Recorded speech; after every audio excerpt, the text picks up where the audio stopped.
Chapter 1 Fellow Cultivators. Before we step into the fog, subscribe to the channel and ring the bell so you never miss a chapter of Wei Changming's journey. A single like keeps this story moving. Now let us begin. The monster came straight at him, and then it didn't. Wei Changming watched it slow from 30 feet to 20 to 10. The great iron blade it dragged, leaving a fresh groove in the cracked asphalt. The thing's proportions were wrong. Torso too long, mass too dense, a pyramid of rusted iron where a head should be, and it moved with the unhurried certainty of something that had never failed to find what it was looking for. 6 feet away, it stopped. Beneath the iron plate, some arrangement of tissue swept the air between them. Once, twice. Wei's cultivated perception identified it immediately as psychic in nature. Not sight, not scent, but something that hunted for a different kind of signature. He stood still. He breathed slowly. He let his settled chi rest exactly as it was. 40 years of the heart-settling art had produced a cultivation base with the quality of a pond on a windless morning. No turbulence. No unresolved weight pressing against the surface. Nothing for the mechanism to hook onto. He wasn't suppressing anything. There was simply nothing there to find. The iron head tilted. The creature circled him. For slow steps to the left, the blade scoring an arc in the road surface. For steps right, its sensing apparatus swept again with what Wei recognized as methodical thoroughness. Not stupidity, but a protocol designed for targets that always existed and had apparently never encountered the alternative. He tracked it in his peripheral vision without turning. He was a fixed point in the fog, and the thing was confusion walking in a ring around him. It stopped, turned, walked back into the gray, and was gone. The scraping faded. Silence reclaimed the street. Wei exhaled through his nose. He added a note to the mental cultivation log he had maintained for 4 decades. Asterisk local hostilities. Unclear, possibly 0. Primary detection is psychic in nature. Settled chi produces nothing it can hook. This is either my entire advantage here, or the first of several. Determine which before building strategy on it. Asterisk only then did he allow himself to examine where he was. The transit had happened mid-breakthrough. He had been 3 breaths into the peak advancement passage of the heart-settling art. 40 years of patient groundwork finally opening the final gate. And then reality had simply ended and become this. Fog. A street with architecture he could not place. Signs in a language he didn't know. Cars at the curb with the specific stillness of vehicles whose owners had left quickly and not returned. A streetlight burning orange in the murk, illuminating 6 feet of cracked pavement and nothing useful beyond. His cultivation base was intact. He had confirmed this first, before anything else. The accumulated processing of 4 decades, fears confronted and understood, attachments released, memories experienced to their complete depth and set down. All of it was present and settled in his meridians exactly as it had been in his home formation. Whatever had moved him had been careful or indifferent, or had simply failed to understand what a settled cultivation base was. He didn't know which yet. He didn't need to. He needed terrain. He turned slowly, reading the fog's movement. It ran denser at the intersection to his right, the kind of differential density that meant consistent airflow, which meant a space with coherent internal structure. Not chaos arranged to look like a city. An actual place, with actual rules, and rules could be mapped. The smell told him something too. Cold stone, old metal, and beneath both, a weight in the air that his cultivated perception touched without being able to classify. Not chi in any form he recognized, not formation energy, but something old, something that had been present here for a very long time and had settled into the environment the way old grief settles into a house. He filed this under investigate when less exposed. He began walking. The buildings on this block were institutional in scale, designed for function rather than comfort, the kind of architecture that made individuals feel appropriately small. A school on his left, its grounds symmetrical, parking area sized for parents. A low building on his right with barred windows that might have been administrative, might have been medical. Everything abandoned. Everything exact. His footsteps made no echo. He noted this with the part of his mind that cataloged inconsistencies. He had been walking for roughly 3 minutes when he stopped and looked up at the 2nd floor of the barred building. A window held light that was not the streetlight's orange. Cooler. Steadier. A light that pulsed at intervals too irregular for any electrical source. And when his cultivated perception reached toward it, the contact registered as dormant formation energy, old, patient, waiting for a specific kind of approach. Not relevant to immediate priorities, he told himself. He filed the location precisely and moved on. Behind him, from 3 separate directions, the scraping resumed. 3 of them now, moving on bearings that would triangulate near his position if he stayed put. He was already moving. The route he chose took him along the fog's thinner corridor, away from the intersection. By the time the three sounds converged on his last position, he was a block east, walking at a measured pace, listening to the silence that followed their failed search. One by one, the scraping sounds resumed, but not toward him. They fanned outward, working other ground, following a protocol that apparently had no accommodation for a target that simply wasn't there. He turned north. The fog thickened ahead of him, pressing against the buildings and filling the next intersection like something that had been accumulating there for years. The streetlights softened to suggestions, orange halos with no visible source. From the block ahead, a single scraping sound. From his left flank, another. From above, a groan of weight on a surface that shouldn't hold it. Something on the rooftop of the building to his right. Something large enough that its footfalls compressed the structure beneath it. 3 new points of approach. Wei assessed the angles, identified the gap to his southeast, and turned toward it without slowing. The fog closed around him as he moved, and the scraping followed at a distance it seemed unable to close. Interesting, he thought. Asterisk, they're not faster than a walking person. That is either a design limitation or they don't think they need to be. Asterisk, or, he amended, they have never needed to be. He filed this carefully and kept walking. Chapter 2. The town had rules. Wei spent the better part of an hour learning them. He moved in a widening pattern from his arrival point, staying in motion because the iron-plated thing seemed unable to track a target that left no psychic trace and didn't hold still long enough to locate by sound. They were patient, and they were thorough, and they were ultimately searching for something he had already processed away 40 years ago. He felt a distant professional appreciation for the elegance of this, the way he might appreciate an opponent's technique even while avoiding it. The fog thinned toward the center of the road and thickened near the buildings. It moved differently at intersections than along straightaways, which gave him a crude but functional map of the town's airflow, and from airflow, geometry. He triangulated 2 main arteries, one running north-south and one roughly east-west, and used them to construct a basic grid in his mental cultivation log. The buildings along the grid sorted themselves into categories that made sense even across the language barrier: residential, civic, commercial, institutional. A functioning town once being the operative word. He encountered the iron-plated things 4 more times over the course of his mapping circuit. The pattern held each time: approach, sensing sweep, confusion, retreat. One of them swept him 3 times before disengaging, which he filed as a data point about variance. Either they had different sensitivity levels, or the protocol allowed multiple attempts before giving up. He needed more encounters to distinguish between those possibilities. He was aware that seeking more encounters was the kind of reasoning that had gotten 20 years of his students into trouble. He was also alone, on an unknown street, with no better source of information than observation. The apartment building was on the 3rd residential block he examined. 6 stories, exterior stairs on the east face. Every window dark except one on the 4th floor that showed signs of recent habitation. A curtain that had been moved. A window that had been cracked for air. Wei examined the entry points from the street level, noted the presence of one iron-plated thing at the far end of the block working its way in the other direction, and went up the exterior stairs. The 4th floor apartment had been locked. It was no longer locked, because the lock mechanism had degraded to the point where firm pressure was enough. He stepped inside. The smell hit him first, stale, closed in, but human. Someone had been here recently. Canned food stacked against the wall with a practitioner's tidiness, a bedroll folded with the same. A map of the town had been taped to the wall with such care that it was clearly not a single session's work, but something added to over time. He examined it for 3 minutes without touching it. The person who had made this was systematic and observant, and had been here long enough that the map had real detail. Survivor, he noted. Asterisk with good habits. Worth meeting carefully. Asterisk, he set up a secondary position near the door and conducted a full meridian check. His cultivation base was stable. The transit had not damaged anything, had not shifted the settled cheese composition or quality. He was operating at full capacity, which remained deeply useful for a man standing alone in an unknown hostile environment. He explored the apartment methodically. Kitchen, bathroom, single bedroom, a short hallway with 2 closet doors. He opened the first closet. Clothes, a backpack, a flashlight with working batteries. He left them undisturbed. He opened the second.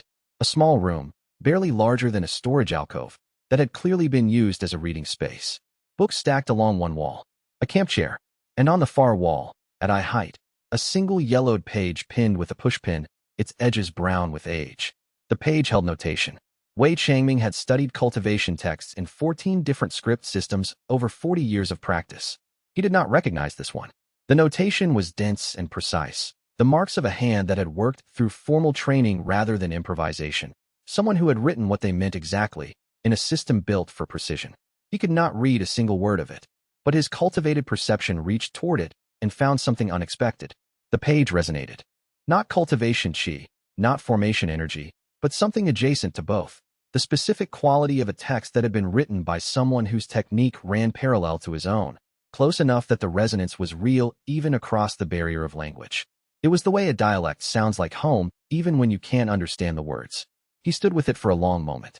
Then he stored the page's precise location, the resonance's quality, and the notation's visual characteristics in his mental cultivation log with the thoroughness of someone who had spent 40 years treating interesting things as seeds that might not germinate for years.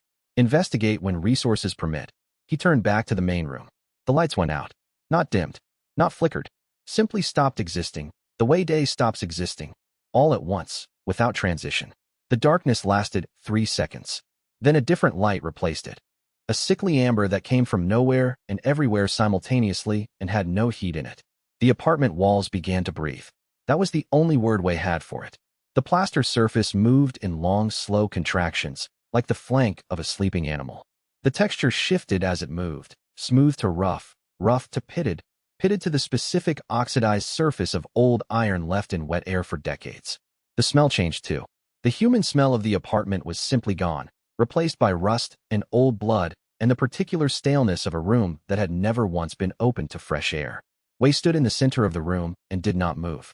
The walls finished their transition. The floor had become metal grating through which he could see nothing but dark. The ceiling was studded with something he declined to look at directly. The amber light throbbed. He breathed. He assessed. He made a note. Asterisk environmental state shift. Ambient hostility increased. Detection mechanism possibly enhanced in this state. Verify with caution. Asterisk he moved to the window and looked out. The street below had changed with everything else. What had been fog and orange streetlights was now rust and darkness and moving shapes. More shapes than before. Much more active than before. Something enormous screamed from the northern block. The sound had no fear in it. No pain. It was a sound of pure recognition. Chapter 3 The Other World. That was the name he eventually settled on in his cultivation log, for the state of the environment in which everything was iron and amber light and the smell of old wounds. Operated on rules that differed from the fog world, but were no less mappable. He spent the first hour simply observing. The shapes outside moved with more urgency than their fog world counterparts, which he found professionally interesting rather than alarming. They were looking for something with a specificity that bordered on hunger. Not random searching but targeted sweeps, movements that implied they were following a signal he couldn't perceive. When those sweeps passed over him, they slid off. Same mechanism as before, same null result. He existed in the other world's detection framework the way a clean wound exists in an infected environment, completely, unmistakably present in every physical sense, and invisible to the infection entirely. He explored. The apartment building structure was intact in the other world even as it had been transformed. Same floor plan, same stairwells, same exterior. The iron grating floors allowed him to see through to the floors below, which was disconcerting in terms of spatial perception and useful in terms of information. 3 shapes on the ground floor, moving in tight patterns. None of them looked up. He climbed to the roof. The city spread before him in amber and shadow, its grid partially visible through the murk. The shapes were denser near the north and east, structural hotspots, possibly, or areas of higher psychic signal. His mapping grid updated itself. He identified what appeared to be a civic center, a waterway running through the town's eastern quarter, a church whose profile stood out even in this light as deliberate and specific. The enormous thing in the north had gone quiet. Then it screamed again, the sound carrying across the changed skyline with the quality of a practitioner's perception sweep. Reaching, testing, finding.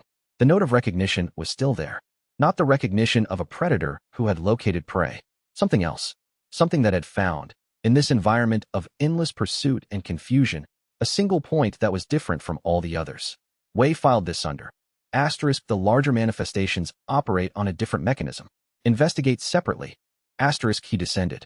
He found a room on the 3rd floor with intact walls, which was unusual in the other world's architecture. Most surfaces had been transformed to the iron and rust quality, but this room's walls retained a papery texture that his cultivated perception registered as stable. He sat in the corner with his back to the most intact wall and let the heart-settling art's standard operating state settle over him. Cultivation meditation in an active hostile environment was not ideal practice. It was, however, something he had taught for 20 years and could therefore do reliably under conditions that would preclude it for less experienced practitioners. The external noise stayed external. The other world's ambient weight pressed against his settled chi and found nothing to enter. He reviewed his processed foundation. This was standard practice for any major environmental change. The heart-settling art required regular inventory of what had been settled, not to re-experience it, but to confirm the foundation's integrity. He worked through the major layers methodically. The fear of failure, processed at his 3rd rank. The grief of his mentor's death, worked through completely at his 5th. The long chain of students he had guided and then released, their departures fully integrated. His own attachment to advancement, examined and set down honestly over a decade of practice. He came to Luo Benshan. The memory was present in the way all his processed memories were present, clear, detailed, available. He could recall the student's face, his cultivation style, the specific quality of the crisis that had needed attending. He could recall the choice he had made. 3 days into his own peak advancement passage, Luo Benshan in acute difficulty, and Wei completing the passage before going to help. The advancement had completed. Luo Benshan had died on the 2nd day. Wei sat with the memory and found what he always found when he visited it. The grief had been processed. Released, as the heart-settling art described release. The memory was present and the weight was gone. He felt nothing about it beyond the clinical clarity of a practitioner who had done the necessary work. He noted this, filed it, and moved on. To the north, the enormous thing screamed again. This time closer. This time, without question, oriented toward the building he was in. He opened his eyes. The sound had changed fractionally.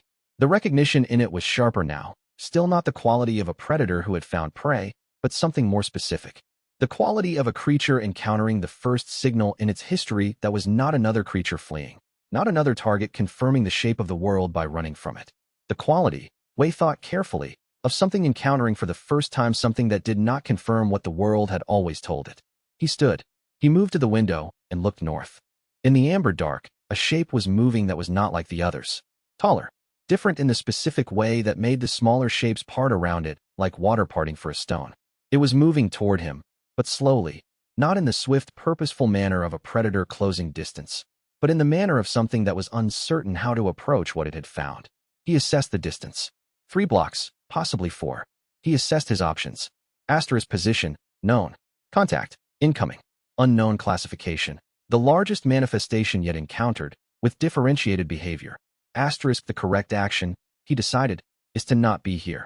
He left the room and moved for the stairs. Chapter 4. He ran the otherworld streets for 40 minutes before the state shifted back. The transition came without ceremony. The amber light failed, the iron surfaces softened, the rust smell dissipated, and then he was standing on cracked asphalt and fog again. The building behind him having reverted to plaster and old paint. The smell returning to cold stone and metal. He stopped at the corner and took inventory. The large manifestation had not caught him, but it had come close enough twice that he had needed to move quickly in ways that had tested his spatial awareness cultivation. The smaller manifestations in the other world had continued to ignore him. The large one had tracked him by something other than the standard psychic mechanism. Not perfectly, or he would not have gotten out, but accurately enough that it had kept his bearing through 4 changes of direction. Different mechanism, he noted. Asterisk not guilt signal. Something else. Determine what. Asterisk he also noted that the fog was lighter than it had been before the otherworld state. Not significantly. This was not a meaningful improvement, but measurable. He filed the correlation and waited to see if it held across future transitions. He found shelter in a collapsed building that had a stable corner he could occupy without being visible from the street, sat against the interior wall with stone at his back, and turned his attention to his cultivation base. He had data now. Sufficient data for the first genuine processing. The transmigration had been a shock in the technical sense, an abrupt context shift with no preparation time and no ability to apply his standard grounding techniques in advance. Normally, this would require extended recovery practice. He had spent the past hours in active observation rather than processing, which was not ideal but had been necessary. Now, in the fog world's relative quiet, he could address what he had been deferring. He settled the transmigration itself. Not the fact of it. That was simply information. The shock was in the specific texture of the experience. The loss of everything known as a ground state. The sudden requirement to orient entirely through internal resources. The small precise terror of the 3-second gap before his cultivation base confirmed itself intact. He had experienced that 3-second gap as the most alone he had felt since early training. He confronted it fully. The fear was real. He had been afraid, in those 3 seconds, that the transit had damaged the technique, that everything he had built had been disrupted, that he would arrive in an unknown place without the one thing that defined his ability to function in it. He let the fear be exactly that size. He didn't reduce it. Then he processed it. The release happened as all genuine releases happened in the heart-settling art. Not with ceremony, not with visible effect, but with the specific internal sensation of a knot that has been properly untied rather than cut. The fear of the 3-second gap dissolved from the emotional register. The memory of it remained. The attachment to the fear, the way it had been sitting at the edge of his operating state and applying pressure, was simply gone. The chi that settled from the release was real. Wei felt it before he understood it, a quality shift in his cultivation base, a clarity that was not more of what he had, but different in character. Like the difference between a stream running through stone and a stream that has finally reached the plane it was always flowing toward. He understood it a moment later. He had reached the second rank. Cleared stream opened his perception differently than he had expected. It wasn't a widening of range.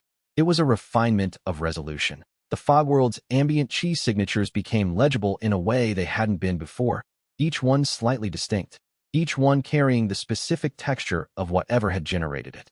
The buildings had a quality. The road surface had a quality.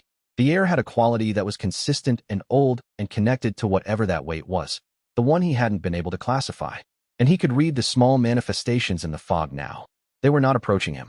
They were not sweeping for him. They were, in fact, moving with subtle care around the block he occupied, the way a crowd moves around a pillar it cannot see but has learned is there. He was not invisible to their detection. He was visible as something that gave them no return signal, and they had apparently learned to treat that as avoidance terrain. Useful. He updated his tactical model. At cleared stream, he was not merely undetectable. He was a known null point, a region the small manifestations had collectively categorized as no return signal and were routing around. He could use that. A known pattern of avoidance was a map. He was about to begin constructing one when he heard the screaming. It was a human voice, running footsteps on pavement. Then, behind it and closing fast, the sound of many manifestations moving with the swift, focused quality of things that had found what they were looking for. 6 sets of footsteps in pursuit, one in flight, getting closer from the east. Wei stood. He considered. The survivor was an information source, and at this moment the best information source on the street. The manifestations were tracking them by guilt signal, which meant if he stepped into their path, the tracking would simply stop. He would not be fighting anything. He would be creating a gap. The correct action, he noted, asterisk is clear. The motivation does not need to be heroism to produce the same result. Asterisk, he moved to the street. Chapter 5, he stepped into the intersection at the exact moment the running figure reached it. The person was lean and weathered, moving with the specific efficiency of someone who had been running from things for a very long time. Not panicking, not wasting motion, just burning through the available ground as fast as their legs could manage. Behind them, closing from 30 yards, 6 manifestations in a tight formation. They were pursuing on a vector, not sweeping. They had the target's guilt signal locked. Wei positioned himself directly in that vector and stood still. The manifestations hit his position at a dead run and stopped. Not gradually. The front 2 pulled up, so suddenly the back 4 nearly ran into them. The entire formation's sensing apparatus swept simultaneously, the kind of synchronized response that happened when multiple organisms shared a detection network and found the same thing the single creature had found on the first street. The same null signal. The same absence of whatever they had been tracking. The formation spread out and swept the area. They moved around Wei with the same baffled circumspection as his earlier encounters. He stood among them without touching any of them and watched them fail to locate anything, and then watched them fan out in different directions, losing the track, disengaging one by one. The silence that followed was complete. He turned. The survivor had stopped 10 feet behind him. Leathery skin, gray at the temples, eyes that had the flat, adaptable quality of someone whose startle reflex had been recalibrated over a long period of time toward usefulness rather than reaction.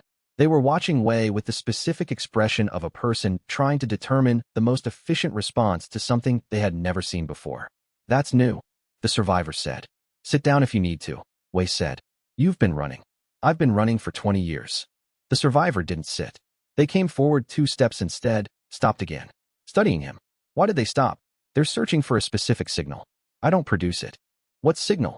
I don't yet have a complete theory. Guilt, possibly. Unresolved emotional weight. Something in that territory. Wei turned to check the surrounding streets. Clear for now. The detection mechanism is psychic in nature.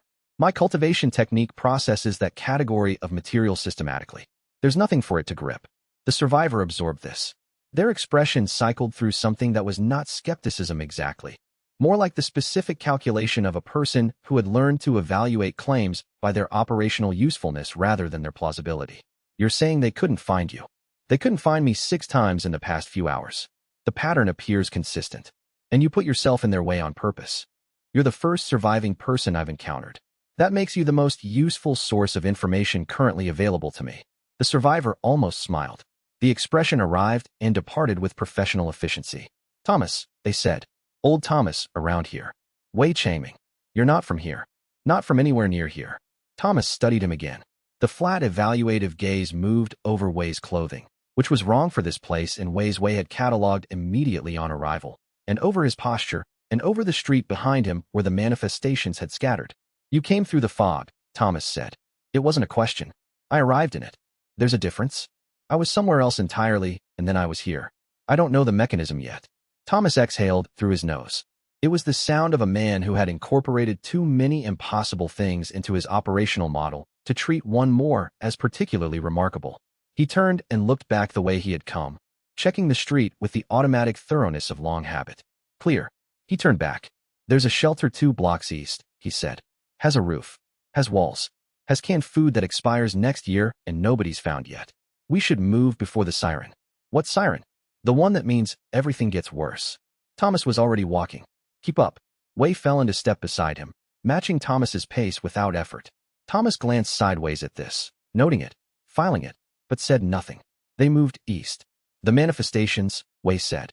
The detection failure is consistent even when there are multiple simultaneously. I've encountered groups of 3 and 6. The groups are worse. Thomas navigated around a car that had come to rest at an angle in the intersection, not breaking stride. When there are enough of them, they can pin you. Even if you run one line clear, another one's already moved. But they track by signal. By whatever it is you're saying. They track by something. Never seen someone they couldn't track. He glanced sideways again. 20 years I've been in this town. Watched maybe 40 people come through that fog. Some of them lasted. Most didn't. He paused at a corner, checked both directions, moved through. None of them made the monsters stop and stand there like they'd run into a wall. Wei filed this. You said 20 years, he said. Roughly. And the town has been in this state for that duration. Longer, I think. Before I got here. But I can't say how much longer. Thomas stopped at a building. Brick, 3 stories, intact windows on the ground floor, a handmade mark on the doorframe that was unobtrusive enough to be invisible unless you were looking for it. He produced a key from his jacket. I'll tell you the rules that keep you breathing, and you tell me about this signal blank thing you're doing. Equal trade. Agreed. Thomas unlocked the door, stepped inside, paused. He looked back at Wei with an expression that was not quite discomfort and not quite fascination. More like the face of a man encountering, after 20 years, a new category that is going to require adjusting his model. Nobody has ever made them retreat just by standing there, he said. Not once. Not in 20 years of everyone trying everything they could think of. He went inside. Wei followed him and pulled the door closed. He considered this, the way he considered anything that hadn't fit its expected category. Thomas was 19 years of practical data. His observation deserved to be weighed accordingly. No prior cases, he noted in his cultivation log. Asterisk this suggests the mechanism is genuinely novel in this environment, not simply unusual. Adjust assumptions about what else may be novel here. Asterisk somewhere outside, across the fog-bound streets, a siren began to sound. Chapter 6. The shelter was 3 rooms and a basement that Thomas had converted into something practical and sustainable over many years. The main room held the food cache, a small table, 2 chairs, and a radio that received nothing but static but that Thomas turned on occasionally out of habit. The second room was his sleeping quarters. The third was empty, and he gave it to Wei without ceremony. Rules, Thomas said. He was at the table, pouring water into 2 cups from a sealed container. He set one in front of Wei. The siren means you have roughly 4 minutes before the shift. After the shift, standard movement rules don't apply. You either find a stable location and stay in it, or you move constantly. Stopping in unstable locations in the other world gets people killed. Wei drank the water. It tasted like stored water, clean enough. How do you identify stable locations? Experience, mostly. Thomas sat down. Some buildings hold through the shift, and some don't. I've mapped about 30 reliable ones over the years. That's what the marks on the doorframes are. I noticed those. Thomas nodded, which was the expression of a man who had expected that answer and revised his estimate of the new arrival upward accordingly. The church is order territory. You've been here less than a day. You don't know what that means yet. But stay away from the church. Stay away from anyone in the order's vestments. Stay away from their marked buildings, which have a specific kind of mark I'll show you. The order controls the church and certain buildings. The order runs this town, as much as anything runs it. They have their own theories about what the other world is and what to do with it. Thomas's voice carried the specific flatness of 19 years of having processed that topic to its full depth and set it down. Their theories get people killed in different ways than the monsters do. The monsters at least aren't doing it on purpose. Wei absorbed this. They use the other world deliberately. They direct it, when they can, toward people they've decided deserve it. Thomas looked at him steadily. You said the mechanism is guilt-based.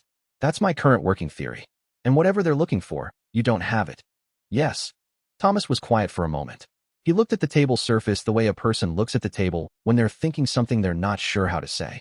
The order will notice that. Eventually, they pay attention to anomalies. He looked up. You understand what I'm telling you. That your analysis of my situation includes a second threat vector that doesn't respond to the same defenses as the first. I'm telling you the monsters not finding you isn't the same as being safe. Understood. Wei set down the cup. Tell me about the people who come through the fog. Thomas shrugged, a minimal movement. They arrive scared. Most of them get more scared. Some of them hold together for a while. Some don't. He paused. The ones who've lasted long enough to matter are the ones who figured out that panic costs more than it buys. Doesn't take the same thing to teach everybody that lesson. How many survivors are currently in the town? Here? In Silent Hill? Thomas counted. 3 other people in shelters I know about. 2 in the residential quarter, 1 near what used to be the shopping district. There might be others I haven't found. He paused again. There were more. A year ago there were more. Wei didn't press this. Some information was best collected by waiting. He examined the table, then the room, then the door. His cultivated perception had been running at the idle ambient level since the otherworld shift had ended, reading the building's chi quality. The shelter held well. Thomas had chosen it for practical reasons that happened to align with formation principles he couldn't have known. The building's structural geometry was stable. The walls were thick enough to provide genuine psychic dampening. And the basement had the specific dead air quality of spaces that the otherworld's manifestations found unremarkable. The map on the wall of the other shelter, Wei said. The building I was in before. North of here. That was Yara's shelter. Thomas looked at the table again. She was a cartographer. Came through 2 years ago. She mapped everything she could see and some she couldn't, and she was systematic about it. He stopped. Wei waited. She's gone, Thomas said. 3 months ago. Otherworld shift, she didn't get out of in time. He said it the way he said everything. Practical, flat, processed through the machinery of 19 years into something that could be carried without slowing him down. The map is hers. I leave it there. I didn't disturb it. I know. I checked before I came back. Outside, the fog pressed against the windows. Somewhere several blocks away, something moved with the heavy regularity of a patrol. Thomas tracked the sound with his ears, and his body language made no change, which told Wei that the patrol pattern was known and was not currently a threat. Tell me what the other world is, Wei said. Thomas looked at him. You mean what actually makes it? Not just the rules. Yes. I don't know, Thomas said. In 19 years I don't know. I have guesses. He leaned back. I think it runs on what people are carrying. The worse they're carrying it, the worse it is for them. Some people come through the fog and the monsters are on them immediately, like they lit a fire. Other people come through and get a few hours. He looked at Wei. Nobody comes through and gets ignored entirely. Until tonight. Wei filed this. Thomas stood, signaling that the information exchange was over for now. The gesture of a man who had learned to ration trust the way he rationed supplies. Sleep if you can. The siren sounds twice before dawn, and the second one is always more interesting than the first. He went to his room, and the door closed. Wei sat in the main room with the static of the radio and the fog at the windows and the distant sound of something large moving through the streets, and he ran through the evening's data in his cultivation log. The map of what he had was growing. The map of what he didn't have was growing faster. He found that satisfying, the way he had always found the beginning of a genuine problem satisfying. He sat in one of the chairs and let the heart-settling art settle into resting state, and he listened to the town breathe. Chapter 7. In the morning, or what passed for morning in a town where the fog never fully brightened, 3 other survivors arrived at the shelter. Thomas let them in with the automatic efficiency of a man for whom this was a practice protocol. 2 of them, Wei assessed quickly, had been in the town for weeks. The third was recent. Her clothing was still wrong for extended survival. Her hands hadn't developed the constant readiness quality that long-term exposure seemed to produce. She was in her mid-30s, carried a battered notebook, and had spent the walk from wherever she'd come cataloging observations about the route. Thomas introduced them. Hector, Pren. He indicated the first two in turn. Elena. She was a therapist before. He said this last part without inflection, which was the way he described all prior occupations. Past tense. Informational, carrying no weight about what had been lost. Wei introduced himself. Elena Park looked at him, then at the notebook in her hand, then back at him with the expression of a person whose prior conclusion had just been updated by new data. You're the anomaly, she said. The monsters stopped on the 3rd Street east of here last night. 4 separate detachment patterns, all disengaged within 30 seconds of each other. I was watching from the 2nd floor of a building. She held up the notebook. I've been documenting their behavior since I arrived. I've never seen a simultaneous disengagement. Not from all 4 at once. You were observing, Wei said. Systematically. Her tone suggested she found it mildly irritating to have to clarify this. I've been here 2 weeks. I have behavior logs, route patterns, and what I think is the beginning of a classification system. The manifestations aren't random. They're not uniform either. Each one seems to respond to a different, she paused. Found a better word. Signature. Guilt signature, Wei said. She looked at him carefully. You have a theory. A working model. Based on a single day of observation and the operation of my cultivation technique. He considered how to proceed. The cultivation explanation was accurate and was going to require a translation layer that he didn't yet have for this world. He chose to lead with the operational data instead. My technique processes psychological weight systematically.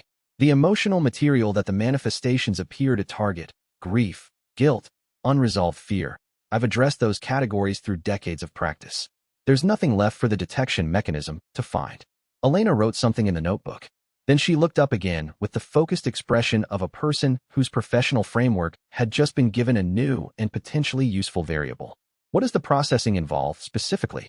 Confronting the material fully, in cultivated meditation, until the emotional charge releases without the memory being lost. The fact remains. The weight of it goes. So the memory is intact, but the unresolved attachment is dissolved. Approximately. That's not far from certain evidence-based trauma processing models. She was writing again. The confrontation and integration component is standard. The consistent outcomes you're describing are not. She looked up a 3rd time. I've been developing a theory that the manifestations respond to the degree of avoidance. That avoiding the psychological wound amplifies it. Your data suggests the inverse, that resolving it creates immunity. Resolving it completely creates what I have. Partial resolution may produce partial reduction. I haven't tested that hypothesis yet. I have. She turned the notebook to show him a page. Case studies, as much as I can compile. The longest surviving people in this town, Thomas, and 2 others I've spoken to, all show the same pattern. They're not free of guilt or fear, but they've reached some specific equilibrium with what they carry. She paused. I couldn't explain the mechanism. You might have just given it to me. Thomas, from across the room, said nothing, but he was listening with the specific quality of a man pretending not to be interested. Hector was heating something on a small camp stove, focused on the task with the deliberate concentration of someone who needed a concrete thing to do. Pren, younger, a teenager, quiet in the corner, had not spoken since arriving. Wei looked at Pren. His cultivated perception was running at ambient level, not deliberately applied, but it cleared stream the signatures in the room were legible at the edges of perception. Hector had a moderate signature, present, carrying weight, but old and settled the way Thomas's was. Elena's was active and specific, the character of someone who was engaged with her own material rather than avoiding it. Pren's was different. It was not large, but it had a quality that is cultivation training associated with one specific thing, not weight itself, but acceleration. Like a small stone in a steep place. Still small for now, but moving. He noted this without acting on it immediately. He had no relationship with the boy yet. Acting on cultivated perception without establishing context first was the kind of thing that destroyed the trust necessary to actually help. He turned back to Elena. You mentioned you have a classification system. A beginning of one. She turned to a fresh page in the notebook. Tell me yours. It was not a request. It was the tone of someone who had identified a peer and was proceeding accordingly. Wei almost smiled. He had spent 40 years surrounded by students who deferred to him. It was genuinely pleasant to meet someone who didn't. They talked for 2 hours.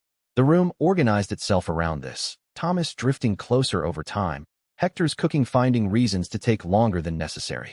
By the end of the 2 hours, Wei's working model had improved significantly, and Elena had filled 11 pages. She closed the notebook. "The room where I found shelter," she said. "Before I reached Thomas's location, there was a building on the south side of the civic quarter. Second floor, in the back." She hesitated in a way that was not uncertainty about the fact, but about whether to share the interpretation. "One of the rooms had what looked like a cultivation marking to me. I don't know what that means. I've never seen a cultivation marking before this conversation. But when you described the heart-settling arts notation, the structure of it, it matched something I saw." Wei looked at her. "Where exactly?" She drew the building's location from memory, precise and quick, the hand of someone who had been mapping things longer than the current situation had required.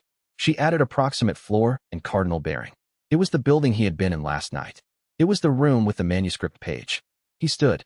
He needed to go back there in daylight, with cleared streams expanded perception, and look at that page again.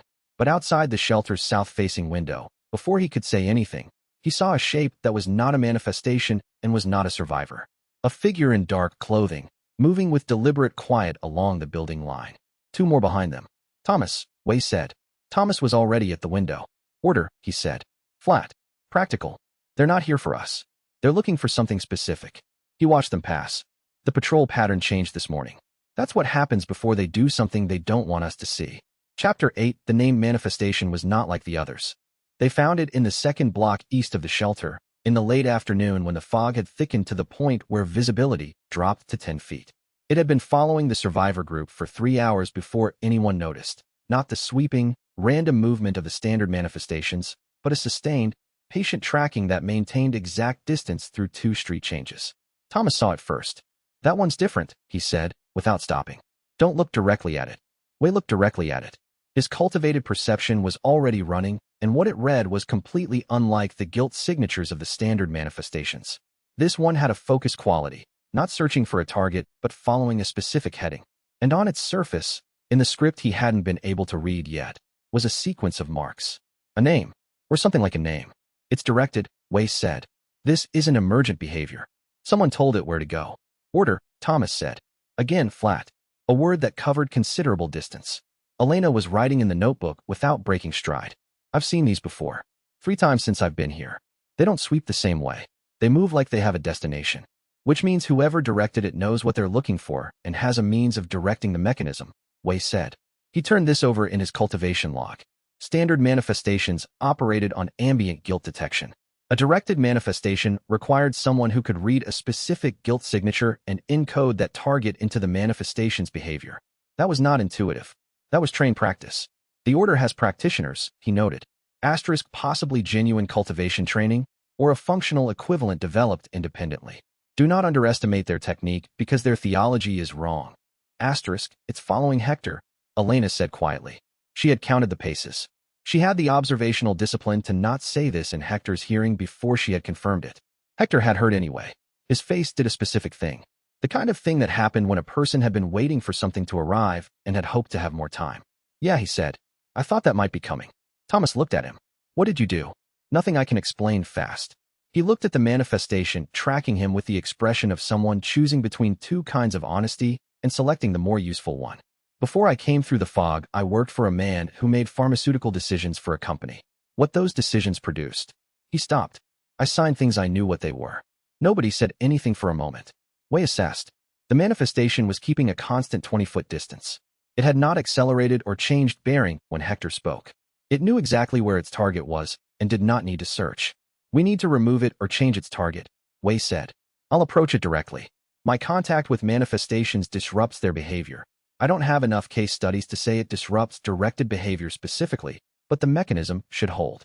"You're guessing," Thomas said. "I'm extrapolating from observed data. It's a reasonable extrapolation. This is an order manifestation. You interfering with an order manifestation means the order knows you interfered." Wei turned and looked at the manifestation. 20 feet back, patient as a shadow. Then he looked at Hector. Then he made the calculation that had never taken him very long to make. What is the correct action here? He stepped toward it. The manifestation's attention shifted the moment he moved into its heading. The targeting mechanism swept toward him and found nothing. He felt it hit his settled chi and slide off, and he watched the manifestation's behavior change in real time. Not the immediate disengagement of the standard type. This one had a directive behind it, and the directive didn't evaporate just because the target was temporarily obscured. It swept 3 times. The 4th time it hit the null signal and stayed there, processing. Then it moved sideways, trying to find a line of sight past him. He moved with it. He kept himself between the manifestation and Hector for 6 minutes. The manifestation tried 4 different angles. Each time he was already there.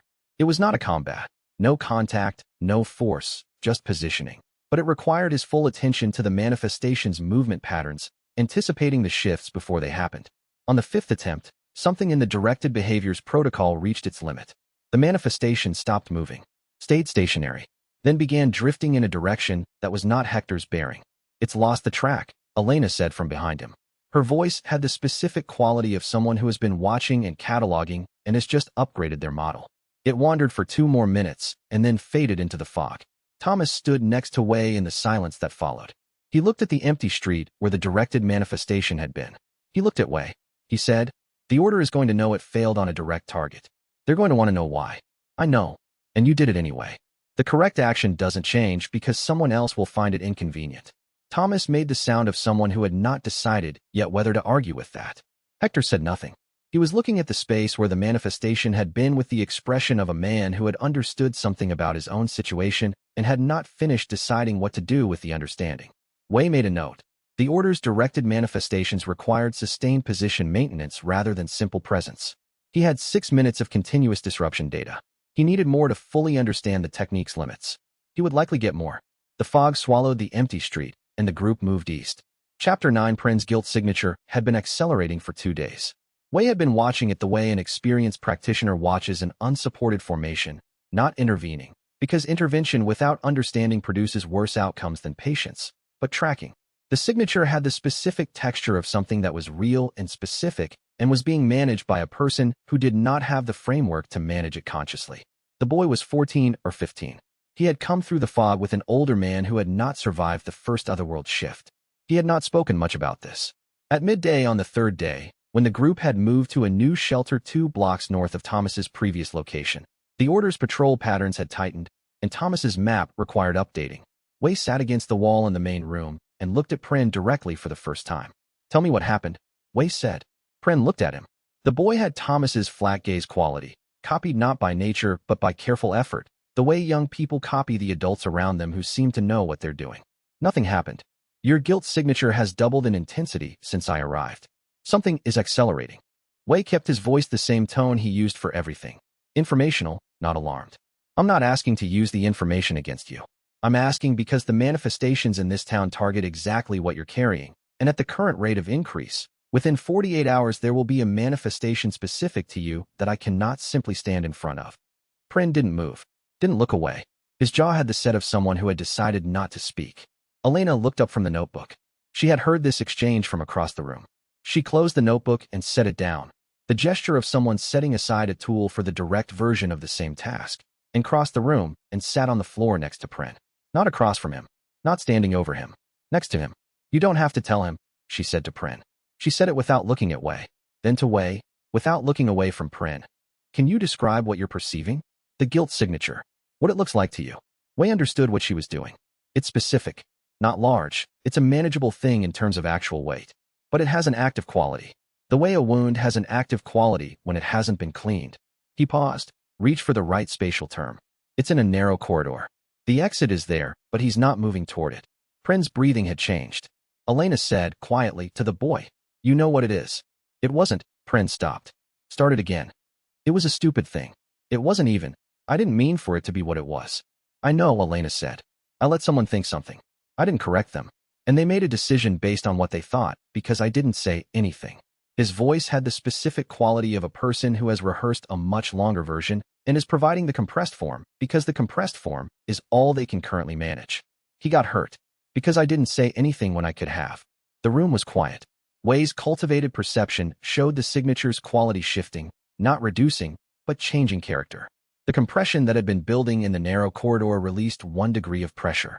Not resolved. Acknowledged. He watched this carefully. He did not speak. This was Elena's work right now, and she was doing it better than he could. "The person who got hurt," Elena said. "Do they know?" "No." "Do you want them to know?" Pren was quiet for a long time. "I don't know. That's honest," she said. "That's the beginning of being in the right corridor." Wei noted in his cultivation log. Asterisk Elena Park's psychological framework is operationally compatible with the heart-settling art at the first two stages of the process. Her instinct for creating conditions for acknowledgement without forcing premature resolution is more accurate than my initial approach would have been. The interdisciplinary value is real. Asterisk, he noted also. Asterisk, my first instinct was to explain the mechanism and provide the framework. She gave him the space first. These are not the same thing. Asterisk, the signature had stabilized. Not reduced to safe levels, but the acceleration had stopped. I can slow the manifestation's targeting, Wei said to Pren. What Elena is doing will reduce it further. Between those two approaches, we have time. But the time isn't infinite. He paused. When you're ready to address it more fully, I can walk you through the technique. It won't hurt to learn it. It might help. Pren looked at him. Does it actually work? 4 decades of practice suggest it does. What does it feel like when it works? Wei considered this. It was the question his students always eventually asked, and he had learned over 20 years to answer it honestly rather than reassuringly. Like putting down something you've been carrying so long you forgot you were carrying it. The memory stays. The weight that was attached to it releases. He paused. It takes practice. The first attempts are difficult. Pren was quiet. Then, why are you helping? Because you're in danger, and I have tools that are relevant to your situation. He said it plainly. That's sufficient reason. Thomas, from the doorway, had been listening with the expression of a man who was revising his model again. Outside, footsteps passed, the wrong kind, too deliberate, moving in the pattern Thomas had identified as Order Patrol. They're moving the perimeter, Thomas said low. We're going to need a different exit route tonight. He looked at Wei. And we need to move now, before they finish the pattern. Chapter 10. The Order Patrol set up a 4-block cordon at midnight. Thomas knew this because he had been watching their movement patterns for 19 years, and the specific arrangement of marks they used to signal cordon boundaries was one of the first things he'd learned to read. He drew the boundary on a piece of paper and showed it to the group without commentary. The commentary wasn't necessary. The cordon's center was directly over their current shelter. They're not here for the shelter, Elena said. She had the notebook open. The patrol adjusted 2 hours ago. They're positioning around a route, not a location. What route? Wei said. She showed him her documentation. Patrol positions, timing intervals, the adjustments she'd logged over the past 48 hours. Whatever they're doing tomorrow, they're clearing a path for it tonight. The path goes through this block. Thomas folded the paper into his jacket. We move. The exit route he'd identified ran through the back of the building, through a connecting maintenance corridor to the next structure, and out a ground floor window facing east. The cordon's eastern boundary was 3 blocks further. Manageable window. They moved in the order Thomas had established from long experience. Thomas first, reading terrain. Wei second, available to disrupt any manifestation encounter. Hector and Pren in the middle. Elena last, which she had initially resisted and had eventually accepted was operationally correct given that her documentation work required rear observation. The maintenance corridor was dark and smelled of decades of disuse. Wei's cultivated perception found the space quiet. No guilt signatures except the group's own, no ambient weight from recent events. Old and clean and forgotten. Pren's signature was still elevated, but stable. Thomas's hand came up. He stopped at the corridor's midpoint and stood very still. 11 seconds. Wei counted them. Then Thomas moved forward again. He leaned close as he passed Wei and said, very quietly, 2 order members. East room. They're not on patrol. Doing what? Listening. They have a device. Something they use to track specific signatures. He paused. They're tracking something coming in from the north. Not us. Wei filed this. The order had both directed manifestation control and signature tracking technology. Their operational capacity was more sophisticated than his initial model had accounted for. They moved through the corridor and reached the next building without contact. The window exit let them out onto a narrow alley that smelled of garbage and old stone and the specific damp of streets that didn't see direct light. Thomas went first, checked both directions, signaled. They moved east. At the second block, Elena touched Wei's arm. He stopped. She pointed. 20 feet ahead, in the gap between 2 buildings, stood a figure in order vestments. But this one wasn't moving with patrol efficiency.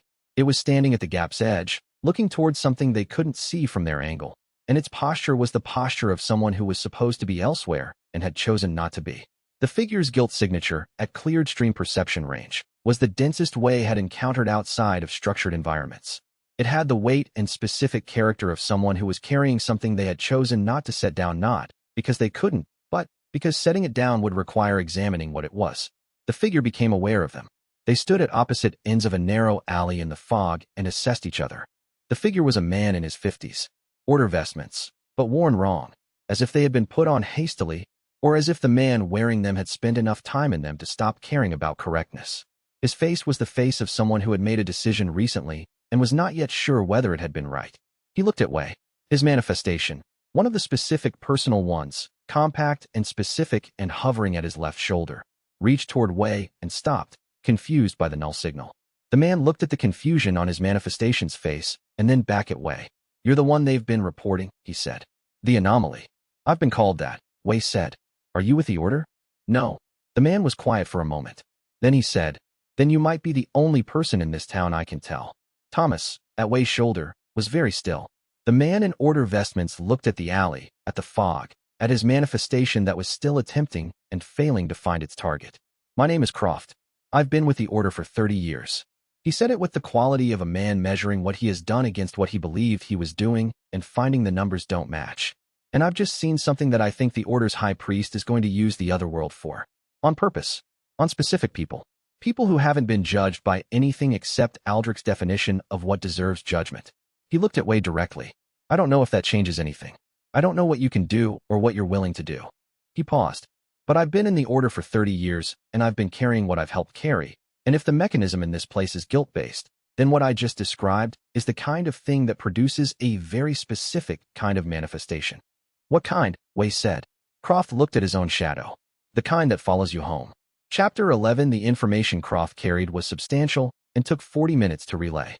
They moved while he spoke, Thomas leading them further east, away from the cordon's tightening pattern, while Croft walked alongside Wei and delivered his report with the precise efficiency of someone who had been organizing it in his head for hours. He described the order's structure. 12 inner members, High Priest Aldrich at the apex, a theological framework that positioned the otherworld as divine instrument and the order as its legitimate interpreter.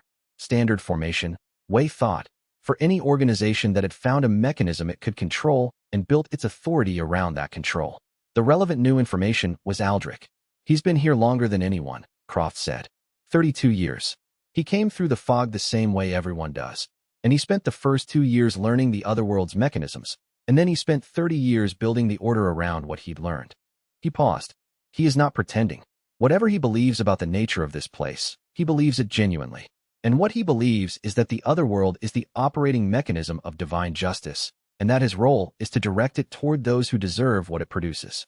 "How does he direct it?" Wei said. "He has a technique for reading guilt signatures at range and encoding them into manifestation behavior. The directed manifestation you disrupted 2 days ago, that was standard grade. His personal work is more refined. Is there cultivation training behind it?" Croft hesitated. "There are texts in the inner library that describe the practice in terms I don't fully understand. He calls it theology. The older texts use different language." He paused again.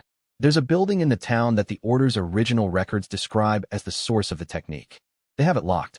Wei thought of the manuscript page, of the cultivation resonance in that room that had felt old and patient and waiting for a specific kind of contact. "Tomorrow," Croft said, "Aldrich is planning an operation. He has identified 3 people in the town whose guilt signatures he considers sufficient to warrant a major directed event. He will channel accumulated guilt from the town's oldest anchor point through specific formation work to produce manifestations targeting those 3 people simultaneously." He looked at Wei. "They will not survive it. Not without intervention." Thomas stopped walking. They had reached a building with one of Thomas's doorframe marks on the exterior, stable, known, reliable. He opened it without ceremony. They filed in. Inside, the building was an old commercial space, emptied long ago. The windows were boarded and Thomas had reinforced the boards with materials that Wei's cultivated perception confirmed dampened the ambient qi significantly. A good space for a difficult conversation. Elena had been listening and writing. She closed the notebook. "Who are the 3 people?" "A family. They arrived 2 weeks ago." Croft sat on a fallen beam. "A man, his wife, and their son. The father ran a construction project that collapsed. 7 people died. He signed off on the safety assessment that cleared the site." He looked at his hands. "Aldrich has been watching them since they came through."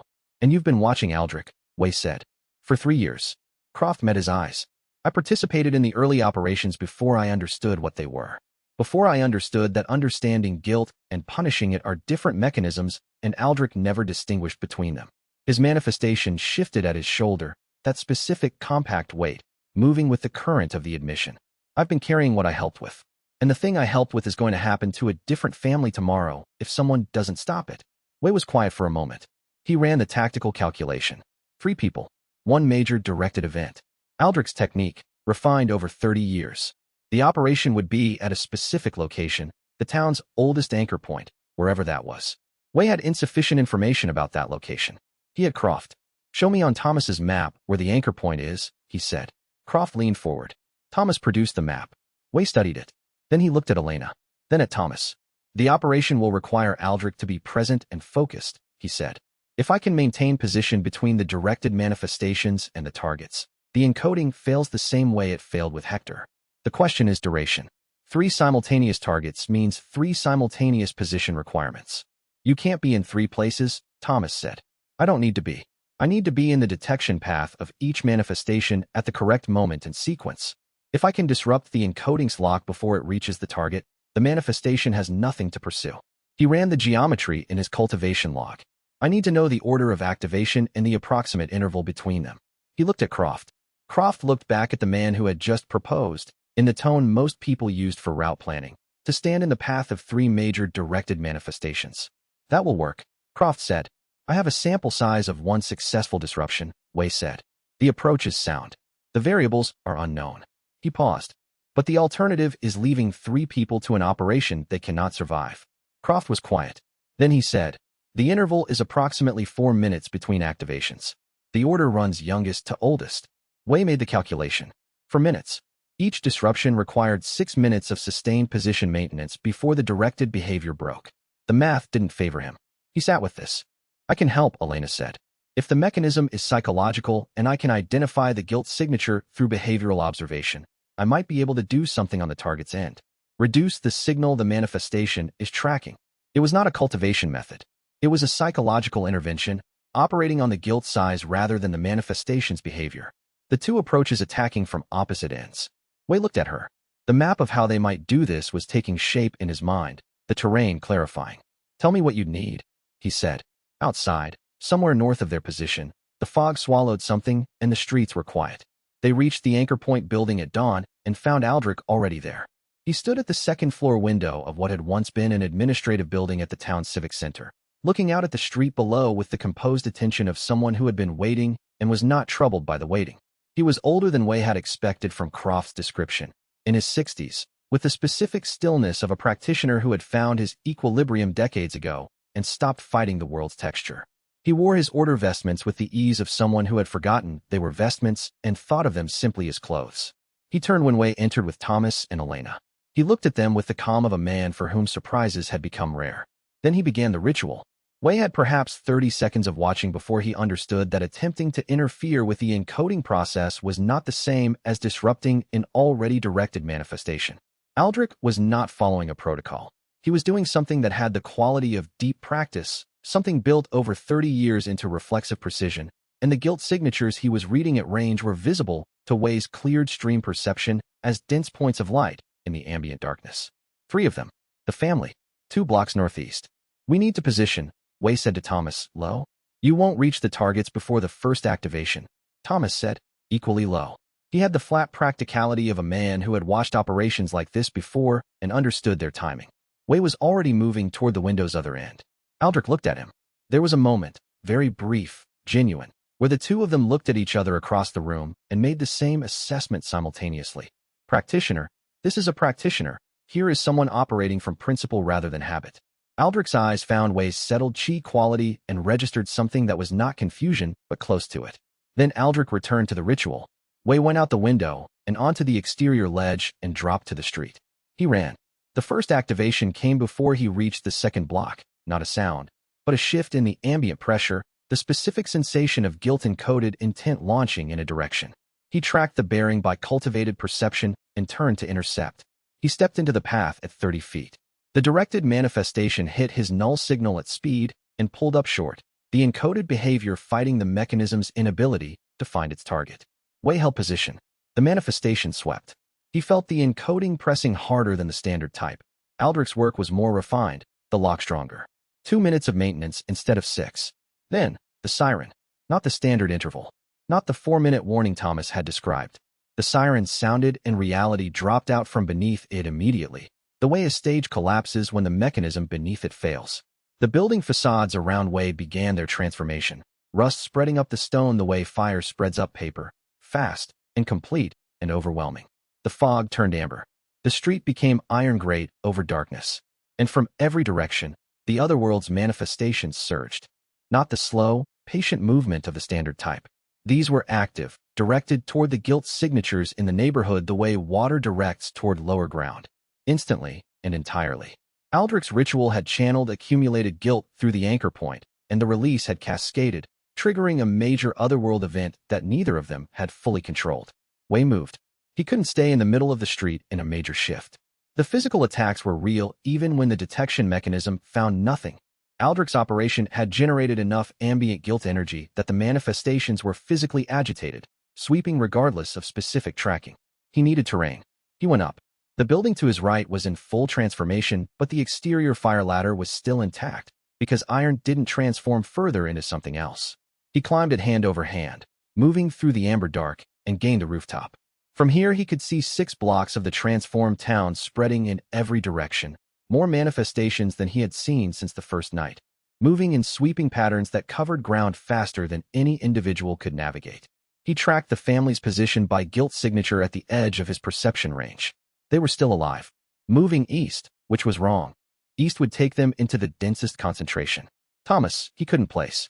Elena was a specific signature he had learned well over the past 3 days. Active, engaged, distinct. He found her 2 blocks south, in motion and not in immediate danger. Pren was. His perception hit the boy's signature and found it transformed. The acceleration he had been watching was complete. It had broken from slow movement into full materialization while he'd been focused on the ritual disruption, while Elena's work with him had been deferred by the crisis, while the otherworld surge had provided exactly the conditions needed for a specific personal manifestation to form. And Pren was alone. The boy had been separated from the group in the shift's initial surge. He was standing in an alley 2 blocks west, and behind him, fully realized and very large for something generated from a teenager's guilt, was a manifestation that had his specific signature burned into its presence. Wei was off the roof and moving before he finished the assessment. Chapter 12. The manifestation was enormous in the way that specific guilt is enormous. Wei had learned this already. The other world didn't scale manifestations to the crime's objective weight, but to the distance between the act and the person's ability to look at it directly. Pren had failed to speak. Someone had been hurt. Those were facts. The gap between those facts and Pren's capacity to fully own them had been as large as a wall, and the other world had built the wall into physical form and given it weight and presence and 6 feet of towering, specific dread. He arrived at the alley entrance. The manifestation was not moving. It had found its target, and it was holding the position of something that had all the time in the world.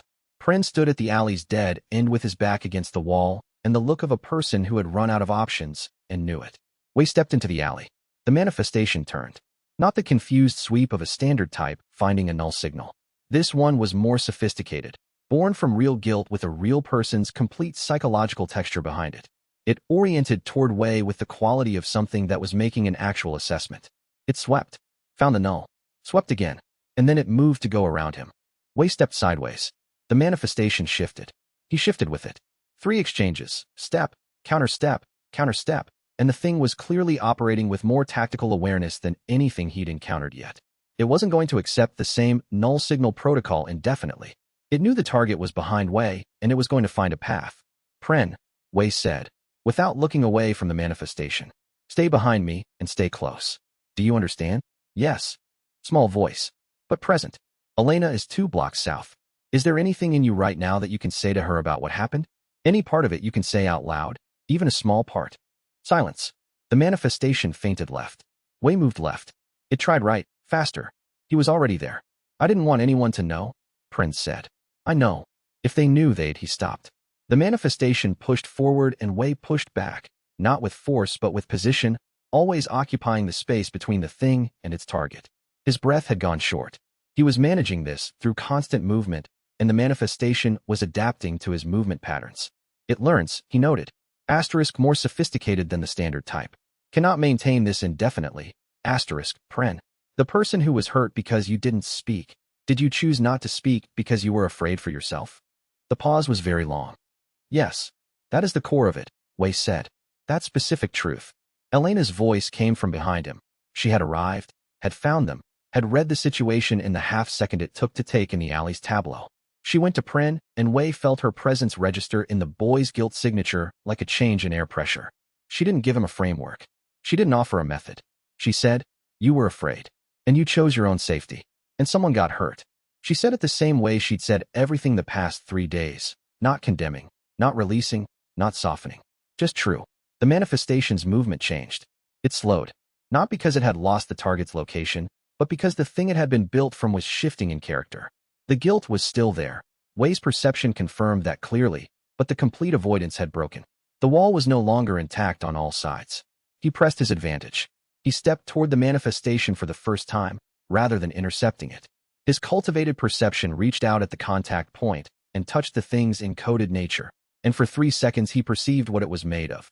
Pren's specific shame, fully formed and fully detailed, the exact shape of a 14-year-old's choice made in a moment of fear, reproduced in otherworld material with absolute fidelity. Not punishment, not even judgment, just the fact of it, given form. He held the contact without recoiling. The manifestation, perceived completely and without judgment, registered this. It shuddered. Then it contracted, not dissolved, not destroyed, but reduced. It folded back to a fraction of its previous scale and drifted sideways, its behavior reverting to something more standard, less specific. It moved to the alley entrance and stopped. And then, after a long moment, it turned and moved away. Wei stood in the alley's silence. Pren was sitting against the wall. Elena had her notebook closed. "Is it gone?" Pren said. "Reduced," Wei said. "The core of it is still present. But it's not targeting." He breathed. "What you said, choosing your own safety, acknowledging that clearly, that isn't resolution. But it's the first honest position you've found in this process. The manifestation responds to the difference between the two." Pren looked at the alley entrance where the thing had gone. "It'll come back? When the avoidance returns. If the acknowledgement holds, it won't." Wei looked at him. "That's not a promise. That's a mechanism." Elena was watching Wei with the expression she had when she was running an internal assessment. "Come on," Wei said.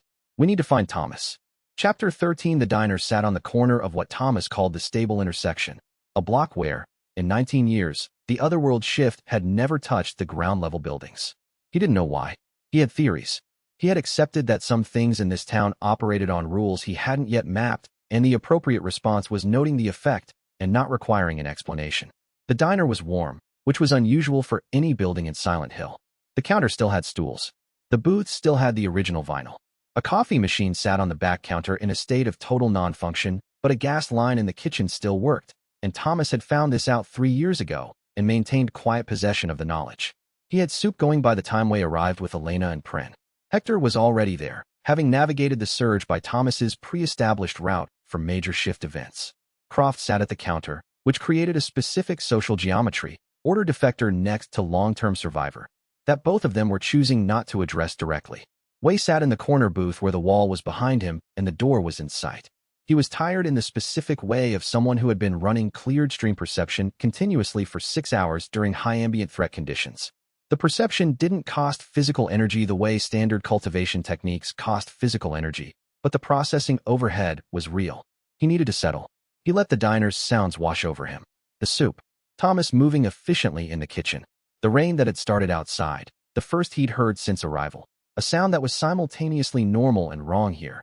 Normal because it was rain and wrong because Silent Hill didn't usually produce weather that felt like the world was trying to seem ordinary. He settled. And in the settling, something opened. He hadn't been planning for advancement. He hadn't been working toward it consciously. The heart-settling art didn't work on schedule or intention. It worked on genuine processing. And in the past 24 hours he had processed things at a rate that would have taken months in the outer world.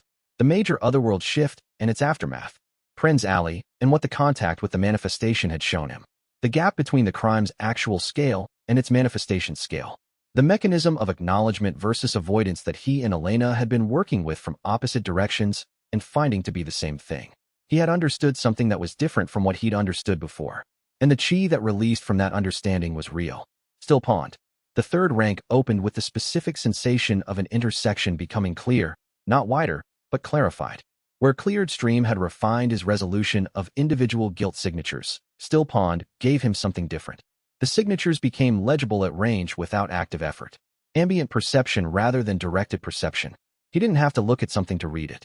The diner came into focus around him in a new way. Thomas's signature, old and deep and largely settled, with specific edges of grief that had been held rather than processed, but that had been held long enough that they had become part of the structure. Not a wound, a scar. Elena's, active and engaged, the character of someone who was consistently working her own material without ever being fully clear of it. Healthy, in a specific way. Hector's, reduced from 3 days ago. Still real. Moving toward something. Pren's, the freshly acknowledged edge. The avoidance was thinner. Croft's, the densest in the room. Compact and specific and layered in ways that suggested many years of things accumulated rather than faced. The manifestation at his shoulder moved with the constant, low-level agitation of something that had always been present and had learned to simply persist. Wei noted this all without reacting. Still Pond's ambient perception was not an active tool. It was the background of the room, available rather than deployed. He could read it without it requiring him to announce that he was reading it. Standard manifestations, he noted, no longer require active attention to perceive. At this rank, the monsters are simply visible. The ground has changed. Thomas put soup on the table and sat down. The Aldrich operation, he said.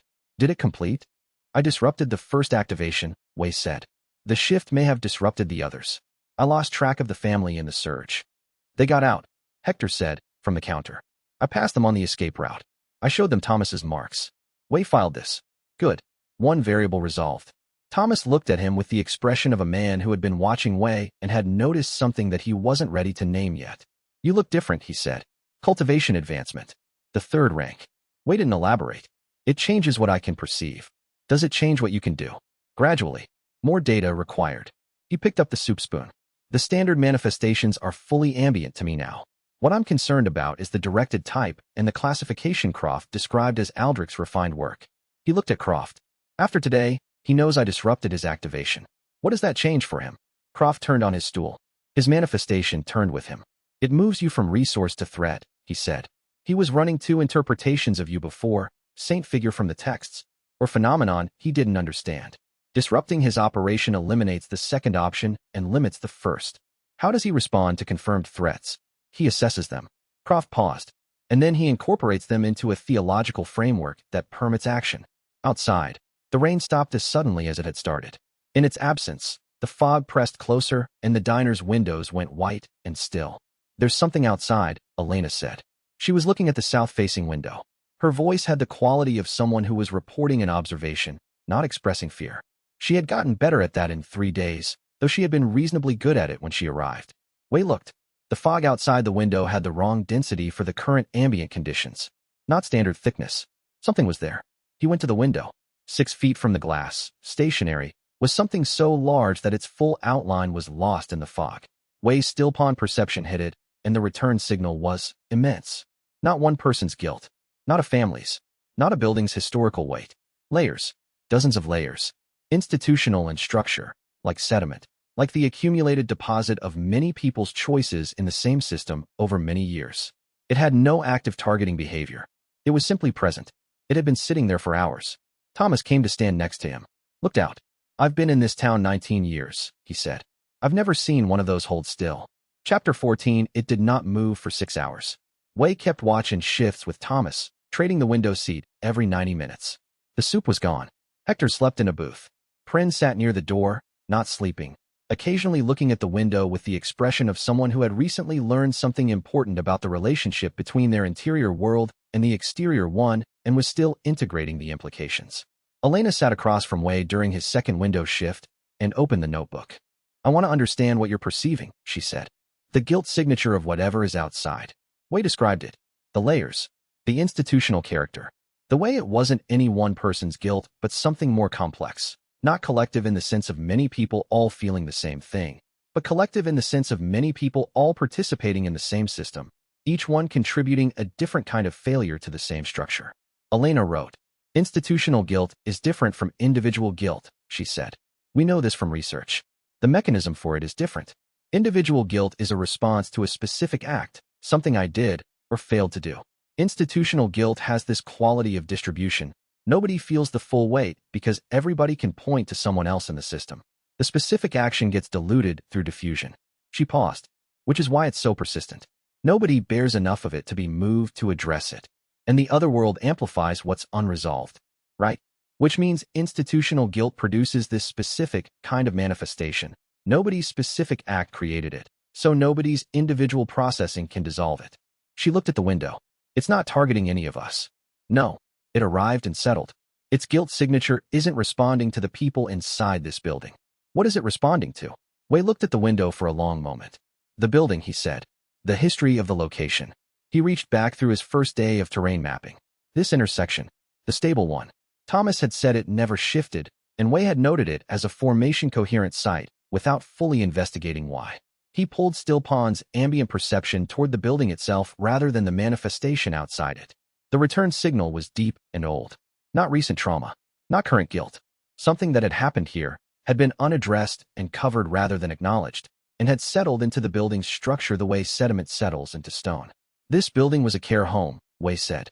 I'm reading it now. The manifestation outside isn't following any of us. It's completing a pattern. Something happened here, to multiple people, over a long period, and it happened in an institutional context with the distributed guilt structure you described. Elena had gone still. Can it be addressed? She said. Not without addressing the source. That would require the people involved in the institutional failure. Some of them are dead. He looked at her. Possibly all of them. This pattern predates everyone in this room. So it's just going to sit there. Until the other world's event cycle does something with it. Or until someone can address the source material differently than individual guilt processing. He paused. My technique is built for individual guilt. I don't have a method for this type. No one does, Elena said. She was writing again, but the handwriting had changed. Faster, less controlled. The handwriting of someone who is recording something they can't yet fully think through. There's no clinical framework for addressing institutional guilt at the level of the institution rather than its individuals. The individuals can process their piece of it. But the thing the institution created, that persists. She stopped writing. Looked at Wei. That's what this place is made of, she said. Isn't it? The other world isn't primarily individual guilt. It's the guilt structure of the institution. Wei thought about this. It fit the data. It fit the massive entity outside the window that was not interested in any individual person's guilt signature. It fit the town's age and the persistence of what Thomas had described over 19 years. The individual manifestations are surface phenomena, Wei said slowly. The structural guilt underneath is generating them. And the structural guilt is institutional in origin. Outside, the massive entity had not moved. It sat in the fog with the patience of something that was not operating on a timeline because nothing about what it was came from any individual's timeline. Thomas, at the south window, said quietly, Someone's coming. Order vestments. Just one. Chapter 15. The single order member stood at the diner's door for exactly 4 seconds before knocking. Thomas looked at Wei. Wei looked at Croft. Croft shook his head fractionally. Not me. Not someone I sent. He said, Lo. Aldrich has messengers. This is a contact attempt, not an operation. If they were coming to act, they'd have the perimeter first. Open it, Wei said to Thomas. Thomas opened the door.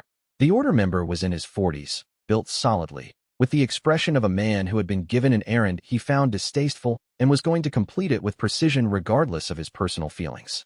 He looked at Thomas, looked past him to Wei, looked at Croft for a half-second longer, and the expression shifted minutely, the specific shift of a man registering a significant fact, and then smoothed back to professional. High Priest Aldrich sends his acknowledgement, the man said. He was addressing the room, not any specific person. The manifestation at the building's south face has been observed for 3 hours. The High Priest's assessment is that it is a structural formation event that represents significant threat to order operations in the sector. He paused. The High Priest offers temporary non-interference and requests in exchange that the anomaly, a glance toward Wei, provide whatever assessment he has of the manifestation's nature and expected behavior. Thomas said nothing. Wei said, Tell the High Priest that the manifestation is institutional in origin, anchored to this location's history, and is not currently targeting any living person. Its expected behavior is ongoing presence until the underlying guilt structure is addressed. I don't have a method for addressing that type at this stage. The messenger absorbed this without writing anything down. Memory only. And the exchange. The non-interference stands on its own, Wei said. I'm not asking him for anything in return for an accurate assessment. A pause. The messenger re-evaluated Wei's position in his internal model, noticeably. The High Priest will want to meet with you. Likely. He requests it. I'm aware of what he wants from me, Wei said. Tell him I'll meet with him when the current situation is stable. Not as capitulation, as scheduling. The messenger looked at him for a moment. Then he nodded. The minimal nod of someone conveying professional respect to an opponent whose framework they have just successfully parsed, and turned to leave. He stopped at the doorway, and the small personal manifestation that had been following the messenger the entire time, present but controlled, reached toward Wei. It had done this. The reaching, the automatic response of a thing built from guilt toward the person or object it targeted. And it stopped at the null signal the way they all stopped. But this one didn't immediately retract. It hovered. The messenger turned and looked at what his manifestation was doing. Then looked at Wei. And in his expression was a thing Wei had only seen once before, in Croft's Alley, 2 nights ago, which was the specific expression of a person who has found evidence that the mechanism they are embedded in is not, in fact, absolute. The manifestation retracted. The messenger left. The door closed. In the silence that followed, Croft said, "His name is Harrow. He's been with the Order for 8 years. He is not a bad person. He is a person who found a system that provided explanation and community and believed in it before he understood it." He paused. Like most of us. Wei said nothing. He looked at the window and the massive entity outside it that was still sitting in the fog with the patience of something made from decades of distributed silence. "The High Priest wants to assess me," Wei said, "which means he's uncertain what category I belong to. That's the most dangerous thing about Aldrich," Croft said. "He's genuinely curious. Genuinely uncertain people run toward answers. The answers he reaches are his own." Wei thought about a practitioner who had spent 30 years in this environment and had developed genuine technique for working with its mechanisms. Whatever else Aldrich was, the 30 years were real. The refinement was real. The fact that his conclusions were wrong didn't mean his data was useless. "I'll meet with him," Wei said. Thomas, from the counter, made the sound of a man who had decided not to express his opinion about this and was finding it difficult. "He'll try to convince you his theology is correct," Croft said. "I know." Wei looked at the window. The entity outside hadn't moved. "What I know about institutional guilt, I learned in the past 8 hours. He's been in this environment for 32 years. He has data I don't have." He turned from the window. "I'm not meeting with him because I think he's right. I'm meeting with him because I don't know everything yet, and the fastest path to the complete map is through the person who has the most pieces." Elena looked at him. In her expression was the specific assessment of someone watching another person make a decision and running the implications. "He'll use the meeting to map you," she said. "While you're mapping him." "Yes. And you think you'll come out of that with more than he does." Wei considered this honestly. "I think we'll both come out with accurate information. What we each do with it from there depends on principles that are genuinely different." He looked at the south window one more time. The entity sat in the fog like a fact. "The advantage is that mine don't require me to direct the other world at anyone." Outside, one of the fog's layers shifted, and through the gap, the entity's full outline was briefly visible. It was far larger than the window had suggested. Nobody in the diner spoke. Chapter 16. An hour after Harrow left, Croft stood up from the counter stool and came to where Wei was sitting. He sat across from him without asking. "My manifestation," he said. He said it the way he said everything, direct, without the social preamble that people use to make difficult topics easier. "It's been with me for 11 years. It's tried to hook into everyone I've been near, every survivor I've met, every Order member who walked beside me. It has never stopped and been confused before. The mechanism doesn't find what it needs," Wei said. "Yes. You explained that." He was quiet for a moment. "Can you explain it again? More completely?" Wei considered how to approach this. The cultivation explanation was accurate and was going to require work to land in a mind that had no cultivated framework. He looked at Elena, who caught his glance and closed her notebook. "The heart-settling art," Wei said, "requires confronting the emotional material directly, not suppressing it, not working around it, sitting with it until the experience is complete, until the event has been processed to its full depth. After that, the memory of it remains perfectly intact. The emotional weight that was attached to it releases." Croft's expression was one of professional engagement with information he was categorizing as it arrived. "So you still have the memories. Everything. The events, the context, the people involved. All of it. What releases is the unprocessed residue, the part that was still active, still influencing my decisions from below the level of conscious thought. The thing the manifestations track. The thing they track. When there's nothing left of that type, they find nothing to attach to." Wei paused. "It's not absence. It's settlement. Settled water doesn't reflect the same way as disturbed water." Croft was quiet for a long moment. His manifestation moved at his shoulder with the low, persistent agitation of a decade and more of presence. I tried something similar once, Croft said. Not through your technique. Through what the order considers penitential practice. Confession, in our theology. You name what you did. You asked for the weight to be lifted. Did it work? For 2 days. He looked at his hands. And then it came back, and it was larger than before. He paused. Which is consistent with what you're describing, actually. Naming it without fully confronting it isn't settlement. The weight just returns. Elena had been listening. She said, that's consistent with what we know about disclosure without integration in clinical settings. Talking about it helps temporarily. The sustained change requires the full confrontation. Croft looked at her. Then at Wei. The order has a term for what you are, he said. What you represent. The inner texts, the ones Aldrich keeps in the library, not the ones used in regular services, describe practitioners who arrive in the town completely unseen by its mechanisms. They're called unstained. Wei waited. The texts are contradictory about what unstained practitioners mean, Croft continued. The older ones, which Aldrich considers the authoritative sources, describe them as purification vessels, people whose clarity could theoretically help the otherworld work more efficiently, more effectively. He paused. The newer commentaries disagree. They argue that an unstained practitioner disrupts the otherworld's necessary function, which in Aldrich's theology is divine justice. That disruption makes the unstained not a saint, but an abomination. And Aldrich's current interpretation, Wei said. He sent Harrow. Croft met his eyes. He hasn't decided. Which is more dangerous than either answer. Wei sat with this. An undecided Aldrich was a variable he couldn't map yet. He needed more data, which was why he had agreed to the meeting. Outside the south window, the massive entity had not moved. Then it did. Not toward the building. Not toward any of them. It shifted orientation, a slow, ponderous rotation that took 4 minutes and ended with it facing north. Its gilt signature, which Wei had been reading as static and structural, changed quality. Not targeting. Not activating. Reading. Something in the town's northern sector had caught its attention. It just changed, Wei said. Thomas was at the window instantly. Changed how?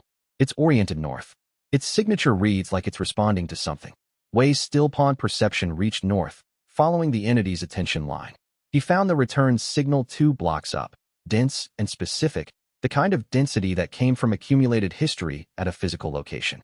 There's something north that matches whatever structural guilt pattern this entity responds to, Croft said, very quietly. Harrow walked north. The entity was not following Harrow. It was not tracking a person. It was doing what Wei had said, completing a pattern, moving along a line of historical weight that connected this location to another. Whatever had happened at the diner's stable intersection was not isolated. It was part of a chain. Chapter 17. The chain ran north for 2 blocks and ended at a brick building with no distinguishing exterior features that still had its original sign. Weathered, but legible if you knew what you were looking at. Thomas knew. Care home, he said. The Birchwood Center. It closed. I don't know exactly when, but it was already closed when I arrived. The sign's been there the whole time. Wei read the building. The gilt signature in its structure was not fresh. It had the layered, sedimentary quality of institutional guilt. Different people, different roles, different levels of the hierarchy, each one contributing their piece of the pattern across many years. No single act. A system that had produced harm through accumulated small choices, each one making the next easier, each one dispersing responsibility further until no individual person bore enough weight to be moved to stop. The matron had not followed the group here. It had not followed Harrow here. It had been moving toward this location from the moment it appeared, because the location was the anchor point for a pattern that had been building since before Thomas arrived, and would continue building regardless of which specific living people were in the vicinity. Wei shared this assessment. Elena wrote. Her handwriting was steady, the handwriting of a person who had been doing this work long enough to remain functional while recording material that was difficult. So the manifestation, the large one, it's not responding to any of us. It's responding to the history of this specific location. Correct. That changes the threat model significantly, Thomas said. I've been reading big ones as target following. Same logic as the small ones, just stronger. Different class entirely. The small ones are individual in origin. They track specific guilt signatures in living people. This type is structural. It follows accumulated guilt in locations and institutions rather than people. Wei looked at the building. I don't have a method for addressing this type. My technique is built for individual processing. What this entity is made from requires, he paused, working out the terrain, either the people involved in the original harm to address their contributions, or some mechanism I haven't identified yet for addressing institutional guilt at the level of the institution itself. Most of those people are probably dead, Elena said. Yes. Pren had been quiet for the walk and was quiet now. He stood with his hands in his jacket pockets, looking at the care home. Can it be fixed? He said. The town, not the individual manifestations. The whole thing. Wei looked at him. The boy was asking with the specific urgency of someone who needed the answer to mean something, not just to be accurate. He thought about how to answer honestly. I don't know yet, he said. I don't have enough of the map. But you think it might be? Yes. He said it without softening or expanding it. The town's mechanics are consistent. Consistent mechanics can be understood. And what can be understood can be worked with. He paused. That's not the same as yes, it can be fixed. That's the correct ground to be standing on at this stage of the problem. Pren looked at the care home for a moment longer. Then he said, okay, in the voice of someone who had decided to hold the honest answer rather than the reassuring one. Elena looked at Wei.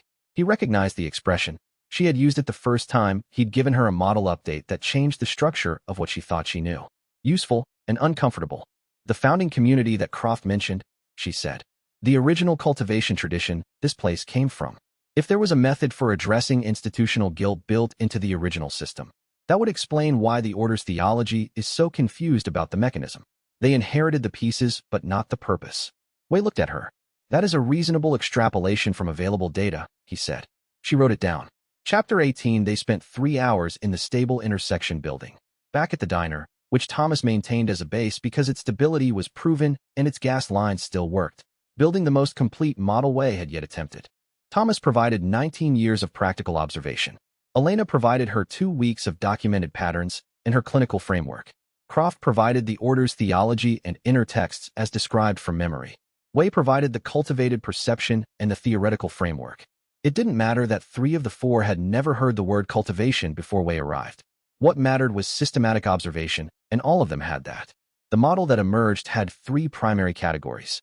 Individual manifestations were generated by living people carrying unresolved guilt. They tracked specific guilt signatures and pursued specific targets. They responded to Wei's settled qi by losing the tracking signal. They responded to partial psychological acknowledgement by reducing in intensity. They responded to full confrontation and integration by dissolving. They were the most common type. Structural manifestations were generated by historical guilt at specific locations. They did not track living people. They completed patterns that had been set in motion by past institutional failures. Wei had no technique for addressing them, but they also didn't target the group directly.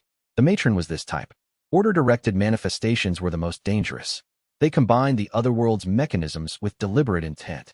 Aldrich's refined technique could encode specific targets and deploy them with controlled timing. They were more sophisticated than the individual type and more responsive to Wei's disruption techniques than he had initially expected, but they required sustained position maintenance to interrupt rather than simple presence. The gap in the model was large. The source, Wei said. I keep returning to the source. He spread the terrain in his cultivation log. Individual manifestations are generated by guilt. Structural manifestations are generated by historical guilt. Directed manifestations are generated by deliberately channeled guilt. All 3 require the same mechanism, guilt converted into manifestation. That conversion requires a conversion engine. The other world itself, Elena said. Yes, but what is it? The fog, the shifts, the rust world, the ambient transformation of the environment based on psychological state. That is not a naturally occurring phenomenon. He looked at Thomas. In 19 years, have you found anything in this town that predates the other world's current state? Something that read as foundational rather than symptomatic? Thomas was quiet for a long time. There's a building, he said eventually. In the civic district. I've never gone in. It holds through shifts that take out everything around it. The manifestations don't go near it. He paused. Not because they're avoiding it the way they avoid you. More like, they don't register it. It's not in their map. Wei filed this carefully. I'd like to see it. Eventually, Thomas said. Right now I'd like to see us get through the next 24 hours with Aldrich reassessing his position on the unstained question. Fair, Wei said. Elena was turning back through the notebook. She had been reviewing her own documentation as the model had developed, cross-referencing against it. She stopped on a page and stayed there. I found something in my research notes, she said. Before I arrived, I was doing background on Silent Hill because of a patient who had been obsessed with the town's history. There's a historical reference, academic, archived, not widely known, to a practitioner who visited the town approximately 300 years ago. The record describes them as someone who came specifically because of the town's reputation for guilt manifestation work. Wei looked at her. They had a different name for it, she said. They didn't call it the other world. They didn't call it a horror. They called it She checked her notes. The settlement ground. Wei was still. Settlement ground, he thought. The specific word. The heart-settling art's deepest theoretical framework used settlement as its central metaphor. The process of allowing disturbed water to settle, allowing the silt of unresolved guilt to descend, allowing the cleared water above to remain clear. Settlement was the mechanism's name.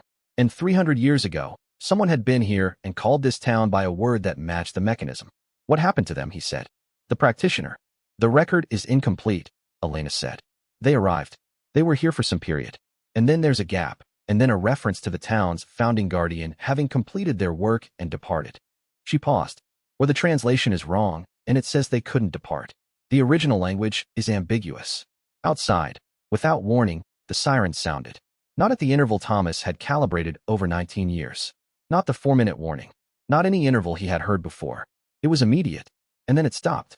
And then the fog at every window turned the color of an old bruise.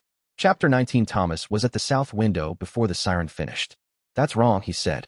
It was the most alarmed his voice had been since Wei arrived. Wei went to the east window. The fog had changed, not just in color, which was a deep purple-gray that sat at the back of the eye wrong, but in character. His still-pawn perception touched it and found the ambient guilt signature of the entire town had shifted simultaneously, the way the surface of water shifts when something large moves below. The matron moved, he said. He tracked through the ambient signal and found it. The massive entity that had been sitting outside the diner's south face for 6 hours was in motion, not toward the building, not toward any of them, but north and then west, toward the town's center. And it was not moving alone. Every standard manifestation Wei could perceive at the range of his still-pawn perception was reorienting. Not pursuing. Following. They were following the matron. How many of them, Elena said. She was at his shoulder, reading his face. Everything in the neighborhood. He checked the ambient signal. And further out. The signal is shifting across 4 or 5 blocks radius. Thomas turned from the south window. He had gone through a change in his expression that Wei had not seen before. 19 years of process to practical flat had shifted, and what showed underneath was something that Thomas had apparently been carrying long enough that its emergence was not surprise, but recognition. 17 people, Thomas said. Everyone looked at him. I've only seen this once. The manifestations moving together like this. I didn't understand what I was seeing at the time. He looked at the east window's bruised fog. 17 people went toward the center that night. 2 came back. He paused. One of them was me. The room was very still. Wei's perception of the town-wide signal was still updating. The matron's movement toward the center was pulling the town's ambient guilt energy with it, the way a large mass moving through water creates currents around it. He could feel the formation scale event building at the town's center. Not a standard otherworld shift, not an individual manifestation surge. Something larger. Something that had been building since before he arrived. What's at the town center, he said. Thomas looked at his map. Historically, administrative buildings, a park, the old civic tower. He paused. What's there now? I've never gotten close enough to say. Because of the event 17 years ago. Because 2 people came back. Wei looked at the east window. The bruised fog had settled into something that felt less like weather and more like the quality of the air before a storm. Charged, specific, waiting. His cultivation perception could feel the formation structure at the center responding to something. The cultivated notation of the manuscript page resonated with it faintly, the way 2 instruments resonate in the same key from across a room. He made a decision. We need to go toward it, he said. Thomas looked at him. Not because it's safe, Wei said. Because the answer to what this place is requires going toward the source rather than away from it. The complete map isn't visible from here. He looked at the room. The structural guilt, the institutional pattern, the 300-year-old practitioner who called this the settlement ground, the cultivation notation in that manuscript page, they're all pointing toward the center.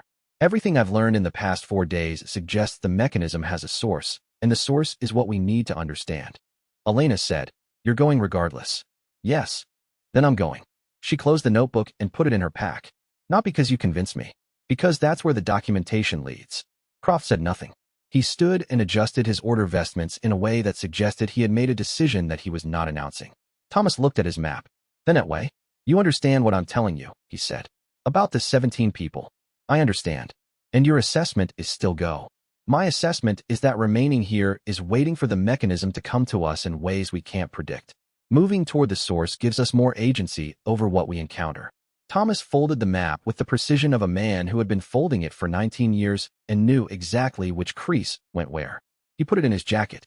Pren and Hector stay here, he said. To them, directly. Stable ground, stable supply. The otherworld events near the center are worse. You wait. Pren looked like he wanted to argue. He looked at his hands. He looked at Elena, who met his eyes and gave him the minimal nod of someone communicating. This is the right decision for you, and we're not diminishing you by it. He sat back down. Thomas picked up his flashlight. All right, he said. Chapter 20. They moved through streets that had emptied. Not emptied the way streets emptied when people left. Emptied the way a room empties before something happens in it. The standard manifestations had followed the matron toward the center. The fog was thick and purple-gray at the edges and cleaner toward the center, which was the inverse of every natural fog dynamic Wei had ever observed. He read it as the ambient guilt energy flowing toward the event rather than away from it. Thomas led. He had the route from 19 years of avoiding the center, and now he walked it toward rather than away. And the specific discipline that required was visible in the set of his shoulders. Not fear, but the controlled movement of a man applying 19 years of learned survival to a situation that inverted the lesson. Wei walked with Croft. The order defector had said very little since they left.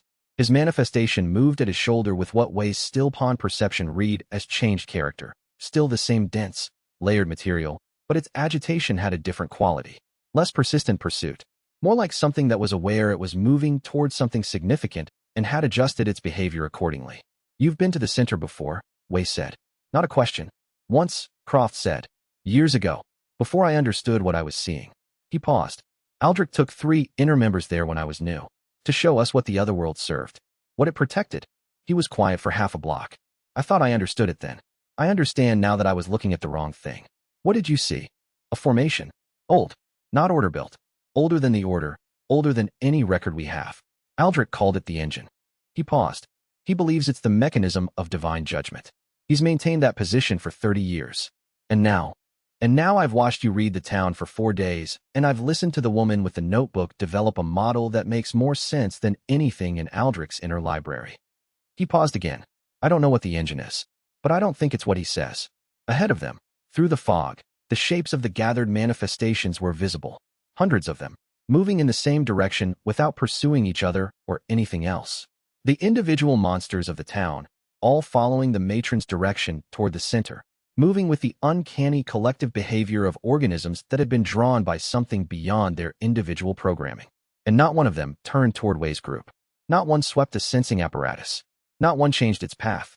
They were simply present and moving, and the group walked among them at the edge of the flow, going the same direction. Thomas, at the front, had gone very still in his movement. Present, precise, not reacting but registering everything. Elena was writing while she walked. Wei had noticed she had developed the capacity for this over the past several days. The notebook open at her hip, the pen moving in her right hand while her left kept the notebook steady, not looking at it, recording by feel and confirming with peripheral vision. The manifestations aren't pursuing, she said. They're responding to a call. Yes. Which means the engine at the center is communicating something. Or the mechanism is. Something formation scale is activating. The streets narrowed as they approached the civic center. The buildings here were older. The town's original architecture, Wei's perception told him, the first things built and the things that had been maintained or at least preserved by the otherworld's specific version of time. The formation scale event building at the center was closer now, and its signal matched the manuscript page's cultivation notation more strongly.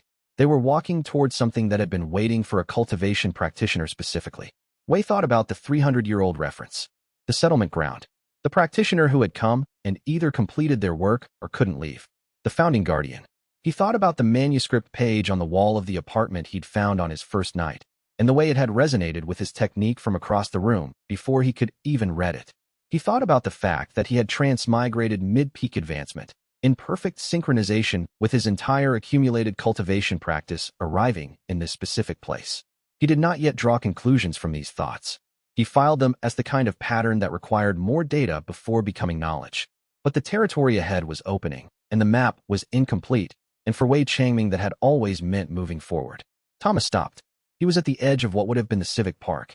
The fog here was thinner, cleared, almost, the bruised gray replaced by something that was close to nothing, a specific quality of air that Wei's perception registered as distinct from the ambient guilt signal and older than everything around it. The gathered manifestations had filled the park. The matron stood at its center, stationary again, but oriented toward something. In the middle of the park, where the civic tower had probably once stood, was a formation array. Old. Very old. Its notation was visible to Wei's perception even through the fog, and it was the notation of the manuscript page, the same hand, the same tradition. Not dormant, active. Its cultivation signal pulsed with the specific rhythm of a mechanism that had been waiting for the input it was designed to receive. That's what Aldrich calls the engine, Croft said low. Wei looked at it. He could read the outer edges of the notation now with Stillpon's perception range. Not fully. He would need more cultivation advancement and closer proximity. But enough to confirm that this was not a judgment mechanism, not a punishment apparatus. This was a processing mechanism. A large one. A very old one. Built by practitioners who knew exactly what they were building and why. Thomas said, the last time I saw it active was the night 17 people walked toward it and 2 came back. He paused.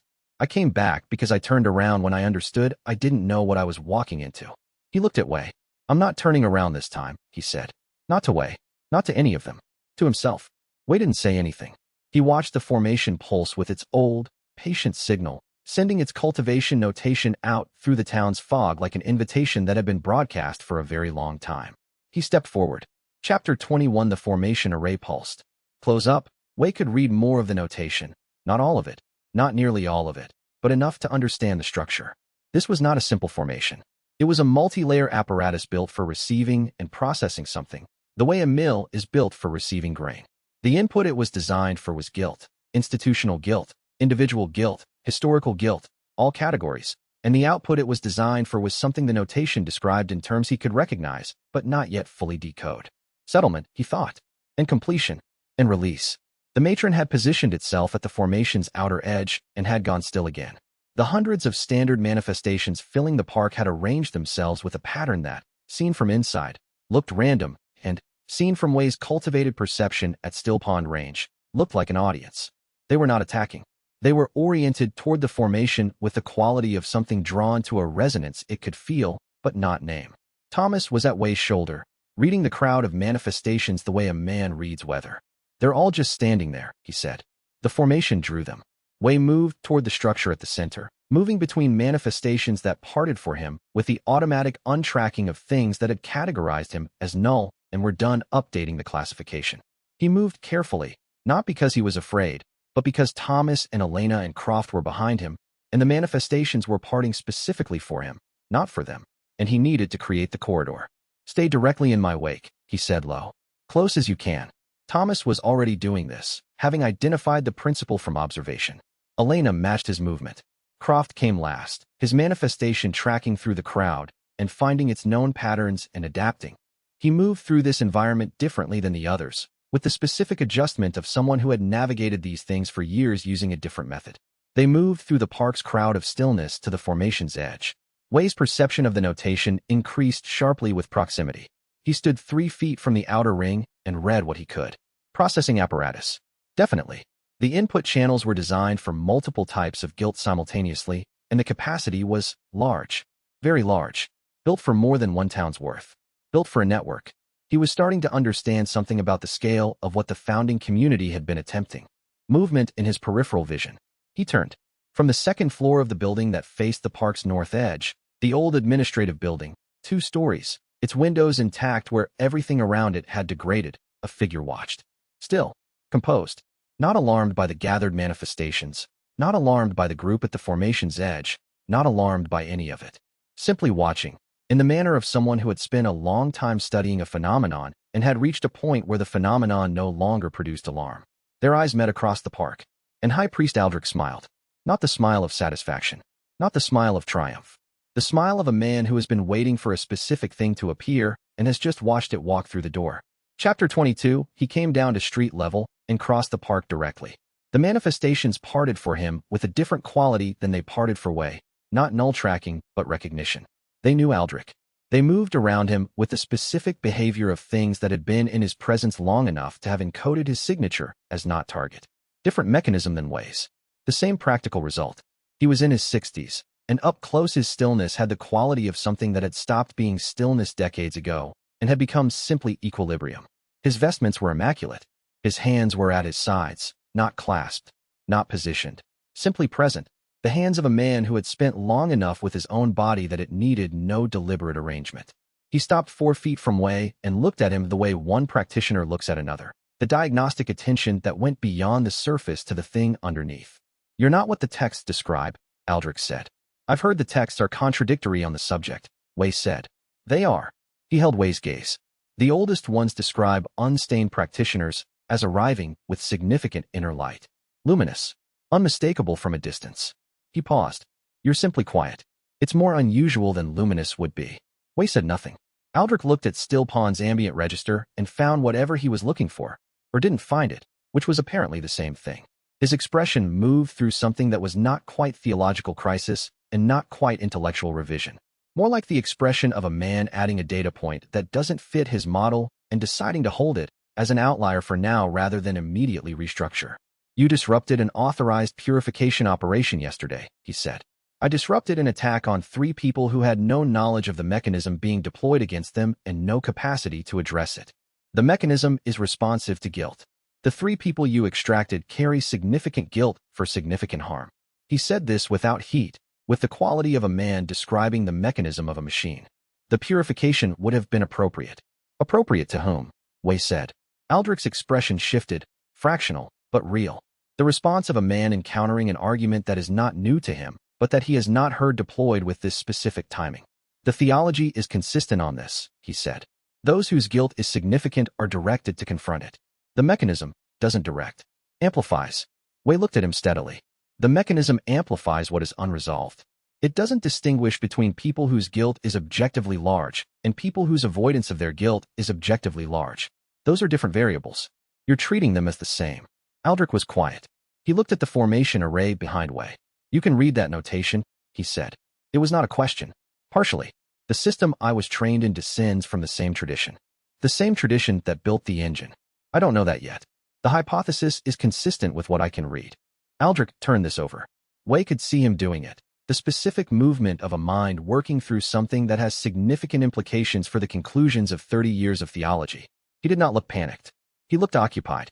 "The founding texts I have access to describe the engine as the mechanism of divine judgment," he said, "as the means by which guilt is assessed and the appropriate weight applied."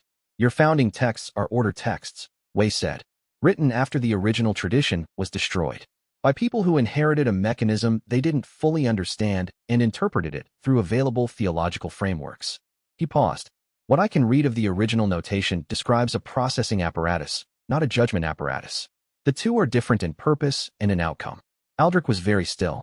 "If that's true," he said, "then 30 years of directing the mechanism toward people you've judged deserving has not been divine purification," Wei said. "It has been you deploying a processing tool as a weapon and calling the damage redemption." He said it without cruelty, without anger, in the tone he used for everything. Informational, direct, treating the other person as capable of handling the honest version. Aldrich's expression was the expression of someone who has encountered the most difficult possible version of a thing they have been approaching from the easier side for 30 years. Then he said, "Observe tonight's operation. As a professional courtesy, you've told me what you believe the engine is. Watch what it does and tell me I'm wrong." He turned and walked back toward the administrative building. Wei filed the invitation and the data it carried. A man uncertain enough to seek contradiction from an opponent, certain enough to believe the evidence would vindicate him, and turned to find Thomas standing at his shoulder with the expression of a man evaluating whether an agreement was wise. "You're going to observe," Thomas said. "Yes. That's agreeing to be in the middle of an order ritual. It's agreeing to gather accurate information about the mechanism from the person with the most access to it." Wei watched Aldrich disappear through the administrative building's door. "Accuracy is not an endorsement." Thomas looked at the formation array, then at the park full of still manifestations, then at the fog. "Fine," he said, "but I'm not waiting outside." Chapter 23. Aldrich's ritual began at midnight. He conducted it from the administrative building's upper level, at a window that faced the formation directly. 3 inner order members assisted, not Croft, whom Aldrich had not yet acknowledged as present in the park, and not Harrow, who was managing an outer perimeter. 3 others, experienced, their practice visible to Wei's perception as a genuine and well-developed method for reading and channeling guilt signatures at range. Wei watched from a position behind Aldrich and off to his left, close enough to observe the technique's detail, far enough that his presence at the operation's anchor point would not disrupt the mechanism before he had fully understood what it was doing. Elena was at his right, notebook open, pen moving. Thomas was at the window with a sight line to the street below. The ritual was more sophisticated than Wei had expected. Aldrich did not simply direct a manifestation at a specific target. What he did was read the formation's current activation state, the processing apparatus's input channels, which were drawing guilt energy from the entire neighborhood through the gathered manifestations, and then encode specific guilt signatures into the formation's output channels, directing the formation's amplification toward named targets rather than allowing it to distribute the amplified energy generally. It was, Wei thought, like taking a processing mill and putting a specific type of grain into the output mechanism, so that instead of making flour it made targeted projectiles. The targets tonight were 3. Wei read their guilt signatures through the formation's encoding, specific, real, significant, and confirmed what Croft had described. People with genuine guilt for genuine harm, who had been in the town long enough for the other world to have built substantial responses to them. He also confirmed what the formation's encoding was going to do to them. Not process, not purify. Deploy the amplified weight of their own guilt signatures at full force, without context, without navigation, without any mechanism for them to do anything with the experience except be overwhelmed by it. Aldrich called it purification. Wei called it applying a processing tool as a weapon, exactly as he'd said. He turned his attention to the spatial geography.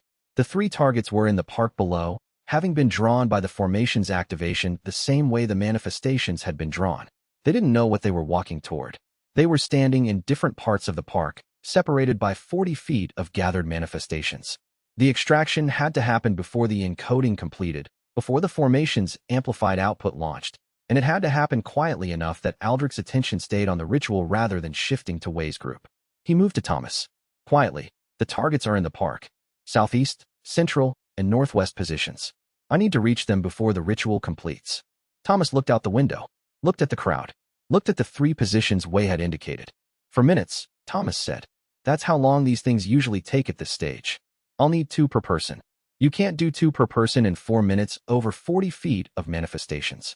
The manifestations will part for me. If Elena takes the southeast position while I take the central, Croft can cover northwest. He knows how to move through them. Thomas processed this. And if Aldrich notices, he's focused on the encoding. If we move during the ritual's peak, the 2-minute mark, when the practitioners are at full attention on the formation, he won't be looking at the park. Thomas looked at Croft, who had been following this exchange with the expression of a man performing a rapid and ongoing assessment of the risks. Croft said, I can do northwest. I know the timing of this stage. Elena said, I haven't moved through them before. Not without you as the corridor. The southeast target is near the formation's outer ring. The manifestation density is lowest there. They've arranged themselves in the middle and outer reaches. You can move along the formation's edge without needing a corridor. Wei looked at her. You understand the risk. I understand it. She closed the notebook. That's not the same as being comfortable with it. No, he said. It's not. They moved at the 2-minute mark. Wei went first, directly into the park's central density.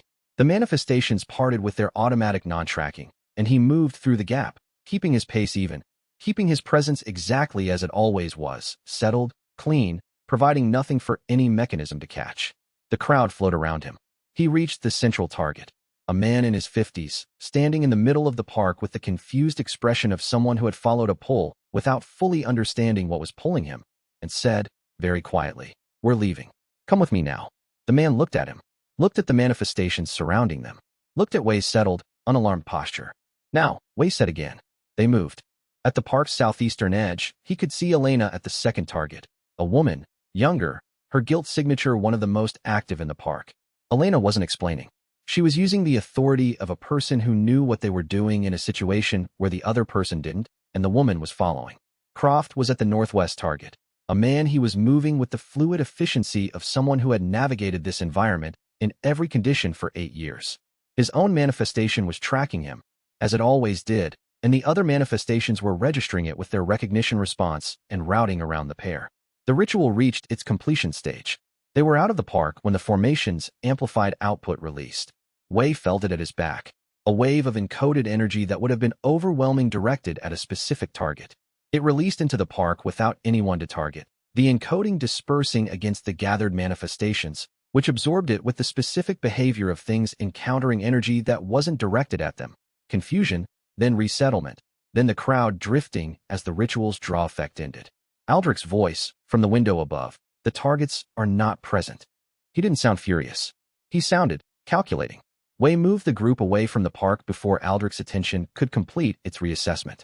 The last person he'd extracted, the one he'd found at the park's northwest edge through Croft's route, turned at a block's distance and looked at Wei. He was gaunt. In his 60s, he had the specific bearing of a man who had been very competent for a very long time at something difficult, and who had been in a situation that outmatched his competence and had been here long enough to adapt to it. He looked at Wei with the specific expression of a man whose perception of the person in front of him is both more accurate and more critical than the person in front of him expects. "You have a cultivation technique," he said, "that makes you invisible to the detection mechanism." "Yes." "Describe it." Wei described it briefly. "The heart-settling art. Process guilt. Settled qi." The man listened with the attention of a diagnostician and said, "Your clarity of conscience produces a null signal. The manifestations can't find a target. You experience this as protection." He paused. "What you're not accounting for is the degree to which the manifestations have become predictable in the rest of the town because survivors have learned to navigate their specific guilt signatures. Your presence creates an anomaly in that predictability. People who have been surviving by reading the manifestations patterns can no longer read them accurately when you're present. The unpredictability will kill someone who was surviving through pattern reading." Wei was quiet for a moment. The man waited, watching him. "Your name?" Wei said. "Marcus Cole," the man said. "I was a psychiatrist. I've been in this town for 22 years. Chapter 24. Marcus Cole had not survived 22 years through luck or conventional adaptation. He had survived because he was the only person Wei had met in this town who had developed a technique that was, in a specific and limited sense, equivalent to cultivated practice. Not because he had read cultivation texts or received any training, but because he had spent 22 years studying one subject with the full methodical focus of a psychiatrist who had nothing else to study. His own guilt. "I know my guilt signature precisely," he said. He was walking beside Wei, matching his pace with the economy of a man who had learned long ago not to waste energy on presentation. "I know its exact weight, its specific texture, the categories of harm I'm carrying, and the magnitude of each. I've mapped it the way a cartographer maps known terrain." He paused. "The manifestations respond to my signature in predictable ways. I know which manifestations will approach, which will avoid, which will engage based on my specific guilt categories. I use that as navigation. You can go places the standard survival methods don't allow," Wei said. "I can go anywhere in the town where my guilt signature produces a predictable response. There are areas where my specific guilt doesn't map well. Low guilt density zones are harder because the manifestation's behavior becomes less coherent without strong signal to organize them." He looked at Wei. "Your presence is a low guilt density zone. You make the entire area around you unpredictable. For survivors using pattern reading, which is almost everyone who has been here more than 2 months, you're a hazard." Wei processed this. It was correct. The logic was sound. He had been operating on the assumption that his immunity was straightforwardly beneficial and had not fully worked through the second-order effects. Marcus's 22 years of environmental observation was worth more than Wei's 5 days. "I take your point," Wei said. Marcus looked at him. The look of a man who had been prepared for an argument and was recalibrating. "You're not arguing with the mechanism description," Marcus said. "It's accurate. I didn't account for the predictability disruption. Most practitioners I've met argue with the parts of evidence that are inconvenient to their self-assessment." "I'm interested in accuracy," Wei said. "The self-assessment is a separate variable." Marcus was quiet for a moment. "Then, your technique is called the heart-settling art." "Yes. And you process guilt by confronting it directly in cultivated meditation, releasing the emotional charge while retaining the memory." "Accurate. What is the success rate across students and practitioners of the technique?" Wei looked at him. "Genuine confrontation consistently produces genuine release. The failure modes are in the confrontation quality, false clarity, suppression mistaken for settlement, partial processing that creates a false floor." He paused. "Why?" "Because your technique's weakness is the same as every clinical intervention's weakness." Marcus looked forward. "You can't always tell if the confrontation was genuine or performed. And performed clarity is more dangerous than avoidance because it produces the same signal output as genuine clarity while leaving the wound intact." Wei was quiet. This was also accurate. He had known it. He had trained students for 40 years, and the hardest cases had always been the ones who were performing clarity convincingly to themselves as much as to him, whose cultivation advancement was real, but whose foundation was wrong. "You're telling me I could be wrong about my own state," Wei said. "I'm telling you it's not impossible." Marcus's voice carried the specific flatness of someone who had spent 22 years with that possibility, sitting at the edge of his own awareness. I'm telling you that the system you've built your survival here on is the same system your deepest unresolved material would use to conceal itself if it wanted to remain unresolved. Wei looked at the fog ahead of them. He thought of Luo Benshan, the released memory, the absence of weight. He thought of Marcus's question about certainty. He filed it under. Examine when there is time and quiet and nothing else requiring immediate attention. Do not dismiss. Do not resolve prematurely. 22 years, Wei said. Why are you still here? Marcus was quiet for longer than the question required. Because people keep arriving and they need someone who knows the mechanism. He said it without drama. I know I can't process my own guilt well enough to leave. My technique requires the guilt to remain intact as navigation material. If I processed it the way you describe, I'd lose my method. He paused. I've accepted that I'm most useful in here. That's not a comfortable conclusion. It's an accurate one. The woman Elena had extracted, the one with the most active guilt signature, was walking ahead of them with the specific movement of someone in active disorientation. Elena was beside her, not talking but present. Marcus watched this. The therapist, he said. Elena Park. Yes. Her technique with the survivor, presence without interpretation, is more effective than your method for the initial phase. You process too quickly. The confrontation requires preparation. He paused. I would work well with your group if my presence didn't create complications. What complications? My guilt signature will attract manifestations that weren't previously relevant to your group's pattern. I'll add threat that didn't exist before. He looked at Wei. And my assessment of your technique is not entirely positive. I'll say what I observe. That's useful for accuracy and difficult for social cohesion. I prefer accuracy, Wei said. You say that now, Marcus said. Wait until the accurate thing is something you've built your life on being wrong. He kept walking. Behind them, Elena had taken the woman's hand. Not clinically, not therapeutically, just human, and the woman's shaking had diminished. Chapter 25. Thomas acquired the small building on the street behind the civic district by the simple mechanism of being Thomas, which involved trying the door, finding it unlocked, determining it was stable, and moving into it with the efficiency of long practice. It had been a surveyor's office, once. The maps on the walls were still there, street grids, elevation contours, property boundaries from decades ago. Thomas spent 40 minutes updating his current map against the surveyor's originals and found 3 new stable routes he hadn't known about. He circled them in pencil with the satisfaction of a man adding to a system he'd been maintaining for 19 years. Marcus Cole sat in the corner where the light was best and watched everyone. It was, Wei noted, exactly what Wei had been doing on his first day, reading the room's behavioral patterns from a position that gave maximum observational range. Different technique, same instinct. Your 3 extractions, Marcus said to Wei, not looking up from whatever he was reading from the survivors. The operation tonight was Aldrich's most complex in years. He was targeting specific people with specific guilt categories because the formation's current activation state would have amplified those categories maximally. He paused. How did you know the timing? Croft. Marcus glanced at Croft, then back at Wei. The defector has been more useful than I expected. He knows the ritual structure. He's been in the order for 30 years. I know. I've been watching him from a distance for 2 of them. Marcus returned his attention to his assessment of the room. His guilt signature is dense but sophisticated. Multiple categories, long history, significant awareness of his own wound.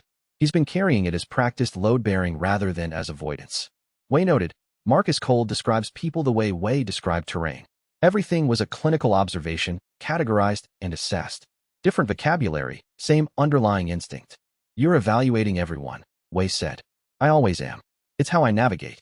He said it without apology. Your group's guilt composition is unusual. The long-term survivor has minimal active guilt, mostly processed through action, which is a legitimate method. The therapist has significant active guilt, but is working it directly. The boy, Pren, Wei said.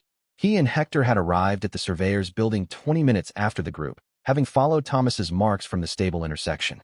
The boy's guilt is adolescent in character, but sharper than usual for its scale. His recent acknowledgement work has reduced the active edge significantly. Marcus paused. Your defector is the most complex profile in the room. And mine. Marcus looked at him. The diagnostic gaze that had been running over everyone else in the room settled on Wei for the first time with its full attention. Yours reads as clean, he said. Settled, as you described. The null signal. He paused, and Wei saw the hesitation, not uncertainty about the observation, but something that required care in the saying. But the null signal has a specific texture to it. Clean guilt processing produces one texture. Profound dissociation from guilt material produces a different one. He looked at Wei without looking away. They're not identically legible from outside. I'm not certain which yours is. Wei received this without flinching. I appreciate the accuracy, he said. You won't always, Marcus said, exactly as he had predicted on the walkover. Elena, who had been at the far end of the office working with the woman she'd extracted, whose name, they had learned, was Yoel, turned around and walked over. She sat between Wei and Marcus. I want to understand how you navigate the town, she said to Marcus. Without preamble, without social prelude. The tone of a professional speaking to a professional. Marcus looked at her. He described his method. The guilt signature mapping, the manifestation behavior patterns, the specific routes available to him by virtue of what he carried. He described it clinically, with precision, and Elena listened with the specific quality of someone who was not just receiving information, but reorganizing her existing framework around it in real time. When he finished, she was quiet for a long moment. Then she said, Your technique requires the guilt to remain as active material. Wei's technique requires the guilt to be processed away. Between you, you have two opposite approaches to the same mechanism. She paused. In the town's founding tradition, the original cultivation community that built the formation seems to have been doing something that was neither. Processing was the goal, but the mechanism required the guilt to be present and navigated through, not simply removed. Both men looked at her. The original technique, she said, if the founding texts are right, produced practitioners who could be present to guilt as an active experience while simultaneously being free of the unresolved attachment to it. Present, but not controlled. That's not what Wei does. He releases the attachment along with the weight. That's not what you do. You maintain the guilt intact as navigation material. She looked at the maps on the surveyor's wall. The founding tradition was trying to do something harder than either of you, she said, and the other world was built to facilitate it. The room was quiet. Marcus Cole, who Wei had determined was not easily surprised, looked at Elena Park with the expression of a man adding an unexpected data point to his model. And from somewhere in the town's middle distance, Elena's guilt manifestation, which had been suppressed since she arrived, managed through her own professional discipline and awareness, activated for the first time. It was visible even through the surveyor's office wall. Diffuse, specific, personal. And Elena saw it. Her breath caught. A single involuntary sound, quickly controlled. And then she was very still, looking at the shape that her own unresolved guilt had made outside the window. Wei moved toward her. Marcus said, quietly, before he could reach her, Don't explain the mechanism. Not yet. Wei stopped. He looked at Marcus. Then at Elena, who was looking at the manifestation with an expression he had not seen on her before. The expression, specific and unmistakable, of someone encountering the external shape of something they had been living with internally for a long time. He didn't explain the mechanism. He sat beside her instead, and waited. Chapter 26. Elena looked at her manifestation for a long time. It had the quality of personal things. The standard manifestations were generalized horror. Their shapes were awful, but they were awful in ways that didn't have specific reference. This one had the awful quality of being recognizable. Not the face of anyone, not the shape of anything that could be named, but the presence of it had a signature that Wei's cultivation perception read as particular to this person, to this specific history, in the way that handwriting is particular even without the words. She said, eventually, there was a patient. I conducted a psychiatric assessment and cleared him for outpatient care. He died by suicide 2 days later. She said it the way she said clinical things, precisely, without ornament. She had delivered this report many times, in many contexts. The delivery was practiced. The assessment was within clinical standards, she continued. Every metric I used was appropriate. The conclusion was defensible. I reviewed it 3 times after his death, and every time I confirmed it was defensible. She looked at the manifestation outside the window, and it was wrong. Wei understood. The assessment was correct by every measure. The conclusion it generated was wrong. The gap between those two things was where the guilt lived. He opened his mouth. Marcus, from across the room, made a minimal sound that was not quite a cough and not quite a word but functioned as a warning. Wei closed his mouth. He thought about what he had been about to say. He had been about to explain the distinction between procedural correctness and outcome accuracy. He had been about to describe how the guilt's source, the gap between defensible assessment and wrong conclusion, was exactly the kind of material the heart-settling art was designed to address. He had been about to provide a framework. He looked at Elena, who was still looking at the window. Her hands were at her sides, and her hands were shaking. Very slightly. The controlled shaking of someone who was holding something in a specific way to keep it from becoming something else. Wei sat beside her. He didn't say anything. 1 minute. 2. The manifestation outside didn't change. Then Elena said, I don't need you to explain what it is. I know what it is. I've known what it is since before I arrived here and found it had a shape. She still didn't look at him. What I need is for someone to believe me that it's real, that it exists, that the weight of it isn't a procedural error I should have corrected with more effective self-assessment. She paused. Can you do that? Just that. Wei thought about the honest answer. The honest answer was that his training, his entire cultivation practice, his 40 years of experience, all of it was built around moving through what she was describing toward resolution. He was genuinely equipped to help her with the mechanism. He was not, and the recognition of this arrived with the specific clarity of something true. He was not naturally equipped to simply be present to pain that he could see a path through. He knew the exit. He was already looking at it. And the act of looking at the exit meant he was not fully in the corridor with her. I believe you, he said. He said it without the technique attached, without the forward lean toward the solution. He sat with her in the weight of it. The clean assessment wrong outcome, the patient who had died, the thing the manifestation outside had been built from. And he didn't offer anything except the statement and his presence in the same moment. The manifestation outside became more defined, not larger, more specific. The way a blurred image becomes precise when the lens is correctly adjusted. The same thing, but visible now in its actual detail. Elena exhaled. It got worse, she said. No, Marcus said, from across the room. He had been watching with the attention of a clinician in the presence of a significant case. It became more accurate. Those aren't the same thing. Chapter 27 Marcus explained while the manifestation held its precise shape outside the window. The mechanism generates manifestations in proportion to avoidance, he said. He had moved to a chair closer to them, not for comfort, but for professional proximity to the data. Not in proportion to the guilt's objective scale. In proportion to the degree the guilt is being kept from being looked at directly. Elena said, so the manifestation gets larger as avoidance increases.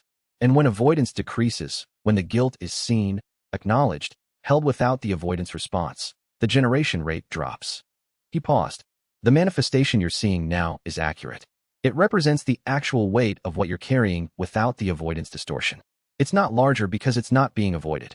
It's just precise. Elena looked at it. The manifestation had the quality of something that had been waiting to be seen correctly for a long time. The assessment was right by every metric, she said. And he died. Yes, Wei said. She looked at him. That's it. That's what I needed. She looked back at the manifestation. Not an explanation of why I shouldn't feel guilty. Not a framework for processing it. Just yes. Wei felt the specific sensation of having learned something by failing at it first. He noted the failure precisely. His instinct had been to move toward the solution, and the solution was not what was needed at this stage. The stage required presence and acknowledgement. The solution would follow when the presence had been adequately established. He filed this. Marcus said, your cultivation technique processes guilt by releasing its attachment. The result is high functional clarity. Wei said, yes. The cost is that you have less access to what unprocessed guilt feels like from the inside. You've processed too much to retain genuine experiential familiarity with the state you're asking others to move through. He said it with the precision of a diagnosis, without apology. You help people by describing a country you've left. She needed someone still in the country with her. Wei received this without argument. It was the most accurate description of his fatal flaw he had yet encountered. That's useful, he said. It won't always feel useful, Marcus said. They worked with Elena's manifestation for the next hour. Marcus provided the framework. Acknowledgement reduces generation rate. Partial processing reduces intensity. Full confrontation and integration dissolves. Elena provided the psychological expertise. The difference between performing acknowledgement and genuine acknowledgement. The specific texture of authentic contact with the material versus the performance of contact. Wei provided what he had, which was the cultivated perception that could track the manifestation's response to each stage of the work and tell them whether the acknowledgement was genuine or performed. Elena's performed acknowledgement produced a null response in the manifestation. Real acknowledgement produced the precise definition that they'd seen earlier, the manifestation becoming more accurate rather than larger, visible as itself rather than as the avoidance distortion. The other world is a better lie detector than anything I've used clinically, Elena said. It reads what is, not what is presented. Wei agreed. They worked until the manifestation had reduced from the defined precise quality to something smaller but still present. Partial acknowledgement, partial reduction, genuine progress without complete resolution. Elena's hands had stopped shaking. She closed the notebook, then opened it, then wrote one sentence and closed it again. Wei felt the advancement building before he understood what it was. He had been processing, Throughout the evening's work, at a rate that the outer world's months wouldn't have produced, the gap between his instinct and what was actually needed, the failure of his first approach with Elena, the accurate precision of Marcus's diagnosis, the mechanism of avoidance and generation that Marcus had described and Wei had confirmed through cultivated perception, the specificity of individual guilt versus institutional guilt versus Elena's particular wound. All of it was processing. All of it was genuine. All of it was adding settled chi to his cultivation base in the form of understanding he had not held before. Mountain Calm opened. It was not like the previous advancements. Still Pond had been a refinement of resolution. Mountain Calm was a change in scope. His perception didn't sharpen, it expanded, and then expanded again, and then continued expanding until it encompassed the surveyor's office, the block, the neighborhood, and then the town. He sat very still. The town spread before him as a map made of gilt signatures, each one a specific point of light in the ambient darkness, each one distinct in its weight and character and layer. Hundreds of individuals, dozens of structural accumulations. The formation array at the civic center pulsing with its old patient signal. The order's inner sanctum with its specific dense quality. And over all of it, the deep substrate he had been feeling at the edge of his perception since the first day, now visible as something immense and old and complicated, not a collection of individual guilt signatures, but an organism. It was overwhelming in the way that looking at a map of a war zone is overwhelming.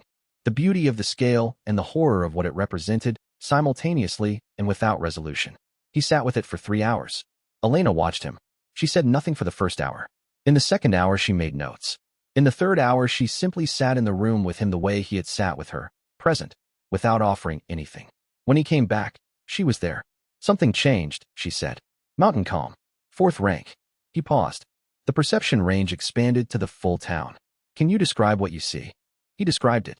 The map, the points of light, the structural accumulations, the formation array, the deep substrate. He described it in the spatial language that came naturally to him and found, as he described it, that the emotional quality of perceiving it at this scale was something he had not been prepared for. He had processed enough to be clear. He had not processed enough to be unmoved. He stopped. Tried again. It reads like grief, he said. The whole of it. I know the mechanism is guilt, but at this scale, the feeling it produces in me is grief. Elena looked at him with the specific expression she had worn when Marcus had said something significant, and she was holding it until she understood why it mattered. He kept looking at the town. There's an area, he said, to the northeast. A zone of clarity. Almost no guilt signature at all. Chapter 28. He mapped the clarity zone at Mountain Calm's range and found it was small, bounded, and consistent. It's been there the entire time, he said. I can read it retroactively. It shows up in the ambient pattern all the way back to my arrival. I didn't have the perception range to notice it before. Marcus had moved to Wei's side. He was reading the zone from his own method, not cultivated perception but the guilt navigation technique, which saw the same thing in different terms. I've known about it for years, he said. I've never gone near it. Why? Because my navigation relies on the manifestations responding to my guilt signature in predictable ways. The clarity zone disrupts that. I can't navigate inside a low guilt density area. He paused. Also because the order maintains a specific presence around it. They treat whatever is inside that zone as something that belongs to them. Wei was already adjusting his map to account for the zone's position. It was in the northeast residential district, the older part of town, closer to where the founding community's buildings would have been, based on the town's historical geometry. The zone's quality, he said, is not the same as my null signal. My settled chi produces a clean absence, genuine processing. The zone reads as, he tried to find the term, uncorrupted, a different kind of absence. Not processing completed, but processing not yet begun. Innocence, Elena said. She said it with the tone of recognition. Possibly. A specific kind of pristine state that hasn't encountered the material yet, rather than the state of having encountered it and integrated it. He turned this over. The mechanism responds differently to each. The null signal I produce is invisible because there's nothing to hook onto. The zone reads as though whatever is generating it is simply not yet in the category of things the mechanism tracks. Not yet, Marcus said. Not yet. They looked at each other. There's something in the clarity zone, Wei said. Or someone. The zone is consistent, stable, bounded, not a location artifact, not a structural formation. It's maintained. Someone is maintaining it by existing in it. Thomas, who had been pretending to work on his map and had instead been listening, set down his pencil. The Order's sacred ward, he said. That's what they call it. I've known about it for 11 years. Every person I've asked about it gave me the same three answers. It's where they keep what's holy, it's where they keep what's protected, and don't go near it. All three answers could describe the same person, Elena said. Wei looked at the map in his mountain calm perception. The clarity zone pulsed with its consistent pristine signal, and at the edge of the zone, almost too faint to read at this range, he perceived a secondary presence. Settled. Composed. The specific cultivated quality of someone who had been in this environment long enough to develop a method and had positioned themselves at the edge of the clarity zone to watch it. Aldrich. Aldrich knew Wei would come here. He had known from the moment Wei had demonstrated Mountain Calm's expanded perception in the park. He was already waiting. Chapter 29, they went in the early morning, when the fog ran thin and the Order's patrol cycle had its regular 2-hour gap. Thomas's updated map had a route that avoided 3 confirmed patrol checkpoints. Marcus knew 2 alternate routes from 22 years of Guilt's signature navigation. They used Thomas's route and Marcus as rear cover, his manifestation awareness function as rearward sensor without him needing to explain that to anyone. The Northeast residential district was older and quieter. The buildings here had a different architecture, smaller, more domestic, built for individual families rather than institutions. The other world's transformations had touched them less, which Wei's Mountain Calm perception read as lower structural guilt density in the area. Historical harm had not concentrated here the way it had at the Civic Center. And then the Clarity Zone. Wei felt it as a distinct perceptual shift, the ambient guilt signature of the town dropping suddenly, cleanly. The way temperature drops when you step out of sunlight into shadow. He stopped walking. The zone had a radius of perhaps 60 feet, centered on a building that had once been a family home. 2 stories, intact, its windows clean in a way that the rest of the town's buildings were not. The fog moved differently here. Not thinner, exactly, but less purposeful. The fog elsewhere in the town had a quality of searching. Here it simply was. Croft touched Wei's arm. He pointed. Inside the zone, visible through the clean windows of the upper floor, a figure sat at a table doing something with her hands. Reading, possibly, or writing. From this distance, Wei could see only the specific attentive posture of a young person engaged with something that required concentration. The zone's clarity intensified perceptibly when he looked at her. 12 years old, Croft said quietly. She's been in the Order her whole life. They called her the Dawn Child. The theology around her is that the other world cannot touch her because she is entirely without sin. He paused. The practical reality is that she's never been in a situation where she was required to carry the weight that the Order's mechanisms detect. Protected from guilt by being protected from everything that produces it, Elena said. She can't leave the zone. Not because of physical constraint. She's not imprisoned. But outside the zone, the town's mechanisms target her with everything they have, because they've never encountered a signature like hers, and the detection failure generates maximum response. Croft's voice was careful. She goes outside sometimes. Short distances, carefully planned. But she's never been more than 2 blocks from this building. Wei read the zone's quality one more time at Mountain Calm's full perception range.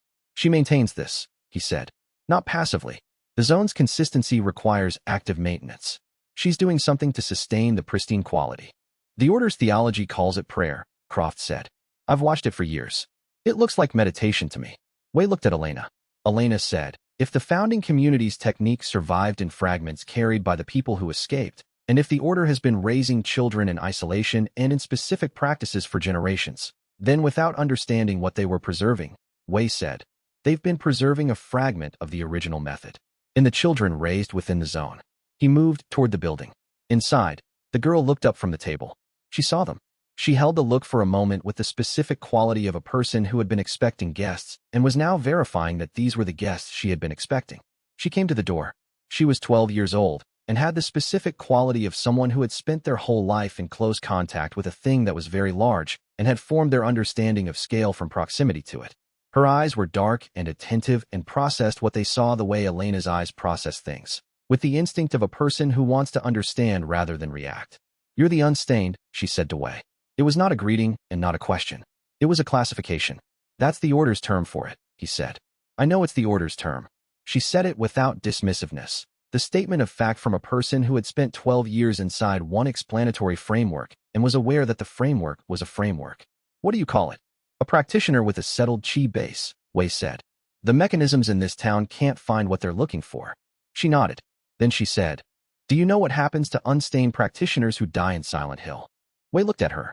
Her expression was the expression of a person who had been living with a piece of information for a long time and had been waiting for someone who would be capable of receiving it. She knew. Chapter 30. They sat at the table inside the building. The air in the clarity zone had a quality that Wei's mountain calm perception read as distinct from the rest of the town, not the cultivated stillness of a practice space, but the natural stillness of a place that hadn't yet been disturbed, like a clearing in the center of a forest that the disturbance hadn't reached yet. The girl's name was Seraphine. She provided this without ceremony and then asked their names in return with the same directness. And when Wei introduced the group, she assigned a face to each name with the attention of someone cataloging people she intended to know for a long time. What happens to unstained practitioners who die here? Wei said, not asking her to explain. She had indicated she knew, and this was the acknowledgement that he was ready to receive the information. Seraphine folded her hands on the table. She had the specific gesture quality of someone who had learned it from watching adults who made deliberate choices about how to hold themselves and had adopted it as a framework before fully understanding why it was useful. The Order's founding text described 3 outcomes for unstained practitioners in the calling, she said. The calling is what we call it, the otherworld state. The first outcome is departure. The unstained completes whatever work they came for and leaves. The second is continuation. They remain and become part of the calling structure as what the texts call a fixed point. They don't die in the normal sense. They become architectural. She paused. The third outcome the texts are less clear about. They call it the dissolution, and they describe it as the risk of the unstained trying to become something the calling is not built for. Wei processed this. The fixed point outcome aligned with what Croft had described earlier. The historical accounts of unstained practitioners who died in Silent Hill and became part of the otherworld structure.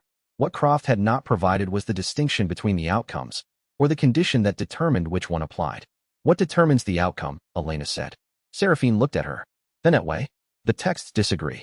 The older commentary says it's about completion, whether the unstained has finished what they were drawn here for before they die. The newer commentary says it's about the nature of the practitioner's clarity, whether it's genuine settlement or performed settlement. Marcus's distinction, Wei said.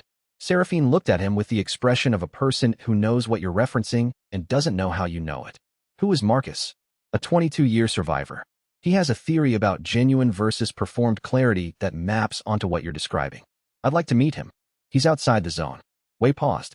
What do you know about the texts that describe the founding community? The original practitioners who built the formation at the Civic Center. Seraphine's expression shifted. Not surprise. She had the quality of someone beyond easy surprise. More like the recognition of a question she had been waiting for and preparing for, and the assessment of whether this was the right moment to say what she had prepared. She decided yes. Brother Croft brought me pages from the inner library 4 months ago, she said. Without Aldrich's knowledge.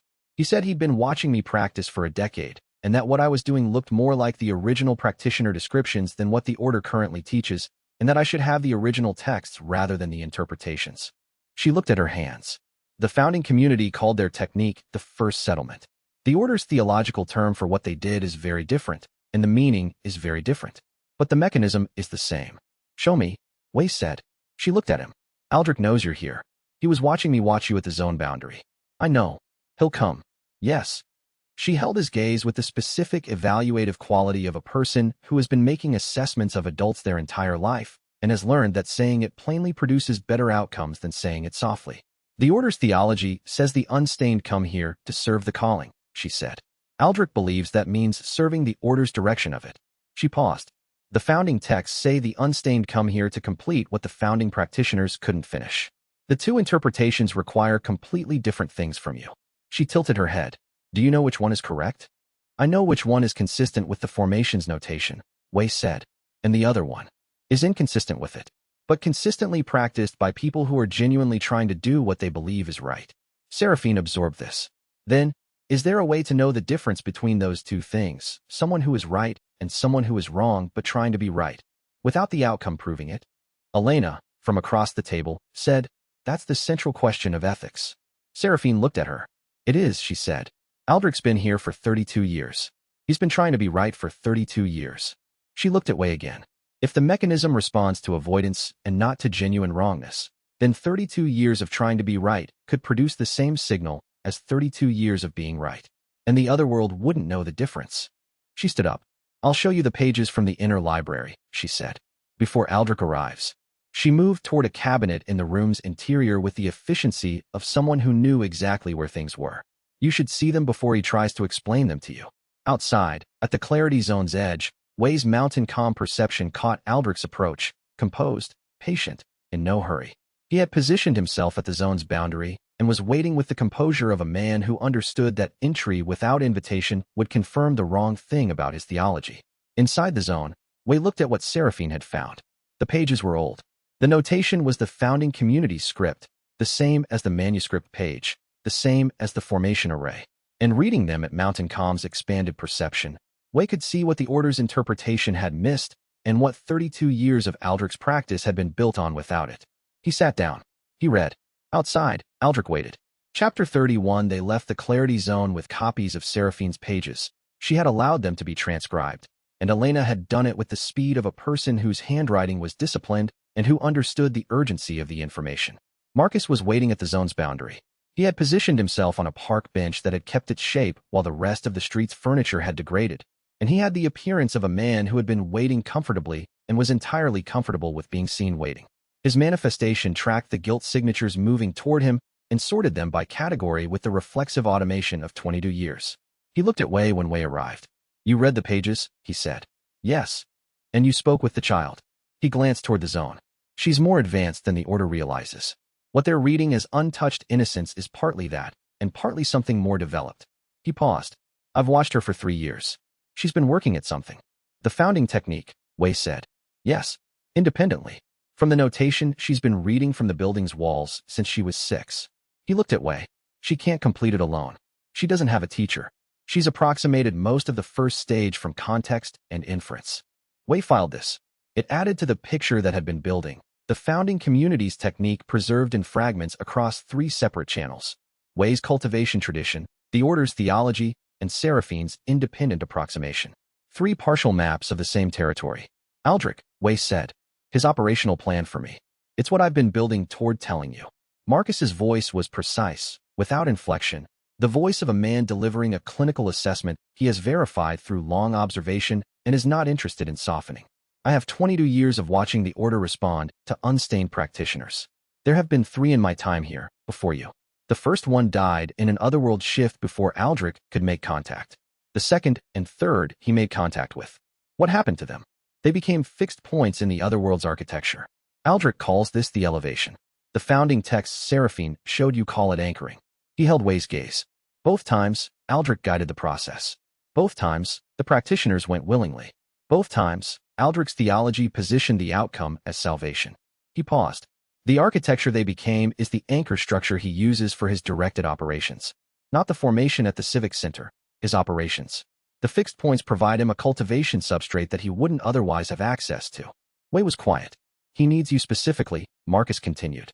"The previous 2 were partial unstained, cleared of most guilt, but not completely settled. Your signal reads as qualitatively different. The clarity is deeper. The architecture it would produce if you became a fixed point would give him capabilities the partial anchors don't." He looked at Wei with the diagnostic precision that was his standard expression. "He didn't send Harrow with a warning about the matron because he wanted your assessment. He sent Harrow to establish contact. Everything since has been the approach." Wei took this in.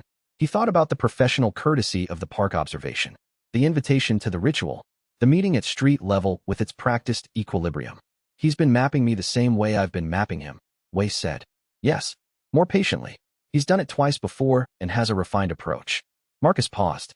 "The significant variable is that you know this. The previous 2 didn't." They moved back toward Thomas's surveyor's office. They had been walking for 1 block when Elena stopped. She was looking at the building they were about to enter, the surveyor's office that had been their base for 2 days, Thomas's marks on the doorframe confirming its stability. She was looking at the upper floor window. "Something is in there," she said. Wei read it before he looked. The building's gilt signature had not changed. Its stable quality, the dead air accumulation that kept the manifestations from registering it, was intact. But at the mountain calm perception range, there was something new inside that had no gilt signature. Not null in the way Wei's signature was null. Not clear in the way Seraphine's zone was clear. Simply absent. A presence with no gilt component at all. He went inside. Chapter 32. The surveyor's office was empty. Thomas's maps were on the walls. The camp chairs were where they'd been left. The room smelled of the same closed-air quality it always had. Nothing had been moved. But the presence was there. Wei's mountain calm perception tracked it to the northeast corner, where the evening light from the window was dimmest. The presence moved when he looked directly at it, not to avoid being seen, but with the quality of something that was aware of being perceived and was adjusting to the perception. A reorganization. The way a person facing you shifts their presentation slightly when they become aware of your full attention. There's something here, Wei said to the room. Thomas appeared in the doorway from the inner room. He looked where Wei was looking. I don't see anything. It has no guilt signature. The mechanism can't find it for the opposite reason that the mechanism can't find me. Wei took 2 steps toward the northeast corner. The presence moved, laterally, without speed, the movement of something assessing the geometry of the interaction. Something in this town generated a phenomenon that has no guilt component. That's a different category than anything I've encountered. Elena came in behind Thomas. She looked at the corner. She had the specific trained attention of someone who had been documenting otherworld behavior for weeks and had developed secondary observation skills. What kind of presence? Hostile. Not hostile. Reaching. Wei moved to the corner and stood in it. He faced outward and looked through where the presence had been. It moved to, he turned. The presence was now at the northwest corner. Facing him. It had moved to maintain a consistent distance while ensuring he was in its perceptual field. This was deliberate navigation, not instinct, not programming, but something that was making choices about its spatial relationship to him. Wei stayed still. The presence held its position. It reached toward him. Not physically. Something in the chi space between them extended, tentative, trying to make contact. His settled chi met it, and the contact was clean because neither surface had a guilt charge to create friction. He felt the contact. It communicated nothing in language. What it communicated was intention. The specific intention of a thing that wanted to transmit something it was having difficulty transmitting, that was trying multiple approaches to the transmission problem without success, that had found in Wei's cultivated perception something that could receive at a frequency it had not encountered in this town before. It's trying to talk to me, Wei said. Marcus had appeared at the doorway. He looked at the corner. His guilt navigation technique worked differently from Wei's perception, and he wasn't reading the presence directly, but he was reading the ambient response to it. The way the manifestations in the street outside had all subtly oriented toward the building, not to pursue, but to face. The town is looking in this direction, Marcus said. Yes. Wei watched the presence. Whatever generated this has been trying to reach the type of practitioner I am. The mechanisms it normally has available require guilt charge to operate. Every manifestation type I've encountered is generated from guilt and operates through guilt detection. This, he searched for the right term, is the otherworld trying to create a channel that doesn't use guilt as its transmission medium. Without having done it before, Elena said. Without having had a practitioner here before who could receive it. He watched it. It's improvising. The presence oriented toward the building's back room. Wei's mountain calm perception followed its orientation and found the manuscript page. The same building, 3 streets north, where he had been on his first night. He couldn't perceive across that distance and through intervening structures, but the direction was unmistakable and the quality of the orientation was unmistakable. It's pointing me somewhere, he said. Elena, from behind him, said, the building you were in the first night. The one you told me about. She paused. The room with the page. Chapter 33. They went the next morning, with Thomas's updated map and Marcus's guilt navigation as double coverage. The building was intact. The exterior had the faint amber quality of a structure that shifted with the otherworld state, but hadn't been heavily transformed, stable enough to use as a reference point. Wei's perception of it had the manuscript page's specific resonance, recognizable from 3 streets away. The presence from the surveyor's office followed them. Not overtly. It kept sufficient distance that the standard manifestations they passed didn't register the anomaly. But Wei's mountain calm perception tracked it on their left flank the entire route, moving with them, maintaining the relationship it had established in the surveyor's office with the patient consistency of something that had a purpose and was pursuing it. They went inside, up to the 4th floor, down the hallway, the closet with the books and the camp chair and the pinned manuscript page. Wei stood in front of it. Mountain Calm's perception range had expanded significantly since his first night here. Then he had felt the resonance and recognized it as old cultivation notation and filed it for later. Now he could read it. Partially. Not fully. The notation system was the founding community's and his lineage had diverged from it significantly over 3 centuries of separate development. But enough. Enough to follow the structure of what was written. It was a transmission fragment, designed to be received by a practitioner of the heart-settling art at a specific advancement stage, one with full mountain calm or higher, designed to be transmitted to exactly that practitioner and to nobody else. The notation specified the reception conditions with a precision that was technically remarkable. The founding practitioners had built this fragment to wait for someone who would arrive at the correct perceptual level, and they had embedded the specification into the notation itself so that the fragment would be legible only when the right recipient was present. He had been the right recipient since yesterday, and the presence from the surveyor's office had been trying to direct him here since shortly after. He read. The fragment described one thing. The formation at the Civic Center was incomplete. The founding community had designed a two-stage system, a processing apparatus and an anchoring mechanism, and had completed the processing apparatus but not the anchoring mechanism before they were destroyed.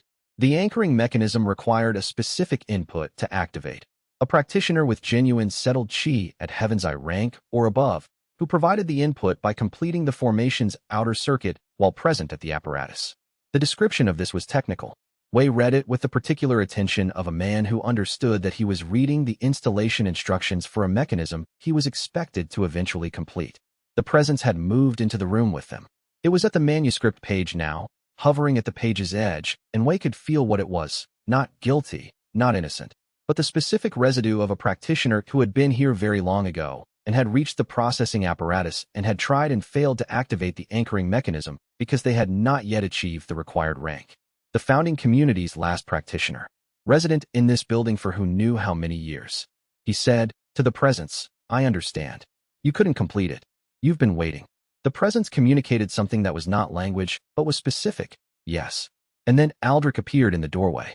He looked at the presence, which was visible to Wei and not, apparently, to Aldrich's perception, and then at Wei's expression, and then something in the composure that had been his consistent presentation since the park shifted.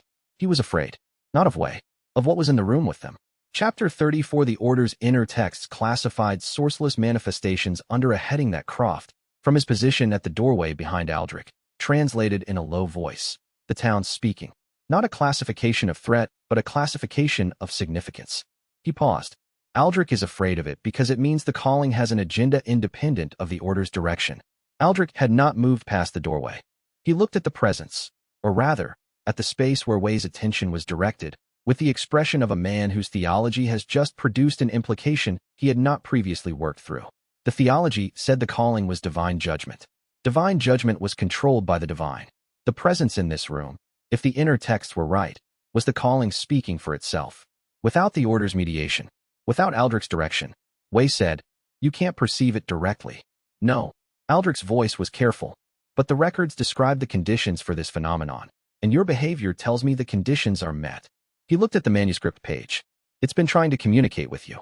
Successfully, for the past 12 hours. And it led you here. Yes. Aldrich stepped into the room. He did it with the specific care of a man entering a space that his theology has told him is sacred and whose direct experience of the space is not matching the theological description of what sacred feels like. The inner texts describe 3 recorded instances of this phenomenon, he said. In each case, the practitioner who received the communication, the unstained in the records, was directed toward the formation at the Civic Center. In each case, what followed was he stopped, restarted. The records call it a purification event, a large-scale manifestation amplification. In each case, the number of survivors in the town dropped significantly in the days that followed. Wei looked at him. You interpret that as purification? Wei said. I interpreted it that way. He used the past tense precisely, with the awareness of someone choosing their words. I've been reconsidering the interpretation since your assessment of the formation's notation. Wei waited. If the formation is a processing apparatus and not a judgment apparatus, Aldrich said, then the purification events in the records may not have been purifications. They may have been the apparatus activating under the wrong input conditions, receiving the unstained practitioner's presence without the correct activation protocol, and producing the manifestation surge as a malfunction rather than a function. Wei received this. He had already reached the same conclusion from the transmission fragment's technical content. But hearing Aldrich articulate it, hearing 32 years of theology adjusting in real time, was its own kind of information. You understand what that means for your operation history, Wei said. The silence was long. Yes, Aldrich said. He looked at the manuscript page with the expression of a man looking at something that is more load-bearing than he had accounted for, and is calculating what removing one assumption from the structure will do to everything above it. I want to show you the inner library, he said. Not as recruitment, not as persuasion. He looked at Wei directly. I want you to read what I've been reading for 32 years and tell me what the original notation says that my interpretation missed. Thomas, from the hallway, made the sound that was his version of objection at high volume. Wei said, when? Now, if you're willing. And my group. Aldrich looked at Thomas, at Elena, at Croft. He was making calculations. The defector has already seen the inner library's accessible sections. The therapist I have no theological position on. The long-term survivor, he looked at Thomas. I know who you are and what you've watched me do. I won't require you to pretend otherwise. Thomas looked at him for a long moment. Fine, Thomas said. It was the sound of a man agreeing to something he profoundly mistrusted and was agreeing to because the alternative was more mistrustful. Aldrich led them out. Chapter 35. The Order's inner library was built into the basement of the church. Wei had been told to stay away from the church. He revised this precaution to stay away from the church unless inside with the high priest's escort and a clear understanding of the exit routes, which Thomas had identified as they walked in and had communicated to Wei with 5 specific glances at 5 specific architectural features. The library itself was unexpected. Wei had been expecting the artifacts of a self-reinforcing theology, records selected and arranged to support a predetermined conclusion, cross-references that circled back to themselves. What he found was more rigorous than that. Aldrich had spent 32 years in genuine scholarship. The records were organized chronologically where possible, categorized by reliability where provenance was uncertain, annotated with his own assessments of where interpretations diverged from available evidence. He was wrong about the central interpretation. The secondary scholarship was not wrong. The data he had assembled was not wrong. He had simply reached the wrong conclusion from it, and then arranged everything else around that conclusion, which was the error that compound errors were made of. Wei read for 3 hours. The founding community's records were the oldest material in the library. Not originals. Originals hadn't survived whatever destruction had ended the community, but copies of copies, assembled over generations by Order scholars who had understood they were preserving something important without fully understanding what. The founding practitioners had not been a religious community. They had been a cultivation school. Specifically, a cultivation school working on the problem of institutional guilt, the specific type that was most resistant to individual processing methods because it was distributed across too many people for any individual's full resolution to address it. They had built the formation at the Civic Center as a large-scale processing apparatus for exactly this category of guilt. The design was ambitious, a mechanism that could receive institutional guilt from all 7 connected sites in the network, process it through the anchoring mechanism that a completed unstained practitioner would provide, and release it in the form of settled residue rather than manifested pursuit. They had not completed the apparatus before they were destroyed. Wei read the destruction records. Partial, fragmented, assembled from surviving accounts, and from the ruins themselves. He found what had done it. The notation of the attacking practitioners was preserved in the damage patterns, the specific signature of a cultivation technique that had opposed the founding community's work on doctrine and had destroyed the community, physically, when doctrine was not sufficient. The notation was clear, precise, unmistakable. Wei read it 3 times. He knew this style. He knew it the way he knew a handwriting he had grown up with. The specific construction of the technique, the particular application of cultivation force, the doctrinal signature embedded in the damage pattern. It was from his world, not from a historical period he had studied abstractly, from a line of practitioners that had been active in his own lifetime, that had competing cultivation schools Wei had known by name and reputation, that had a specific doctrinal position on guilt as a source of power rather than a burden to be processed. They had been here. Centuries ago. They had destroyed the people who built this place and had left, taking whatever knowledge they could extract, and the other world had been producing manifestations ever since from a processing apparatus that was incomplete without its anchoring mechanism. Wei sat with the records for a long time after he had read them. Then he looked at the room. At Aldrich, waiting. At Thomas, who was watching Wei's expression with the particular patience of a man who understood that something significant had just happened and was waiting to understand what. The cultivation tradition that destroyed this community, Wei said, is known to me. He paused. It was active in my home world in my own lifetime. I had colleagues who had professional relationships with that tradition. He paused again. I studied their doctrine at one point in my training and declined it. The room was quiet. Aldrich said, that can't be coincidence. No, Wei said. It probably isn't. He looked at the notation of the damage patterns one more time. They destroyed the original community to prevent the processing mechanism from completing, because a completed processing mechanism would eliminate the guilt as power resource they had built their doctrine around. He looked at Aldrich. They've been preventing the completion for 300 years. And they sent you here, Thomas said. Wei looked at him. Where this place called me here, Wei said. I don't know yet which one. He looked at the notation of the founding community's work and the notation of its destruction, and the specific irony of a practitioner from the destroying tradition's world arriving here with exactly the technique needed to complete what the destroying tradition had spent centuries preventing. Whether it was calling or sending, the result was the same. He was here. Chapter 36. They left the inner library at midday. Aldrich accompanied them to the church's street-level exit and then stood at the door with the expression of a man who was recalibrating something very deep and was going to need time he was uncertain he had. The records I've shown you, he said to Wei. You have access to them when you need them. In exchange for what? Nothing immediate. He said it with the flatness of someone who had decided that attempting manipulation with this particular person was both useless and wrong. In exchange for the honest assessment you've been providing since the park. He paused. And an agreement to tell me when you find things I've interpreted incorrectly. Wei looked at him. I'll tell you what the notation says. What you do with it is your work.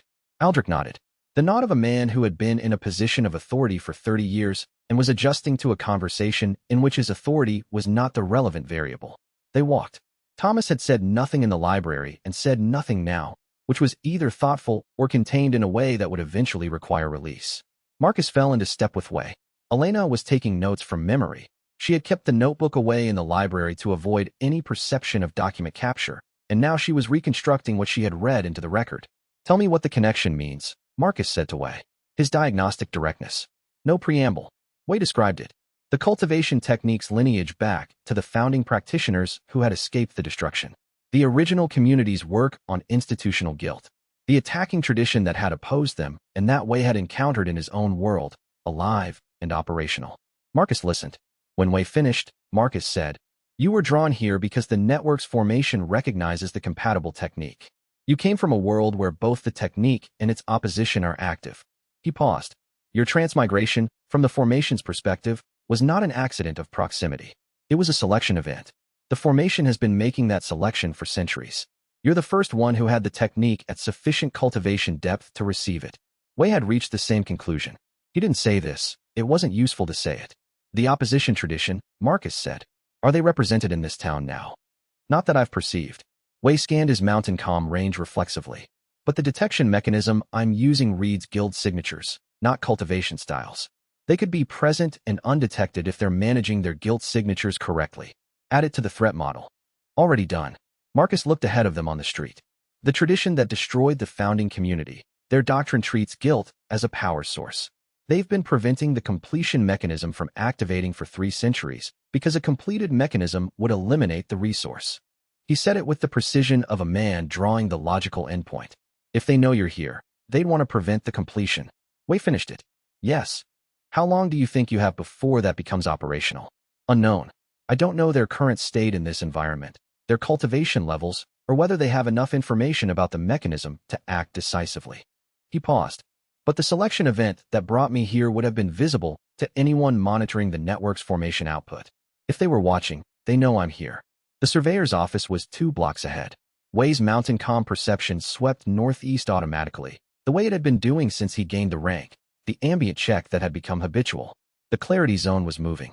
Chapter 37. He stopped walking. Seraphine, he said. Thomas turned. What? Wei tracked the zone. It was moving southwest at walking pace, which meant the 12-year-old was outside her building and moving toward. He followed the bearing, the center of town. Not toward the civic center and the formation array. Toward the older, lower district further west, which his mountain calm perception showed as a dense pocket of the founding community's ambient notation, older than anything around it. She's left the clarity zone, Wei said. Moving southwest. Not under duress. The zone is moving with her. Her own pristine state is intact. He tracked. She made this choice herself. Marcus said, the order will know immediately. The zone's absence from the northeast district will register. Then we move before they do. Wei looked at Thomas. The western pocket, the dense cultivation notation area. Do you know it? Old part of town. Predates everything around it. Thomas already had his map out. I've marked it as structurally anomalous for 11 years and never gone in because it showed no standard manifestation activity. No reason to go in, no strategic value. He pointed. Here. They moved. Wei tracked Seraphine's zone through 3 blocks and a course change that told him she had navigational uncertainty. She was working toward the area by general bearing rather than specific knowledge. She knew the direction. She didn't know exactly what she was looking for. The founding community's records, Elena said, walking beside him. The building at the Civic Center was the formation apparatus. That's what the Order preserved knowledge about. But the community's central building, the place they lived, the place they worked before the apparatus was complete, where would that have been? In the older district, Wei said, predating the civic scale expansion. He checked his perception against the ambient notation signatures. I can read it at this range. Whatever is in that pocket, it has the founding tradition's cultivation signature on every surface. He paused. The building is still there.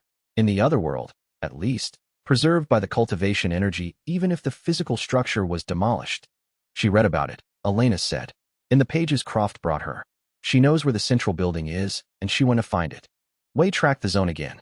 She was close now, and the ambient around her was changing. The surrounding guilt signatures were responding to her pristine state the way they always did, pulling back, creating space, but the response here had a different quality from the Northeast District. Here, the ambient signatures were not just moving away. They were orienting toward her, not pursuing, turning to face. The founding community's preserved notation was reaching toward the one person in the town who had been independently approximating its practice for 12 years. Wei moved faster. Chapter 38. The building was intact. Not rebuilt, intact. The physical structure was different from the otherworld state, which was normal. The otherworld preserved things according to their spiritual weight rather than their physical condition. But this building had both. The physical structure was still standing, the walls solid and upright in the fog, the windows present if dark, the door operational. And every surface was covered in notation. Wei stopped in the doorway and read the nearest wall at Mountain Calm's full range. The founding community had inscribed their complete practice into the walls. Not records, instruction. Complete, methodical, pedagogically organized, the way a teacher writes material that is meant to be received by students. The notation was dense and precise, and covered every surface he could see from the doorway. Seraphine was sitting on the floor in the center of the main room. Cross-legged, back straight, her hands in a cultivation posture that she had clearly developed independently, and that was. Wei read it, surprisingly close to the heart-settling art's first stage position. She was reading the walls. Her lips moved occasionally with the specific movement of a person who is not just reading but processing as she reads, running the material through some internal architecture as it arrives. She had been doing this for however long it had taken her to walk here. Wei came inside. She didn't look up. He moved to the nearest wall and read the nearest section. The founding community's technique, as inscribed here, was the source, not the heart-settling art. The source that the heart-settling art descended from. The original method from which his lineage's technique was an imperfect copy. The 3 centuries of development had diverged his tradition from the original in ways he could now see clearly. His lineage had retained the processing mechanism but had lost some of the depth, had simplified the approach to guilt in ways that made it more accessible but less complete. The original method did what Elena had described in the surveyor's office. Not release and not navigation. Integration. The guilt remained as part of the practitioner's foundation, present, understood, carried without being controlled by, and that integrated state was the specific input the formation apparatus required. He had been advancing toward this understanding. The original method described it completely. Seraphine looked up. I found what I was looking for, she said. When did you know it was here? When you read the pages from the inner library and your expression changed. She said this without apology for having tracked his expression. You recognize the notation style. I've seen that face on people who encounter something they already know in a new form. She looked at the wall. I've been reading these walls in my dreams since I was 6. I didn't know what they were. When you read the pages and recognized them, you understood what you'd been dreaming about, Wei said. Yes. He looked at her, at the notation on the walls, at her cross-legged posture that she had approximated through 12 years of independent practice from dreams she didn't fully understand. You've always been able to read this script, he said. She held his gaze. I've never been taught it. I've never seen it written anywhere except these walls and the pages Croft brought me. She paused. I can read it completely. All of it. Every character. She gestured at the walls. I can read what the founding practitioners wrote here the way I read the order's texts. Wei was still. The formation had been waiting for a practitioner who could receive the anchoring mechanism's input. He was that practitioner. But reading the walls at Mountain Calm's range, he could see now that the mechanism he was reading had been designed with a second person in mind. Not for the anchoring itself, but for the transmission, for the teaching, for the practice going forward after the initial completion. A second practitioner who could read the notation and carry the practice. Someone the formation had been waiting to grow into. Chapter 39. They spent 3 hours in the central building. Wei read the walls. Seraphine read the walls. Elena sat in the center of the room and did what she had been doing for weeks. Observed, documented, and asked the right questions at the intervals when questions were more useful than silence. Marcus stayed at the building's entrance. Guilt signature navigation extended outward, monitoring the ambient manifestation behavior for anything relevant to their safety. His voice came through the doorway at intervals. Clear, then clear, then clear. Thomas sat against the wall near the door and recalibrated his map with the information that the founding community's central building was physically accessible and in the Western District, which changed 4 of his established routes and provided 2 new ones. The notation on the walls described the complete original technique in the specific pedagogical order of a curriculum designed to be received by practitioners who had enough baseline cultivation to begin the work. Seraphine had that baseline, 12 years of self-developed practice, approximated from intuition and the cognitive pattern the order had accidentally preserved in their isolation protocols. The order's child-rearing practice, Wei said to her. You said the children raised in the isolation protocols could read the notation. Not all of them. Most of them never encounter the notation in legible form. The order keeps the inner library's original materials restricted. She traced one of the characters on the nearest wall without touching it. But the cognitive pattern is there. The way of reading that the original practitioners developed. It's been preserved in the practice of isolation itself. The order removed the context, but kept the practice. Without understanding what the practice was for. They thought they were keeping us pure, uncontaminated by the world's guilt. She said it with the tone of a person who has spent 12 years inside a theological framework and has recently acquired the vocabulary to describe it from the outside. They were, but the mechanism of how they did it, the meditation practice, the specific attention training, the notation exercises they called scripture copying, those are directly descended from the founding community's pedagogy. Wei looked at the walls. The complete curriculum. In the script Seraphine could read, and he could partially read. The order destroyed the community's records and their practitioners, and then spent 300 years recreating fragments of their method without knowing that was what they were doing. The practice preserved itself, Elena said, from the center of the room, even through the people who were trying to suppress it. The practitioners who destroyed the community took knowledge with them, Wei said. And then their descendants, building institutions in the aftermath, made decisions that inadvertently recreated parts of what they destroyed.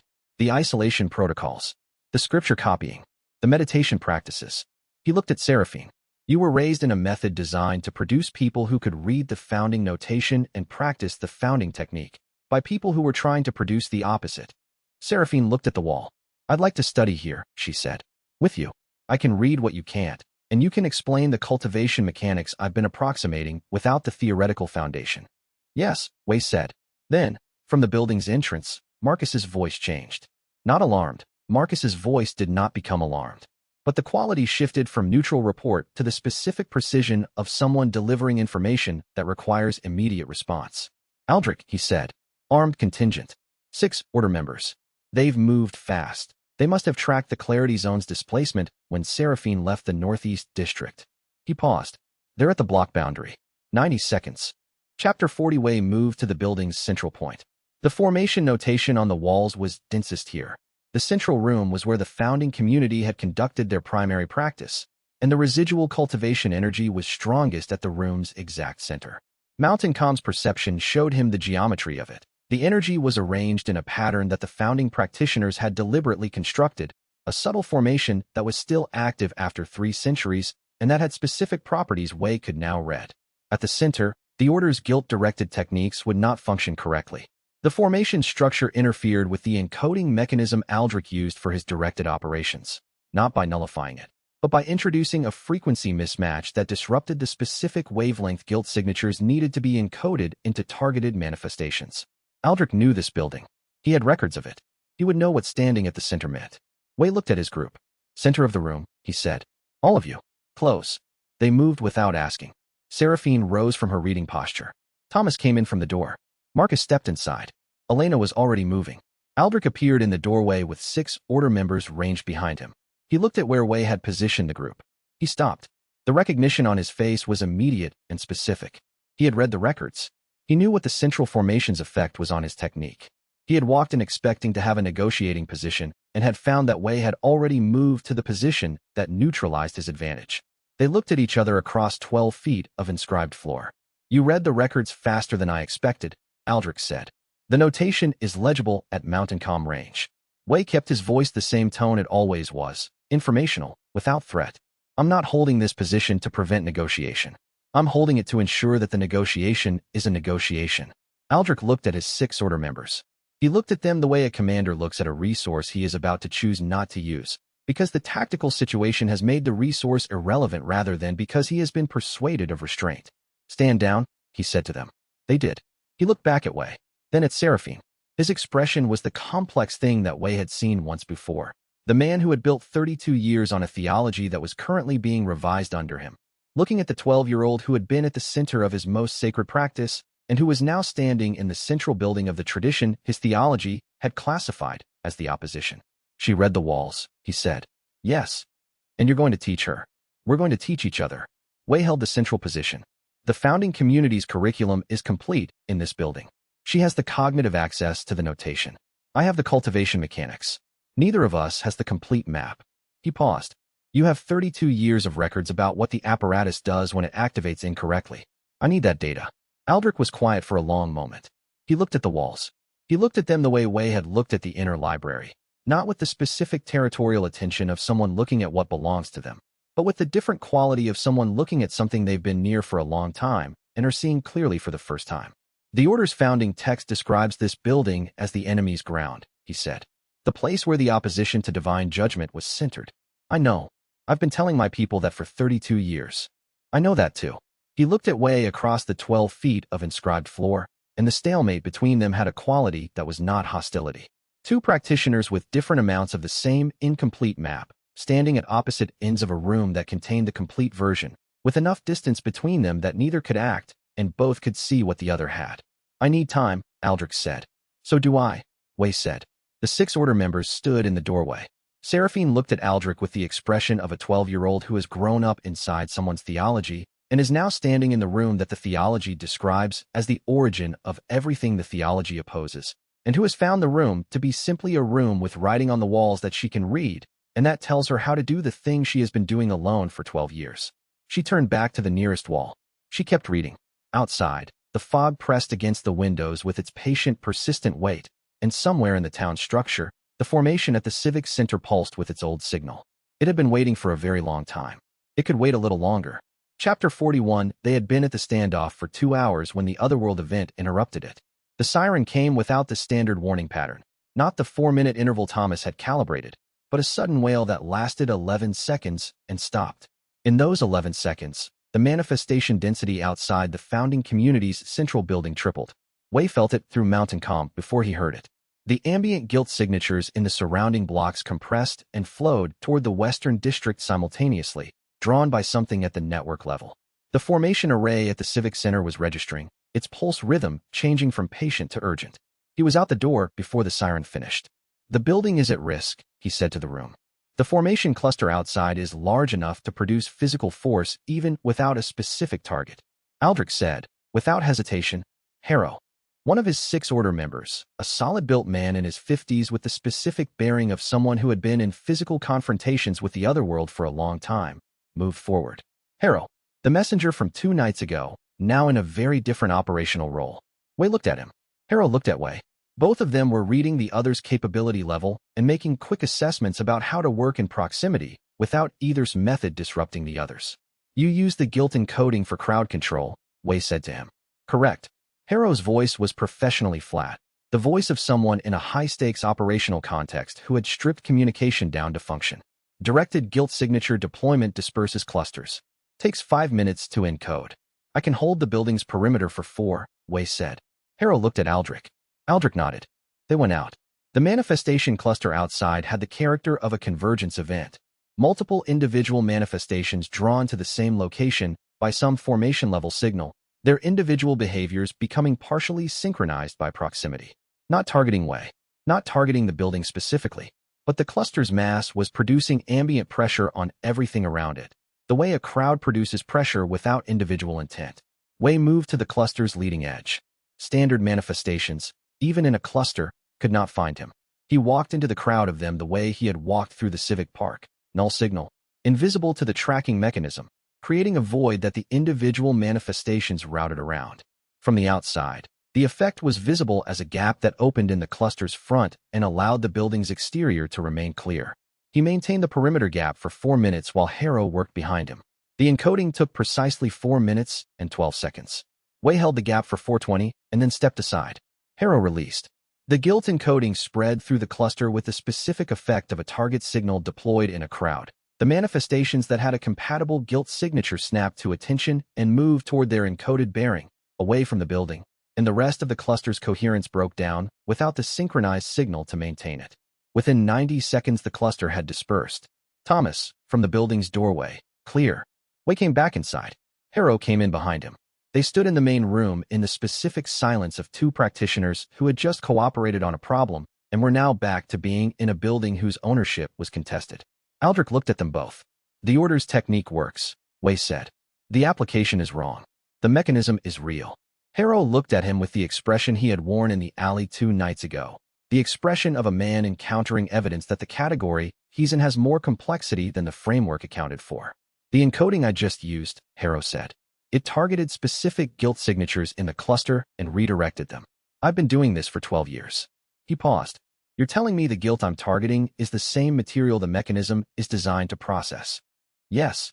And directing it at people rather than dispersing it from locations is using a processing tool as a weapon, Wei said. Not a theological error. A technical one. Harrow was quiet. Elena's voice came from the back of the main room. She had been reading the walls, the founding community's complete curriculum inscribed on every surface, while the crisis was managed, and her focus had the quality of someone who had found something specific. Wei, come here. Chapter 42. The section of the wall Elena had found was in the building's north corner, at shoulder height, in a slightly different hand than the surrounding notation, older, possibly, or written at a different time in the founding community's occupation of the building. It was a technical description, not pedagogy, theory. The mechanism of guilt to manifestation conversion, written out in precise cultivation notation with the explanatory approach of someone who had worked it out from first principles and was recording the derivation as much as the conclusion. Wei read it at Mountain Calm's full range. Seraphine read it simultaneously, her lips moving with the specific movement she'd had in the other room. Elena said, "Can you tell me what it says?" "It describes the conversion mechanism," Wei said. "The guilt to manifestation process." He read more. The technical precision of the notation was impressive. This had been written by a practitioner who had done genuine theoretical work. The operating condition is more specific than I understood.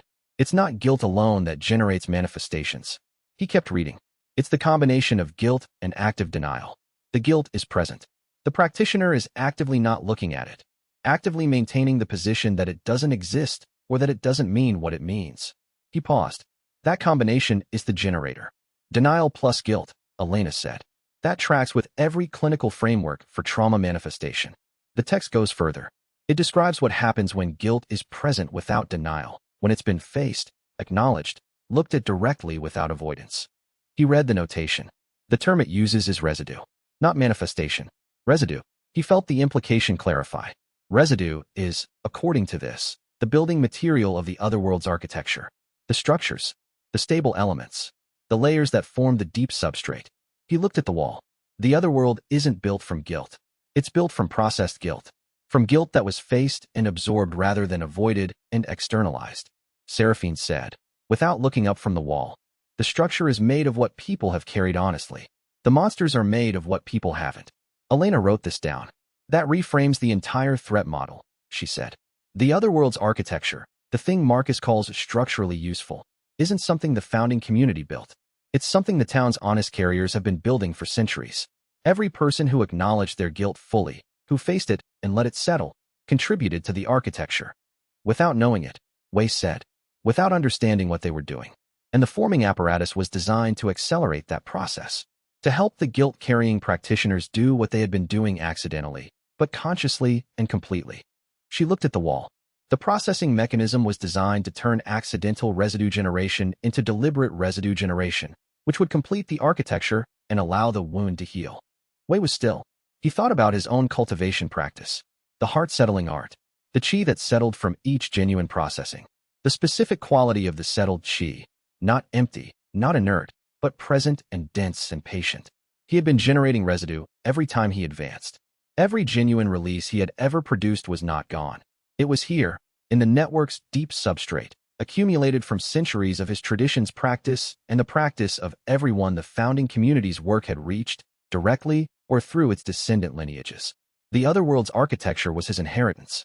He was so still thinking about this that he almost missed the sound in the building's entrance. Marcus Cole walked in and looked at the wall Wei and Seraphine were reading. He looked at Elena's notebook. He looked at the expression on Wei's face. He said, "You found the denial guilt mechanism description." "You knew," Wei said. "I've known for 7 years."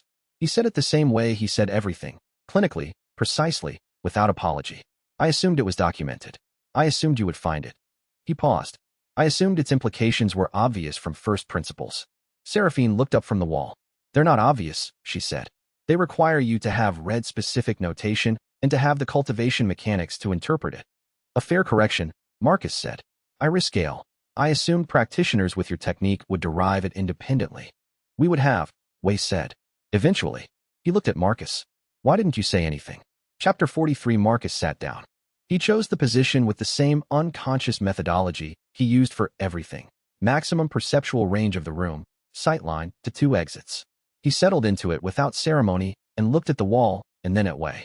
"Because the information is dangerous," he said. Not in a vague way. In a specific, documented way that I have watched play out twice in 22 years. Wei waited. When practitioners learn the residue mechanism, that processed guilt becomes architectural material in the other world, the response in approximately 60% of practitioners I've observed is to try to use that. He kept his voice precise. They begin processing their guilt not to be free of it, but to generate residue for specific purposes, to build something, to contribute to the architecture deliberately and with intent. "That sounds useful," Thomas said from across the room. "The intent corrupts the process," Marcus said. "The heart-settling art and every technique derived from the original community requires the processing to be free of agenda. The guilt is confronted, experienced fully, and released without condition. The settled chi is the byproduct of a genuine process. The moment the practitioner is processing toward an outcome, building something, earning something, achieving something, the process is no longer genuine. The chi produced is unstable. The practitioner's foundation becomes false." He paused. "Both times I watched this play out, the practitioners in question advanced rapidly and then collapsed. Their settled chi dissolved under operational pressure, and they were left with nothing, not even the original unprocessed guilt, which had been consumed in the false processing. Completely empty. The other world treats that state as terminal vulnerability." Wei understood. He had known this in theory. False clarity as a failure mode, performed settlement as worse than avoidance. But the specific application Marcus was describing, the residue generation as the corruption mechanism, he had not thought through completely. "So you held the information?" Wei said. "I held the information and watched the people I told it to." He was looking at his hands now, which was the only time Marcus ever looked at anything except the people in his perceptual range. "Of the 12 practitioners I've been in sustained contact with since I've been here, 7 learned the residue mechanism from me. 4 of those 7 tried to use it intentionally. 3 of those 4 collapsed." He paused. "The 4th processed it correctly, held it as information rather than resource, and survived. That practitioner left Silent Hill 2 years ago." The room was quiet. Wei thought about his own relationship to the mechanism. He was at Mountain Calm. He was generating settled chi through genuine processing. The temptation to try to apply the residue mechanism intentionally, to aim his processing towards something, to build toward the anchoring mechanism's requirements, was something he could see clearly as a temptation. He had already been doing this slightly. Every time he thought about what the formation needed and then sat down to process something. "I've been doing it," Wei said. Marcus looked at him. "Not severely. Not enough to compromise the foundation. But I've been aware at the edge of my processing of what advancement toward the anchoring mechanism requires. And that awareness has been influencing the direction of my processing." He looked at Elena. "You would have noticed this before I did." Elena said, "I noticed it after the Mountain Calm advancement. The processing that produced it was real. But the quality of your attention had changed. There was a forward orientation in it that wasn't present in your earlier work." "Correct." He looked at Marcus. "I understand why you withheld the information. The argument is sound. You don't seem angry about it," Marcus said. "I'm not." Wei considered this. "The damage was limited. You've now provided both the information and the warning is the more important part." He looked at the wall. "The question is how to proceed with the anchoring mechanism requirement while maintaining the processing's integrity." "That," Marcus said, "I don't have an answer for." He paused. "Which is why I'm still here." Elena, who had been listening while writing, looked up from her notebook. "That's not why you're still here," she said. She said it without heat, without accusation, with the specific tone of a person stating an observation that they have been holding for an appropriate interval and have decided the interval is over. Marcus looked at her. "Tell me what you think the reason is," he said. Chapter 44. Elena said, "You're still here because people keep arriving. And when they arrive, they're in danger, and you have the most complete knowledge of the town's mechanisms of anyone here. So you stay and you use it." She looked at him. "That's not a plan. That's what happens when someone with a particular kind of capability finds themselves in a situation that requires exactly that capability and keeps finding reasons to stay because leaving means the capability goes with you." Marcus was quiet for a long moment. "That's accurate," he said. "It's also not the complete picture. Tell me the rest." He looked at the wall. "My technique requires my guilt to remain intact as active navigation material. If I processed it, genuinely, completely, I would lose the navigation method. I would lose what has kept me alive in this environment for 22 years. He said it the way he said everything. Clinical, precise, without self-pity. "There's a reason I've never tried to apply the heart-settling art to my own material. It's not an ability. It's a decision I made early and have maintained. That your survival is more useful than your freedom," Elena said. "Yes. And you're certain of that calculation." "I've been certain of it for 22 years. He paused. "I'm less certain of it since you arrived." He looked at Wei. "Since you arrived, your presence has made outcomes possible that weren't possible before, which changes the calculation about whether my specific capability is still the most valuable thing I contribute, or whether the capability that contributed the most has already been contributed." Wei looked at him. Marcus Cole, 22 years in Silent Hill. 22 years of survivors who needed navigation, who needed the specific local knowledge, who needed someone with enough mastery of the town's mechanisms to provide reliable guidance. He had been that. He was still that. And underneath it, maintained with the specific discipline of someone who had made a choice and honored it for 22 years. The guilt signature intact, the navigation architecture intact, the method intact. Wei recognized him, not as a tragic figure. Marcus would have found that assessment profoundly irritating and imprecise. As a practitioner who had found the situation he was most useful in and had stayed. As a man who had, in his own way and by his own method, done the same thing Wei had done for 40 years. Chosen to be present to the people who needed him over the advancement of his own practice. Different cost, different outcome, recognizable structure. "When this is complete," Wei said, "not if, when the mechanism is anchored and the processing apparatus is functional. What do you want?" Marcus was quiet. In 22 years of conversations with survivors, Wei suspected no one had asked him this directly. "To leave," he said finally. "To go somewhere with a high concentration of trees and a low concentration of guilt manifestations. To find out what the technique becomes when it's applied to a situation that doesn't require constant navigation." He paused. "I've been a guide for 22 years. I don't know what I am outside of that context." Practitioners generally find that question more interesting than frightening, Wei said. "I've spent 22 years treating interesting things as threats." Marcus looked at his hands. "I may have overcorrected." The room was quiet.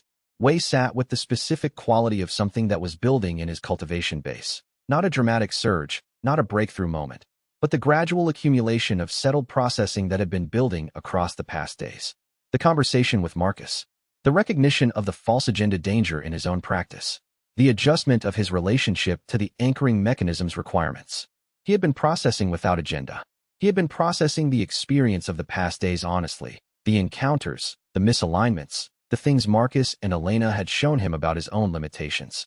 The gap between his help and the help that was actually needed. The settled chi was real. Windless Valley opened. Chapter 45. The advancement was quiet. Not the dramatic physical response that Wei's cultivation texts described for major breakthroughs. The trembling earth, the spiritual pressure, the visible distortion in the air. Windless Valley opened the way a door opens when you've found the right key after trying several wrong ones. Simply, and with the specific quality of something that had been waiting for the correct approach. His perception changed. The guilt signatures in his mountain calm range had been readable as signatures, present, distinct, legible. Windless Valley's new capability was different. Not a range extension, not a resolution increase. A new type of contact. He could touch them, not physically, cultivation ally. His settled chi could extend toward an active guilt signature and make contact without the guilt charge being able to grip him in return. Like reaching into water without the water being able to hold your hand. He became aware of this incrementally. First, the sense of greater proximity to the signatures in the room. Then the awareness that the proximity was not passive. Then the understanding that he could, if he chose, extend his settled chi to touch Elena's active and acknowledged guilt signature, Marcus's dense and intact navigation material, Seraphine's developing approximation. He did not. Not yet, without understanding the full implications. He looked at the nearest wall, the founding community's curriculum inscribed on every surface. He reached his settled chi toward the residual cultivation energy in the notation, not a guilt signature, but a related phenomenon, and touched it. What he received was not language. It was the specific lived experience of the practitioner who had written this section, not their guilt, not their shame, but the quality of their attention when they had been working on this problem, the feel of their mind in contact with this material, the texture of genuine curiosity and honest work, preserved in the notation the way a letter preserves the quality of the hand that wrote it. He stayed with it. The advancement happened, Elena said. Not a question. He turned to her. She was watching him with the expression she had when she was observing something she would document later, but did not want to interrupt in the present. Yes, he said. Windless Valley. 5th rank. Can you describe the new capability? I can make contact with guilt signatures without being held by them. Diagnostic contact. I can perceive the specific history that generated the signature. He looked at his hands. The settled chi was present and stable. The new capability felt like the extension of a sense he hadn't known he had until it opened. The first application, the one the founding community's notation describes for this rank, is direct engagement with individual manifestations. Not avoiding them, touching them, to perceive their guilt history. Yes, and the contact changes their behavior. He looked at the wall. The notation describes it as the mechanism of recognition, a manifestation that is perceived completely, without judgment, without avoidance, registers the perception and changes orientation. It turns toward its source rather than continuing to pursue. Marcus had been listening. I've observed this behavior in the field occasionally. I categorized it as a manifestation malfunction. He paused. The actual mechanism would reframe 20 years of field notes. We need to test it, Wei said. He had been in the building long enough that the ambient manifestation activity outside had restabilized after Harrow's dispersal. He went to the door. At the edge of the building's vicinity, outside the range of the central formation's frequency mismatch, in the standard fog, two individual manifestations moved in their searching patterns. Not targeting anyone. Searching. Wei walked out. He approached the nearest one directly. It swept him at 8 feet. Found nothing. Began the confused protocol. He extended his settled chi. The contact was immediate and vivid, and he had expected difficulty. He had not expected it to be this. The manifestation's guilt history arrived complete in the first second of contact. A person, middle-aged, in a job that required them to make recommendations about who received certain resources. The year when the shortfall began. The first decision that was not the right decision, but was the expedient one. And then the second. And then the system that the decisions built between them. And the people who didn't receive what they needed because of the system. And the specific, ordinary, daily face of a person who had built harm so incrementally that no single moment felt like the catastrophic moment, and all of them together were catastrophic. Wei held this for 7 seconds. He released the contact. He stood in the fog for 3 breaths. Elena was at the doorway, watching him. The manifestation behind him had changed. It was no longer sweeping. It was oriented in one direction with the specific quality of something that had just understood where it needed to go. And then it moved, not toward Wei, not toward any pursuit target, but toward the north, toward a specific bearing that Wei's mountain calm perception identified as a location where someone was still alive and still carrying this history. Moving toward its source. Moving toward resolution. He watched it go. Then he looked at his hands again, and at the fog, and at Elena in the doorway. That's what it's for, he said quietly. The perception doesn't just read the history. It gives the manifestation what it's been looking for. To be seen. He paused. To be seen and not fled from. Elena looked at him. In her expression was something he recognized, but had been seeing from the wrong angle until now. Not just the assessment of a professional observing a capability. The recognition of a person watching someone understand, finally, that the way you help someone is not always by solving the problem. Sometimes it is by simply staying present to the thing that needs to be seen. She didn't say anything. She went back inside to her notes. Chapter 46. Marcus had spent 19 years in Silent Hill. He had cataloged the behavior of guilt manifestations with the meticulous patience of a naturalist recording animals he could not touch. He knew their patterns, their triggers, their methods of escalation and retreat. He had never once seen a manifestation turn toward its source. They moved 3 steps back from the shape as it began its slow reorientation, not fleeing it, just giving it space. The way you'd give space to something wounded that might strike if crowded. It was the same creature Wei had touched in the alley behind the central building.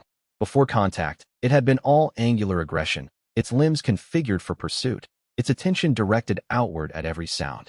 Now it moved with something different in its posture. Not calm, exactly. More like an animal that had been startled into remembering which direction home was. Where is it going? Pren asked. Toward resolution, Wei said. He watched the manifestation's path through his expanded perception. Its guilt signature was distinct now in a way it hadn't been before contact. Not more intense, but more specific. Individual. Like a name rising out of background noise. The guilt knows its source. It's always known. It was pursuing because acknowledgement hadn't happened. Now, it wants to be resolved, Elena said. It's oriented toward the possibility of resolution. Whether it happens depends on the source. Marcus was already moving. Then we follow it. Quietly. At distance. If it loses orientation because it's being observed too closely, we'll lose the trail. They tracked it 4 blocks east and then north, through a section of town that had been quiet during Wei's earlier surveys, residential streets where the guilt geography had shown multiple sediment layers, older traumas underneath newer ones, nothing large enough to generate a pursuing manifestation on its own. The fog was lighter here. The other world's oppression came in waves, and this quarter was between waves, the air almost breathable, the silence almost natural rather than suspended. The manifestation stopped in front of a narrow building, 3 stories, that had once been a residence and had been converted at some point into something institutional. The architectural bones showed it in the wider doorways, the added-on wheelchair ramp, now rusted, the faded signage bracket above the entrance where a placard had once hung. Care facility, Wei read from the bracket's ghost. The ghost of the letters was still there if you looked with cultivation perception. The manifestation pressed itself against the front door and began to dissolve slightly at the edges, not disappearing, but losing definition, as if the boundary between itself and the building's guilt residue was becoming permeable. It was inside, in some sense that wasn't physical. It was communicating. Someone's in there, Elena said. She was right. Wei's cultivation perception confirmed it. A guilt signature, old and heavy, belonging to a living person. The signature matched the manifestations almost exactly. The same event, seen from 2 perspectives, the felt weight and the personified form. I should lead this, Elena said. It was not a question. Wei stepped back without argument. The man was in his 80s, possibly older, sitting in a chair by a window that looked onto a street where nothing had moved in weeks. His name, which he gave without prompting when Elena and Wei appeared in the doorway, was Albert Drews. He had been the assistant administrator of this facility from 1978 to 1993. He had been in Silent Hill for reasons that had nothing to do with returning. He had come back to apologize to the building, which he understood was irrational, and then the fog had come in and the town had closed and he had not been able to leave. 1991, he said, when Elena asked him what he was carrying. Not a question about the facility, about what he was carrying. He understood the question immediately, which meant he had been carrying it consciously for a long time. There were residents showing signs of what we would now call elder abuse. Staff. Not me directly, but I supervised the staff. I knew, and he stopped. I documented it incorrectly. I wrote that the observations were inconclusive. The residents involved died within the next 2 years. Natural causes, most of them. Elena sat across from him and listened with the full-body attention Wei had watched her practice in every difficult conversation they'd had. She wasn't taking notes. She wasn't preparing her response. She was present. Outside the door, the manifestation's presence against the building intensified, and then, slowly, as Drew spoke and Elena listened, and the words were said that had never been said, it began to thin. Not dissolve. Thin. Wei watched through his cultivation perception. The guilt signature was responding to acknowledgement. The rate of manifestation generation was dropping, as Marcus had explained weeks ago. But the signature itself, the core of it, remained. Drews was speaking what he had known. He was not yet speaking what he had chosen. There is a difference, Wei thought, between saying, I knew this was happening, and saying, I chose not to stop it. Both are true at once, but only one carries full ownership. Elena knew this. She was not rushing him toward it. She was giving him the acknowledgement first, letting the structure of being heard do its work before anything further could happen. Patience. Presence. The session lasted over an hour. When Drews finished speaking, he was quieter in a way that wasn't peace, but was a different quality of burden, the weight rearranged into something more accurately shaped to what it actually was. The manifestation outside pulled back from the building's walls. It was smaller, not gone. Cliffhanger cut. It pressed itself against the corner of the doorframe and waited, and the weight of its waiting was not aggression anymore. but something else, the specific quality of unfinished business that knows it is unfinished. Chapter 47. They set up observation at a distance and waited to see what the partial resolution would produce. By morning, the answer was clear. The manifestation had not dissolved, it had contracted. What had been a pursuing creature the size of a large man was now something compact, no larger than a closed fist, attached to the upper frame of the care facility's entrance. It had, in the terminology of the inscription they'd read in the central building, completed the transition to residue. The structural guilt. The architectural material. Wei studied it with his windless valley perception. It was not a monster anymore.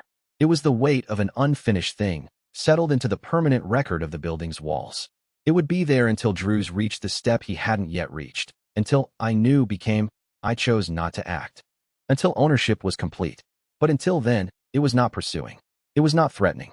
It was simply there, a small dense point of weight that had stopped moving. This matches the inscription precisely, Wei said. Complete dissolution requires complete ownership, Marcus confirmed. He was crouched at the base of the ramp, examining the residue with the eye he used for examining everything. Diagnostic, careful, without sentiment. He got halfway, acknowledgement without full ownership. So the manifestation converted rather than dissolving. He paused. That's actually a significant outcome. I've never seen one voluntarily convert. I've only seen them resist until they couldn't. The contact changed the mechanism, Elena said. She had been sitting on the ramp's edge since they'd left Drew's room, working through something in her own notes. When Wei touched it and perceived without judgment, the manifestation registered that its guilt had been witnessed clearly. That's enough to shift its orientation. But it can only dissolve completely when the source person does the full work. Wei nodded slowly, which means the method is incomplete as a resolution tool, but functional as a harm reduction tool. A manifestation that has been perceived completely and clearly will no longer pursue. It will convert to residue and wait. That's a meaningful improvement even if dissolution isn't immediate. Harm reduction, Marcus said, with a tone that was not quite appreciation and not quite its opposite. You sound like a physician. I was, in effect, in my original world. Marcus looked at him sideways. How many people have you handled like you handled that manifestation? Just observed completely and then filed the result. Wei didn't answer immediately. The question had a point, which Marcus was not bothering to hide. He was noting the parallel. Wei observed other people's guilt the way a physician cataloged symptoms. Clearly, without judgment, but also without the weight of caring what happened to them beyond the clinical outcome. It was not entirely wrong. He sat with the discomfort of it rather than deflecting. More than I should have, he said. Marcus looked satisfied with this and let the subject drop. The care about Pren, which he'd treated as a case study in guilt dynamics, resolved slightly differently in retrospect. He had helped, genuinely helped, but his methods had been accurate rather than warm. He had been present to the mechanics and somewhat absent to the person. He had done better than he knew, Marcus had said once, and it was probably true. But doing better than you know is not the same as being fully present. He filed that too. Then Croft arrived, moving fast for a man in order robes, his guilt signature spiking with urgency that the morning fog made visible as thin trails of shadow around his shoulders. They observed you, he said, before he was fully in earshot. Wei turned. The order. 2 watchers. A senior brother and a training initiate. They were stationed on the building opposite since last night, tracking the manifestation that was attached to the care facility. They watched everything. The approach, the woman talking to the old man, the conversion to residue. Croft stopped walking and steadied his breath. Brother Aldrich has called a convening. What kind? The theological kind. Croft's expression was difficult to read. The kind where they decide what something is before they act on it. He paused. He is not certain whether what they observed is interference with divine judgment or an example of what the theology calls legitimate reduction. Another pause. He is not certain which answer he wants to be true. His uncertainty works in our favor, Elena said. His uncertainty is the most dangerous thing about this situation, Croft said. When Aldrich is certain, he acts within a framework. When he is uncertain, he acts to resolve the uncertainty, and the methods he uses for that are not gentle. Wei processed this. Outside the care facility, the small, dense point of residue remained in its corner of the doorframe, waiting with the patience of weight that has found its resting place. Then we don't give him time to resolve it on his terms, Wei said. We move before his convening produces a conclusion. He had not finished the sentence before his cultivation perception, stretched to its windless valley range, caught a change in the guild geography to the south. The lacerating matron had moved. Chapter 48, it was not moving toward the care facility.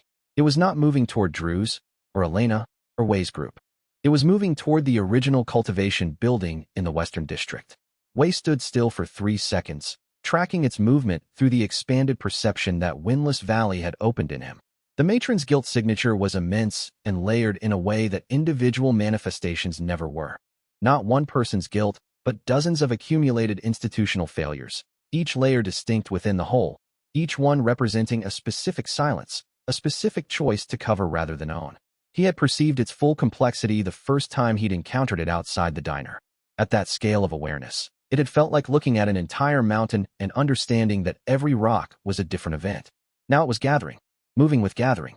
It's pulling structural guilt from the buildings it passes, he said. The others had turned to watch him, reading his expression for the scale of what he was perceiving.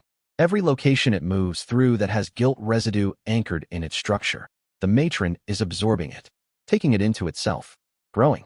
That's new behavior, Marcus said. His voice was careful, the kind of careful that people use when they've just identified something they haven't cataloged before. It has never gathered before. In 19 years, I have seen it stationary. I have seen it pursue individual targets. I have seen it respond to order operations. I have never seen it gather deliberately. What does gathering mean for its size? Thomas asked. He had been quiet all morning, conserving his energy with the pragmatism of a man who was very old and very tired and had learned not to spend himself on panic. But his voice had a specific quality now, the quality of someone doing an honest threat assessment. Larger, Wei said. Much larger than it was. Thomas nodded slowly. I see. He looked at the southern skyline, which was invisible behind the fog, but which he clearly could locate by memory alone. When I first arrived, there was a gathering event. 32 years ago. I was not there for it. I was in the northern quarter at the time. But the survivors who came through the following week described what they had seen. The manifestation reached 4 stories. It moved through 3 blocks of the other world and left nothing standing in its guild architecture. Everything that had been residue in those buildings was absorbed. The buildings collapsed in the physical world within a month. Wei processed this. It's heading to the original cultivation building, which has the highest density of cultivation origin residue in the entire town, Seraphine said quietly. She had arrived while Thomas was speaking, slipping in from wherever she had been exploring. She moved through the other world with an ease that still surprised him, her immunity making her less visible to tracking than anyone in the group. The founding practitioners who were destroyed there, their unfinished work is what's left in those walls. What we read from. If the matron absorbs it, the founding notation disappears. We lose the records. Wei turned to Marcus. How long until it reaches the Western District at current speed? Marcus was already calculating. 2 days. Maybe slightly more. It's moving steadily, but not quickly. The gathering is slowing it. Every block of residue it processes takes time. 2 days, Wei repeated. He looked at Elena. She looked back at him with an expression that communicated, clearly and without words, that she was with him and that she could see the full weight of what this meant. The founding records in that building were the only complete text of the original cultivation tradition, the only evidence of what this place had been before it became what it was. If the matron absorbed that residue, the other world lost its own history. The possibility of the completion mechanism disappeared. And somewhere north of this, in a convening room, Aldrich was assembling his theologians to decide whether what Wei had done at the care facility was saint work or interference. Croft came back 2 hours later with a folded paper that had been passed through 3 intermediaries before reaching him. The message was brief. Aldrich wrote with the economy of a man who had spent decades saying important things in limited time. I have observed what you did at the care facility. I have also observed the matron's gathering. My convening has not reached a conclusion about the former. The latter is not in dispute. If it reaches the central building and absorbs its contents, we lose the records that both of us need. I propose a truce of operations for the duration of the crisis. In exchange for the Order's assistance in disrupting the matron's gathering trajectory, I ask that you meet with me for the theological hearing that the Order requires before classification. You will hear our case. We will hear yours. Neither side will act against the other until the hearing concludes. The matron does not negotiate. We have 48 hours. Wei read this twice and handed it to Elena. He's right, he said. About the timeline and about the terms. He's also buying time, Marcus said. He had read it over Elena's shoulder. The hearing isn't just about classification. It's about giving himself room to think without having to act. Yes, Wei agreed. Which is why we agreed to it. We need him to keep thinking. An Aldrich who is thinking is an Aldrich who is not committing his order to active opposition. Marcus looked at the message, then at Wei. And the matron? If his assistance slows the gathering, what then? If we stop at reaching the building, we haven't dissolved it. We've just deferred the problem. Wei said nothing immediately, because Marcus was right. The matron's size was now beyond anything they had successfully addressed. Individual manifestations could be converted to residue through clear perception. The care facility encounter had demonstrated that. But the matron was institutional guilt, not one person's unfinished business, but the accumulated weight of systematic failures involving people who were dead and organizations that no longer existed. Complete ownership required a person who could own completely. The matron had no such person available. Chapter 49. The matron was 4 stories tall by the time they got a clear sighting of it. Thomas had said 4 stories. He had been describing what survivors described, not what he had seen. Seeing it was different. It moved with a slow certainty that felt geological, the pace of something that had been building for decades and was only now reaching its full expression. Its guilt signature was so dense that Wei's cultivation perception had to work to hold the full shape of it, the way your eyes have to work when you stare at something very bright. It was not moving quickly. It did not need to. At its current gathering rate, the structural guilt it was absorbing from every block it passed through was adding to its mass in a way that made it heavier and more certain with every step. There is no person at its center, Wei said. He meant it precisely. Most manifestations had a guilt signature that traced back, if you followed it carefully enough, to a specific person's specific choice. The matron did not. Its guilt was the aggregate guilt of a chain of institutional decisions. The original care home administrator who implemented the policies, the investors who preferred cost-cutting to adequate staffing, the inspectors who signed off on falsified records, the families who suspected and chose not to investigate, the staff members who participated, and the ones who knew and stayed quiet. Not one person, not 20 people. A system. Its core guilt is unknowable, Elena said, arriving at the same conclusion from her perspective. You can't ask the system to take responsibility. The system doesn't exist anymore. The individuals who composed it are mostly dead. The ones who are alive, she thought of Drews. Even if they all acknowledged their piece, the aggregate guilt that formed this entity exists at a scale that exceeds any individual ownership. Which is the founding practitioner's unsolved problem, Wei said. The inscription described it as structural guilt. The other world accumulates it from events where the guilt is too diffuse or too historically removed for direct resolution. The residue from those events doesn't just sit quietly, it coalesces. Over enough time, over enough accumulation, you get a matron, Marcus said. He was standing slightly apart from the group, watching the distant bulk of the creature through the fog. His expression was one Wei had not seen on him before. Not the diagnostic calculation he usually wore. Something heavier. Marcus, Wei said. You've been quiet since we sighted it. I've been thinking. About what? Marcus turned to look at Wei with the expression of a man who has arrived at an answer he wished he hadn't found. About a technique I developed 9 years ago, when the matron first reached 3 stories.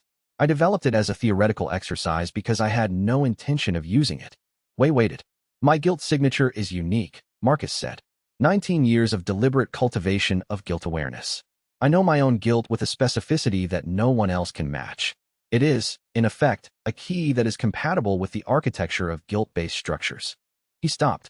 The matron is a guilt-based structure of sufficient density and sufficient complexity that what it needs, fundamentally, is a navigational matrix, something that can enter it and find its structural core, the load-bearing point where the accumulated guilt is held in coherence. Break that, and the whole structure loses integrity. The guilt disperses rather than coalescing. Wei looked at him. You can navigate to its core. Using my guilt signature as the navigational medium, yes. My guilt acts as a compass. The matron reads it as compatible. I can move through it without triggering its dissolution defense because I am, in the matron's terms, also made of guilt. He paused. The complication is that doing this from the inside, while carrying an active guilt signature, means the matron will process me the same way it processes residue. As I navigate, it will begin absorbing. I would be inside the dissolution as it happens. He said this with the flat precision of someone reading from a technical document. I would not survive the process. The fog moved between them. Thomas, who had been standing nearby, turned away. Seraphine made a small sound that she suppressed immediately. Elena looked at Wei with the particular look she used when she needed him to say the right thing and was not certain he would. No, Wei said. Marcus met his gaze. It is the only method I have identified that. No, Wei said again. It is the only method you have identified. You have been in this town for 19 years working alone and developing a technique that assumes your death is an acceptable operational cost. He paused, keeping his voice level. It is not acceptable. Not to this group. Marcus studied him for a moment. You have an alternative? I will find one. The silence stretched between them. Marcus had the look of someone who had spent a long time expecting to die at a moment of his own choosing and had just been told that another person was investing in his survival. He did not know immediately what to do with this. You have 2 days, he said finally. Not agreement, but not refusal. 2 days is sufficient, Wei said. He was not certain this was true, but he said it with conviction, because conviction, in his experience, was where alternatives began.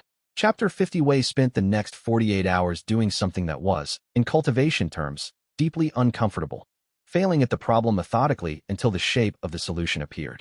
He sat with the structure of the matron's guilt at every waking hour, cycling through his windless valley perception, mapping the accumulated layers.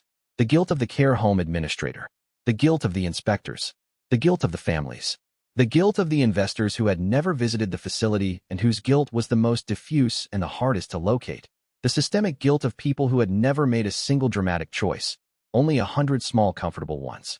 He could perceive all of it. He could not own any of it. It was not his guilt. It was not processable by him individually, and it was not processable by any of the people who held fragments of it, because the fragments were distributed across too many people, most of them dead. Elena had researched similar problems in trauma literature and found a concept that was partially useful: collective witness, the practice of a community bearing witness to a harm that none of them individually caused, as a method of acknowledging structural damage without requiring individual ownership. It could reduce the generating pressure of collective guilt, in the same way that individual acknowledgement reduced individual manifestations, without requiring complete dissolution. The gap was, who constituted the community?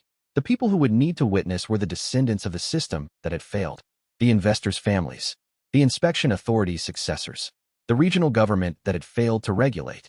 People who had not been in Silent Hill, had never been in Silent Hill, and could not be summoned here. He was still sitting with the gap on the morning of the second day when Harrow arrived with a message. Harrow was not Croft's natural counterpart in the Order. He was older, less obviously conflicted, and his messages had always been delivered with the formal distance of someone who was following orders he believed in without question. But this morning, his delivery was different. He handed Wei the folded paper with an expression that was trying to be neutral, and was instead the expression of someone who has been told to deliver terms they think are reasonable. The message was from Aldrich. The theological hearing, as promised. I have developed a proposal for the matron that I will share at the hearing. I believe you will find it practically useful even if you find it theologically disagreeable. I ask that you and your associate Dr. Park come alone. I will come with Harrow and Seraphine only. I am offering this because I have been wrong about several things and I want to understand what I have been wrong about before I am wrong about more of them. I am not offering peace. I am offering the specific courtesy of honesty. The matron reaches the Western District at dawn tomorrow. Wei read the message twice. Then he read it a third time, because there was something in Aldrich's phrasing that caught at him. I have developed a proposal for the matron, and he wanted to be certain he had read it correctly. A proposal, not a solution. A method Aldrich had developed, in his 20 years of working with the Otherworld's guilt architecture from the Order's theological framework, that might address what Wei had spent 2 days unable to crack alone. He knows something, Wei said. Elena read the message over his shoulder. Yes. It will cost us. Yes. She paused, but so does not knowing it. Wei looked at the fog. The matron was to the south, moving steadily north, gathering everything in its path, growing heavier with every block. Tomorrow dawn it would reach the Western District, and what the founding practitioners had left inscribed in those walls, the only remaining record of what this place had been built to do, would be absorbed and lost. He sent Harrow back with a single word in reply. Agreed. And then he found Marcus and told him not to die for at least 48 more hours, because the problem he'd been solving alone for 19 years had just become a joint project. Marcus looked at him with an expression that was not gratitude, too self-contained for that, but was something adjacent to it, the specific quality of a person who has been alone with a problem for so long that a second person's attention to it feels like a kind of rescue, even when the second person doesn't have the answer yet. 48 hours, Marcus said. I'll try. Chapter 51. Aldrich's hearing was held in a building that had once been a church and was now something stranger. The Otherworld had preserved its bones while stripping its iconography, leaving high stone walls and vaulted ceilings, and a specific quality of light that filtered through windows designed to make you feel small in an appropriate way. He sat across a plain table from Wei and Elena. Harrow and Seraphine were at the edges. The absence of additional Order members was notable. Aldrich had meant what he said about honesty. He had brought witnesses, not an audience. I want to start with what I believe, Aldrich said, so that you understand where I am working from. Please, Wei said. Wei had come to understand. One of those rare people whose theology was identical to their genuine experience. He did not hold the Order's doctrine as a convenience or a professional obligation. It was the structure he had built his life inside, over 20 years of daily confrontation with the otherworld's expressions, and it had been adequate to that life in ways that were not false. The otherworld responds to guilt because guilt is unfinished moral business, Aldrich said. An action taken that harms another, that the actor has not repaired or owned, generates a pressure in the person that seeks resolution. When that resolution does not come, the otherworld provides it. Not gently, not with the person's comfort as a priority, but genuinely. The manifestations that pursue a guilty person are not arbitrary punishments. They are the unfinished business made present. They make you face it. They do not make you face it, Wei said. They make you be consumed by it. There's a difference. For those who are not equipped, for those who are, the Order's practitioners, people of genuine faith, people who have developed the specific fortitude to stand in the presence of their own guilt without dissolving. Your fortitude requirement excludes the vast majority of people who end up here, Elena said. She said it not as an accusation, but as a practical observation. Most people who arrive in Silent Hill didn't cultivate 2 decades of spiritual fortitude beforehand. Most of them were just driving through. Most of them carry guilt they have not addressed. Most human beings carry guilt they have not fully addressed, Wei said. That is not a moral failure. It is the condition of having lived a life that included choices that hurt people, which is every life over a certain length. He paused. Purification requires agency. The otherworld does not offer agency. It offers scale. The guilt is presented to you at a size that exceeds what you can process, by a mechanism that is pursuing rather than inviting, and the result is not resolution. It is destruction. Aldrich was quiet for a moment. He was not dismissing this. He was working with it. The founding practitioners' records, Wei continued, describe the original design of this place as a processing mechanism, not a judgment engine. People were brought here, or came here voluntarily, and the guilt they carried was addressed through method, through community, through a practice that provided both the confrontation and the means to process it. Your otherworld is the same engine running without the method. The confrontation is present. The means to process is absent. The means is faith, Aldrich said. For some people. For the people who share your tradition's specific framework, yes. Not for the elderly man in the care facility. Not for Croft, whose guilt is activating continuously and whose faith in the Order's theology has not resolved it. Not for... Wei stopped himself. Aldrich noticed the stop. For whom else? Wei met his gaze. For your predecessors' practitioners, 300 years ago, who came here and attempted the completion mechanism and failed, and whose guilt about that failure became one of the largest single guilt sources in the network's deep structure. Whatever faith they had was not sufficient for what they encountered here. The confrontation exceeded the processing capacity. Aldrich said nothing for a moment that stretched. I am not saying your theology is false, Wei said. I am saying it is incomplete. And I think you have known it was incomplete for some time. The silence in the high-ceilinged room was the silence of a man holding 2 models of reality against each other and finding that neither was fully wrong and neither was fully sufficient. What I know, Aldrich said finally, is that the founding practitioners built a formation structure in the central building designed to address accumulated structural guilt, the kind the matron represents. I have known about this structure for 12 years. Wei and Elena went still at the same moment. I could not use it, Aldrich said. Because the formation requires a practitioner whose cultivation had proceeded in a specific way, and the Order's cultivation method is adapted from the founding tradition in ways that broke the compatibility. I have been managing without it. He looked at Wei with the direct gaze of a man who has been doing something difficult alone for a long time and has just identified the person he needed. You are not adapted. You are closer to the original tradition than anything I have encountered in 20 years.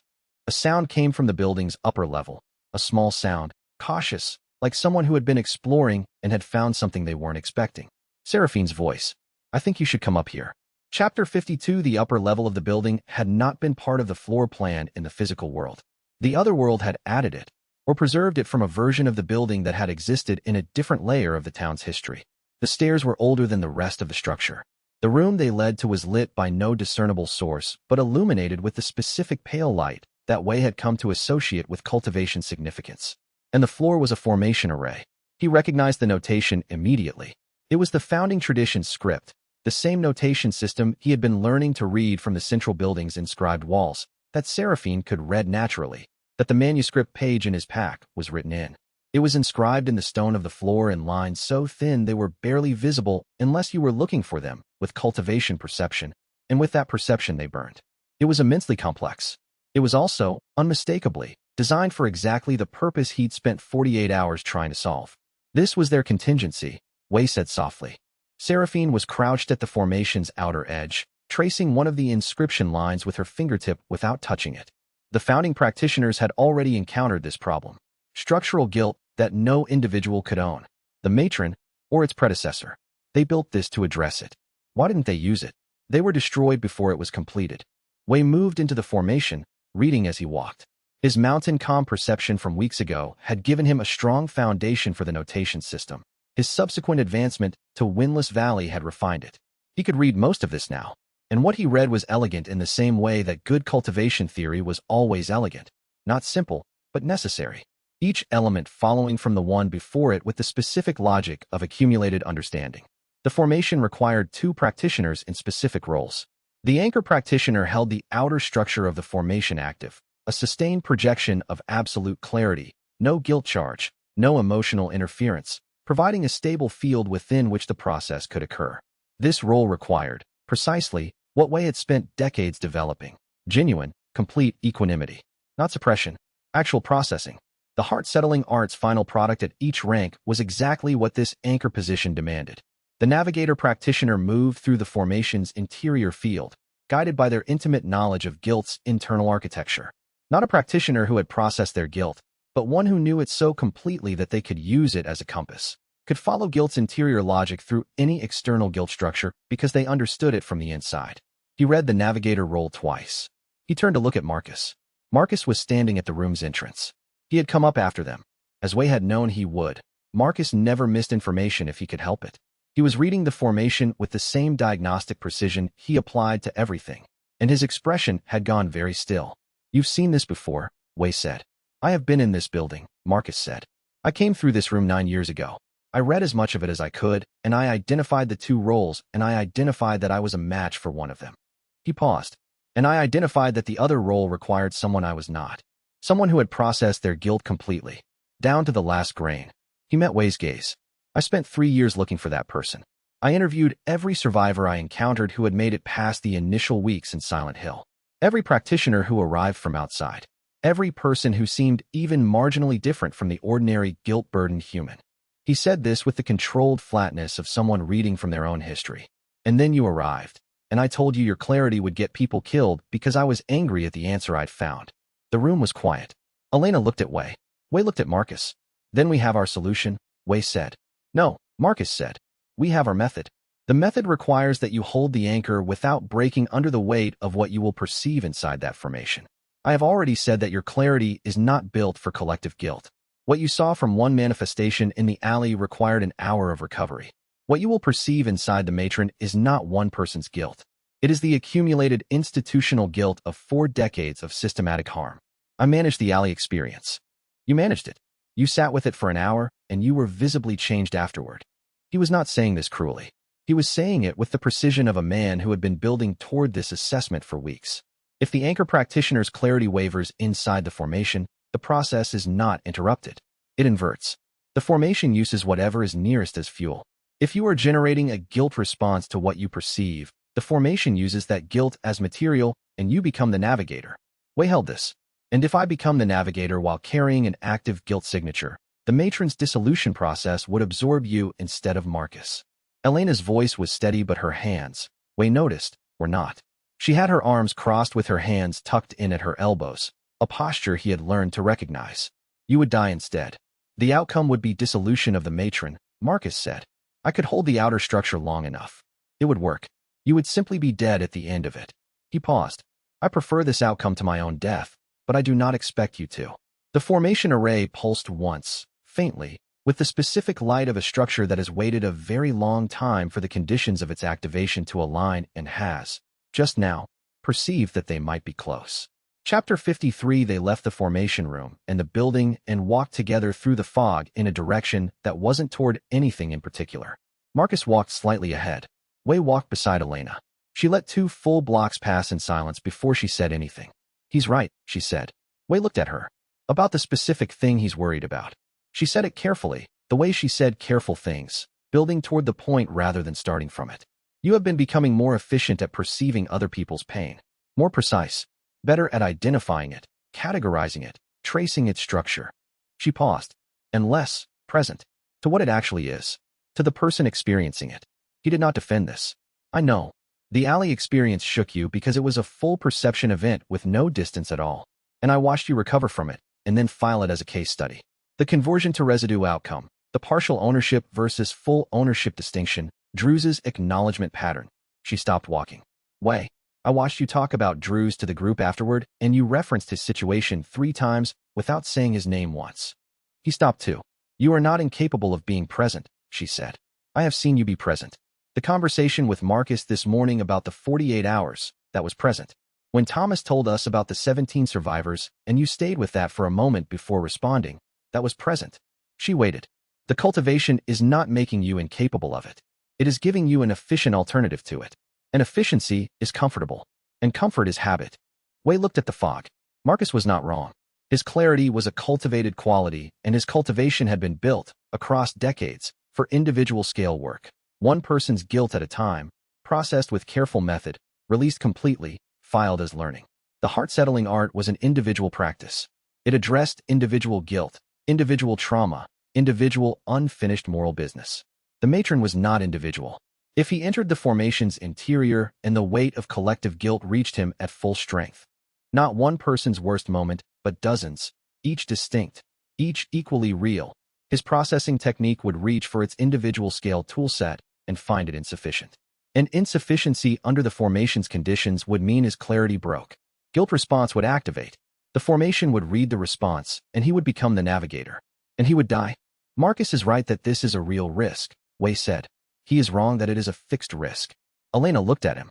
He is assessing my current capacity, Wei said. He is not wrong about my current capacity. But capacity is not static. That is the entire foundation of cultivation, the systematic expansion of what is possible. He paused. I need to understand what is missing and develop it before dawn tomorrow. Not solve the underlying problem permanently. Just bridge the gap between what I can do now and what the formation requires. And if you can't bridge it in time, he said nothing. Wei. She waited until he looked at her. I have one piece of advice about this. Do you want it? Yes. Try. She held his gaze. Not with the goal of succeeding. With the goal of finding out what you don't know. What you cannot yet do, and why. Because I think the thing you're missing is not a technique. I think it is the experience of being inside collective weight without trying to process it out. You process this. You try to process everything, she said. Every piece of information your cultivation receives, you work on. You digest it, categorize it, release it cleanly. That is excellent for individual guilt. For collective guilt, for the weight of institutional harm done across many people. Trying to process it is the wrong instinct. You cannot process it. It is not yours to process. What you need to be able to do is perceive it fully, without trying to process it, and stay clear anyway. Witness, he thought. Without dissolving. Without processing. Just holding. That is a different kind of strength, he said. Yes. She paused. It is the kind that comes from knowing that some things are not yours to fix. That perception of pain is not the same as ownership of pain. That you can be fully present to something devastating without making it your burden to resolve.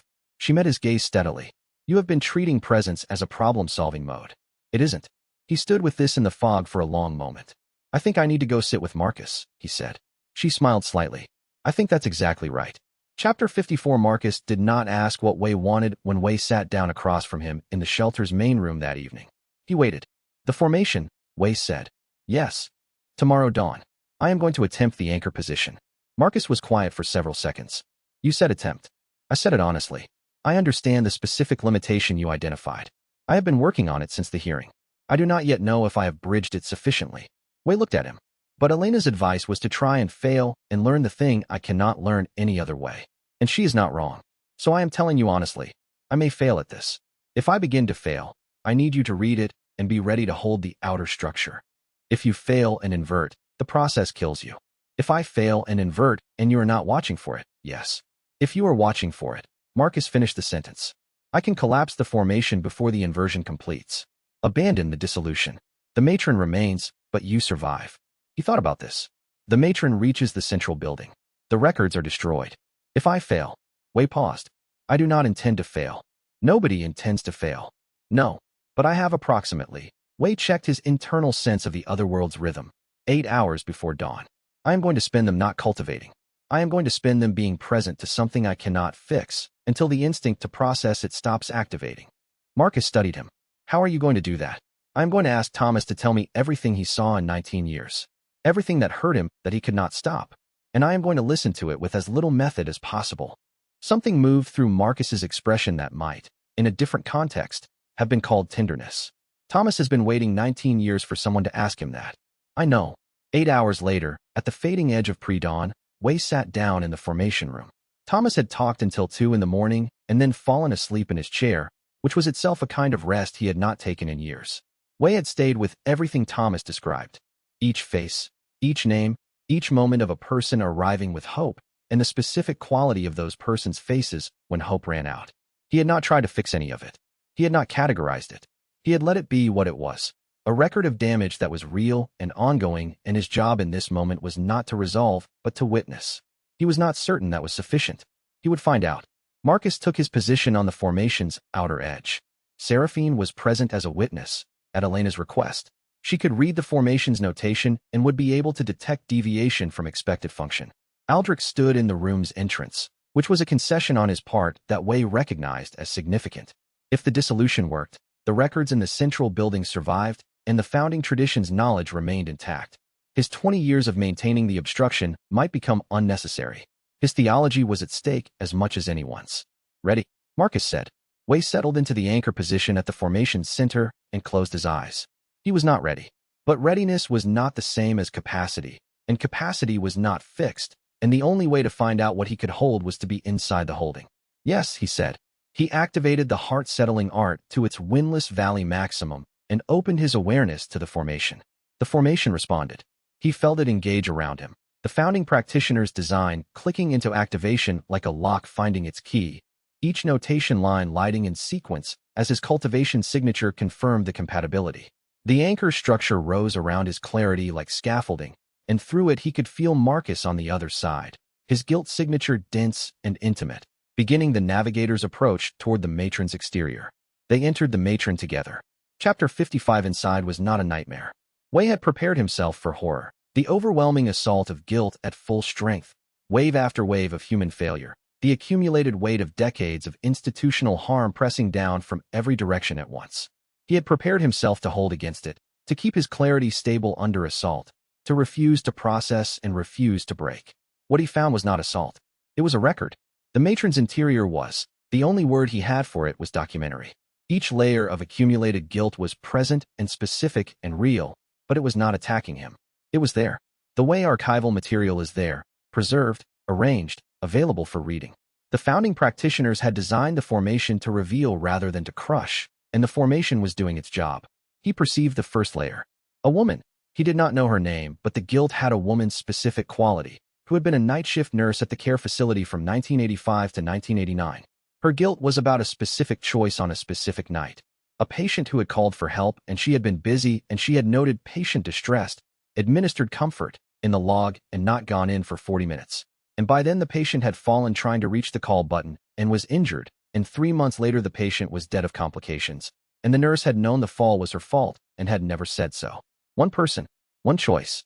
Guilt that was specific and real and carried for decades without ever being owned.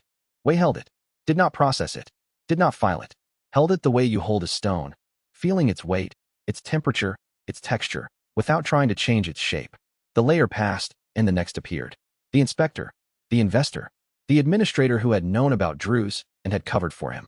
The adult child of a resident who had suspected and chosen not to investigate because investigation would require action, and action had a cost, and the cost had felt unbearable in 1988. Layer after layer. He was not processing any of it. He was perceiving. Fully, completely, with the total attention his windless valley capability provided. The full history of each guilt, from inside the guilty party's perspective, the moment of choice, the mechanism of avoidance, the years of carrying. It was devastating. Not in the way he had expected. Not as assault. As weight. As the cumulative weight of many people making human choices under human pressure and the specific quality of harm that accumulated from those choices. Harm that had been real and had not been addressed, and had been here, in this form, for decades because no one had held it clearly enough for it to move. He felt the formation anchor around him. He felt Marcus moving through the interior, following his guilt signature like a thread through a maze, navigating toward the structural core. He felt the formation's outer structure holding. He was holding.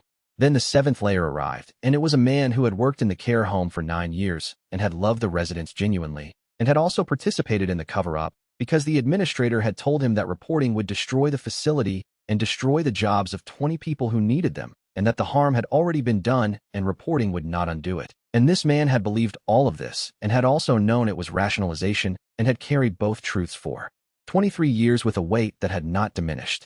The complexity of this, the genuine love and the genuine failure living in the same person simultaneously.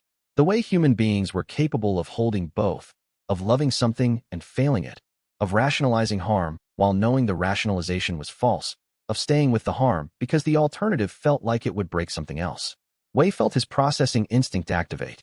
It reached for this guilt the way a practitioner's hand reaches for a problem, diagnostic, ready to engage, ready to work. He felt the heart-settling arts mechanics begin to orient toward the guilt as material. And then he caught it, not suppressed it, caught it and recognized what it was, the efficient habit, the comfortable alternative to presence, the instinct to process rather than witness. He held the instinct still. He stayed with the guilt of the man who had loved and failed and rationalized and carried for 23 years, and he did not process it. He did not categorize it. He did not release it. He witnessed it, completely, with full clarity and no distance and no method. Just, this was real and it mattered and he was here and aware of it, and he was not going to turn it into data. The formation anchor held, but only for a moment before Wei felt something shift. Not break, not invert, but shift. The formation's deep structure registering a weight that was still accumulating, still pressing, still not yet at its peak. What he had perceived were the layers near the surface. There were more below, older, more compressed, more remote from any individual person and harder to perceive clearly because they had been processed through too many layers of institutional distance. The collective guilt of systems, not people, systems.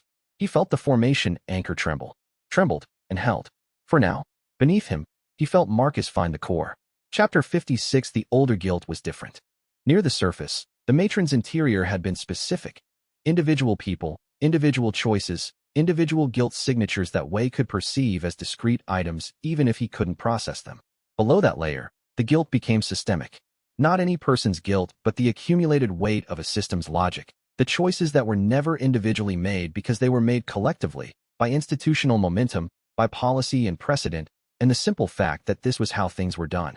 The care facility's board of directors, the regional health authority, the inspection framework that had been designed by committee over decades until it measured what was easy to measure rather than what mattered. The funding allocation decisions made by bureaucrats who had never visited the facility and had no mechanism for knowing what their decisions produced. No single person had chosen this. Every person had contributed to it. Wei's cultivation perception could hold individual guilt with clarity. It had never been designed for this.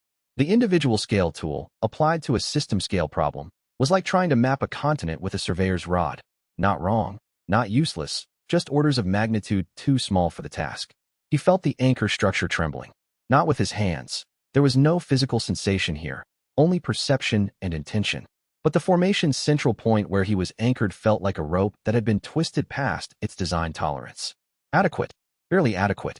The distinction between adequate and inadequate in this context was the distinction between the process completing and inverting. He reached for more equanimity and found that he had deployed it fully. He was at his ceiling. He had known, in some practical part of his mind, that this might happen. What he had not known was what would fill the gap. Then Marcus did something unexpected. From inside the matron's depths, from the navigator position, deep in the guilt architecture moving toward the structural core, Marcus stopped moving toward the core and instead turned outward, toward Wei's anchor position, and began generating a secondary structure. Wei felt it form. Marcus's guilt signature, deployed not as a compass but as a framework, a secondary anchor, built not from clarity but from knowing. Marcus knew his own guilt with such complete and intimate precision that the shape of it was stable even under the matron's absorption pressure. He was creating a brace, using his guilt not to navigate but to hold. The thing he had said he would not do.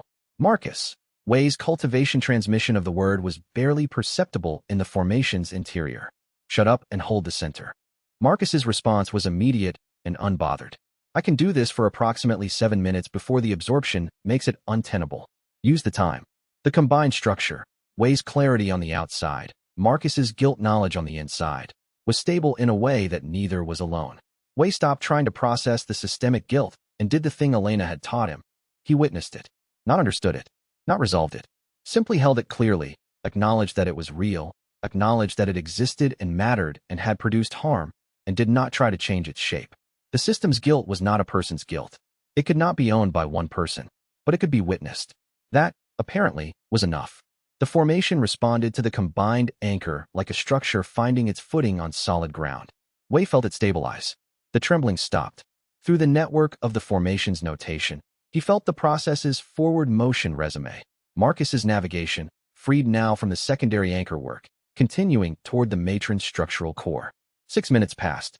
7. 8. Marcus had said 7 but was still going, and Wei was holding the witness, and the formation was holding, and the matron's interior weight was enormous and real, and he was not trying to process any of it, and it was not destroying him. He felt Marcus reach the core. The structural core of the matron was, in Wei's perception, a compressed node of accumulated guilt, the point where all the separate guilt threads had been drawn together by the otherworld's architecture into a single weight-bearing structure. It was not a person's guilt.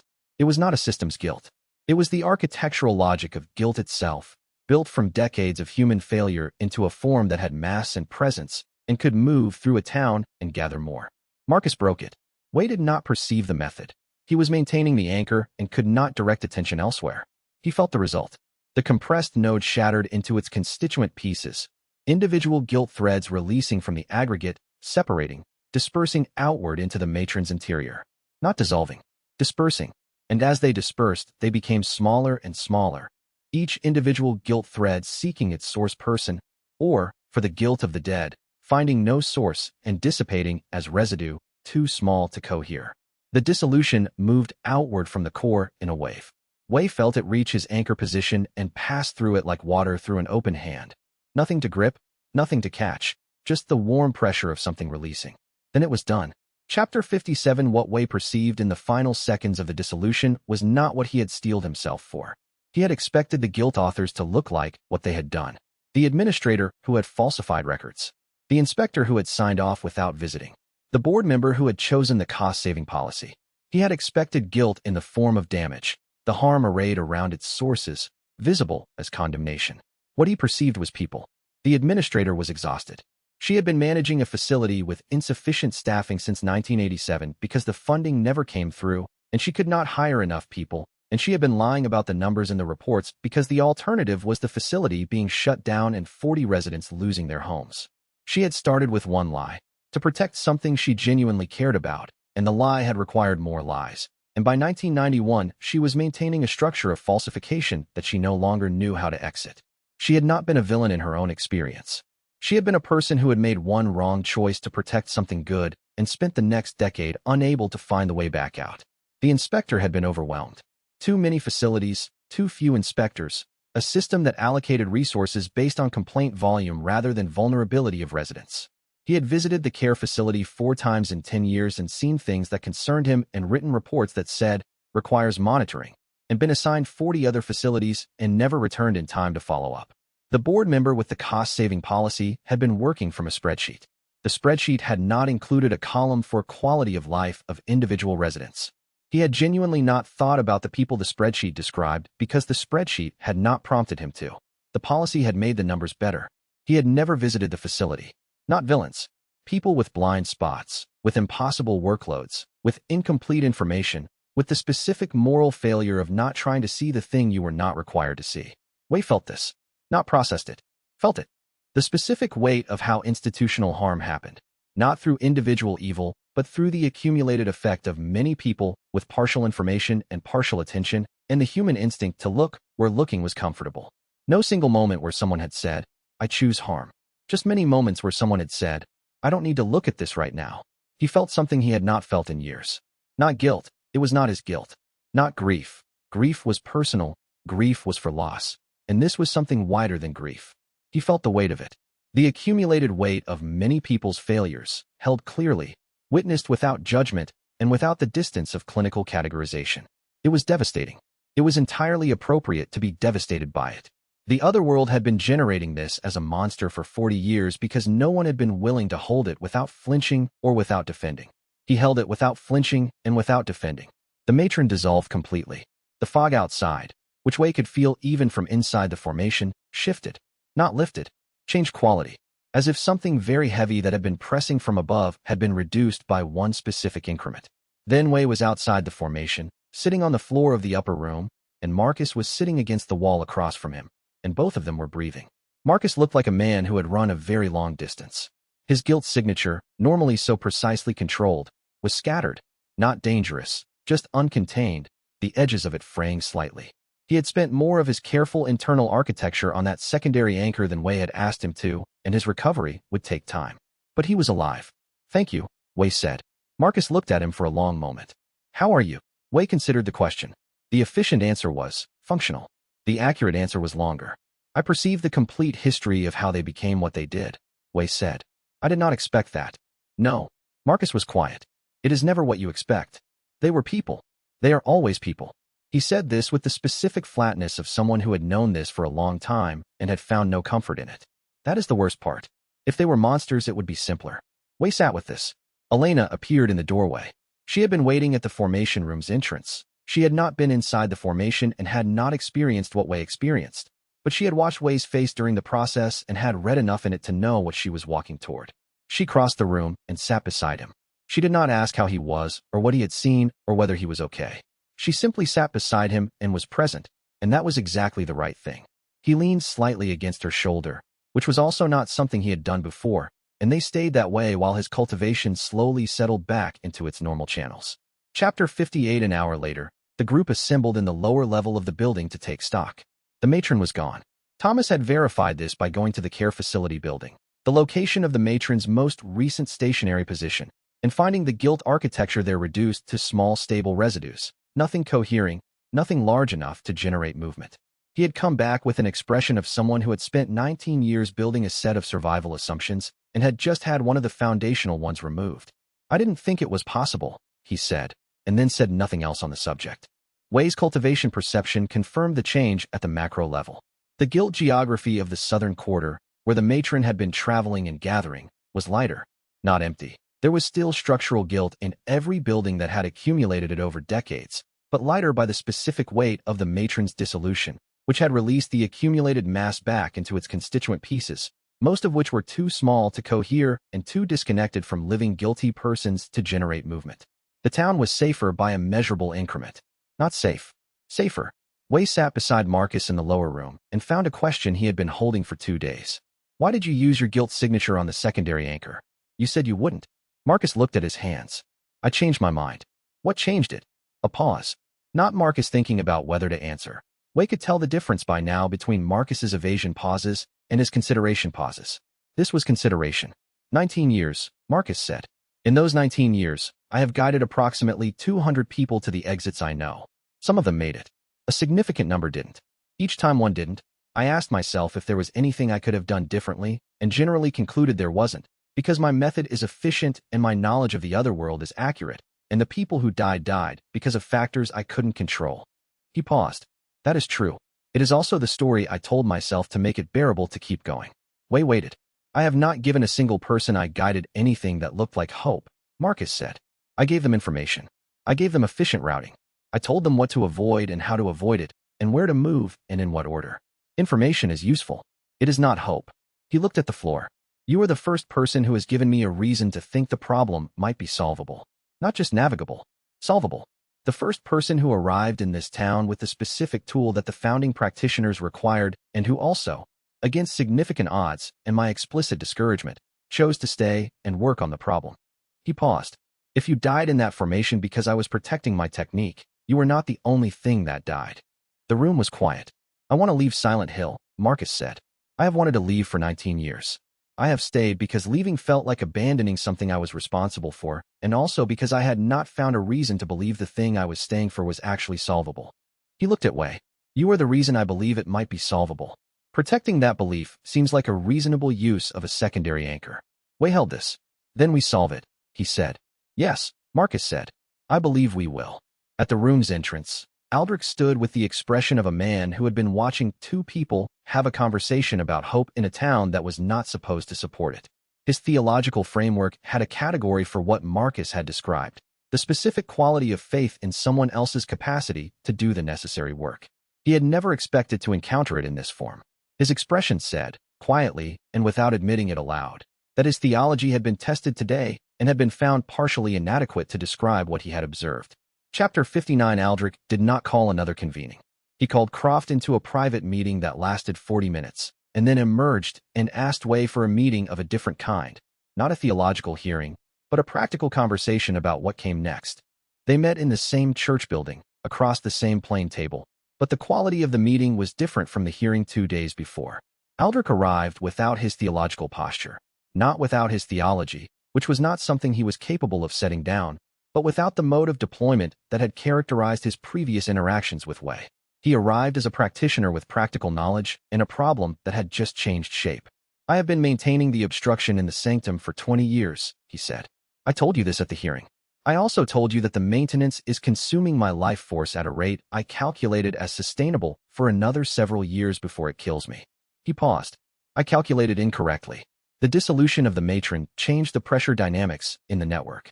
The obstruction, which was calibrated to hold against a specific pressure level, is now working against a reduced pressure from one side and an unchanged pressure from the other.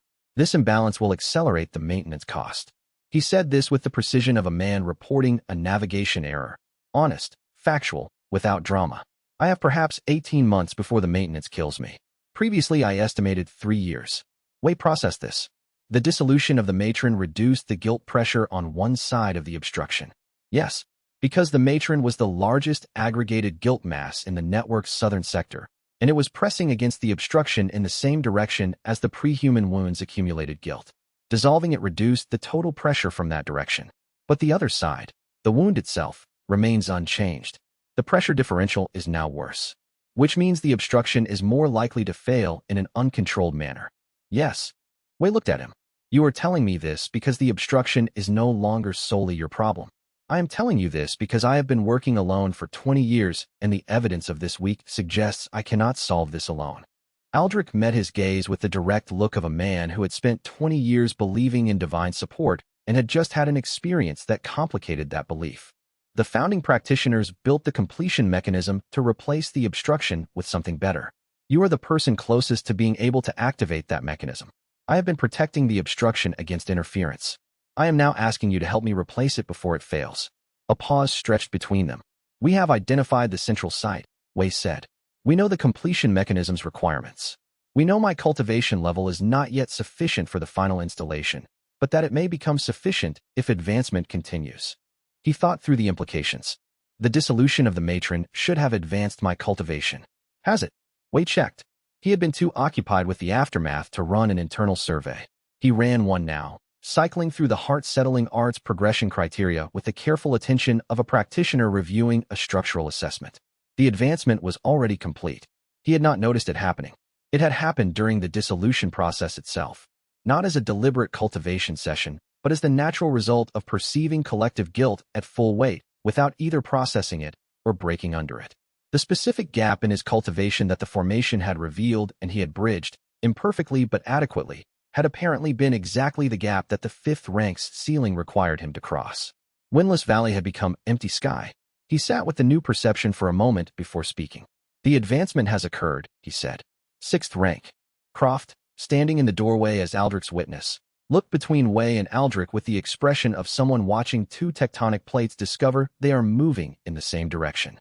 That is the first time in 12 years, Croft said quietly, that I have seen Brother Aldrich look relieved. Chapter 60 Empty Sky was different from what he had expected. The previous advancements had each opened a specific new capability that built on the one before it. Mountain Calm had given him range, the ability to perceive guilt signatures at a distance. Windless Valley had given him contact, the ability to interact directly with manifestations and read their histories. He had extrapolated from these that Empty Sky would give him something further along the same vector. More range, deeper contact, something quantitatively more powerful. Instead, it gave him depth. He could now perceive the guilt architecture of the other world at a structural level. Not individual guilt signatures, those were there, but they were like leaves on a tree now, present and detectable, but not the primary object of awareness. What he could perceive at this level was the formation pattern of accumulated guilt, the way it had arranged itself across the town, the load-bearing structures, the flows between locations, the nodes where guilt had coalesced into permanent features of the landscape. It was like going from seeing individual trees to seeing the forest's underlying ecology, the root systems, the water channels, the patterns of growth and competition that explained why each tree stood where it did. He spent an hour in the church building's upper room simply mapping what he could now perceive.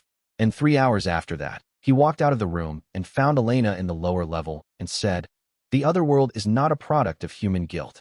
She looked up from her notes. "What do you mean?" "I mean the formation structure I can now perceive at this level is not what human guilt would produce if left alone.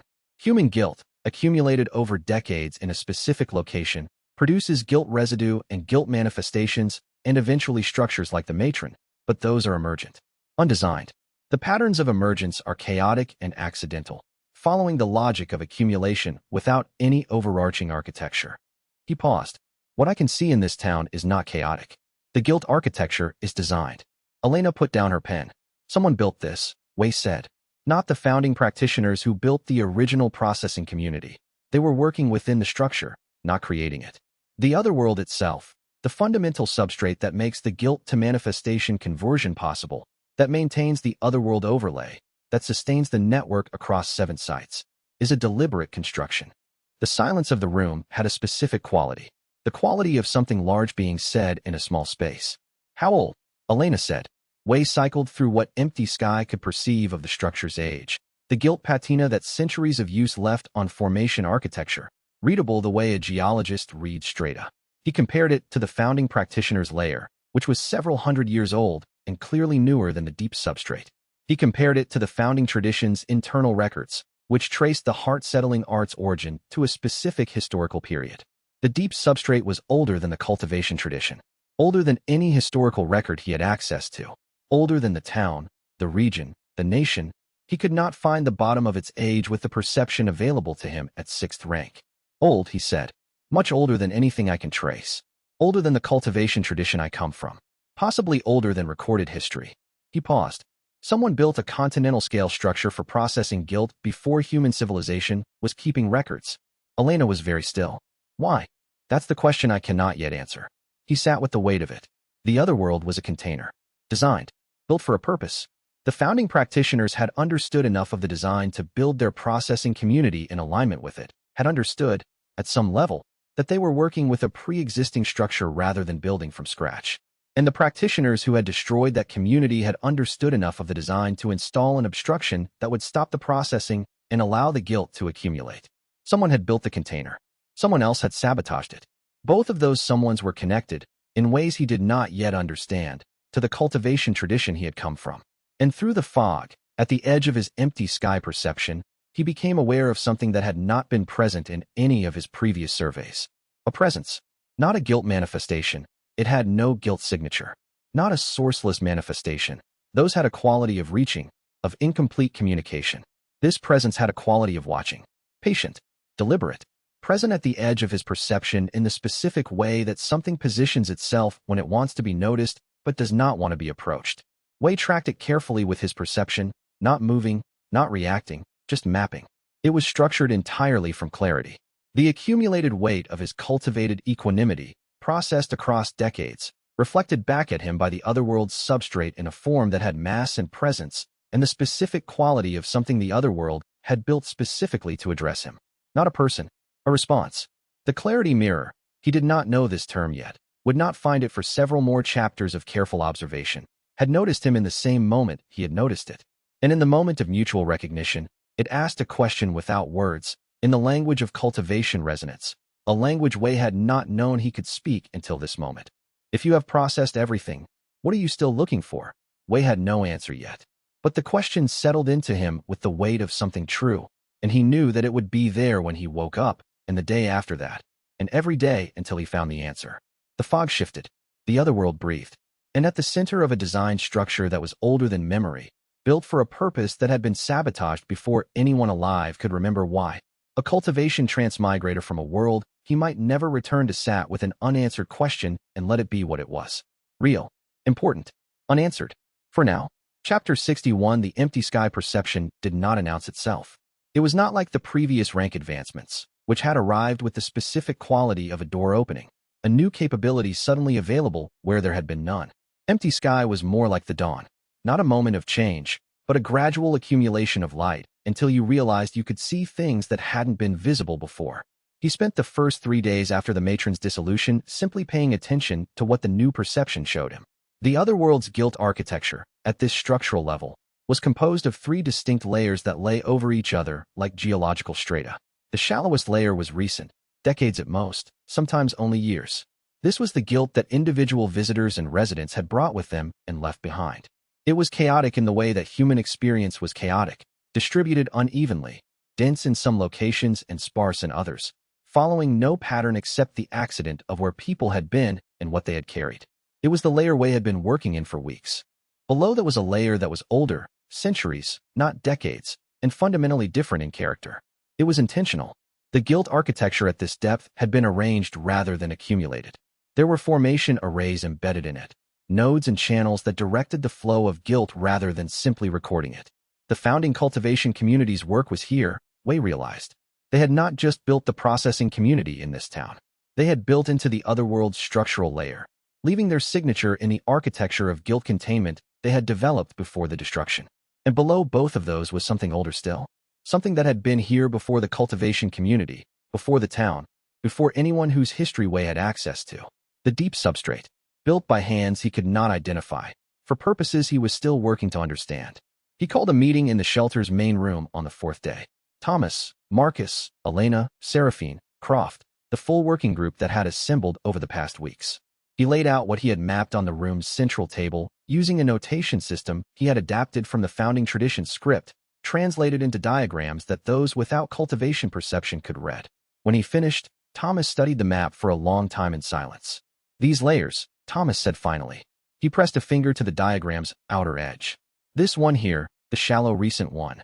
That's what I've been navigating for 19 years. The individual guilt geography. The stuff that chases people. Yes. And this one. He pressed the middle layer. You're saying this was designed. That someone built formation structures into the guilt architecture of the town. The founding community, yes. 3 centuries ago. Thomas looked at this for another moment. Then he looked up at Wei with the expression of a man applying 19 years of practical understanding to new information and arriving somewhere he hadn't expected. If the guilt architecture at this layer is structured in formation arrays, that means it connects to something. Formations connect to something. They have a purpose and an endpoint. He paused. This map implies that Silent Hill isn't alone. I made the same calculation I made with the residue mechanism, he said. The information is dangerous in proportion to how actionable it seems. A network of 7 guilt sites, which each person in this room is now already imagining we could address at the source, is not a target. It is a trap. Every person who has ever come to Silent Hill with a plan to solve it has made it worse. Every order operation has worsened the manifestation density. I did not share the network map because sharing it produces the instinct to act on it, and the instinct to act on it produces people who go to those other sites and make things worse. He looked around the room. I am sharing it now because we have a structural analysis that changes the calculation. Wei nodded. The completion mechanism. If the completion mechanism can be activated, it addresses the network at the source.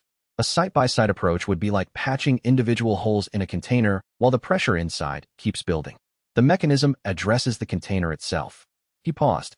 Knowing where the other sites are is relevant because understanding the network's architecture helps Wei understand what the completion mechanism needs to accomplish. Wei looked at Croft. Croft had been quiet since the revelation, watching the tables surface with an expression that Wei had learned to read as internal theological recalibration. The specific look of a man who has just had his organization's scope of understanding revised significantly. The Order's inner library, Wei said. The texts I reviewed with Aldrich. Was there a map of the network? Croft looked up. There is a map. In the innermost section of the library. I have never been permitted to see it. He paused. Brother Aldrich has.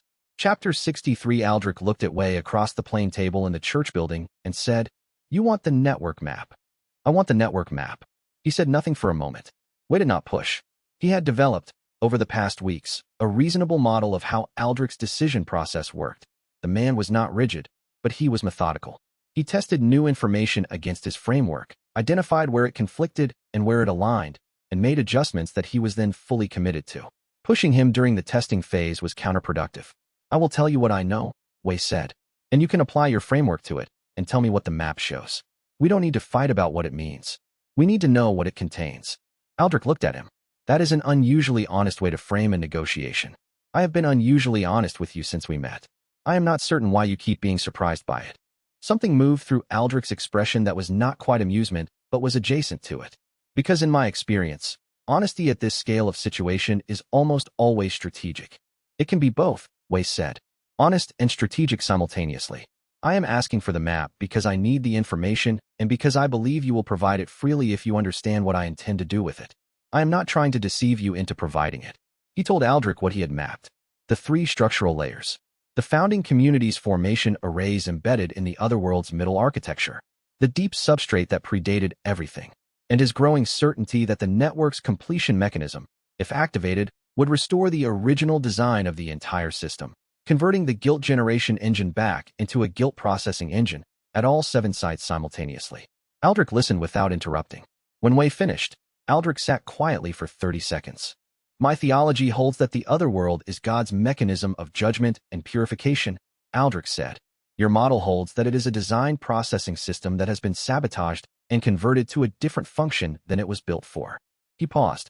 These positions are not entirely incompatible. I know, Wei said. The founding practitioners' records suggest they understood the system as both. A tool designed by intelligence far beyond theirs for purposes of genuine processing, which they worked within. The sacred and the mechanical are not mutually exclusive if the design was sacred. Another pause, this one longer. The map, Aldrich said, shows 6 peripheral sites arranged around a central formation point that is not a town. It is a geographic feature, a cave system in a mountain range approximately 400 kilometers north and east of this location. He produced a folded paper from his robe's inner pocket and set it on the table between them. The Order has known about the network for 200 years. We have sent expeditions to the peripheral sites. We have never sent one to the center because the center's formation signature is not guilt-based. It is clarity-based, and our practitioners' guilt signatures are incompatible with its access protocols. Wei looked at the map. The 7 sites were arranged with the elegance of deliberate design, not random, not the accident of where guilt had accumulated, but a formation array at continental scale, each site positioned to serve a specific function in the processing network. The peripheral 6 were holding tanks. The center was the processing core.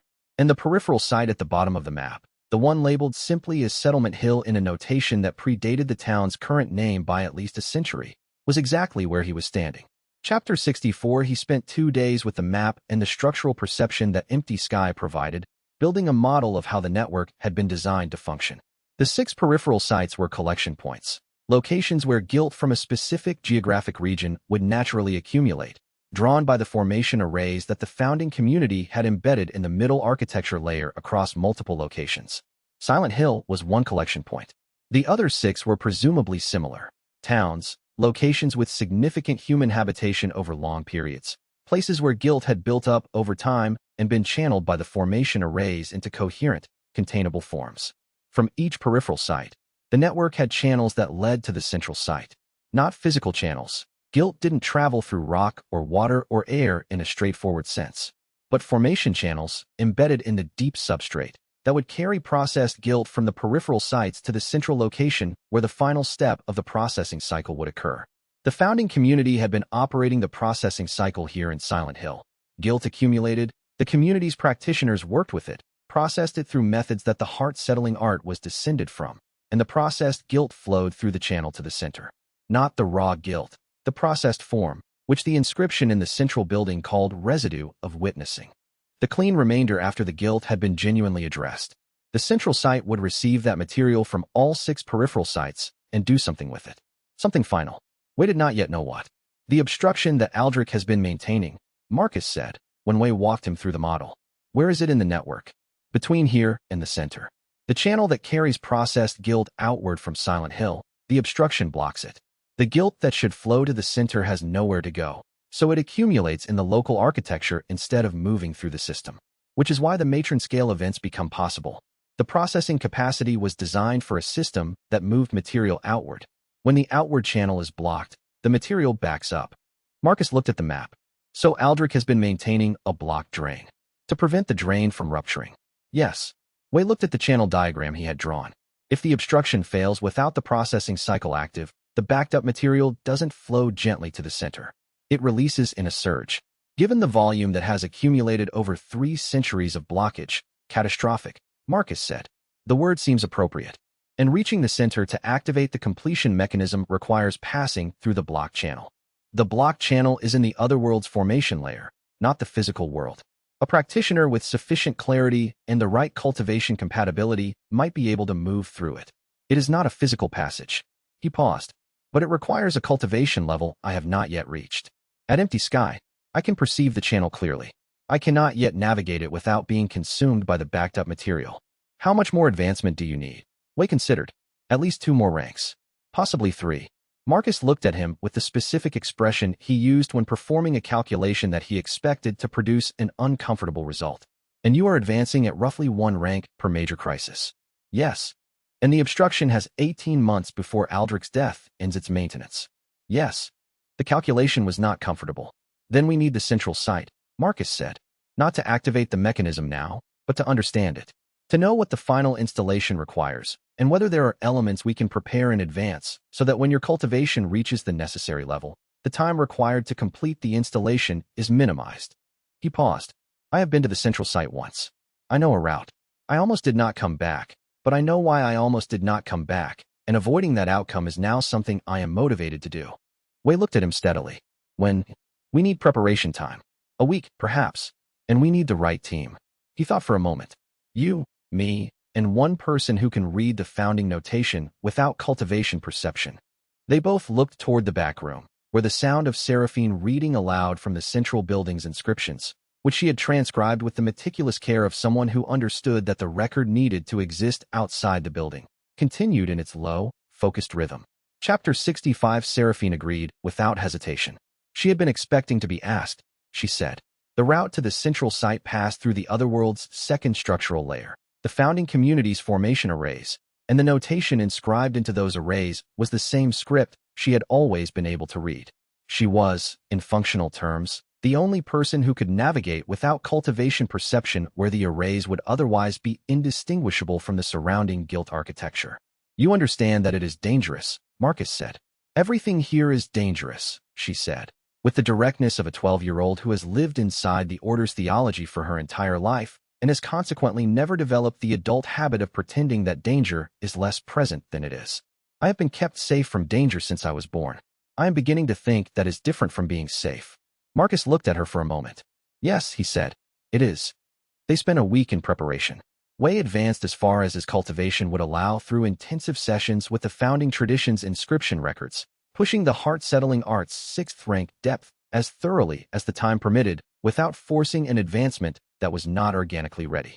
Marcus mapped the route again from memory, marking every decision point and every location where he had made a mistake the first time and what the correct choice had been. Elena put together what she called a psychological preparation protocol for perceived guild events, based on her combined experience of the past weeks, and specifically on what had worked for Wei in the formation and what had not. On the 7th evening, Wei sat with Marcus for a private conversation that he had been approaching slowly throughout the week's preparation, each day's proximity to the departure making the question more necessary to ask. The first time you went, Wei said. What was it that almost kept you there? Marcus looked out the shelter's small window at the fog. There is a guardian at the central site. You did not mention a guardian. I am mentioning it now. He said this without apology. I did not mention it earlier because the description of a guardian would have produced either fear or tactical thinking, and neither was useful until you were close enough to the actual decision to need it. He paused. The guardian is not a guilt manifestation. It is clarity-based, like the access protocols Aldrich described. It is the otherworld's mechanism for ensuring that anyone who reaches the central site is genuinely what the site requires. Which is a practitioner who has processed their guilt. The genuine article. Not suppressed, not circumvented, not partially addressed, genuinely processed to clarity. He looked at Wei. The guardian tests this. Its test is simple. It shows you everything you carry that you believe is resolved and asks you to confirm the resolution in its presence. If the resolution is genuine, the test takes approximately 10 minutes and you pass. If it is not, the guardian demonstrates the discrepancy. Yes. Through direct perception. The thing you thought you had processed, shown to you at full weight, from the perspective of the person it affected, in enough detail that you cannot mistake the unresolved portion for processed material. He paused. When I was there, the guardian showed me my wife. What happened to her? What I chose. And it was. I believed I had arrived at genuine equanimity about her death. I had worked on it for years. The guardian showed me that what I had arrived at was functional equanimity, enough distance from the pain to function effectively, but not genuine resolution. The guilt was still present beneath the distance. Wei was quiet. I was there for 6 hours, Marcus said. Not 10 minutes. 6 hours of the guardian showing me the same event from every relevant perspective until I could no longer maintain the functional equanimity and was left with only the unresolved guilt at full weight. He looked at his hands. The only reason I got out was that the guilt, at full weight, is navigable. It is real and specific, and I know it intimately. I used it as a compass to find the exit the way I always navigate, by guilt, through guilt, with guilt. A long pause. If the test had reached my genuine core and found something I could not navigate, I would still be there. Wei held this.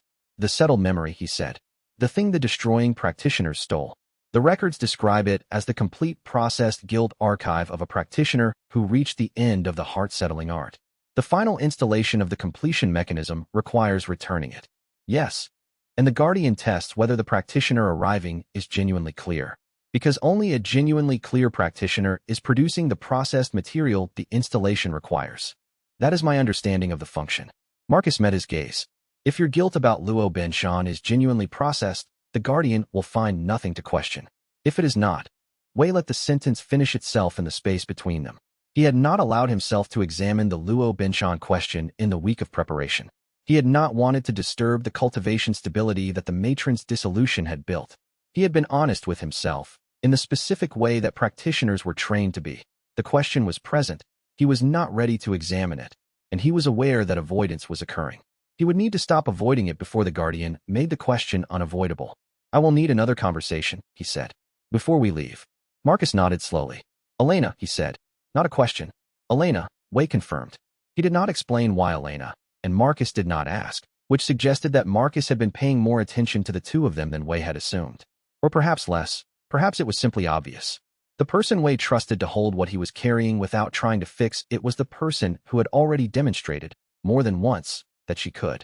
Outside, in the fog, the cultivation network of an ancient design structure pulsed on its 9 to 11-day rhythm, sending its regular signal through channels that had been blocked for 3 centuries, waiting for the practitioner who would eventually be ready to open them. Patient. Old.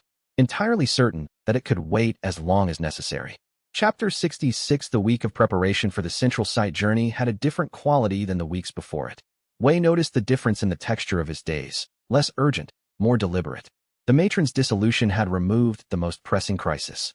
Aldrich's non-interference posture had opened a window. They were in the rare space between emergencies where preparation was possible.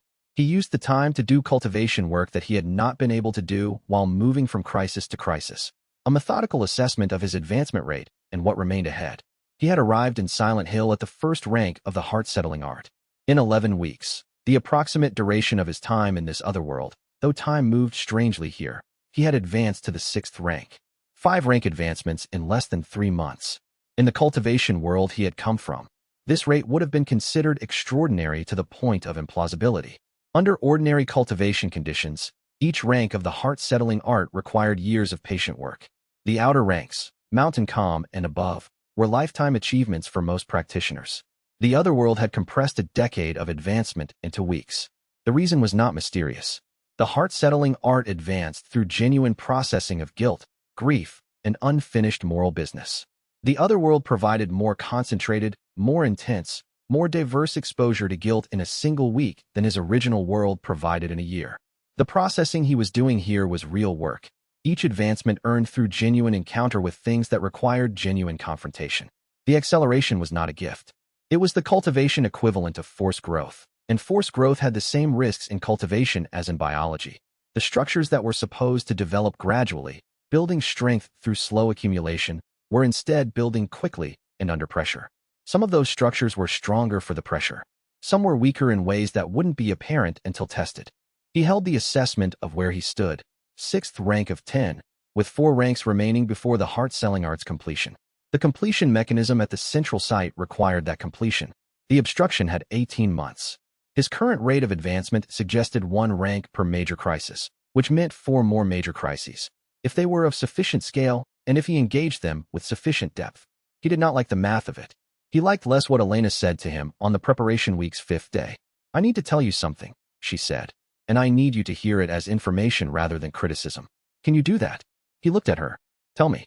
Over the past 2 weeks, since the matron's dissolution, I have been watching how you engage with other people." She said it carefully, the way she built toward difficult things, not starting with the point, but constructing the foundation for it.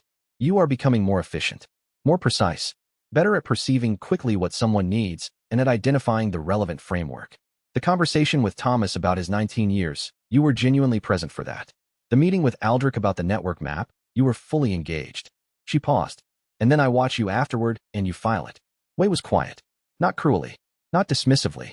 "You file it as information, as case data, as evidence for the model you're building of how this place works and how people respond to it." She met his gaze.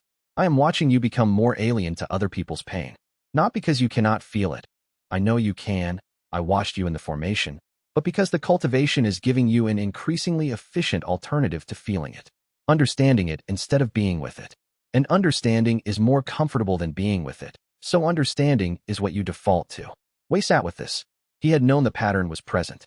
He had been monitoring it with the awareness she had given him in earlier conversations. He had assumed that awareness was sufficient management. "How bad is it currently?" he asked. "On a scale where the Luo Binshan question is a 9, she said, "and where the formation experience was a 2, you are at approximately a 4. She was using numerical scales because she had told him early on that he responded better to those than to descriptive language. He appreciated the accommodation. "The pattern is accelerating as your cultivation advances, which is what we should expect. The more powerful the cultivation perception, the more efficient the analytical alternative, the more attractive it becomes as the default mode. And the Guardian's test will find whatever I have not genuinely processed," Wei said. "Yes." She paused. "That is why I am telling you now. Not because I want you to fix it before you leave. I do not think it is fixable in a week. But because going to the Guardian without knowing the full scope of what you are carrying would mean the Guardian teaches you in conditions where the teaching is not gentle." He looked at the fog outside the shelter's window. "You are saying I should know what I am carrying before the Guardian shows it to me. I am saying you should know so that when it shows you, you will understand what you are seeing." Wei thought about Luo Binshan. The released grief that he had checked multiple times and found clean. The released guilt that he had checked less carefully because the grief release had felt sufficient. "I need to be honest with myself about something," he said. "Yes," she said. "And I am going to say one more thing, and then I am going to stop and let you think." She met his gaze steadily. "When you are genuinely present to other people's pain, the way you were in the formation when the cultivation's efficient alternative was not available, you are the person I trust most in this town. With anything, including my own most difficult things." She paused. "I want you to know that. Before you go to the Guardian, and it tells you things that will be hard to hear, I want you to already know that what the cultivation is protecting you from is also what makes you most worth being around."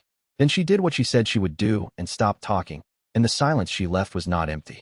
Chapter 67. He sat with what Elena had said through the last 2 days of the preparation week, turning it the way a practitioner turns a cultivation problem, not forcing insight, but providing sufficient attention that insight could arrive when it was ready.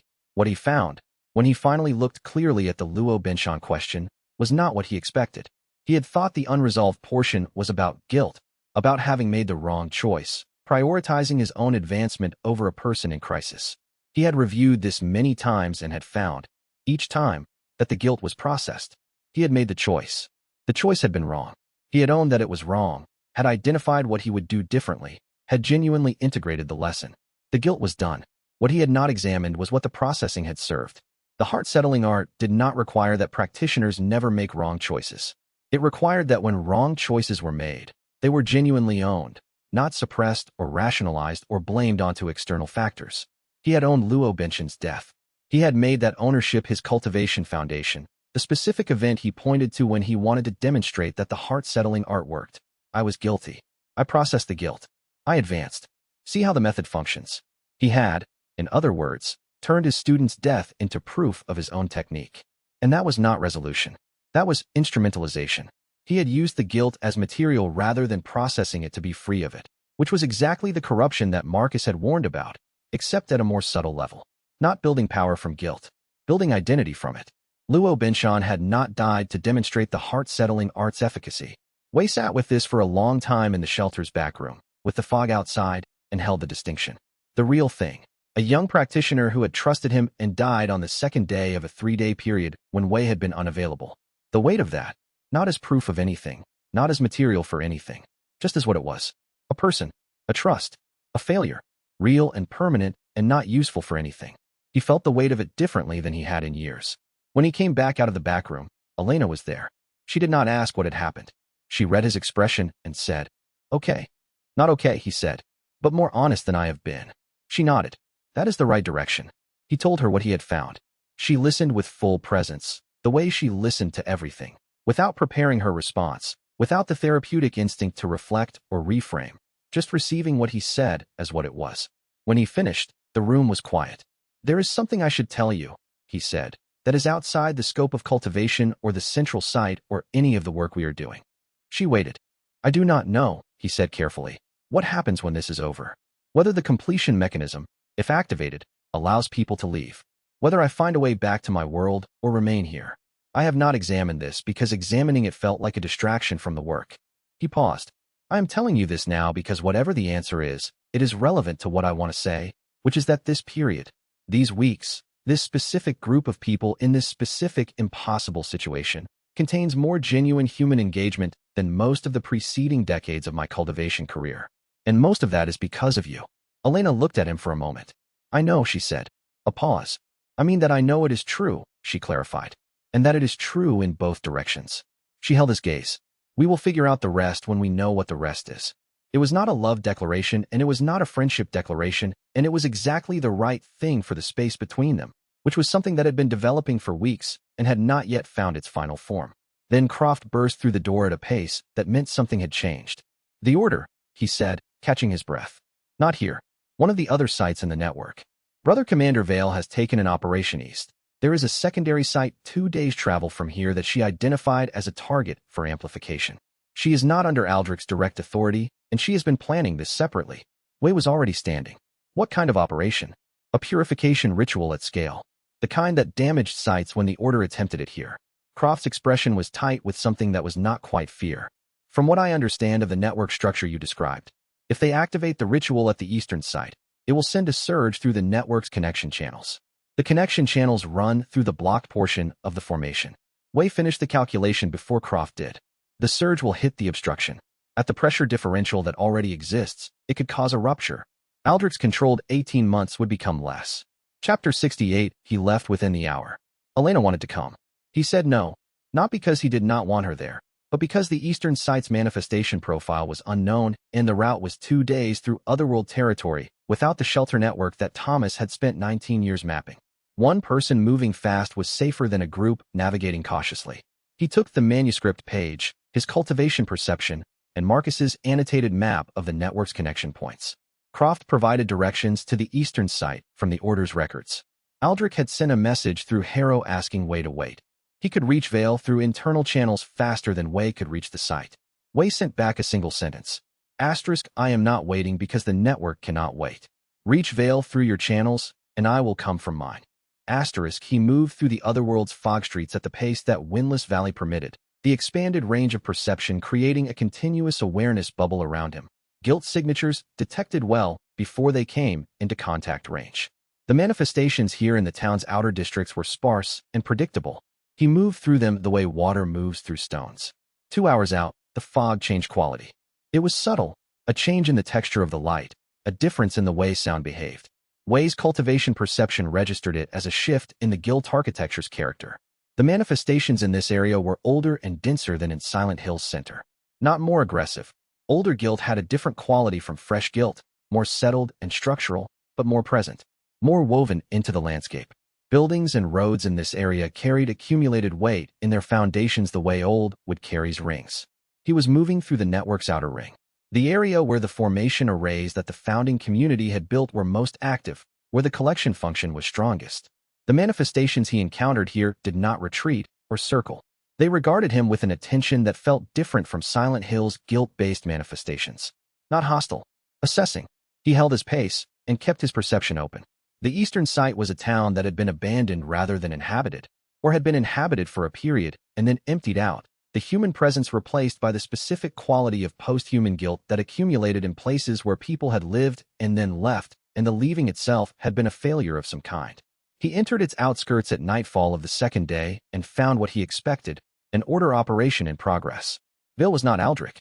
Where Aldrich moved with the composure of a man who had spent 20 years finding theology adequate to his experience, Vale moved with the efficiency of a military practitioner who had found theology adequate for her methods. She was directing 6 order members in a ritual formation that Wei recognized from the order's inner texts as a purification array, not unlike the ritual he had disrupted at the town center in Chapter 23, but larger in scale and more precisely aligned to the site's guilt architecture. From Wei's empty sky perception, the ritual was doing exactly what Croft had described, channeling accumulated guilt at the eastern site toward a directed output that would flow through the network's connection channels back toward the main processing nodes. And the connection channels ran directly through the obstruction. Chapter 69 Vale saw him approach from 100 meters out and did not stop the ritual. She was in her late 40s, Wei estimated, with the cultivation signature of a practitioner who had spent decades working in guilt-rich environments and had developed a specific kind of professional immunity to them. Not the heart-settling art's genuine clarity, but the functional distance of someone who had learned to operate effectively while maintaining careful personal separation from what they were working with. Different from Wei's method. Not wrong. Purification vessel, she said, when he was close enough. It was not a greeting. It was a designation. My name is Wei Changming, he said, and you need to stop the ritual. Brother Aldrich's non-interference posture is not binding on this division's operations, she said. His theological hesitancy about the vessel is his own. I am not asking you to defer to Aldrich. I am asking you to stop because the ritual's output will rupture the obstruction in the primary site's formation channel. He kept his voice level and his cultivation perception spread, tracking the ritual's current output. It was building. They were perhaps 12 minutes from the activation point. Let me show you what I mean. He extended his empty sky perception outward to its maximum range, feeling along the network's connection channels from the eastern site back toward Silent Hill. The channels were visible to him as formation structures in the otherworld's middle layer, not physical conduits, but guilt architecture shaped by the founding community's arrays to create directional flow. Then he let her feel what he was perceiving. He had not done this before, shared his cultivation perception directly with another practitioner. But Windless Valley's direct contact capability, which he had developed for manifestation interaction, also applied to practitioner-to-practitioner contact when the other practitioner's cultivation was compatible enough to receive it.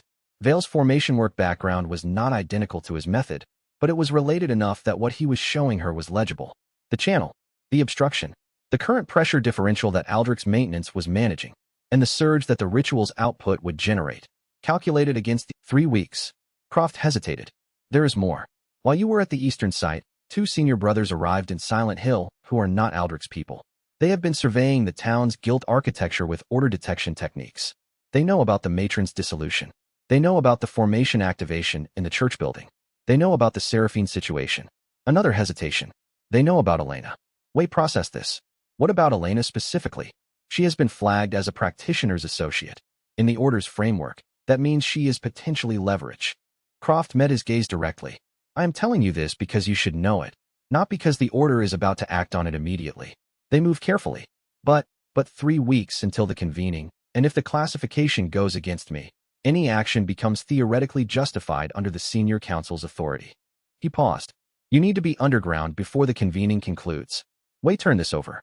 Thomas's shelter network, which had housed and moved survivors for 19 years, covered the town's surface.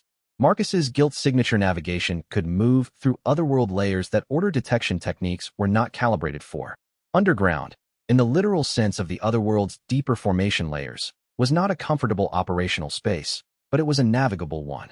How quickly can we move? He asked. 48 hours, Croft said. I will provide what information I can before they realize I am providing it. Wei looked toward the shelter.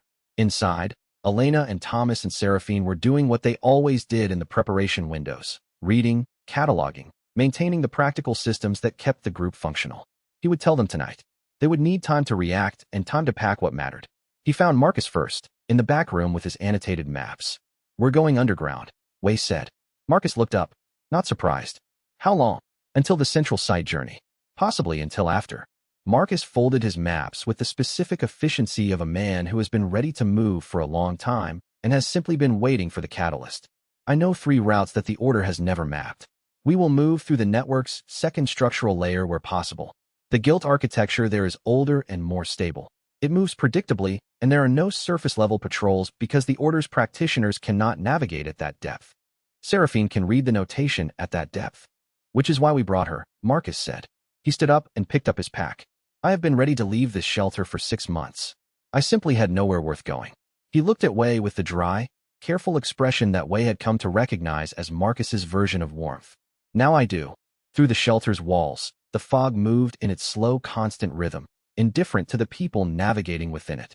The Order's senior brothers, 2 blocks away, ran their detection techniques across the town's guild architecture with the systematic attention of professionals who were very good at finding things. They were looking for a practitioner who was moving through layers they could not perceive. They would not find him. Not tonight. Chapter 71 Underground was not metaphorical. The Otherworld's second structural layer, the founding community's formation arrays embedded in the guild architecture below the surface-level manifestation zone, existed as a distinct operational environment. Wei had been perceiving it with empty sky since his advancement, but perceiving and inhabiting were different. Inhabiting required navigating through the formation arrays themselves, moving through their structure as a practitioner who was compatible with their function rather than simply observing them from above. Marcus led.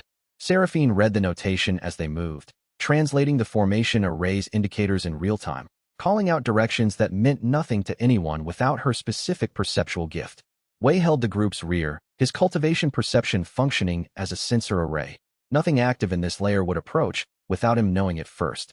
Thomas had declined to come underground. He was 67 years old, and his knowledge of the surface-level shelter network was irreplaceable, and he had looked at the route Marcus described and said, I'll be more useful up here, making sure there's something to come back to. Wei had accepted this without argument. Thomas had earned the right to choose his operational role. The underground operations stretched across 3 weeks. They were not comfortable weeks, but they were productive. Wei spent the time doing what he had not had the stillness to do before. Systematic observation of the network's connection pulses. From inside the second structural layer, with empty sky perception available, the pulses were not merely detectable, they were legible. Each one carried a signature that resolved, under sustained observation, into something closer to a pattern than a rhythm. He mapped everything. The pulses occurred at intervals of 9 to 11 days, as Marcus had described, but they were not uniform. The interval varied slightly each cycle, and the variation was not random. Wei tracked 23 pulses over the 3 weeks and found that the interval length correlated with the intensity of surface-level otherworld events. Longer intervals followed quiet periods. Shorter intervals preceded and followed the most intense manifestation events. He brought this finding to Thomas's shelter during one of Croft's courier runs. The Order senior brothers were surveying the surface and conducting their classification preparation, but they were not maintaining a continuous perimeter, and Croft had found reliable windows. Thomas looked at the correlation map for a long time. I have 19 years of field notes, Thomas said finally. He pulled a battered journal from the shelf where he kept his records. I documented every major event since I arrived. Start times, duration, manifestation density, behavioral changes.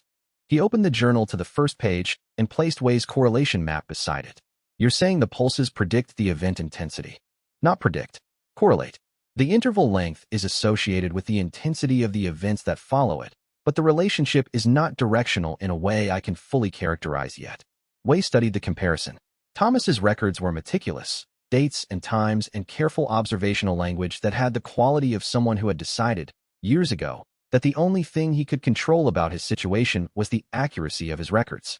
What I need to understand is whether the network is responding to the events or the events are responding to the network. Thomas ran his finger down his own field notes. The major events have been getting more frequent, he said. I noted it about 8 years ago. Before that, a major event, manifestation density above a certain threshold, otherworld shift, sirens at irregular times, was occurring every 6 to 8 weeks. Now it's every 3 to 4 weeks. He paused. I assumed it was because more people were arriving. More guilt coming into the system. That may be a contributing factor, Wei said. But the pulse interval has also been shortening over the same period. He showed Thomas the correlation. The network is accelerating. The pulses are happening more frequently and the events are happening more frequently, and the two curves track together. Thomas studied this. That sounds like a system under increasing pressure, Wei said. Yes. A long pause. The heartbeat speeding up, Thomas said. He said it with the specific economy of a man who had spent 19 years calibrating his words to exactly what he meant and nothing more. Not metaphor, diagnosis. And Wei, listening to him say it, recognized that Thomas had used exactly the right word. Chapter 72. The network was alive. He had understood it intellectually from Aldrich's description of the deep substrate, from the founding tradition's records, from his own empty sky perception of the formation array's complexity. But the pulse data had provided him with something that intellectual understanding had not: behavioral evidence. The network had a rhythm, and the rhythm was responding to conditions the way a living system's rhythms responded to conditions. The heartbeat sped up under stress. He rebuilt his model from this foundation. The other world was not a mechanical process, not a simple engine that converted guilt into manifestations through physical laws, the way a mill converted grain to flour through the application of force. It was organic. It had been designed with the architecture of organic things, multiple systems working in coordination, feedback loops that adjusted function based on state, the specific quality of complexity that arose when many simple components were organized toward a shared purpose. The deep substrate was the oldest layer. It was not the network's creator. Wei had been careful about that distinction, but it was what the network had been built within and designed to interact with. Something pre-existed the cultivation community's work and the founding tradition's practice, and possibly the history that any human records could reach. What was it? Seraphine's order theology offered one framework. Marcus's field observations offered another. Wei synthesized them in the second structural layer of the other world, sitting cross-legged in a formation array's intersection point where the cultivation resonance was clearest, and built what he could from what he had. The God that feeds, he said, experimentally. The term did not fit, but it gestured toward the right shape, something enormously old that processed something through this structure, that had a direction to its consumption even if the consumption was not malevolent. That is not what the order calls it, Seraphine said. She had been nearby, reading notation from one of the array's secondary lines, and had apparently been listening. Our theology has a name for the deep substrate. The texts call it Xianxia. It means something like the oldest wound. Not a being, not a god, a condition.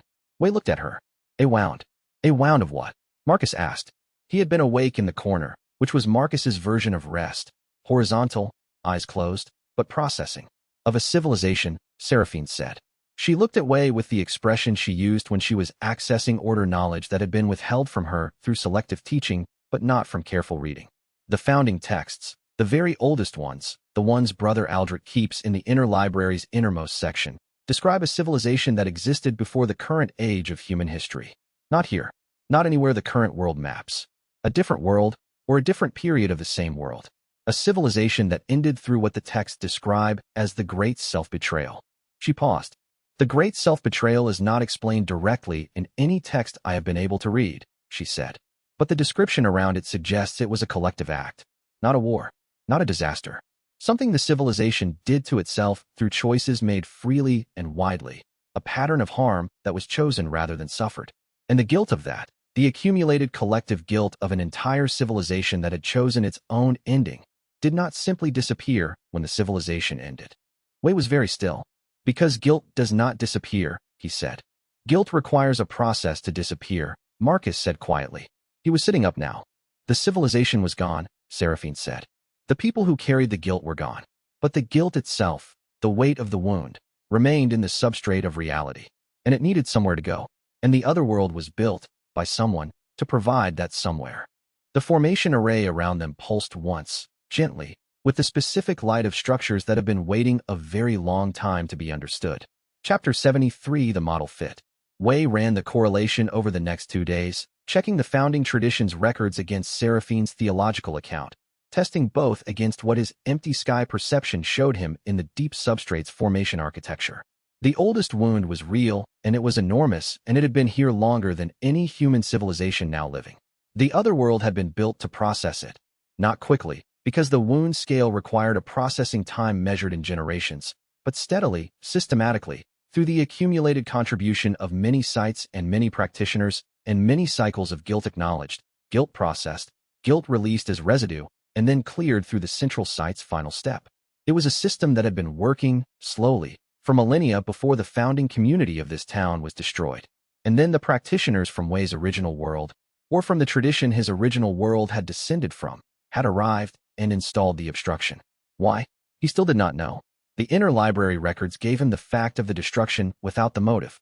Someone had decided to stop the processing, had installed a block in the outflow channel, and had destroyed the community that was operating the local site before they could remove it. In the 3 centuries since, the backed-up wound material had been producing the otherworld's intensifying events, the guilt architecture's growing density, the slow approach toward the critical threshold where the obstruction would fail under the accumulated pressure. The otherworld was not generating manifestations from human guilt because it was designed to do so. It was generating them because the processing mechanism had been sabotaged, and the backed-up material was finding the only outlet available, the imperfect conversion of wound material into manifestation, which was the otherworld's equivalent of fever, not healing, the symptom of blocked healing. He felt the truth of this settle into his cultivation understanding with the specific weight of the kind of insight that could not be unfelt. It restructured everything. His model of what the otherworld was, what its manifestations meant, what his own cultivation was participating in when it processed guilt here. And then, with the specific timing that suggested the otherworld was paying attention to the state of his understanding, his cultivation advanced, not in response to a crisis, not as the product of a major confrontation, as the natural arrival of a cultivation session whose work had been accumulating across weeks of perception and witnessing and the specific kind of genuine engagement that the heart-settling art required. Absolute void. The 7th rank. The advancement arrived like a clearing, not a door opening, but the fog lifting. His cultivation perception, which had been functioning at empty sky structural level, expanded into a quality of awareness he had no prior reference point for. Not more range, not more depth, more resolution. Individual guilt signatures became perfectly precise, not approximately readable, but exactly readable, down to the level of a single choice within a single moment within a single life. The formation arrays in the surrounding structure became legible at their finest detail, the founding tradition's notation clear as his own handwriting. And the network's connection channels, which he had been perceiving as general structures, resolved into specific instruments. He could not just see the channels. He could influence what moved through them. Not control. Influence. The difference was significant. Chapter 74 Absolute Void's primary practical capability became clear in the first hour after advancement. He could partially direct guilt manifestations, not summon them, not control them completely. The guilt that generated them was not his guilt, and he could not pretend ownership he didn't have. But he could influence their orientation, nudge their direction, provide an attractor that their guilt logic would follow if the pull was aligned with the guilt's own internal movement toward its source. He spent the first day testing this carefully, away from the group, in an area of the underground formation layer where the manifestations that had wandered into the second structural layer from above were accessible. The technique was genuinely precise. He could orient a manifestation toward a specific location with a touch of cultivation direction, and it would move that way until some competing pull redirected it. The applications were obvious. As a reconnaissance tool, a manifestation could be sent toward a location Wei needed information about. It would not return with a report. Manifestations were not messengers, but Wei's absolute void perception, tracking it at range, could read the guilt architecture changes it triggered as it moved. The way a sonar ping revealed the shape of what it hit. He sent 3 manifestations toward the network's primary connection channel, the one that ran from Silent Hill toward the central site, that the obstruction blocked. The channel's blocked portion was located, as Aldrich had said, beneath the Order's sanctum. In the physical world, the sanctum was a building in the town's northern district that the Order maintained with the specific care of people who understood that the structure mattered without necessarily understanding all the reasons why. In the otherworld's formation layer, the sanctum sat directly above the obstruction point, and the obstruction's maintenance mechanism had been, in Aldrich's practice of 20 years, conducted through the sanctum structure. The manifestations Wei sent toward it behaved predictably until they approached within a certain range of the obstruction. Then they slowed. Their guilt logic became erratic, unable to navigate properly. They were attempting to move through a zone where the formation channel's normal directional pressure was disrupted by the obstruction's presence, and their guilt signature compasses, which navigated by the network's natural flows, were finding those flows absent. They were confused the way a migrating bird would be confused by a magnetic anomaly. Wei tracked the confusion at range and used it to map the obstruction's exact spatial extent. It was larger than Aldrich had implied.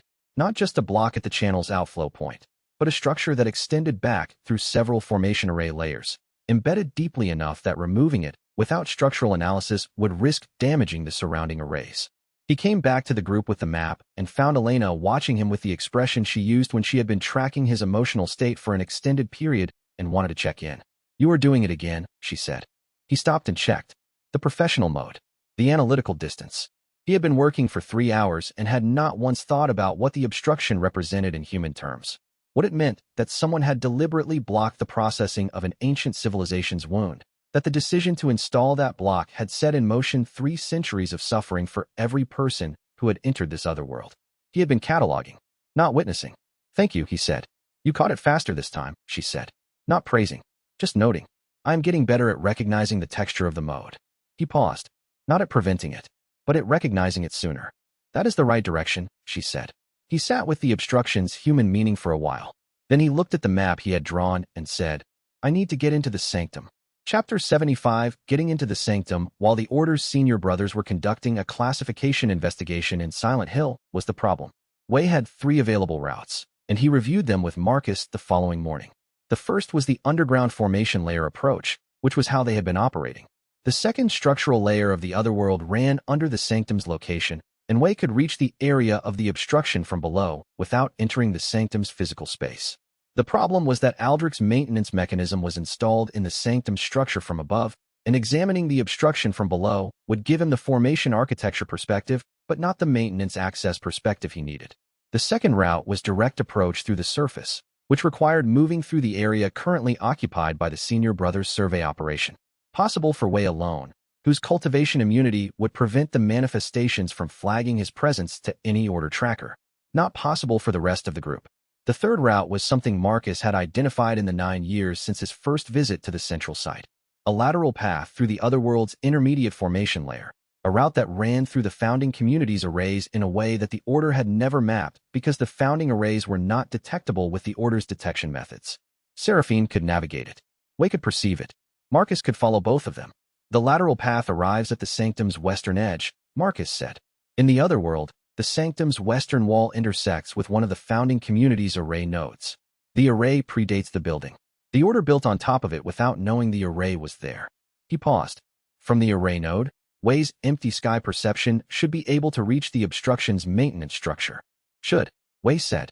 "I have not been in that specific location with a practitioner of your level," Marcus said. "I say should because I believe the spatial relationship holds. I cannot guarantee what you will perceive once you are in range." Wei looked at the map. "We go in 3. You, me, Seraphine. Elena, and Thomas hold position." Elena, who was listening, said, "I disagree with this plan." Wei looked at her. "Not with the personnel allocation," she said.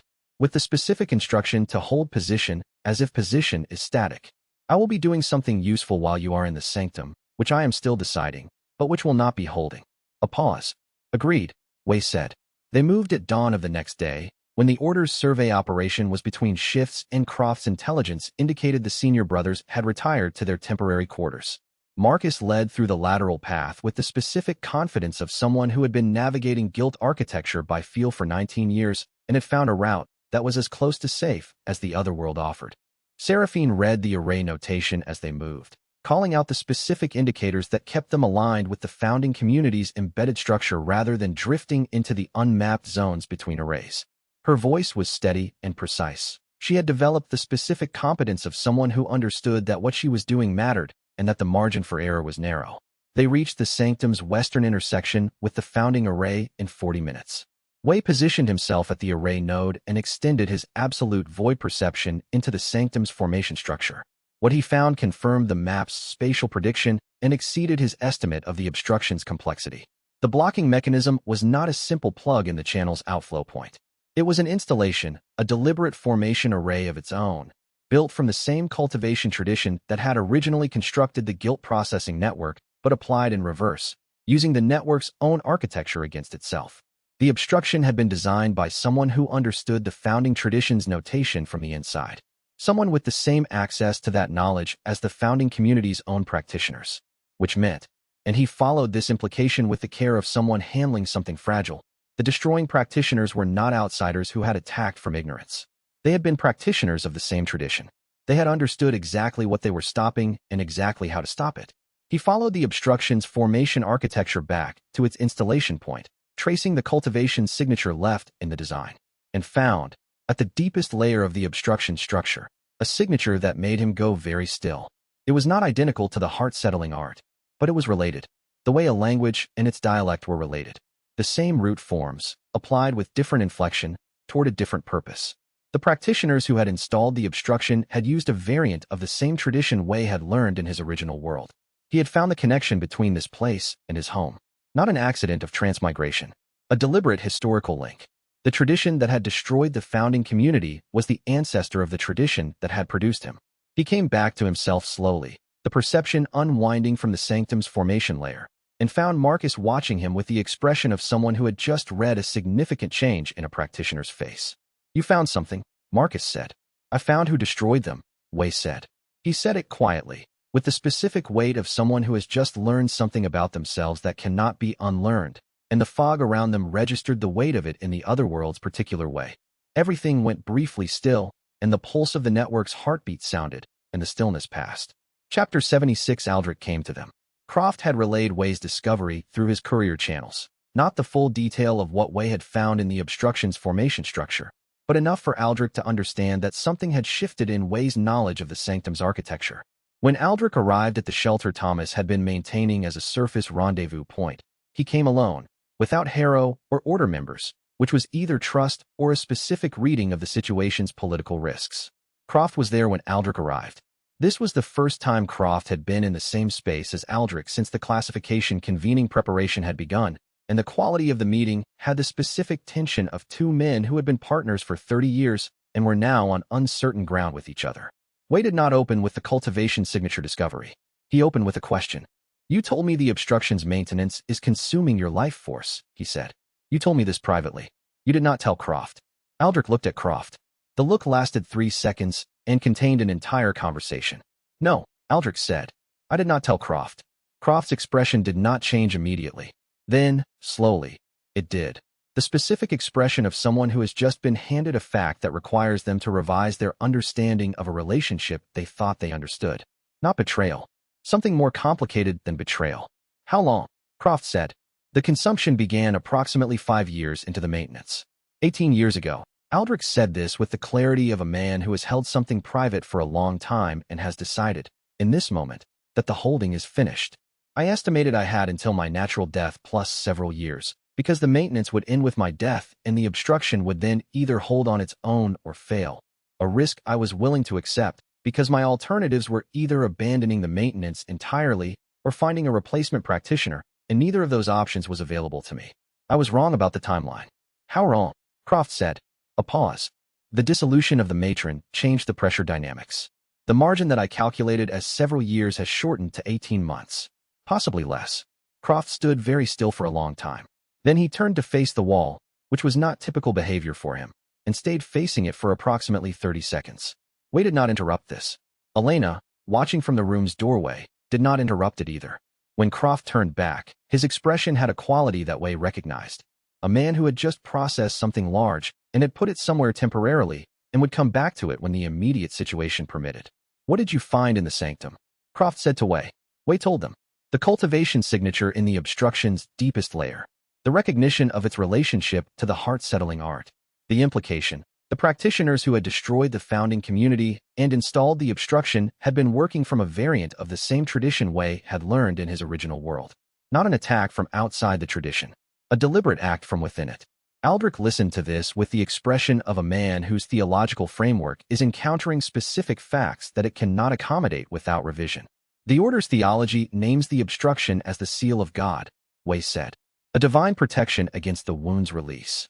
But if it was installed by a specific group of human practitioners with a specific cultivation variant, then it is not divine. It is a deliberate act with a deliberate purpose, and that purpose may or may not have been the protection the Order's theology attributes to it. God works through human agents," Aldrich said. But he said it with less certainty than he would have said it 3 months ago, and they both knew it. God might also have been misunderstood by human agents, Wei said. Or the agents might have had motives the theology did not account for. "I am not challenging your faith, Aldrich. I am telling you that the mechanism you have been protecting for 20 years was built by people who were trying to stop the guilt processing network from functioning, and I need to understand why before I decide what to do about it." Aldrich looked at the map Wei had drawn of the obstruction structure. He studied it for a long time with the attention of a practitioner who understood formation arrays and was seeing, clearly, what Wei had described. "The motive you need to understand," Aldrich said finally, is in the innermost records. The ones I have not shared. Chapter 77. Aldrich shared the innermost records. He did not bring them to the shelter. They were physically located in the sanctum, and moving them through a town currently occupied by senior order brothers investigating a classification convening would have been imprudent even by Aldrich's recently loosened standards. Instead, he described them in the precise language of a man who had read them many times and had been carrying their content for years. The innermost records described the practitioners who had destroyed the founding community not as enemies or invaders or heretics. They described them as colleagues, members of the same broader cultivation tradition who had reached a different philosophical conclusion about the network's purpose and had acted on that conclusion decisively and permanently. The philosophical dispute was this. The founding community believed the oldest wounds processing was beneficial, that the accumulated guilt of the pre-human civilization needed to be genuinely addressed, not just contained, and that the processing mechanism was the appropriate response. The destroying practitioners believed the wound should not be processed because its processing would release the knowledge of the wound's origin, which was knowledge they considered catastrophically dangerous. Dangerous how? Wei asked. The wound is the accumulated guilt of a civilization that chose its own ending, Aldrich said. The founding practitioners believed that processing the wound would eventually reveal the nature of the choice, what the civilization had done to itself, how it had done it, why it had seemed like the correct decision to enough members of that civilization to be carried out. The destroying practitioners believed that this knowledge, revealed in processed form to the people who had been helping to process it, would teach those people how to make the same choice. The silence in the room had a specific texture. They were afraid, Elena said, that people who witnessed the wound's full history would learn to repeat it. Yes. Aldrich paused. That is what I understand the records to say. I have lived with this interpretation for 12 years, and I have not been able to refute it. Wei looked at the formation map he had drawn. The obstruction, embedded in the network's primary channel. 3 centuries of backed-up material, producing the other world's intensifying events, consuming Aldrich's life. Do you believe they were right to stop it? He asked. Aldrich met his gaze. I do not know. He said this with the specific difficulty of a man whose certainty had been the foundation of 20 years of genuine sacrifice, and who was finding that the foundation had cracks he had chosen not to examine. The theology says the seal is protective. The records say it was installed to prevent a specific knowledge from being transmitted. Whether preventing that knowledge is worth what the blocking has produced, he stopped. 3 centuries of this place being what it is. The people who have died here. The people who are dying here. He looked at his own hands. I have not been able to complete the theological calculation. Then we agree to work on the calculation together, Wei said, rather than maintaining the obstruction in isolation until you run out of time. Croft, who had been listening from the room's corner with the quiet intensity of a man rebuilding a structure that had just had its foundation revised, said, What do you need from me? Chapter 78. Croft's question required an honest answer. I need your access to the Order's classified texts, Wei said. Not the innermost records. I have what I need from those. The middle records, the documentation of the destroying practitioners' cultivation technique. Their methods, what they developed, how it diverged from the founding tradition's practice, what they were trying to achieve with the variant they produced. Because the obstruction's formation signature is built from their technique, Croft said. And I cannot dismantle a structure without understanding the method that built it. Wei paused. Not dismantle. Understand. I cannot even plan to remove the obstruction without understanding what removing it will require. Croft thought for a moment. I can access the middle records from the Order's secondary archive without passing through the Senior Brothers area of operation. He looked at Aldrich. With your authorization. Aldrich provided the authorization in writing, on the spot, with the specific decisiveness of a man who had made his decision and was committing to it before the decision could be revised by doubt. After Aldrich left, Croft remained. Wei watched him. The man who had spent 30 years serving the Order with genuine faith and had, in the past several months, found that genuine faith did not require uncritical support of the organization that housed it. He had been providing information at personal risk since the early weeks. He had watched Aldrich revise his theology in response to evidence, and had followed the revision rather than defending the previous position. He had just learned that the man he had followed for 30 years had been dying slowly in service of something that might or might not be worth the sacrifice. How are you? Wei asked. It was the kind of question that was either inadequate or exactly appropriate, depending on who asked it and when. Croft considered it for a moment. I am angry, he said, with the careful precision of someone choosing accurate words over comfortable ones. Not at Aldrich. At the situation. at the fact that someone of his quality spent 20 years maintaining something that he was not even certain was the right thing to maintain, and spent those years alone because the theology required the sacrifice to be private. He paused. He stopped. I am also afraid that when this is over, however it ends, he will have used himself up, and I will have been present for his entire ministry and not known until the end that the ministry was costing him his life. Wei held this, not filed it, held it.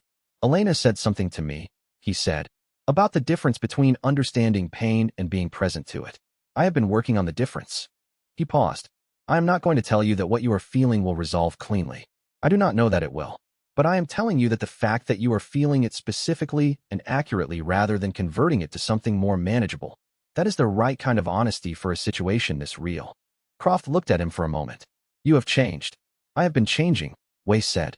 I am not certain what I am changing into. Something better than what arrived in this town, Croft said. I am confident of that, at minimum.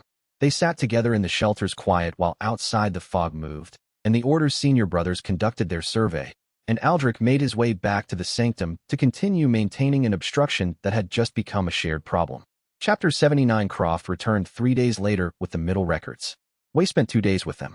Marcus, who could not read the founding tradition's notation but could follow Wei's translations, sat with him through most of it. Elena reviewed the psychologically relevant portions, the records of why the destroying practitioners had believed the knowledge dangerous, their written accounts of what they had experienced that had led to the decision. What emerged from the records was a portrait of practitioners who were not villains. They had been practitioners of genuine cultivation ability, who had traveled to the founding community site and had participated in the guilt processing work for a period, learning the methods, experiencing their effects, perceiving the wound's history at the deepest level their cultivation permitted. And what they had experienced at that depth had frightened them in a way that they had judged, honestly and without apparent malice, as a threat that required action. The specific fear was this. The wound's history, at its deepest layer, was not alien. It was recognizable. The choices the pre-human civilization had made, the specific shape of the great self-betrayal, bore resemblance to choices the destroying practitioners had seen made in their own time, in their own cultivation world. The patterns were not identical, but they rhymed.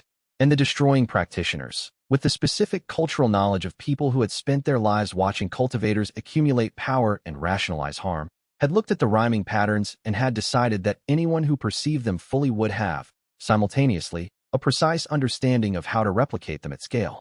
They had been afraid of what people would do with that knowledge. They were wrong, Elena said. She said it with the care she used when stating a position she was certain of, but knew had weight. They acted from fear to prevent a harm they could not guarantee would occur. And the action they took has caused a harm that has been occurring continuously for 3 centuries. She paused. That is the precise mechanism by which most institutional harm works. The choice to prevent an uncertain future harm through an action that causes a certain present harm. Wei looked at the map. The obstruction in the channel. Aldrich's diminishing maintenance capacity. We need the alternative maintenance method before we attempt the central site journey, he said. If the obstruction fails without the completion mechanism active while we are at the central site, the backed up material releases, Marcus said. Yes. Marcus. Wei looked at him. When you were at the central site, what was the timeline between the Guardian's test and the installation point? Marcus thought. 3 hours between passing the test and reaching the installation chamber. Assuming the route was clear. He paused. It was not clear, the first time. I lost 6 hours to routing problems. If I can pass the Guardian, how long for the installation itself? I do not know. The founding tradition's records give a time estimate for the installation process, but I cannot verify it. They say 2 hours for a prepared practitioner. 6 hours at worst, 2 at best, plus the approach time, plus the exit. The entire central site operation might require a day during which the obstruction must hold without failing. Aldrich needs help, Wei said. Not replacement. His specific cultivation signature is part of the maintenance mechanism, but supplemental support that reduces the maintenance cost. Can that be done? Elena asked. I do not know, Wei said honestly. But it is the problem that has to be solved before we can commit to the central site timing. The network's heartbeat is accelerating. The convening will conclude in 8 days. Every element of this has a deadline. He looked at the group assembled in the shelter's main room. We have been reactive since I arrived. We need the next 8 days to be deliberate. He laid the plan out for them. The alternative maintenance support for Aldrich, the central site timing, the fallback positions if any element failed. It was the most comprehensive planning session they had held since he had arrived in Silent Hill, and the quality of it was different from the crisis management of the previous months. There was still urgency. The urgency was now organized. Chapter 80. They departed for the central site at dawn of the 9th day. Wei had spent the final 48 hours in cultivation work that he did not describe to anyone in detail. A private accounting of everything he was carrying, done with the specific honesty that the Guardian's test would require. The Luo Binshan question had been addressed in the preparation week's conversation with Elena. He had worked through it to a different place than he had been. Not resolution. Exactly. The process of reaching genuine resolution was the central site's purpose, but honest acknowledgement without the instrumentalization that had been concealing the unresolved portion. He carried what he carried. He knew what he carried. He was not hiding from it anymore. The central site team was 3: Wei, Marcus, Seraphine. Elena had argued for 4 and had been persuaded by the Guardian's logic. The Guardian's test was individual, and bringing more people into the test environment did not provide safety in numbers. It provided additional people experiencing simultaneous individual tests, while Wei was trying to hold a navigation through his own. Elena had accepted this without happiness. She had said, at the departure point, "Come back." Just that. He had said, "Yes." Marcus led the initial route from the shelter's underground access through the second structural layer, navigating by his gilt signature compass with the practiced ease of 19 years' worth of accumulated knowledge. The route angled away from Silent Hill's center and moved northeast through territory that was, at the formation layer level, denser with founding community array structures than the areas they had been working in. Older arrays. More complex. Seraphine's notation reading became continuous rather than intermittent. 3 hours into the journey, the other world's texture changed. Not suddenly. The way the weather changes, a gradual shift in quality, the atmosphere becoming something different from what it had been without any single moment of transition. The gilt architecture in this region of the second structural layer was compressed differently than what Wei had been perceiving. Not more intense, more ancient. The weight of the oldest wound, which he had been perceiving as a background presence throughout his time in Silent Hill, was more immediate here. He expanded his absolute void perception to its maximum range and felt the network's heartbeat more strongly, each pulse distinct and directional, no longer the background rhythm of something distant, but the foreground presence of something nearby. And at the edge of that perception, through layers of old formation architecture, he felt the clarity mirror for the first time since he had noticed it in the fog after the empty sky advancement. It was not a manifestation. He had established this. It was something the other world had generated from its perception of his cultivated clarity, a reflection built from the accumulated weight of what his practice had produced. It had been watching him from the edge of his perception range since then, present but not approaching. Now, as he moved toward the central site, it moved with him. Not threatening, pacing, as if it had been waiting for this specific journey to begin. Marcus noticed his attention shift. "What do you see?" "A presence at range," Wei said. "Clear signature. Following the route." He paused. "It is not hostile. I believe it is the other world's response to my cultivation." He thought about how to describe it. "A reflection, built from what I have processed here." Marcus looked in the direction Wei was tracking. "Can you see it?" "No. It is perceivable only at cultivation range." "What does it want?" Wei looked at the route ahead, where the deepest layers of the guilt processing network converged toward the central site's location, and felt the clarity mirror's pacing presence at the edge of his awareness, and held the clarity mirror's question from weeks ago that he had not yet answered. "If you have processed everything, what are you still looking for?" "I think," Wei said slowly. "It wants to ask me something." The fog moved. The network's heartbeat sounded. The oldest wound pulsed with the specific quality of something that had been waiting centuries for a practitioner who was honest enough to find it. And at the edge of the route ahead, the central site's formation signature resolved from theoretical landmark into present destination. They had 48 hours before the classification convening concluded. Wei had a guardian to face, and behind the guardian, a completion mechanism that had been incomplete for 300 years, waiting for the practitioner who carried the right kind of clarity. Not perfect, not unblemished, but genuine. Earned. Chapter 81. 6 hours into the approach, the clarity mirror stopped pacing and stepped out of the fog. It did not announce itself. It was simply there, directly in the route ahead, standing exactly as Wei stood, with his posture and his stillness and his cultivated composure. The same height, the same build, the same specific quality of presence that a practitioner with 40 years of heart-settling artwork behind them possessed. Wei had spent weeks tracking it at the edge of his perception range. Seeing it at close range was different from tracking it. It was himself, rendered in the cultivation medium of the other world's deep substrate, without distortion. A perfect reflection, not a caricature of guilt, like the manifestations that stalked the fog for people's worst selves. A record of what he had processed and released, clear as still water. It did not move when they stopped. It did not speak. It regarded them with an expression that was, unsettlingly, Wei's own expression when he was waiting for something to happen.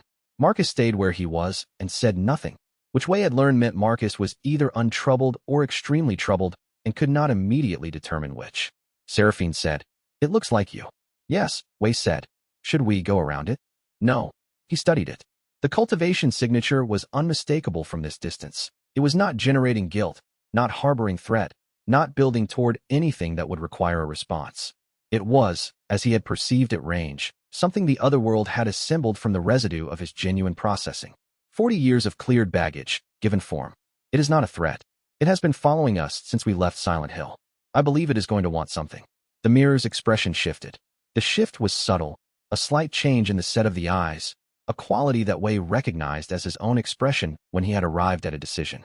It opened its mouth and said, in a voice that was his voice but flatter, as if the resonance had been removed and only the words remained. "If you processed Luo Benshin's death, why do you still mention him?" The question arrived in the specific way that true questions arrived, not as provocation or challenge, but as a simple structure waiting to be filled. Wei stood with it for a moment. Then, because he did not have an immediate answer, he sat down in the middle of the route. Chapter 82. They made camp 30 meters from the route's main channel, in a formation array intersection that Marcus had identified as stable, the other world's equivalent of a clearing, where the guilt architecture around them was old and settled and would not generate pursuing manifestations without significant emotional provocation. The mirror followed them to the camp's edge and stood at its perimeter in the same waiting posture. It was patient in the way that old structures were patient, not counting time, just present in it. Wei had been running the question through his processing channel since it was asked and had found, to his specific discomfort, that he could not produce a satisfying answer. He did mention Luo Benshan. He had processed the grief.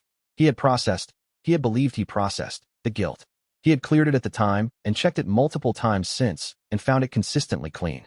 The mention of Luo Benshan in his speech and thinking patterns was a reference to a cleared experience, the way any cleared experience could serve as reference material. That was the explanation he had given himself for years. It was not adequate. "You mention him in a specific context," Elena said. She had been watching him think for 2 hours before saying this. She waited until she was certain the observation was ready to be useful rather than simply accurate. He looked at her. "Tell me, every time you are making a decision about someone else's cultivation development, when you are assessing whether someone is ready to attempt something dangerous, when you are weighing whether to push someone toward a difficult confrontation or give them more time." She paused. "You reference Luo Benshan as the case study for that class of decision. I have made this error before. You use the reference as a check on your own judgment, a practical guard against repeating a pattern." Wei sat with this. "That is not wrong as a use of experience," she said carefully. "Using a learning from a cleared event as a future guide is appropriate cultivation practice. The question is whether what you are using him for is evidence of clearance or whether I cleared the grief and used the guilt as material," Wei said. Her expression confirmed this. He looked at the mirror, which was watching from the camp's edge with his own watching expression. The mirror had not asked, "Why do you still feel grief for Luo Benshan?" It had asked, "Why do you still mention him?" The distinction was precise. Feeling grief for a cleared event was not pathological. Cleared events could still be tender. Mentioning someone, deploying their memory as a reference point in your operational decision-making, suggested that the memory was doing work for you, that it had a function. Functions implied needs. Needs implied something that had not been met by the clearing. Wei asked himself, for the first time in the 3 decades since the clearing, a question he had not asked before. What am I getting from keeping him present as a reference? He did not have an immediate answer. That was itself significant. In his experience, cleared events produced clean answers when examined. The fact that this question required searching rather than reporting suggested that the thing the mirror was asking about was not sitting in the cleared zone of his cultivation baseline. It was sitting somewhere he had not been looking. Chapter 83. He did not attempt to examine this alone. His own cultivation created exactly the problem the mirror was pointing at. He could not perceive his own unresolved guilt because the cultivation's equanimity function was designed to prevent unresolved guilt from becoming painful enough to demand attention. A practitioner with sufficiently advanced heart-settling art training could maintain functional clarity while carrying unresolved guilt as long as the guilt had been given a process-looking form. He had given Luo Benshin's guilt a process-looking form, and his cultivation had accepted the form as genuine. and he had gone 40 years without finding the discrepancy because the form was convincing. The mirror could see the discrepancy because the mirror was made from what he had actually processed, not from what he had claimed to process. The gap between those two things was visible to it from the outside in a way it was not visible to him from the inside. "I need your help," he said to Elena. She looked up from the notes she had been making. "I know. Not cultivation guidance. The other kind." "I know that too," she said. "Tell me about him." He told her about Luo Benshan. Not the processed version, not the case study, not the cultivation lesson, not the enumerated facts of what had happened. He told her about the person, Luo Benshan at 19, who had arrived at Wei's cultivation sect with the specific hunger of someone who had grown up in a context that did not have language for what he experienced and had finally found a place that did, who had developed quickly and brilliantly, and had also, as very quick and very bright students sometimes did, developed faster than his emotional architecture could accommodate. Wei had recognized this. He had recognized it explicitly. He had noted it in his cultivation records about Luo Benshan. Student is advancing at rate that exceeds emotional integration. Monitor closely, pace development to prevent stress fracture in the foundation. He had monitored. He had seen the fracture forming. And then his own advancement window had come. The 3-day peak session that came, for a practitioner of his rank, once in 15 years and could not be postponed. And he had made a decision. "You chose to go in," Elena said. "I chose to go in," he confirmed. Why? He had asked himself this in the processed version and had arrived at. Because the advancement was necessary for my continued practice and teaching effectiveness, and because Luo Benshan's crisis, while real, was not immediately life-threatening, and because I arranged for another senior practitioner to monitor. Elena waited. Because I was afraid that if I waited, the window would close, Wei said. And I had been waiting for that window for 15 years. And I wanted it. I wanted the advancement. I did not want to wait any longer. The camp was quiet. The mirror at the perimeter continued its patient standing. Marcus had his eyes closed, but was not asleep. And the covering explanation? Elena said. Wei looked at her. She had the specific expression of a therapist who was not judging and was not letting him get away with anything.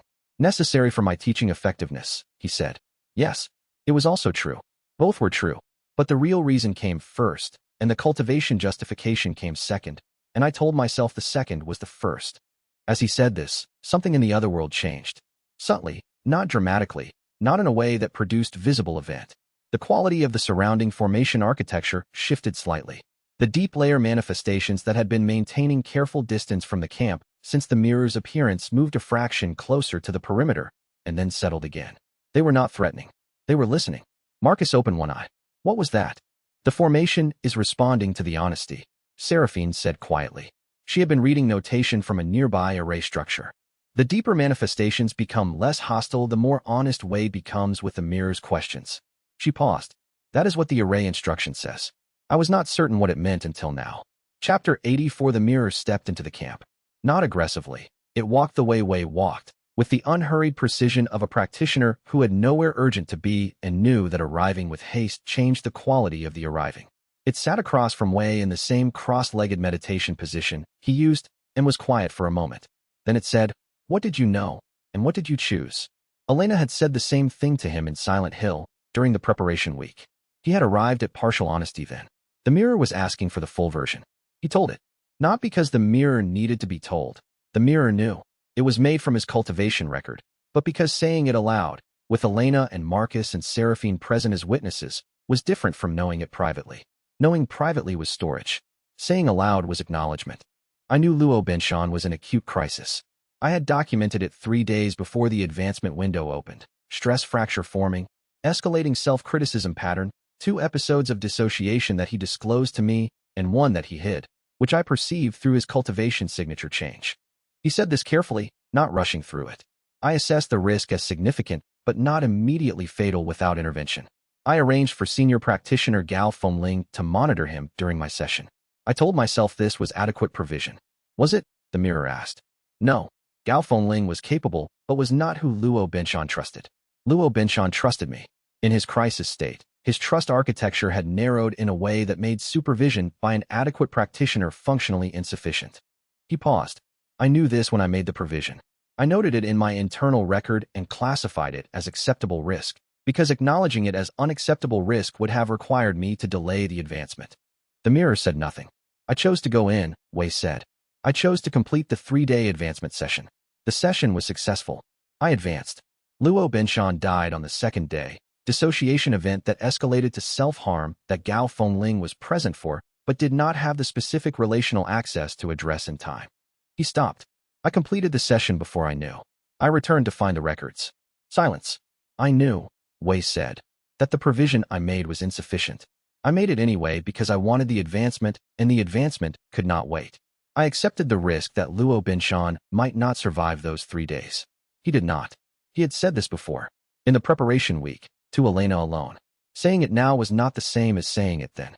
Saying it to the mirror, made from his own cultivation record, in the presence of people who had trusted him with their survival for weeks, that was different. He felt it. The guilt, not the grief, the guilt, that he had kept carefully filed as a processed lesson for 37 years. The weight of it was real. It was specific and precise in the way that real guilt was specific and precise.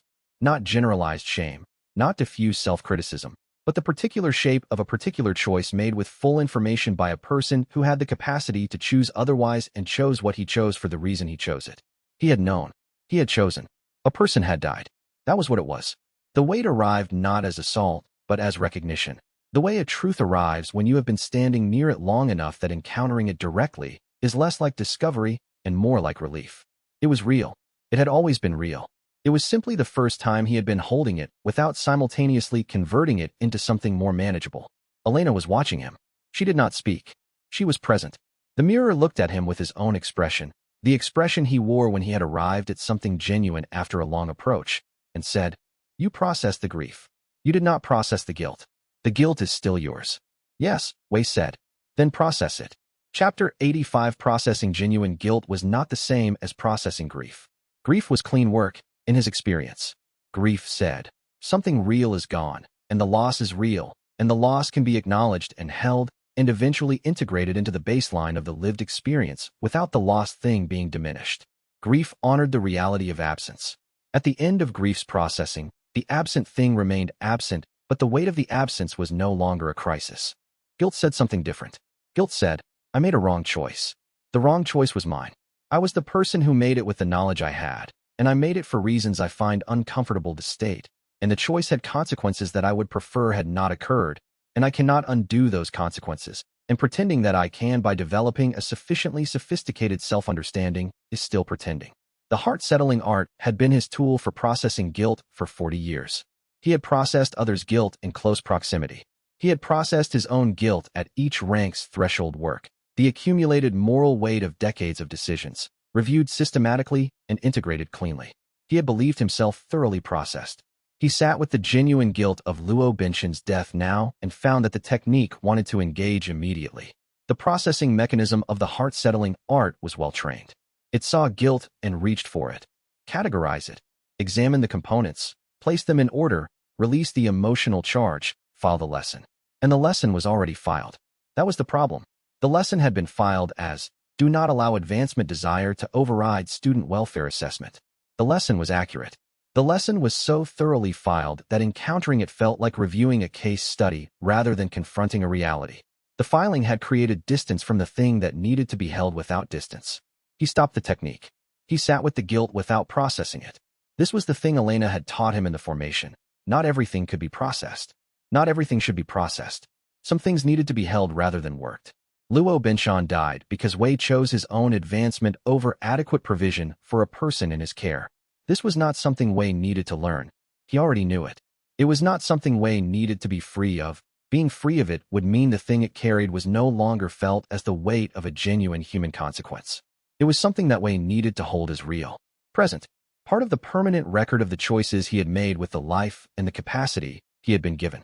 Holding it without processing it was, unexpectedly, harder than processing it had ever been. Processing provided resolution, the mechanism with a satisfying completion, the load placed down and left behind. Holding provided nothing except the weight itself, and the specific responsibility of carrying something that was yours to carry. He held it. And then, without warning, his cultivation destabilized. Not dramatically, not a rupture or a crisis or a sudden assault. It was more like the cultivation anchor that had been maintaining the empty sky perception quietly released its tension. The perception that had been operating at the 6th rank's range and resolution dropped suddenly, dramatically, and for approximately 40 seconds Wei could not perceive the formation layer at all. The guilt architecture of the surrounding area vanished from his awareness. The ordinary fog came in, and through the ordinary fog, from the directions where he had been perceiving deep layer manifestations, he felt them orient. They had been maintaining respectful distance. Now they were curious. He had become visible in a way he had not been since he arrived. Wei. Marcus was on his feet. His voice had the precise level of urgency that meant danger without panic. Can you perceive? No. Give me 30 seconds. You have 20. Two are coming from the northeast, and Seraphine, Elena said, from beside Wei. She was moving. You and Marcus take the northeast. Thomas's barrier pattern, do you know it? He taught me last week, Seraphine said, already moving. Wei closed his eyes. Not to gather perception. He could not gather perception that was genuinely disrupted. To hold the guilt, still, without dropping it. Because dropping it was what would end the disruption fastest, and dropping it was also exactly what the disruption was asking him to do. The discomfort of the exposure, the manifestations orienting, his protection temporarily suspended, was the mechanism's way of providing the most efficient escape from the difficult holding. He did not escape. He held the guilt as real, his own, carried without resolution, part of him permanently. The perception came back in stages, not all at once, the way it had left, but gradually. The formation layer resolved from absence to presence. The manifestations' orientations became readable. He tracked them and found they had stopped their approach. They were stationary at the camp's edges, their own guilt signatures registering something they did not have category for. A practitioner who was in acute guilt processing crisis and had not flinched from the exposure. Not invisible, but present to his own weight in a way that was, apparently, sufficiently authentic to halt pursuit. He opened his eyes. The empty sky perception was fully restored. Seraphine and Marcus were at the camp's perimeter in the barrier formation. Elena was beside him. The mirror was still sitting across from him. It was looking at him with an expression that he had never seen on his own face. Something like respect. You held it, the mirror said. Yes. That is the correct direction. It paused. The guardian will ask for this. Wei breathed out slowly. I know. The manifestations at the camp's perimeter turned and withdrew. The fog's quality shifted again, not lighter, but cleaner. The other world, which processed guilt rather than generating it, had registered what had just happened. A practitioner had held genuine, unresolved guilt without converting it to something more comfortable. It was, apparently, the right kind of offering. Chapter 86. They held the camp for 2 more days. The visibility crisis had passed quickly. Marcus and Seraphine's barrier formation had held the perimeter, and Wei's cultivation had stabilized before anything reached them. But the nature of what had happened meant that moving forward immediately was not wise. Wei's empty sky perception needed time to stabilize in its new configuration, and the new configuration needed time to be understood before it was relied upon in the deep otherworld's navigation environment. He spent most of the first day examining the change in his perception baseline. The guilt he was carrying, Luo Benshin's guilt, specifically, had not been released. This was new. Every previous processing event in his cultivation practice had ended with release. The emotional charge addressed, the lesson integrated, the experience settled into the baseline as memory without weight. This one was different. The guilt was still present. Not painful, not controlling, not generating the distress that unresolved guilt generated in the otherworld's manifestation engine. Present as weight. Real, specific, genuinely his, carried without the release that processing had always previously produced. He examined this from several angles and arrived at a working model. The guilt had integrated rather than dissolved. It had become part of his cultivated baseline the way a bone fracture healed and became a permanent feature of the skeleton, not a wound anymore. Not a weakness, but a structural record of an event that had changed the material permanently. The scar model. Elena had used exactly this language in another context, many weeks ago, and he had filed it as useful. Now he understood what she had meant from the inside. He was not free of Luo Benshin's death. He was carrying it clearly, as his, without converting it to lesson or data or cautionary tale. The carrying was not comfortable, but it was real, and it did not prevent function. It changed the quality of function. When Marcus asked him how he was on the morning of the second day, Wei said, different. Marcus looked at him for a long moment with the perception of someone who had been navigating guilt architecture for 19 years and could read the specific signature of guilt that had been genuinely integrated versus guilt that had been processed in the cultivation sense. Yes, he said, genuinely different. Is it visible in my cultivation signature? Yes, and in your face. You look less, he paused. You looked, before, like a practitioner who had achieved something and was aware of the achievement. You look now like a practitioner who has done something difficult and is not performing it. He paused again. I recognize the expression because it is one I have seen in mirrors. Wei held this with the care it deserved. The guilt settles into the baseline, Wei said. It does not produce manifestations because it is not denied. It does not produce distress because it is not avoided. It simply is. The way anything genuinely integrated simply is. And the cultivation perception? Different. I am still examining the new configuration. He spent the second day's afternoon in formal examination of what the integrated baseline produced in his empty sky perception and found something he had not expected. Before the integration, he had perceived others' guilt as data, specific, readable, traceable to source events, useful for understanding the mechanisms that generated manifestations. The data model had been accurate. After the integration, he perceived others' guilt as recognizable experience. The difference was the difference between reading a map of a landscape and walking through it. He could feel what other people were carrying, not as his own guilt. The heart-settling art's foundational principle was that you did not take others' guilt as your own, but as recognized weight. He knew what weight felt like now in a way he had not known before. He had always understood it. Now he could recognize it. Elena, when he described this, said, "That is what empathy is." He considered this. "I always had empathy." "You had cognitive empathy," she said, understanding the mechanism. "Now you have effective empathy. You can feel what you understand." She paused. "It is not the same thing, and you were missing the second one, and your cultivation was producing the first so well that you could not always tell." He sat with this for a long time. Chapter 87. On the morning of the third day, the clarity mirror changed. The change was not dramatic. He simply looked up from his cultivation session and found that what was standing at the camp's edge was no longer his precise reflection. It was still him, still his posture, his bearing, his cultivated stillness. But the expression was different. Where the clarity mirror had looked like him at his most technically precise, the face of a practitioner in full observational mode, the new form looked like him when he was present, when he was actually with someone rather than examining them. The form that his cultivation had taken, reflected through the otherworld's substrate, now matched his changed cultivation state. Marcus, seeing it, said, "It looks like you after the formation."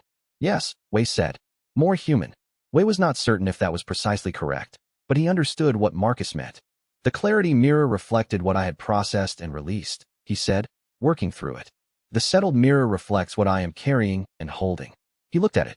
It does not require questions anymore. It has become something else. "What?" Seraphine asked. "I think it is a guide," Wei said.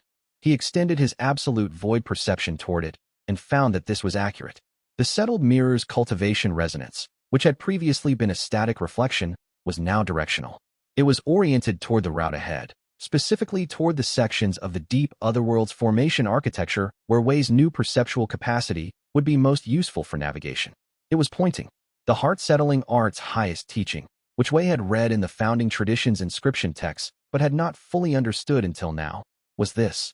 The art was not designed to produce a practitioner free of guilt. It was designed to produce a practitioner who could carry guilt without being governed by it. The liberation the art offered was not from guilt, but from guilt's capacity to control. You retained the weight. You did not retain the grip.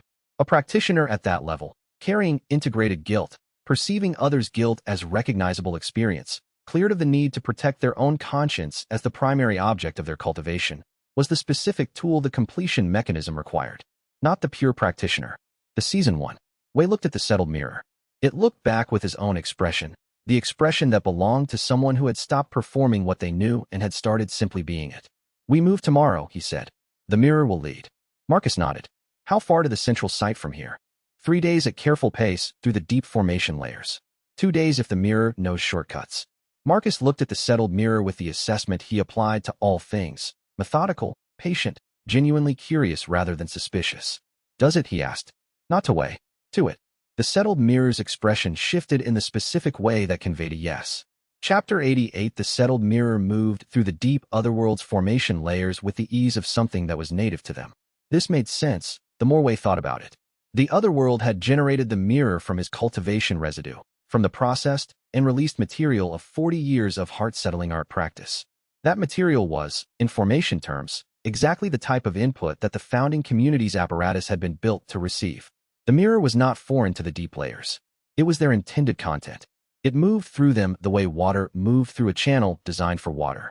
Wei's group followed the mirror through formation layer passages that he would not have identified as passages without the mirror's guidance. The founding community's arrays, which at the second structural layer had been legible to Seraphine and visible to Wei's perception, were at this depth more complex. Not just readable notation, but active formation structures that responded to the practitioners moving through them. They opened for the mirror and, by extension, for Wei's group, in a way that Marcus said they had never opened for him on his first approach 3 years ago. You navigated this level by guilt signature, Wei said. By luck and guilt signature, Marcus said. The arrays treated me as an acceptable intrusion rather than an invited presence. I squeezed through where I fit rather than walking through where I was welcomed.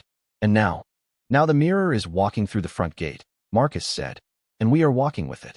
The route took 2 days rather than 3. The mirror led them through formations that Seraphine read with increasing fluency, not just recognizing notation, but understanding the structural purposes, the ways the arrays had been designed to process guilt at scale, the engineering of a system that had been built to work for millennia. Her running commentary as they moved was, Wei realized, the beginning of something significant. A practitioner who could read the founding tradition's notation was, for the first time in 3 centuries, able to read the complete system manual. On the second day, Marcus stopped at a formation junction that he recognized. I was here before, he said. This is 3 hours from the central site. Wei looked at the surrounding formation architecture with his absolute void perception. The formations here were more active than anything they had passed through. They were in a zone where the guilt processing channel and the wound's deep substrate were immediately proximate, and the weight of both was palpable even without cultivation perception. The settled mirror stopped at the junction and looked at Wei with the expression that was his own expression when he was about to say something important. Marcus said what the mirror seemed to be preparing to say. You were always going to be the person who could do this. Wei looked at him. The transmigration was not an accident, Marcus said. In the sense of, whether someone arranged it or not, the outcome is identical to what would have happened if someone had arranged it very carefully. You arrived with exactly the technique the mechanism requires.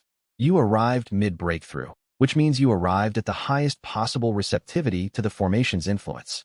You found the manuscript page within your first week. The other world responded to you in ways it has responded to no one in 19 years of my observation. He paused. That is not probability. That is design. Wei had been thinking about this since the preparation week. He had not been ready to sit with it until now. The network's formation structure attracts practitioners with compatible technique, he said slowly.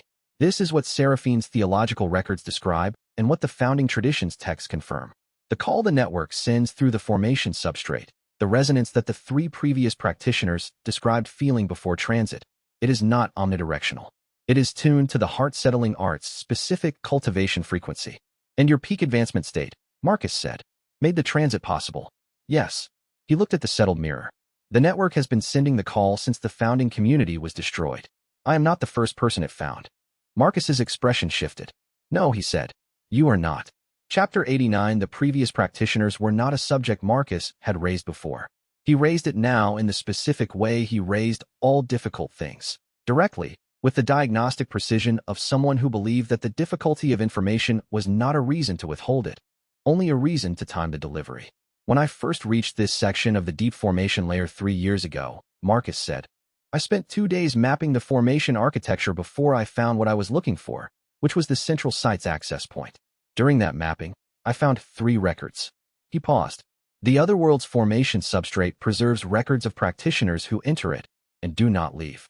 The records include cultivation signatures, behavioral data, and, for practitioners who were in contact with the formation's deep layers long enough, something close to a psychological record. He looked at the formation walls around them. 3 people preceded you, Wei. All 3 were compatible technique practitioners who had been drawn through to the other world by the network's call, who had reached this depth, and who had not completed the mechanism. What happened to them? They each attempted the mechanism at their available cultivation level, Marcus said. None of them was at integrated guilt level. The first 2 were at approximately your equivalent of Mountain Calm and Windless Valley. They had processed their guilt through cultivation, but not to the point of integration, and the mechanism's guardian stopped them before the installation could attempt. He paused. They were stopped, not destroyed. The guardian tested them, found the unintegrated guilt, and, according to what I can read from the formation record, released them. They should have been able to exit. The records show they did not. They wandered the deep formation layers until the formation absorbed them. They became part of the wound structure, Wei said. Their guilt about failing the mechanism, their shame, their sense of inadequacy, their belief that they had been tried and found wanting, became part of the wound's contents.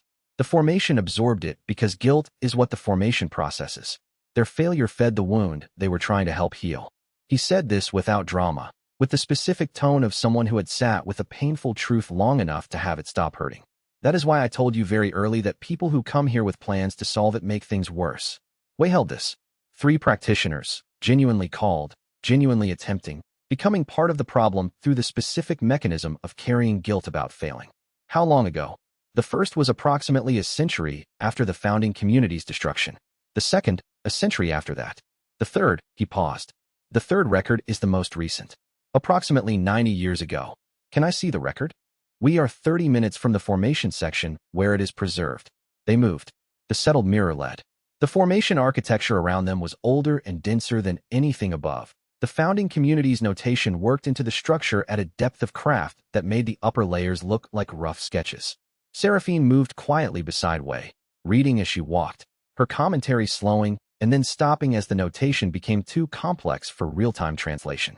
The record of the third practitioner was preserved in a formation cavity in the deep layer, not visually, not as physical inscription, but as a cultivation resonance archive that Wei could read with his absolute void perception. He stood in front of it and read. The cultivation signature was a variant of the heart-settling art. A genuine variant, not a distantly related technique, but a recognizable adaptation, using different notation but sharing the underlying structural logic that marked the art as descended from the founding community's tradition. He knew the specific variant, not personally, but from the cultivation records of his sect's founding generation. He had read those records as a young practitioner, as part of the historical curriculum that the sect required. The founding generation's cultivation signatures were documented there. He had never expected to see them in the otherworld's deep formation substrate. The third practitioner was not one of his sect's founders.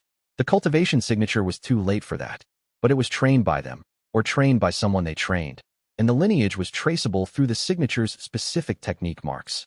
Someone from his cultivation tradition's founding generation had come through to the otherworld 90 years ago and had tried the mechanism and had failed and had become part of the wound. The implications unfolded in front of him with the specific quality of something that changes the shape of everything around it. Chapter 90, he sat with the formation archive for a long time. Marcus and Seraphine did not interrupt him. Elena, who had arrived at the junction during the approach and had been following at a slight distance, came forward when she saw his stillness and stood beside him without requiring explanation. The archive of the third practitioner was readable at absolute void level in a way it had not been readable to Marcus, who navigated guilt architecture by signature rather than by the founding tradition's notation. Wei could read not just the cultivation signature, but the record the formation had built from the practitioner's extended presence in the deep layer, who they had been, what they had attempted, how the Guardian's test had proceeded, what had failed. The practitioner had been named Kong Yiming. Female, 63 years old at time of transit, a senior cultivation teacher at a sect in the eastern provinces of the world Wei had come from. Her cultivation had been at approximately Wei's equivalent of empty sky, the same rank he had been at before the Luo Benshan integration. She had processed her guilt thoroughly through the heart-selling art's standard method. She had arrived in the otherworld with cultivation clarity that, by the standards Wei had been applying to himself before the mirror's intervention, would have appeared complete. The Guardian had found the gap. In Kong Yiming's case, the gap was different from Wei's. She had processed her guilt about a specific series of decisions related to her sect's internal politics, decisions in which she had used her cultivation authority to protect institutional structures at the expense of individual practitioners' well-being. She had reviewed these decisions, cataloged them, integrated the lessons, and believed the review was complete. What she had not integrated, the knowledge that the decisions had been made not out of genuine uncertainty, but out of institutional loyalty. She had known, at the time, that the individuals were being harmed. She had chosen the institution over the individuals because the institution was what she had devoted her life to, and the alternative required acknowledging that her devotion had been, in some foundational ways, misplaced. She had processed the specific decisions. She had not processed the larger question those decisions represented. What do you do when the life you have built is partly built on a mistake? The Guardian had asked her to state this clearly. She had not been able to. She had wandered the deep formation layers for 3 years, according to the archive's record, attempting different approaches to the Guardian's question. Each approach had been sophisticated. She was a senior practitioner of genuine ability, and each approach had been, in the Guardian's assessment, insufficient. She had not been willing to genuinely hold the larger question's answer because the answer required a revision of her life's foundation that she could not make. Her guilt about failing the mechanism was genuine. Her guilt about her original decisions was genuine. Neither had been integrated in the sense that Wei had just integrated his own guilt, held as real, carried as weight, present without being processed away into something more comfortable. The formation had absorbed her. Her guilt was part of the wound now. Her genuine attempt and genuine failure were archived here. Wei looked at what the archive showed of her final attempt and found, at its end, the notation that the founding community had used for the most complex formation structures, the founding script that Seraphine could read, and that Wei had been learning. The archive had been left in the formation not as a monument, but as a lesson. Kong Yiming's own cultivation record, preserving what she had done and where she had stopped, so that the next practitioner who came through would know what error to avoid. The archive was addressed to a specific notation pattern that matched Wei's cultivation signature, the heart-settling art's specific variant, which the founding tradition's formation architecture had been calibrated to receive. She had left it for him. Wei looked at the cultivation signature that ran through the archive's final notation layer. The sect lineage was there, unmistakable to someone who knew the founding generation's technique marks. Kong Yiming's cultivation lineage, he said quietly. She was trained by practitioners who traced directly back to your sect's founding generation. He looked at Marcus. She came from my world. She was trained in my tradition's line. She tried this mechanism 90 years ago and left me a record of what she could not do. The fog outside the formation cavity moved in the specific way it moved when something large and old was paying attention. Your tradition has been sending people here, Marcus said, or the network has been calling them, and they have been coming. 3 of them, each one further than the last. And each one a generation closer to the right approach, Wei said. He looked at the settled mirror, which had been present throughout the archive examination and was now oriented toward the central site's direction with the patience of something that had been waiting for this specific moment to pass. She could not hold the larger question, Wei said. Could not acknowledge that her life's foundation had included a fundamental error without the acknowledgement destroying the life's value. He paused. I have been carrying Luo Benchen's guilt. The carrying does not destroy my life's value. The carrying makes it more real. The mirror's expression, his own expression, settled and present, confirmed this. We move, Wei said. Chapter 91. He spent the final approach to the central site working through the implications of Kong Yiming's archive. If the formation had recorded 3 practitioners from his world's cultivation tradition, and if each one's technique was traceable to the same lineage, then the lineage itself was the relevant fact. Not Wei's individual transmigration, the lineage. Some specific current in the heart-selling arts practice had preserved the founding community's technique closely enough that practitioners trained in it remained compatible with the network's mechanism. The founding community had not simply been destroyed. Some of what they knew had escaped. He had the founding tradition's records from the central building in Silent Hill. He had Seraphine's reading and his own growing ability to read the notation. He reviewed what he knew of the founding community's final period, the weeks before the destroying practitioners arrived, the choices that had been made about what to preserve and how. 3 practitioners had escaped, according to the founding records. 3 members of the community who had been outside the main settlement when the destruction occurred and had not been killed. The records did not describe them by name, but by cultivation rank. One was at what the notation described as a late stage of the founding technique, equivalent to what Wei would call approximately mountain calm. The other 2 were more advanced. The 3 survivors had carried fragments of the technique into the world they had returned to. Not the complete tradition. They had not been the most senior practitioners. They had not had the full archive. They had not completed the process that would have allowed them to transmit the mechanism's most essential components. What they had carried was enough to build a practice around, and that practice had become, over centuries of transmission, the heart-settling art. Wei was the art's descendant. He was the return of what escaped. Not deliberately arranged. Not destiny in the mystical sense. But the network's formation structure, built by the founding community's own apparatus, had been calling practitioners with the compatible frequency since the community was destroyed, and the only tradition still practicing at that frequency was the one the 3 survivors had built. The network had been calling its own children home. The thought had a quality to it that he acknowledged as moving and then held rather than processing away. Your sect's founding generation, Marcus said, walking beside him on the final approach. They built the heart-settling art around fragments they escaped with. Yes. Which means the people who destroyed the founding community were not entirely successful. The knowledge escaped. The knowledge escaped. The mechanism did not. He paused. What they were trying to prevent was the mechanism's activation. The knowledge alone, the cultivation practice of guilt integration, was not the threat. The mechanism was. And the mechanism remained non-functional until a practitioner reached the integration level inside the network. Marcus was quiet for a moment. Then, the people who did the destroying. Their doctrine. Do you know if it is still practiced? He had been avoiding this question because the answer was uncomfortable and he had not been ready for it. He was readier now. Yes, he said. In my world. Several sections. He thought of the cultivation lineages he had encountered in his decades of practice. The ones that treated guilt as fuel, that believed emotional processing was weakness, that directed their practitioners' guilt outward as a cultivation resource. They have been present throughout my cultivation career. They are not the dominant tradition. They are a significant minority. And they know about this place. They know the founding community existed. The historical records that survive in my world include accounts of the founding community's work, not detailed, not accurate in the specific sense, but sufficient for a practitioner who understood what they were looking for to recognize what they were. The destroyer's descendants have been maintaining awareness of this place for 3 centuries. He paused. Whether they know the network has become functional again, they will know soon. Marcus said. If the mechanism activates. The implications of this sat between them for the rest of the approach. Chapter 92. They made camp 30 minutes from the central site, and Wei used the evening to sit with what he knew about the destroyer's doctrine. It was, in cultivation terms, internally coherent. Guilt produced energy, not in the metaphorical sense, but in the cultivation sense. Unresolved guilt created a chi charge in the practitioner that could be directed rather than processed.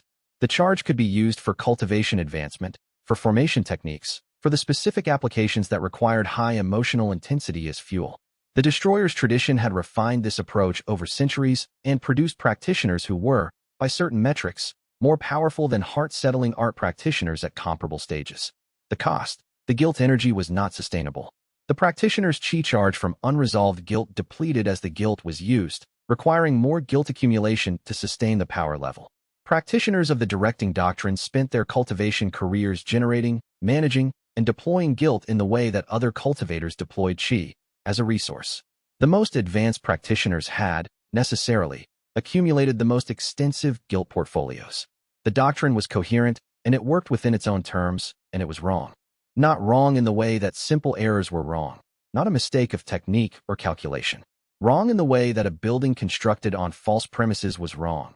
Functional, durable, even impressive, and fundamentally pointed away from what it was claimed to be approaching. The founding community had understood guilt not as a power source, but as a signal. Guilt signaled that a moral account was incomplete.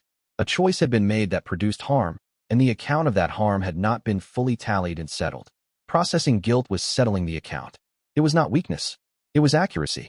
The destroyer's doctrine treated the signal as the fuel. They had refused to settle the account and found that the unsettled account could be converted to power. The conversion worked. The account grew. Eventually, the account would become unpayable. He had seen this in long-term practitioners of the directing doctrine. Their cultivation power was immense, and their moral architecture was catastrophically impaired because they had been deliberately not settling moral accounts for decades. The destroyers had come to the founding community and had understood, with the specific clarity of genuine practitioners assessing a genuine threat, that the founding community's mechanism, if completed, would process the oldest wound at civilizational scale, would render the wound's guilt energy available for processing rather than direction, would, in effect, deprive the directing doctrine of its largest potential power source. They had acted. They had installed the obstruction. They had destroyed the community. And they had been trying to prevent what Wei was about to do.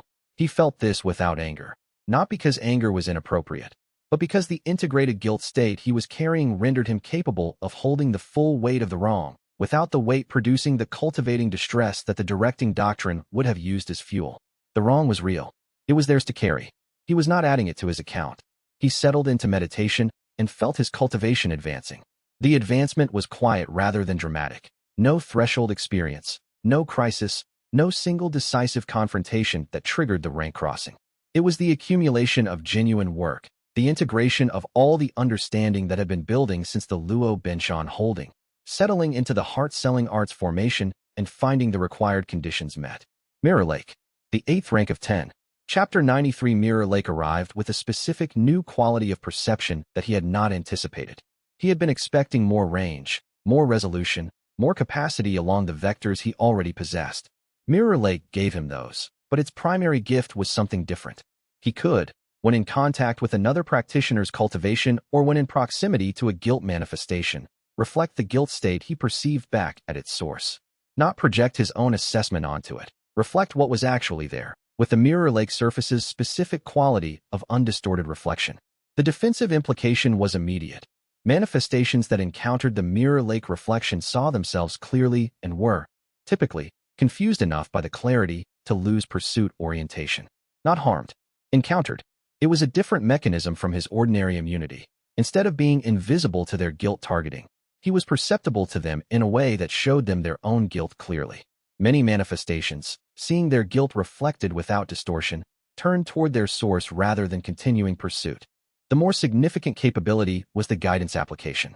He could sit in mirror lake reflection proximity with another practitioner who was beginning the guilt integration process and provide them with the reflection that the clarity mirror had provided him, not doing the integration for them, but making visible what their own cultivation could not perceive directly. He had been a cultivation teacher. Teaching at Mirror Lake was a restoration of that function in a form that was fundamentally different from what he had done before. Before, he had taught technique. Now he could guide integration, accompany rather than instruct. Elena was the obvious first application. She had been watching him work through his own integration since the mirror's first question. She had been doing her own work in parallel. He had perceived it in her guilt signature over the past days. The specific movement of her relationship to her patient's death shifting from defended clinical distance towards something more genuine. She was close to integration and she was trying to do it without a guide because she was not a cultivation practitioner and she had assumed that the method was therefore unavailable to her. He asked her that evening if she wanted help. She looked at him for a long moment with the expression that meant she was assessing whether this was the right time and the right offer. Actual help, she said. Not case management. Actual help, he confirmed. I can reflect what you are carrying back at you without distortion. I cannot do the holding for you, but I can make visible what you cannot perceive directly, which is what the mirror did for me. She sat down across from him. Yes, she said. I want that. Chapter 94. Elena's relationship to her patient's death was different from Wei's relationship to Luo Benchen's. Luo Benchen's death had involved a choice Wei had made with full information in a context where he had the power to choose otherwise. Elena's situation was structurally different. She had assessed her patient using the best tools available to her professional expertise, had assessed competently and accurately by the standards of her field, and her patient had died. The question of her guilt was not whether she had chosen the patient over herself, but whether she had missed something. She had not missed something clinically detectable. She had documented this to herself many times. The assessment was correct. The guilt was not about the assessment. The guilt, which the mirror lake reflection showed her through Wei's quiet proximity, was about what she had felt in the moment she had cleared the patient. Not doubt. She had genuinely not doubted the clearance. What she had felt was relief. The specific relief of a case closing, of a difficult assessment being resolved in the direction that required no further immediate action. The patient had been depleted and withdrawn, and the clearance had meant she could move to the next case in the waiting list. She had felt relief at a moment when a person's life had been at a branch point, and her relief had not been about the person's safety. It had been about her own workload. This was not the same as causing the death. The relief had not affected her clinical assessment. Her assessment had been accurate, but the relief was real. She had felt it and had never examined it. She had been carrying the guilt of that moment, the guilt of having experienced relief at a vulnerable person's case resolution, and had been defending against the guilt by focusing on the clinical accuracy of the assessment, which was the true thing that did not address the thing that was true. She sat with this for a long time, in Wei's mirror lake presence, without Wei doing anything except being present as a reflection. The guilt was hers. She held it. When it settled, not dissolved, settled, she understood the distinction now. She said, "That is what I have been carrying." "Yes," Wei said. "It does not make me responsible for his death." "No, but it is real. I felt what I felt." She was quiet for a moment. It is strange to feel the weight of something that does not change the facts. The weight is not about changing facts, Wei said. The weight is the honesty about what was present. The facts do not change. The accounting is more accurate. She looked at him. "You have gotten better at this." "I have been learning it rather than teaching it," he said. "That has made a difference." They sat in the formation camps quiet while the settled mirror stood at the perimeter and the deep otherworld's architecture pulsed with the network's rhythm. The pulse was faster tonight. Noticeably faster. Wei checked his perception of the network and found the pulse rate had approximately doubled. He looked at the surrounding formation structures and understood what had happened. The mirror lake advancement, the specific cultivation signature of a practitioner who had achieved integrated guilt and was functioning at the 8th rank of the heart-selling art, had been felt through the formation substrate by the network's entire architecture. The wound had sensed what was present. "We need to move tomorrow," Wei said. "The network is responding to the advancement. The central site will be active." Chapter 95, he took out the manuscript page in the last hour before sleep. He had been carrying it since his first week in Silent Hill. Had tried to read it at Mountain Calm and succeeded partially. Had read more at Windless Valley and Empty Sky. Each advancement had opened more of the notation to his perception, the way dawn opened a landscape incrementally rather than all at once. At Mirror Lake, sitting in the deep formation layer where the founding tradition's notation was most dense and most active, with 8 ranks of the heart-settling art integrated into his cultivation baseline, with the settled mirror standing at the perimeter as a reference against what he had genuinely processed and what he still carried. He read the manuscript page. Not partially, completely. Every line, every annotation, every margin note in the founding tradition's script. The page was not just a fragment of the founding tradition's theory. It was a key. The founding practitioners had written this page specifically for the practitioner who would come after them, after the destruction, after the 3 centuries of the mechanism lying dormant, after the network's call had found the right person. The page described, in the notation of the original tradition, a specific formation pattern that could only be generated by a practitioner at Mirror Lake or above. A resonance that, when produced inside the central site's apparatus, would open the final installation chamber. The other world had offered him this in his first week. The manuscript page had been sitting in an abandoned apartment, legible to anyone who could read the notation, which was no one except someone with his specific cultivation background at his specific level. The apartment had been on his second day's exploration route. He had found it, had taken it, had filed it as interesting. It had been the key the entire time. He had been carrying the key since day 2. The marginalia on the page's lower edge was a different hand from the main text, not the founding community's notation, but a more recent inscription, in a script that he placed, from context, as approximately 3 centuries old. Written by someone who had read the page and wanted to leave a note for the next reader. He translated the marginalia. Asterisk, this notation describes the final opening. The community was destroyed before any practitioner reached the level required to use it. We preserve the page in the other world's upper reaches where the network will bring it to the right hands. We cannot wait here. We are leaving now. We hope the art survives in the fragments we carry. Asterisk. The 3 survivors. The ones who had escaped. They had left the key for the tradition they were building, trusting that the tradition would eventually produce a practitioner who came back. At Mirror Lake, the 7 sites of the network were not theoretical structures or formation diagram features. They were present to his perception simultaneously, each one a node in a network whose scale was continental and whose purpose was finally clear to him in every detail. 6 collection points, each accumulating guilt from their surrounding region, each with formation channels that led toward the center. And the center, toward which he was moving, was the processing core, the apparatus that was supposed to receive processed material from each peripheral site and do the work that converted the wound's ancient guilt into something the formation substrate could integrate and release.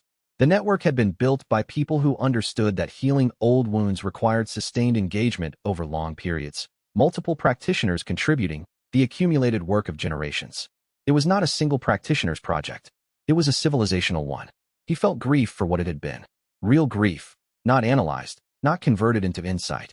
The founding community had understood something magnificent and had built something of genuine beauty, and the understanding and the building had been destroyed by practitioners who had decided that the power available from not healing was more valuable than healing. The grief did not prevent movement. It accompanied movement. This was what integrated emotion felt like. He realized. Present without being the reason for the action, informing without controlling, adding weight to the act of approaching rather than pulling against it. At the entrance to the central site, a formation archway that existed in the otherworld's deep layer as a structure of immense age and cultivation complexity, the settled mirror stopped. It oriented toward the archway. Wei looked through the archway with his Mirror Lake perception and found, inside the central site's outer chamber, a guilt signature he recognized. Marcus. Chapter 97. Marcus had arrived an hour earlier. His guilt navigation route through the deep formation layer was not the same as Wei's perception-led route. It was faster, navigating by the direct path that guilt's internal logic provided when you knew your own guilt well enough to use it as a compass. He had not waited at the entrance because waiting at the entrance was not Marcus's practice. He had gone inside and begun assessing. Wei found him in the central site's outer chamber, sitting in a cross-legged position in front of a formation structure that occupied the chamber's entire far wall. The structure was the most complex Wei had encountered in the other world, not more emotionally intense, but architecturally denser, layered with notation and formation arrays that had been building and refining for centuries. The work of the founding community's most advanced practitioners, left here at the center of the network they had built. You made it, Marcus said, without turning around. You made it faster, Wei said. I know this route, and I do not need to stop to witness my own guilt along the way. He said this without rancor. It was accurate. He looked up at the formation wall. I have been sitting with this for an hour. Wei sat down beside him. Seraphine settled nearby and began reading the formation wall's notation with the focused attention she brought to every new text. She made small sounds of recognition and surprise as she read. The central site's completion mechanism was, in its essence, exactly what the founding records described. The formation wall was the installation chamber's outer interface, the place where the practitioner who was going to anchor to the network's processing function would make contact with the formation substrate and begin the integration. The formation's requirement was genuine willing choice, not performative willingness, the kind that said yes while meaning something more ambiguous. Genuine, the kind that the heart-settling art's integrated cultivation baseline would make unambiguous to the mechanism itself. If Wei said yes while actually meaning something complicated, the formation would perceive the complication and decline to integrate him. The founding practitioners had been specific about this in their design. He could not pretend to be willing. He had to actually be willing. An actual willingness required knowing what he was willing for, not the cultivation description of the anchoring, the actual life, Silent Hill, or the other world's deeper layers around the central site, as his permanent context, the network as his operational space, the processing work as his primary cultivation practice, the accumulated guilt of the oldest wound flowing through his perception as its healing, slowly, over time that would be measured in generations rather than years. It required, and this was the peace he was sitting with, genuinely not knowing if he wanted it. For 40 years he had cultivated the ability to perceive the correct action in any situation. The heart-settling art's advanced practice produced clarity not just about guilt and grief, but about decision. The cleared perception that made right action visible without distortion. He had operated from this clarity for decades. He had found it reliable. He did not have clarity about this. He looked at the question with his mirror-like perception and found not clarity, but genuine uncertainty. The anchoring was the correct action in the sense that it was what the mechanism required and the mechanism's completion was necessary. The anchoring was not obviously the correct action in the sense that his life beyond it was worth considering. He had people he cared about.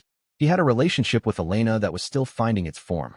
He had the question of his original world, which he had not thought about since the early weeks, and which was now surfacing because the mechanism's permanence made the return question immediate.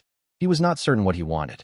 He was certain that not knowing what he wanted was the most honest thing he had felt since holding Luo Benchen's guilt. A sound at the chamber's entrance. Footsteps in the formation passageway. Marcus looked up. That's Elena's pace.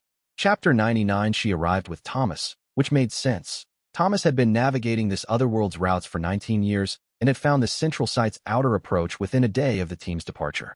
The shelter was empty. He had come to be present for whatever this was. Elena looked at Wei with the assessment she gave everything. Thorough, direct, undefended. You found it, she said. Yes. She looked at the formation wall. Then at Wei. Then at Seraphine, who was still reading. How long have you been here? 2 hours. She crossed the chamber and sat across from him with the economy of movement of someone who understood that sitting was what the moment required. What does the mechanism need? He told her what the mechanism needed. He told her in the cultivation technical terms, and then he told her again in plain language, because the cultivation terms created a distance that was not appropriate for this conversation. Permanent anchoring. Physical form preserved at Mirror Lake and above.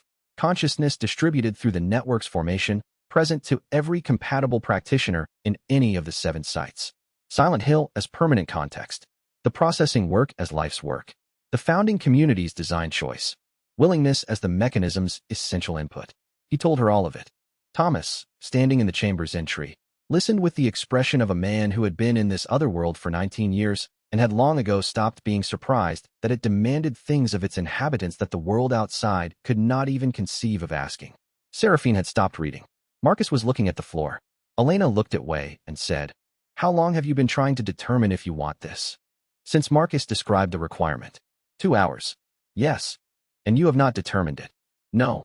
She was quiet for a moment. Not processing, sitting with the information the way she had learned to sit with things. I need to ask you something, she said, and I need you to answer it without calculation. Without the cultivation framework, without the mechanism's description, without what the correct answer would be for the situation. She met his gaze. Tell me what you want. Not what the mechanism requires. Not what the correct action is. not what a practitioner at your cultivation level should choose. She paused. What do you Wei Changming want? He sat with this. He had known the correct action in every significant decision of his cultivation career. The heart-settling art's clarity was not vague about right action. It revealed it, the way dawn revealed landscape. He had trusted this clarity for 4 decades, and it had been reliable, and he had never been in the position of not knowing. He did not know. He knew that completing the mechanism was necessary. He knew that the wound needed processing, that the network had been built for exactly this, that the founding community's work deserved completion and the 3 centuries of harm deserved to end. He knew all of this. He did not know if he wanted it for himself, not in the sense of desiring it as a cultivation outcome, but in the sense of wanting it the way a person wanted things, with appetite, with forward orientation, with the specific feeling of moving towards something rather than accepting it. Chapter 100, he started to answer and stopped. Thomas looked at him from the doorway. Marcus looked at the floor. Seraphine was very still. Elena held his gaze without filling the silence. He had never stopped mid-answer before. He had never not known what he was going to say before he began saying it.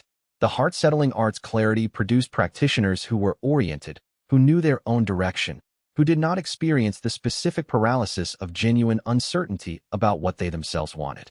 He was genuinely uncertain, not about the mechanism, not about what needed to be done, about the space between what the situation required and what he as a person, distinct from the situation's requirements, desired. He had been treating the correct action and the desired action as identical for 40 years. They were not identical. He had been treating his cultivation clarity as desire, perceiving what was right and interpreting that perception as wanting. That was not wrong. It had served him and the people he had served. But it had also been efficient. And efficiency had been, as Elena had noted months ago, as the mirror had surfaced, as the Luo Binshan integration had shown him, his primary mechanism for avoiding the uncomfortable space where genuine want lived. I don't know, he said. 2 words. Not a cultivation technical statement. Not a framework acknowledgement. Simply, I don't know. Thomas made a sound that, from anyone else, would have been called a laugh. Not unkind. The specific sound of someone who has been waiting a long time for a person to arrive at an honest thing and has heard it arrive. Elena did not laugh and did not smile. She looked at Wei with the expression she had worn in the central building when he had told her about Luo Binshan the first time. The expression of someone who understood that what was happening was important and was giving it the space it required. Good, she said. Marcus looked up. Good. Wei said. Yes. She paused. In 3 months, you have told me what you know. You have told me what you calculate. You have told me what the cultivation determines, and what the formation requires, and what the correct analytical response to every situation we have encountered is. She paused again. You have never once told me that you do not know what you want. Every time I have asked you, directly or by implication, you have produced an answer. The answer has been accurate. It has been the correct response. She held his gaze. This is the first time the answer is genuinely not available yet. He sat with this. You said once, she said, that the heart-settling art at its highest levels was not about being free of guilt, but about being able to carry it without being controlled by it. What if the same thing is true about desire?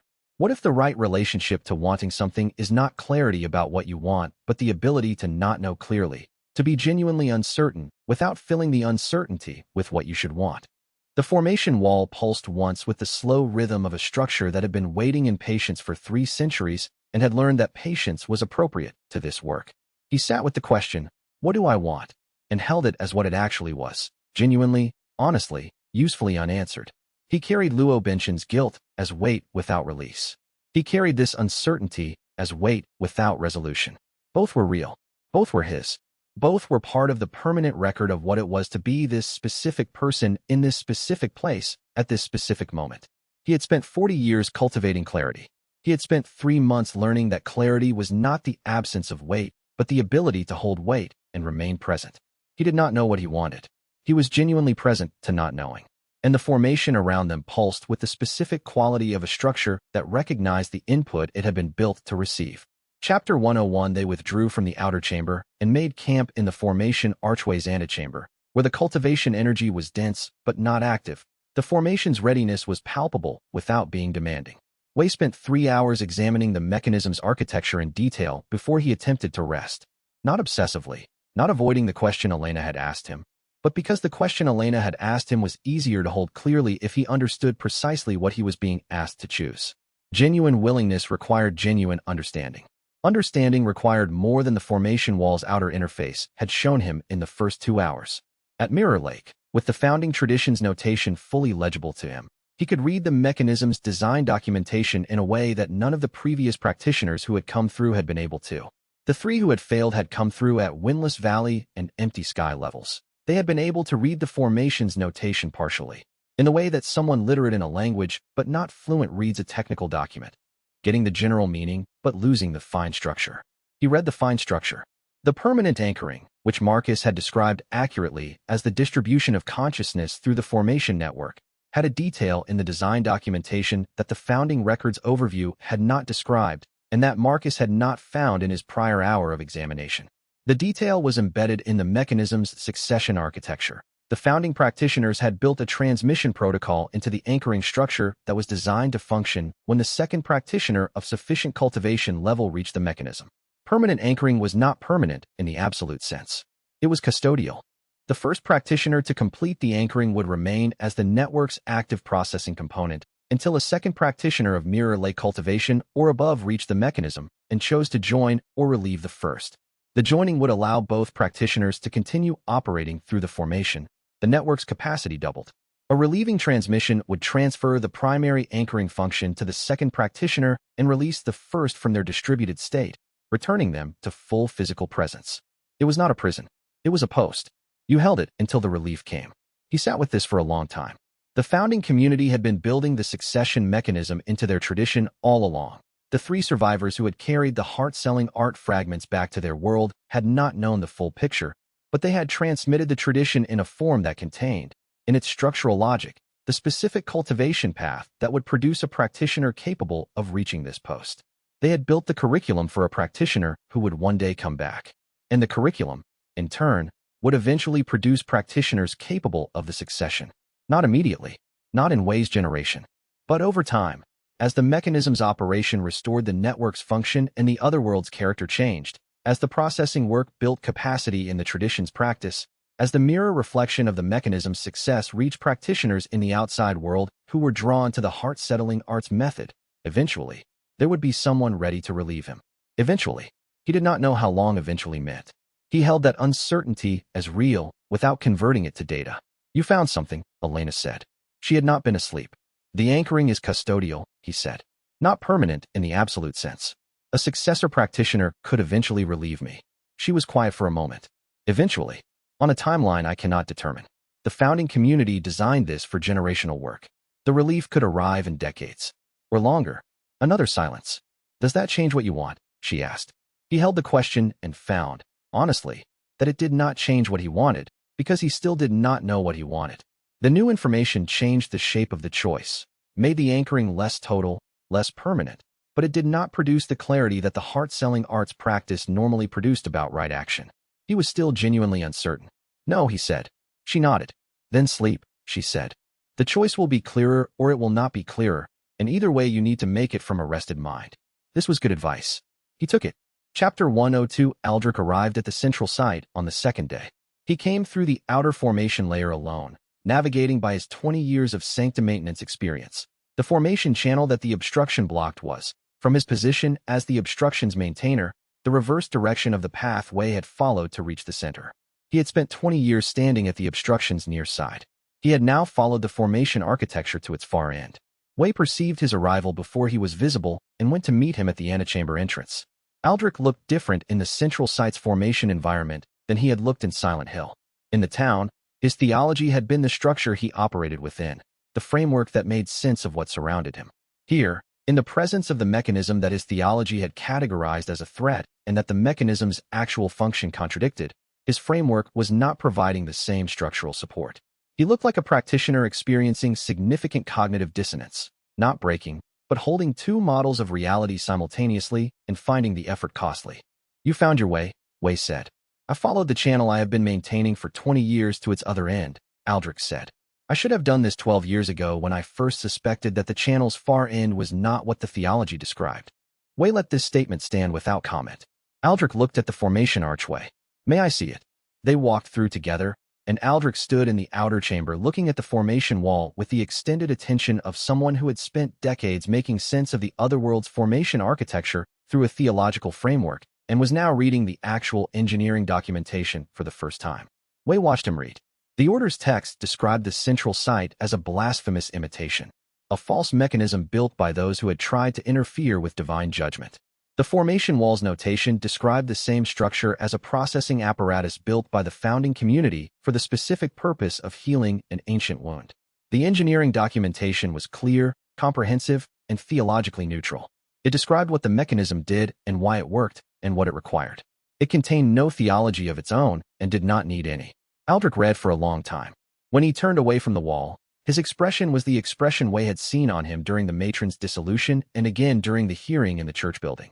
The specific look of a man who had spent decades being genuinely right about something within his framework and had just discovered that his framework was incomplete in a way that made his genuine rightness insufficient. The obstruction, Aldrich said. I have been protecting it because the Order's doctrine said it was the seal of God, protective. The founding records I shared with you suggested it was installed deliberately by human practitioners with a specific motive.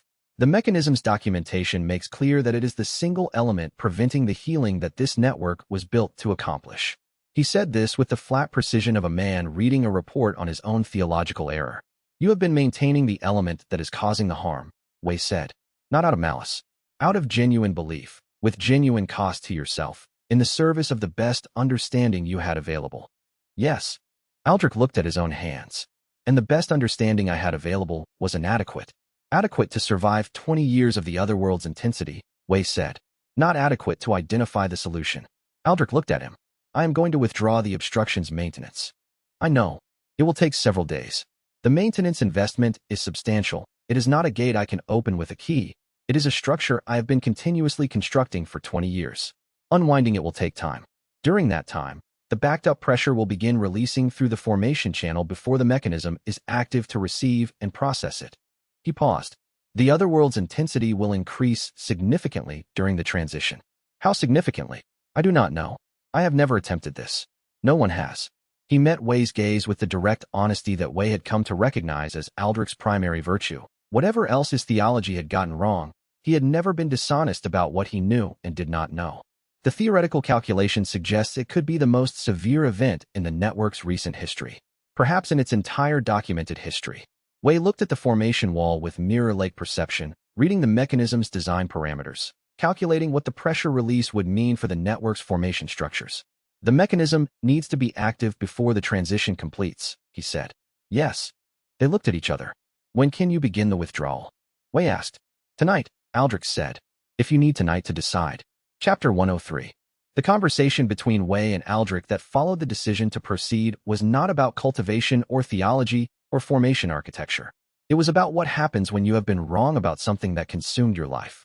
Aldrich sat in the outer chamber with the posture of a man who had put down a weight he had been carrying for 20 years and was feeling the specific kind of exhaustion that comes from sustained effort suddenly ended. He was not lighter. He was more present, the specific quality of someone who had been using enormous energy to maintain a position and was now freed from that maintenance and did not yet know what to do with the energy's absence. I thought I was preventing catastrophe, he said. For 20 years, this has been my life's primary work. The obstruction's maintenance, the Order's doctrine, the classification of practitioners like you as threats to what I was protecting. He paused. I was not wrong about the catastrophe. If the obstruction had failed without the mechanism active, the release would have been what I feared. You were right about what you were preventing, Wei said. You were wrong about the mechanism. Yes. He said this with the specific difficulty of a man who had built his life around being right about something and had discovered that being right about one thing while wrong about another had still produced decades of harm. The harm the otherworld has caused, in the years I was maintaining the obstruction, in the years before I arrived, in the 3 centuries since the founding community's destruction, I cannot disentangle what part of that harm I am responsible for. I was maintaining the element that prevented the cure. Wei held this with him rather than offering resolution he didn't have. The destroyers who installed the obstruction, Aldrich said. Their doctrine is still active in your cultivation world. You said this. Yes. They will become relevant when the mechanism activates. I have been anticipating this. Wei looked at the formation wall. They have been maintaining awareness of this place. When the mechanism activates and the network's function changes, When the otherworld's character begins to shift, when the guilt manifestations in all 7 sites begin behaving differently, they will perceive it. The network's signal will change. Practitioners in my world who are sensitive to the formation frequency will notice. And the sex doctrine requires them to act. The sex doctrine holds that the wound's guilt is a power source, Wei said. The mechanism's activation begins converting that power source into processed material. From their perspective, it is the destruction of a resource they have been protecting for 3 centuries. He paused. They will come through. Not immediately. The transit requires a peak advancement window, as mine did. But within months. Aldrich looked at this directly. Then the mechanism needs to be functioning and stable before they arrive. Yes. A silence. You have people, Aldrich said. Practitioners in your cultivation world who know the heart-selling art. Who could come through? My sect. Wei looked at him. If I could send them word. He paused. The mechanism's activation will change the formation frequency in ways that my sect's practitioners will perceive as the signal the tradition has always told them to be ready for. The founding generation built that signal into the art's transmission curriculum. The 3 survivors told their students that someday the art would be called home. My sect has been preparing practitioners for 300 years for a call they did not know was coming. Aldrich's expression shifted. They will come. If the signal is clear enough. If they recognize it. He paused. If I am at the anchor point, I can direct the formation signal. Shape it in the notation pattern that my sect's practitioners know to look for. He paused again. I can bring them. This was, he realized as he said it, part of what he wanted. Not the anchoring for its own sake. What the anchoring made possible. The return of the tradition. The successors who would eventually relieve him. The continuation of the founding community's work through the practitioners who had carried its fragments for 3 centuries without knowing what they were carrying. He wanted to bring them home. The knowledge of this settled into him with the specific quality of genuine desire. Not the correct action clarity of cultivation, but the forward-oriented, appetite-present wanting that Elena had asked him to locate. He did not have the full answer yet, but part of it had arrived. Chapter 104 Aldrich began the obstruction's withdrawal at midnight. The process was not visible to anyone without cultivation perception and was almost imperceptible even with it. The obstruction was a formation structure that Aldrich had been continuously maintaining, adding cultivation investment daily in the way that a practitioner maintained a long-term formation array, a daily contribution that prevented the structure from degrading. Withdrawing the maintenance meant stopping the daily contribution and then, gradually, withdrawing the accumulated investment of 20 years. Wei monitored the process through his mirror lake perception and found it was slower than Aldrich had estimated. The investment ran deep, was intertwined with the formation channel's architecture at multiple layers, and could not be withdrawn cleanly without risking structural damage to the channel itself. They spent the first 2 days working together.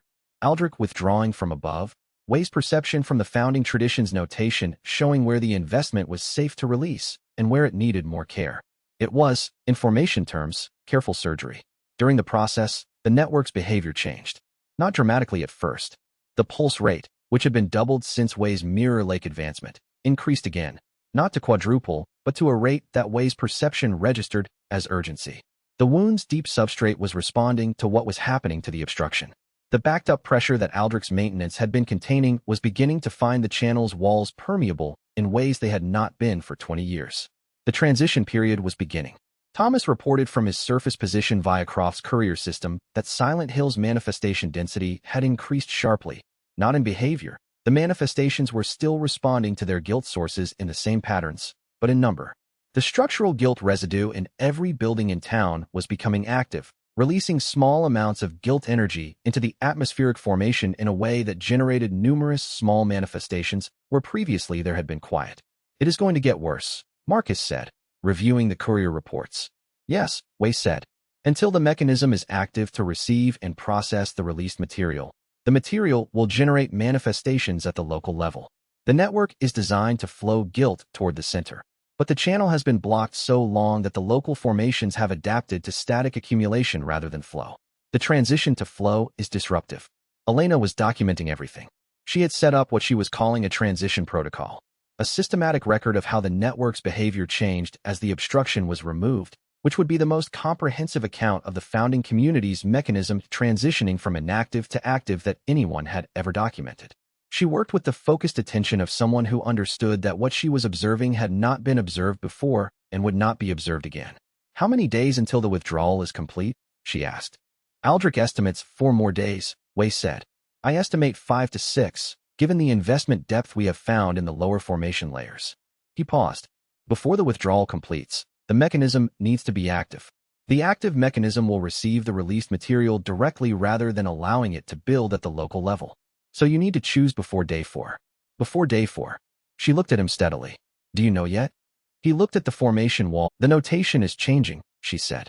She looked up from the array surface she was reading with an expression that combined excitement and focused attention.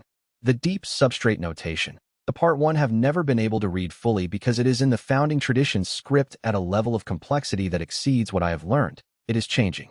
Becoming simpler. She looked at Wei. It is translating itself into the script I can read. Wei looked at the substrate notation with his heaven's eye perception. The God that feeds was communicating. It had been waiting for a practitioner at this level to reach this depth, and in the absence of such a practitioner for 300 years, it had had nothing to do with its awareness except maintain the formation substrate and endure the pressure of the block channel and feel the other world's manifestation symptoms as distress in its own architecture.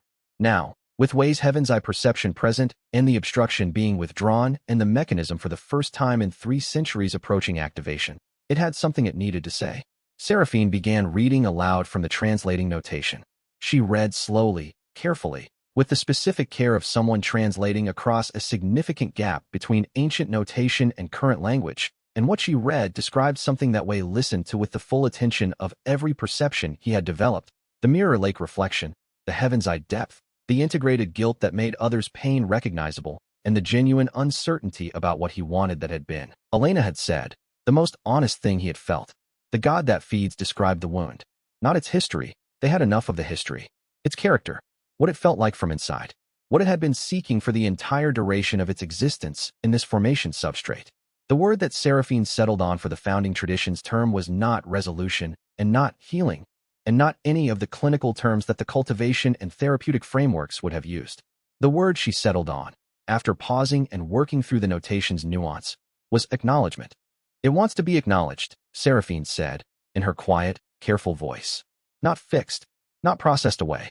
It wants someone to see it clearly and say, this is real, and it happened, and it mattered, and it was not nothing.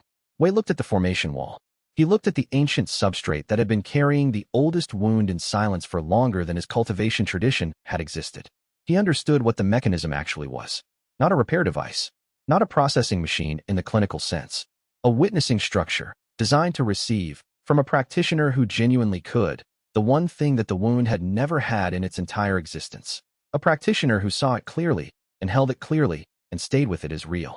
The heart settling was not about the practitioner's heart. It was about giving the wound's heart a place to settle. Chapter 106. The God that feeds continued communicating through the formation substrates, translating notation for the better part of a day. What it transmitted was not a message in the conventional sense. Not a request or a demand or a theological statement. It was a transmission, a delivery. The founding tradition's records had described the mechanism's design as including a final stage data transfer to the practitioner who completed the anchoring. What the God that feeds had been holding in the deep substrate, through 3 centuries of dormancy, was that transmission waiting to be delivered. The manuscript page Wei had carried since his second day in Silent Hill had been one page of this transmission. The page he had found in an abandoned apartment, recognized as cultivation notation, carried in his pack through every crisis and confrontation and advancement that had occurred since. The other world had positioned the page where he would find it, and had been preserving the rest of the transmission in the deep substrate, waiting for his cultivation to reach the level where the full delivery was possible. Heavens, I was that level. The transmission arrived through his perception in the founding tradition's complete notation, not the fragments that the 3 survivors had carried out, not the partial records that Seraphine's reading of the central building's walls had recovered, but the complete original tradition. The heart-settling art's predecessor, whole and unabridged, including the advanced stages that the 3 survivors had not reached before the community's destruction and had therefore not been able to preserve in the tradition they built. It was not a short transmission. He sat in the outer chamber for 8 hours while it arrived, his perception occupied by the process of receiving and integrating notation so complex that even his heaven's eye capacity was working at its upper limit. Seraphine sat beside him, reading the notation as it passed through him and writing it down in her translation script. She understood, without being told, that this was the kind of transmission that should have physical records, that the formation architecture as a preservation medium was not sufficient when a person with a writing implement was available. What he received deepened everything. The heart-settling art's advanced stages, the ranks beyond heaven's eye, the refinements of the integrated guilt practice at the highest levels, were not power progressions in the cultivation sense. They were capacity progressions. The ability to hold more weight without being governed by it. The ability to witness more pain without processing it into data. The ability to be present to more accumulated suffering without the suffering collapsing into crisis. The complete tradition was a technology for being genuinely present to devastation, at scale, indefinitely. At the transmission's end, the founding tradition's notation included one final section that the founding community had written last, in the final days before the destruction. It was the succession mechanism, described explicitly, the role of the second practitioner, the timing and nature of the transmission between first and second anchor, the formation protocols for joining and for relief. And the second practitioner's cultivation requirement was described not as a cultivation rank, but as a technique specification. The specific nature of the guilt navigation method required to join the first anchor and allow the mechanism to function at full capacity. Wei read the specification with his heaven's eye clarity and recognized it exactly. He had been watching Marcus Cole practice it for 3 months. Chapter 107, he told Marcus that evening, when the rest of the group had settled and the formation's noise was at its quietest. He did not build toward it. He had learned, in the past weeks, that Marcus responded better to directness than to careful framing, and that careful framing from Wei specifically had occasionally been received as the cultivation distance that Elena had diagnosed as his primary relational failure mode. He stated what he had found.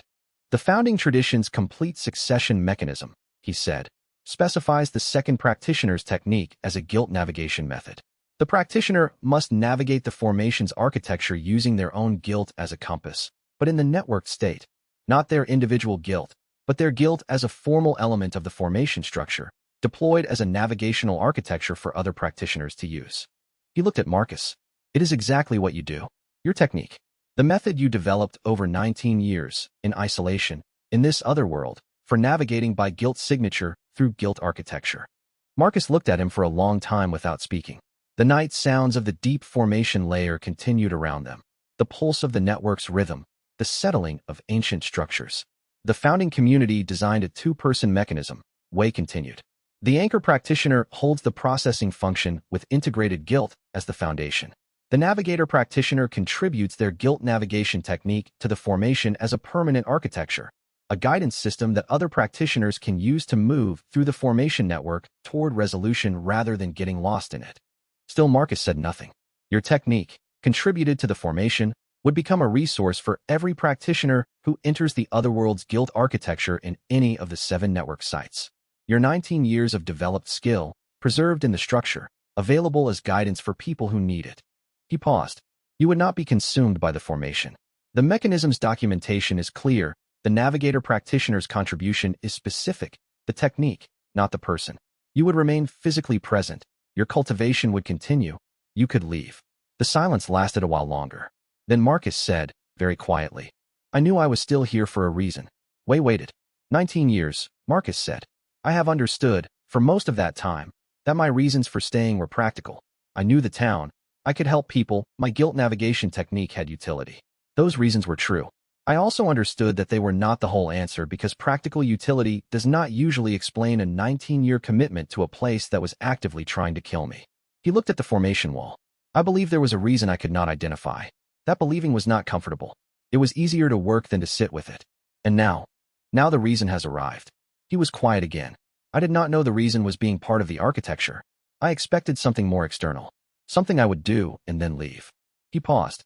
Becoming part of the structure, the guilt navigation technique that I spent 19 years building, given to the formation so that other people can use it, that is more permanent than I expected.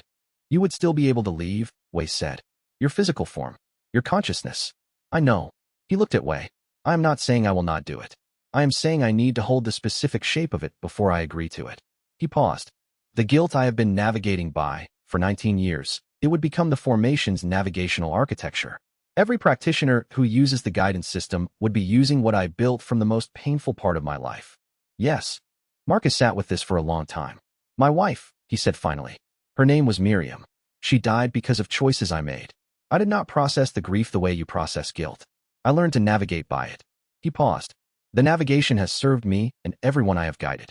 If it becomes part of the formation, if practitioners in this network use it as guidance, then every person it helps is helped partly by the worst thing I have ever carried. He was quiet. That is not a bad use of a bad thing, he said. Wei said nothing. It did not need a response. Yes, Marcus said. I will contribute the technique. Chapter 108. They spent the following day in preparation, not the ritual preparation of the mechanism itself, but the more human kind. The preparation that happened before large and significant things, in the space between decision and action, when the people involved needed to be with each other rather than with the work. Marcus sat with Wei for most of the morning. Not talking, for the most part, they had said what needed to be said, but present to each other, which was its own kind of work and one that neither of them had been particularly skilled at before the past months. Wei noticed, in sitting with Marcus, that he was not trying to say the right thing. He had spent most of his cultivation career in the company of other practitioners attempting to provide the most useful response to whatever the situation presented. He was not doing that. He was simply there, with someone who had just agreed to contribute the most significant work of his life to a structure that had been waiting for it, and the being there was sufficient. He caught himself noticing this, and then caught himself noting the noticing, which was the analytical habit working at second remove, and let it go. Elena appeared in the doorway of the outer chamber. I want to bring them home, he said. My sex practitioners. The tradition that the 3 survivors built. The 300 years of the heart-selling art practicing in a world that didn't know what it was practicing for. He paused. I want the founding community's work to be completed. I want the wound to have the witnessing it has been waiting for. I want the people in those towns, all 7 sites, to have an other world that confronts rather than destroys. He paused again. And I want, he stopped. Elena waited. I want you to be here, he said. I do not know if that is a request or an observation, but it is what I want. She looked at him for a moment with the expression that she wore when she had received something and was deciding how to hold it. It is both, she said. And I am here. Chapter 109. He asked her, that evening, what staying would mean for her. Not as a request, he had stated, and meant that the choice was hers and he would not shape it by need. As a genuine question about what she wanted. She thought about it honestly. I have a life in the outside world, she said. A practice. Colleagues. Research. My documentation of the other world is the most significant work I have done, but it exists in a context that does not end when I leave here. I have family. She paused. None of that has felt particularly real since I arrived in this town, which I think is partly the other world's effect and partly. She stopped. I think some things become more real and some things become less real when you have encountered genuine horror and genuine possibility in close proximity. The life I had feels less real, not because it mattered less, but because this mattered more. Wei looked at her. The work Elena Park was doing before Silent Hill was important, she said. The documentation of this place is important in a different way. The understanding of guilt that I have developed here, the psychological model of the other world that combines clinical framework and cultivation theory and direct experience. That is irreplaceable. It cannot be developed without being here. She paused. If the other world's character changes after the mechanism activates, if the network's 7 sites become places where practitioners and clinicians could work together rather than just survive, if the approach to guilt processing that we have been developing in emergency conditions could be brought to non-emergency scale. She looked at the formation wall. That is work I want to do. Here, Wei said. For now here, she said. Eventually, if Thomas's exit was the first of many, if the formation's function allows practitioners to move between the network sites and the outside world, not only here. She paused. But for now, yes. He held this. The thing I am not willing to do, she said, is wait for a rescue that does not come and blame the waiting on something else. I did that with my patient. I assessed and cleared and moved to the next case and told myself I was being professional. She met his gaze. I am not here because I am waiting for something. I am here because this is what I want to be doing with the time I have. He said nothing for a moment. The formation documentation you are writing, he said finally. Yes. When the mechanism activates, I will be distributed through the network's formation. I will be present to practitioners at any of the 7 sites who have compatible cultivation sensitivity. He paused. I will not be present in the way that I have been present these past months, but I will be present. I know, she said, and the formation will allow communication through the structure between practitioners in the network.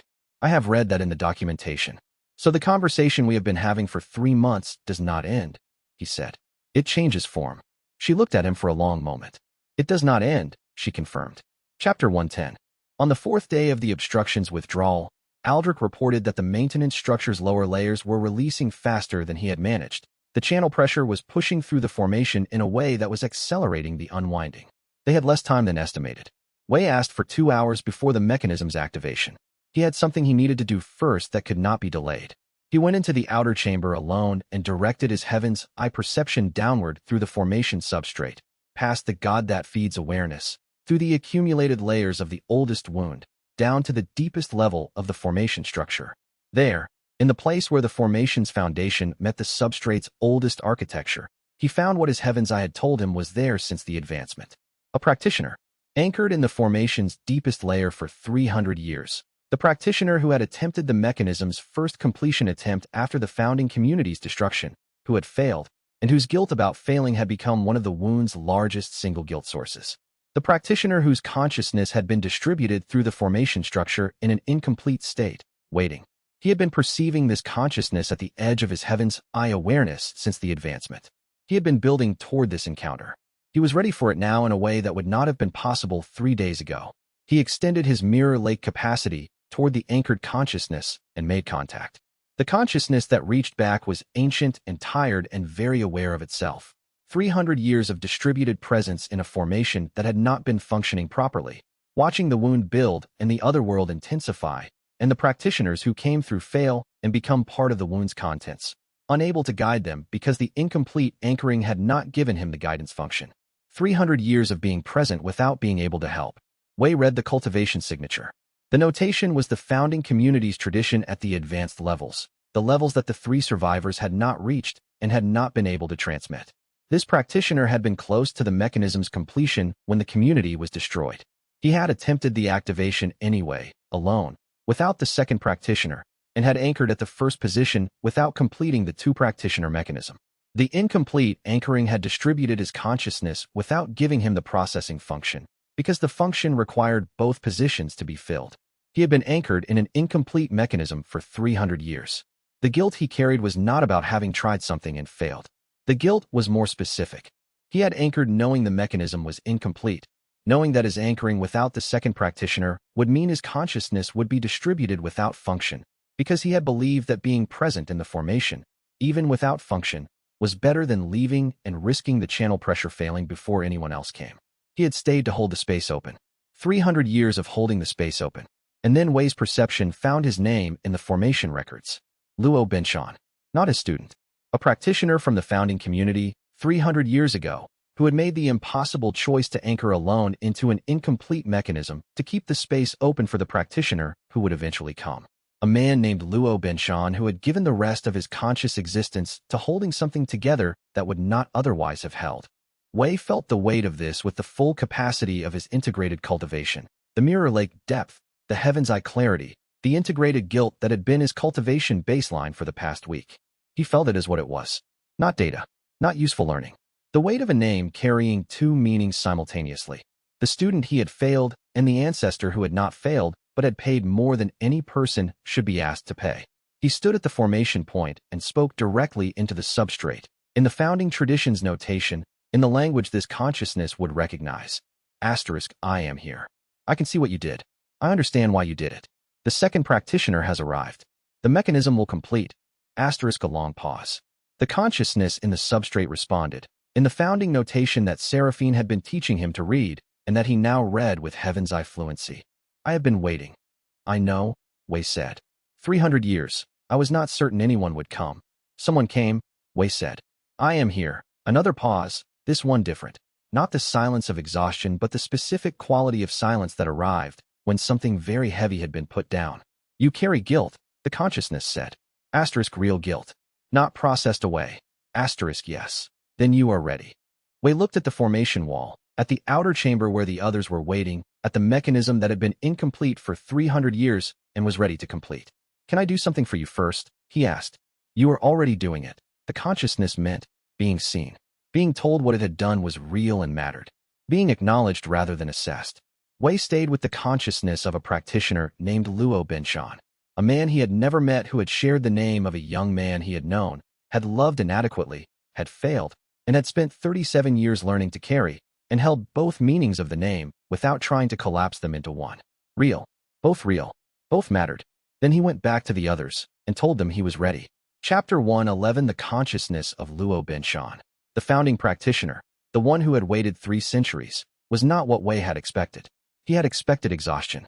He had expected something worn to the architecture, ancient and barely coherent, preserved the way old wood was preserved when it had been submerged for too long, structure intact, everything living long departed. He had expected a presence that would require careful handling, the way a person who had been carrying weight for too long required careful handling, aware of every touch. What he found was quiet attention. The consciousness in the substrate had spent 300 years in a state of distributed waiting. It had learned, over that time, to hold its own presence lightly, to exist in the formation without pressing against its edges, to persist without insisting. It was present the way deep water was present, still, cool, occupying its space without urgency. You carry guilt, it had said. Asterisk real guilt. Not processed away. Asterisk yes. Then you are ready. Wei said, before I leave, I want to tell you something. The formation substrate waited. The founding community's succession mechanism, Wei said. Asterisk the complete tradition, the God that feeds transmitted it to me. I have read it fully. Asterisk he paused to let this arrive. Asterisk the mechanism was always two-part. The first anchor holds the processing function.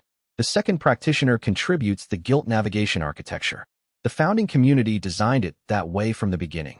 Not one practitioner alone, but 2 working together, each providing something the other could not. Asterisk the consciousness in the substrate was still.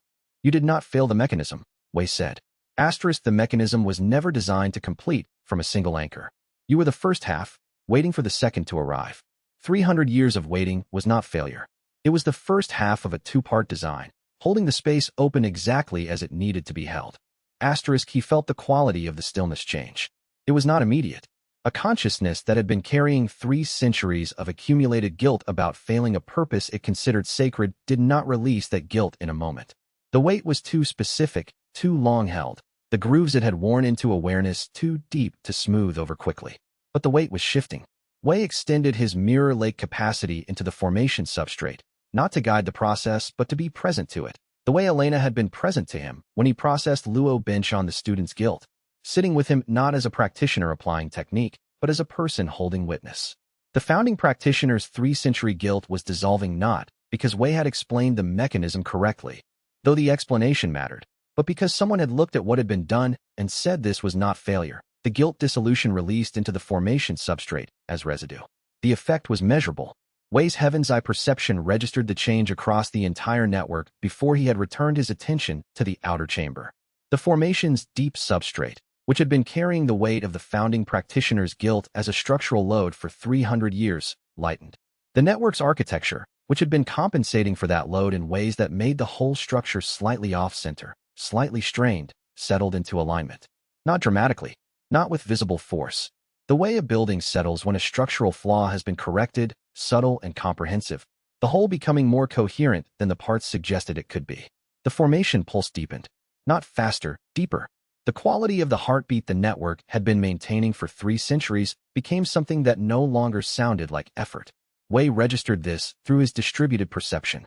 He also felt, from the consciousness of the founding practitioner, the specific quality of presence that arrived when a person had put something down that they had been carrying for so long it had become structural to their self-understanding. Not relief exactly, because the weight had been part of them, but the first possibility of a self that did not require the carrying. Thank you, the founding practitioner said. The mechanism will complete, Wei told him. You will not be alone in it. He returned to the outer chamber.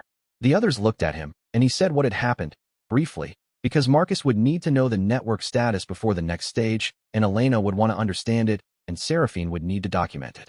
What he did not say, what did not require saying, was that the network's formation substrate had just registered a significant structural improvement from the release of a single practitioner's guilt, and that the wound's oldest load was measurably lighter than it had been an hour ago. 300 years of holding. What it had accomplished was real. What it had cost was real. Both. He was still sitting with the weight of that, not processing it away, holding it the way a scar was held, present and real and not requiring action. When Croft's communication arrived through the formation channels Wei had established with the outer ring of the network. Aldrich had finished. Chapter 112. Croft's message through the formation was short. Asterisk, he completed the withdrawal. It is done. He is gone. Asterisk. The formation substrate confirmed it independently. The obstruction that had been maintaining its structure through Aldrich's life force investment for 20 years was no longer receiving that investment. The withdrawal was full. The channel the obstruction had been blocking was open. Wei told the group, and then he told them he would be back, and he extended his heaven's eye perception along the formation channel toward the Order's inner sanctum, not to witness, exactly, but to be present in the way that the formation made possible, aware and available if Croft needed someone to receive what he was carrying. What he perceived was a room. Stone floor. Order robes. An elderly man sitting against the wall because the sitting had become lying before Croft had been able to reach him. Aldrich had not died of the withdrawal. The withdrawal had required effort, the kind of sustained formation work that a practitioner whose cultivation base had already been consumed by 20 years of obstruction maintenance could barely sustain. But the effort itself had not killed him. The 20 years had. The obstruction had required more than he had possessed at its beginning and considerably more than he had possessed by its end. And he had continued because he had believed it was necessary and had been unwilling to let what he considered his sacred responsibility fall to someone who did not share his understanding of its importance. He had been wrong about what the obstruction was. He had been right that maintaining it had been his obligation, under his doctrine. Croft was not weeping. He was sitting beside Aldrich in the specific way of someone who had accompanied many difficult things and understood that what was required of him in this moment was not grief, but presence. His manifestations, which had been calming over the past weeks of working alongside Wei's group, were still. The stillness was not the absence of feeling. It was the quality of feeling that had found its container. Through the formation's perception, Wei could read the guilt signature of what Croft was processing. Not guilt about Aldrich's death, which had been inevitable, but the older and more specific guilt of having trusted that Aldrich knew what he was doing for 30 years without asking the questions that might have helped him do it differently. The guilt of proximity to someone who sacrificed themselves and the awareness that the sacrifice might have been unnecessary if the people who cared about them had asked better questions sooner. This was not guilt Croft could process quickly. It was the kind of guilt that would need time and the formation's architecture and possibly Elena's kind of work. The clinical psychological integration that Wei had come to understand was not separate from cultivation, but its complement. The formation noted Croft's guilt signature the way it noted everything, receiving it, holding it, neither amplifying nor diminishing, because the network was no longer running through the obstruction's constrictive filter. The architecture could receive what was brought to it without warping it. Aldrich's life force investment in the obstruction dissolved when he did. The formation substrate registered this as a pressure release. 20 years of accumulated obstruction resistance emptying at once into the network's channels.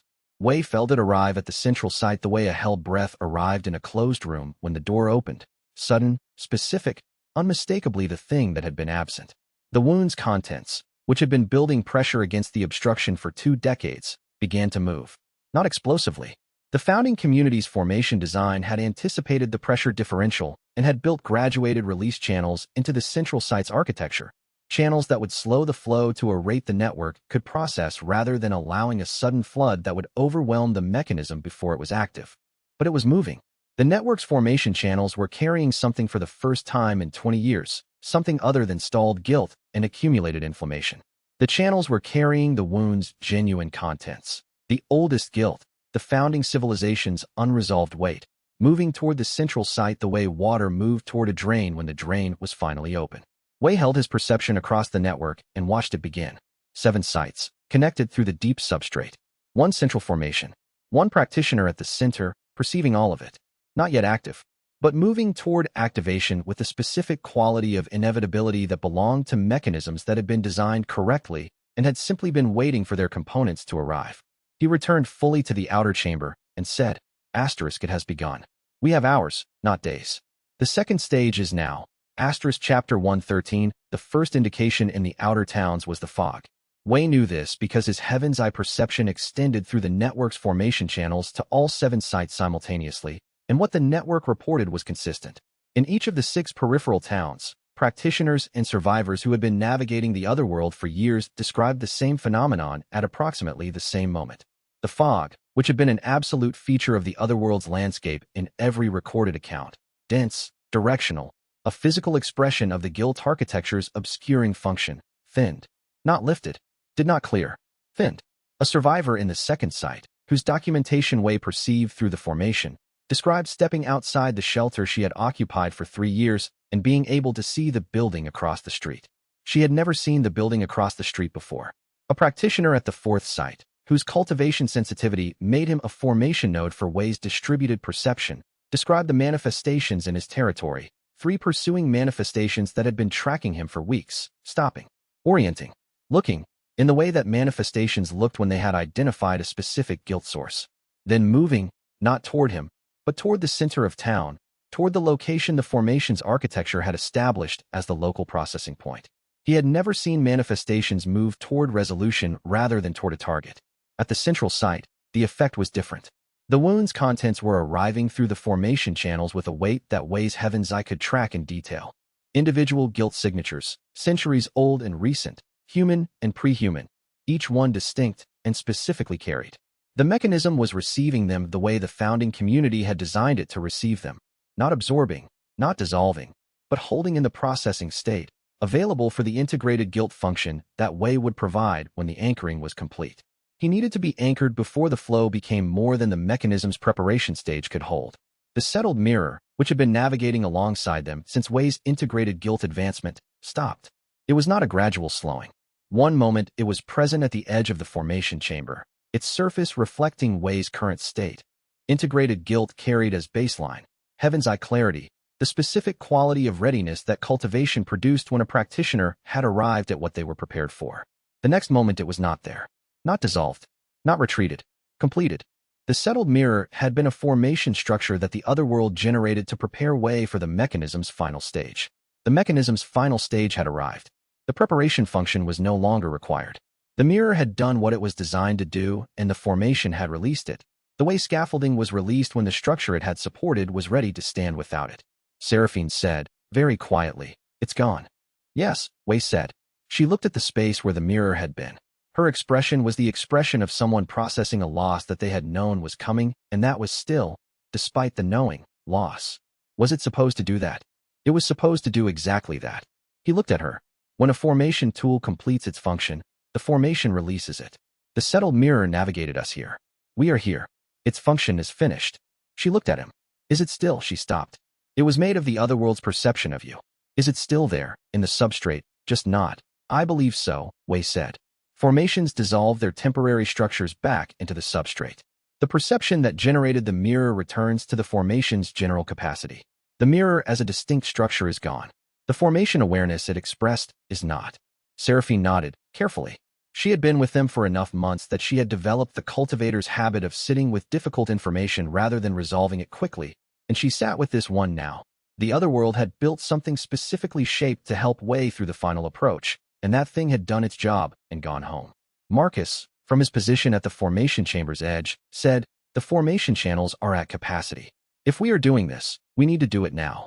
Wei looked at Marcus, then at Seraphine, then at Elena and Thomas and Croft, who had arrived through the formation's outer ring in the hour since Aldrich's death, Croft still carrying the specific quietness of someone who had been sitting beside Loss. "We are doing this now," Wei said. Chapter 114. The completion points were marked in the formation substrate's architecture the way a lock was marked for the key that fit it. Not labeled, not obvious, but unmistakable to a practitioner who had spent enough time in the formation structure to perceive the difference between passive architecture and waiting architecture. Wei stood at his.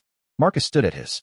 They were 20 feet apart in the central formation chamber, at 2 vertices of the founding community's design, the anchor point and the navigator point, held in the formation structure through 3 centuries of careful preservation, waiting for practitioners whose techniques matched the specifications the founding community had written into the mechanism's deepest architecture. Seraphine was at the wall, reading the ritual sequence that the founding community had inscribed alongside the formation. She read it in the founding notation, translating as she went into the script she and Wei had been developing over months of working with the original tradition. Her voice was steady. She had been practicing with Wei's guidance for long enough that the cultivation notation held no gaps for her. She was reading instructions she understood. Thomas was at the chamber's outer ring, maintaining the physical observation function that 19 years in Silent Hill had made him exceptionally capable at. Watching for changes in the formation's visible architecture, tracking the fog and the formation light and the texture of the guilt residue on the chamber walls, providing the ground-level perception that Wei's distributed cultivation could not replace. His presence was practical and irreplaceable. Croft was holding the Order's defensive formation, the formation technique Aldrich had spent years teaching him, now used to maintain the outer barrier that kept the pressure surge from the formation channels from destabilizing the central chamber during the ritual sequence. He held it without the doctrine that had originally framed it. The technique was useful. The technique worked. Aldrich had taught it to him out of love and terror, and Croft held it now out of something that would eventually become its own understanding. Elena stood nearby, not at a position the ritual required. Not because the mechanism needed her there. Because she was there because she chose to be, and the choice had been made some time ago in a smaller, quieter way, without declaration, the way most genuine choices were made. Wei looked at her. He had been building toward his answer since she asked the question in Chapter 100. The question she had asked because she knew him well enough to know that he operated best when he understood what he actually wanted, not what the correct action was. Tell me what you want, not what the mechanism requires. He had been honest when he said the answer was not yet fully formed. He had not been stalling. The answer had required the weeks since. Aldrich's withdrawal, the settled mirror's completion, Luo Binshan the founding practitioner's release, the network's activation beginning to move, to arrive at something he could hold as genuinely wanted rather than genuinely correct. I need to tell you something, he said. She looked at him. I know. You asked me what I wanted. When we were here before, when the mechanism's requirements were new. He paused. I told you the answer wasn't formed. That was true then. And now? He held the answer for one more moment. Not because he was uncertain of it, but because he had spent 40 years of cultivated practice not holding things this specifically, not saying I want with the particular weight of meaning something personal rather than meaning something correct, and the adjustment required the small pause that genuine things required. I am going to tell you, he said. Before the ritual begins. She said, I'm listening. Chapter 115, he said it simply, the way he said most important things. I want to complete the mechanism, he began. Not because the formation requires it. Not because the founding community's design leads logically here. Not because I am the only practitioner alive with the technique specification and the cultivation level and the integrated guilt that makes the anchoring possible. He looked at her directly. I want to complete it because this place, the wound, the formation, the 7 towns, is the most real thing I have encountered in 40 years of cultivation practice. The heart-settling art at its highest function has always been about being genuinely present to devastation. This is what I was built for. I want to be here. Elena listened. She did not move. I want my sex practitioners to find what I found. The 3 survivors who carried the tradition out, the lineage that became the heart-settling art. I want them to have the formation their ancestors built. I want the founding community's work to be complete. I want there to be a place in this world where guilt can be processed rather than pursued, where the towns that have been producing horror for centuries can become what the founding community intended. His voice was level, not performative. And I want. He stopped, the way he had stopped in Chapter 108, sitting with Marcus after Marcus's agreement, when the internal habit of translating feeling into useful information had temporarily run out of translations. The stopping lasted 3 seconds. I want you to be here, he said. That is the last thing, and it is not the smallest thing.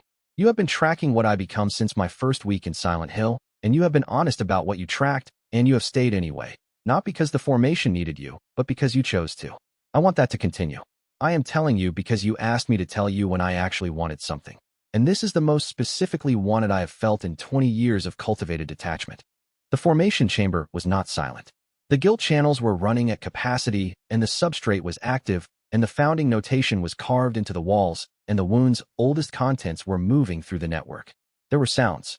But Elena's attention was quiet, and Wei was present to that quiet the way he had learned, slowly, at cost, to be present to things. She looked at him for a moment that had the specific weight of moments that people remember afterward, not because of what happened in them, but because of what was recognized. The answer to whether I stay, she said, is not a decision I need to make in the next 3 minutes. I know, but the answer to whether I want to be here. She paused, and the pause was not uncertainty. It was the pause of someone who had arrived at the edge of something they had been approaching for a long time and was choosing to step forward rather than describe the approach. The answer to that is yes. I have known the answer to that for a while. I was waiting for you to ask the question that let me say it. He held this. The quality of what he felt was not the satisfaction of having executed the mechanism correctly. It was not the process clarity of a guilt release. It was warmer than either and less stable and entirely genuine, which was its own form of cultivation advancement. The capacity, which he had been developing through all the months of loss and integration and clumsy presence and Elena's patient documentation of his failures, to want something personal and feel its wanting as worth feeling. Thank you, he said. Don't thank me, she said. You told me what you wanted.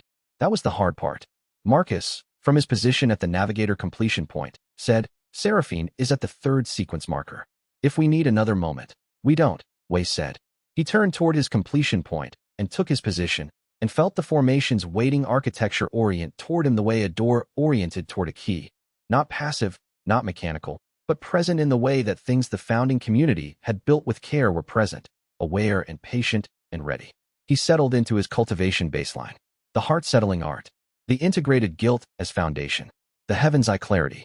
The mirror lake depth that allowed him to receive others' guilt as recognizable experience without taking it for his own. The cultivation that 40 years of practice had built and Silent Hill had tempered into something the founding community's mechanism could receive. Seraphine read the fourth sequence marker from the wall. He heard Elena behind him. Not a sound, just the specific quality of a person who is fully present to something and not trying to be anywhere else. He placed his cultivation sense against the completion point's waiting architecture and felt it recognize him. The formation, after 300 years, opened. Chapter 116. Seraphine read the first sequence marker aloud in the founding notation, and the formation responded the way living things responded to recognition, not mechanically, but with the specific quality of something that had been waiting. The central chamber's formation substrate brightened at its edges, not with light, but with the cultivation-readable luminescence that Wei had been perceiving since his arrival at the network center. Through heaven's eye, he watched the activation sequence propagate through the chamber's architecture, pattern by pattern, the founding community's design moving through its initialization stages the way a complex instrument moved through its tuning, each element finding its position before the full mechanism engaged. Marcus was at the navigator completion point, 20 feet away. He was not looking at Wei. He was looking at the completion point's architecture, reading it with the same diagnostic attention he had applied to everything since Wei had known him. The practitioner's habit of understanding a formation before trusting his weight to it. The navigator contribution, Seraphine said, reading from the wall. The practitioner at the second position provides their guilt signature as the formation's navigational architecture. The guilt becomes the guide. The technique that has navigated through guilt becomes the technique that guides others through it. The formation will receive and preserve both. Marcus's hands were still. Wei watched him from the anchor point and said nothing. This was Marcus's moment, and it did not require accompaniment. The founding community had designed the contribution as a choice, not an extraction. The formation's architecture would receive what was freely given and would not take what was withheld. Marcus closed his eyes. The guilt signature that Wei had been perceiving since their first encounter. The specific cultivated quality of 19 years of navigating by his own worst memory. Using the map of his wife's death and his choices before it as a compass through architecture that would have destroyed any practitioner who tried to move through it without that kind of intimacy with their own weight, rose in the formation's perception. It was not a small thing. Marcus had spent 19 years developing it into something precise and reliable, a technique that had kept him alive in the otherworld's deepest territories and that had guided every survivor he had brought through the formation's most dangerous passages. It was the most significant cultivation work Wei had encountered from any practitioner since his transmigration. It moved into the formation substrate. The network's architecture received it the way it received everything now, openly, without distortion, the founding community's design doing exactly what it had been designed to do. Wei's heavens, I watched the guilt navigation technique distribute through the network's channels, branching through the formation architecture to each of the 7 sites, becoming part of the structure the way a path became part of terrain that had been walked long enough. Marcus opened his eyes.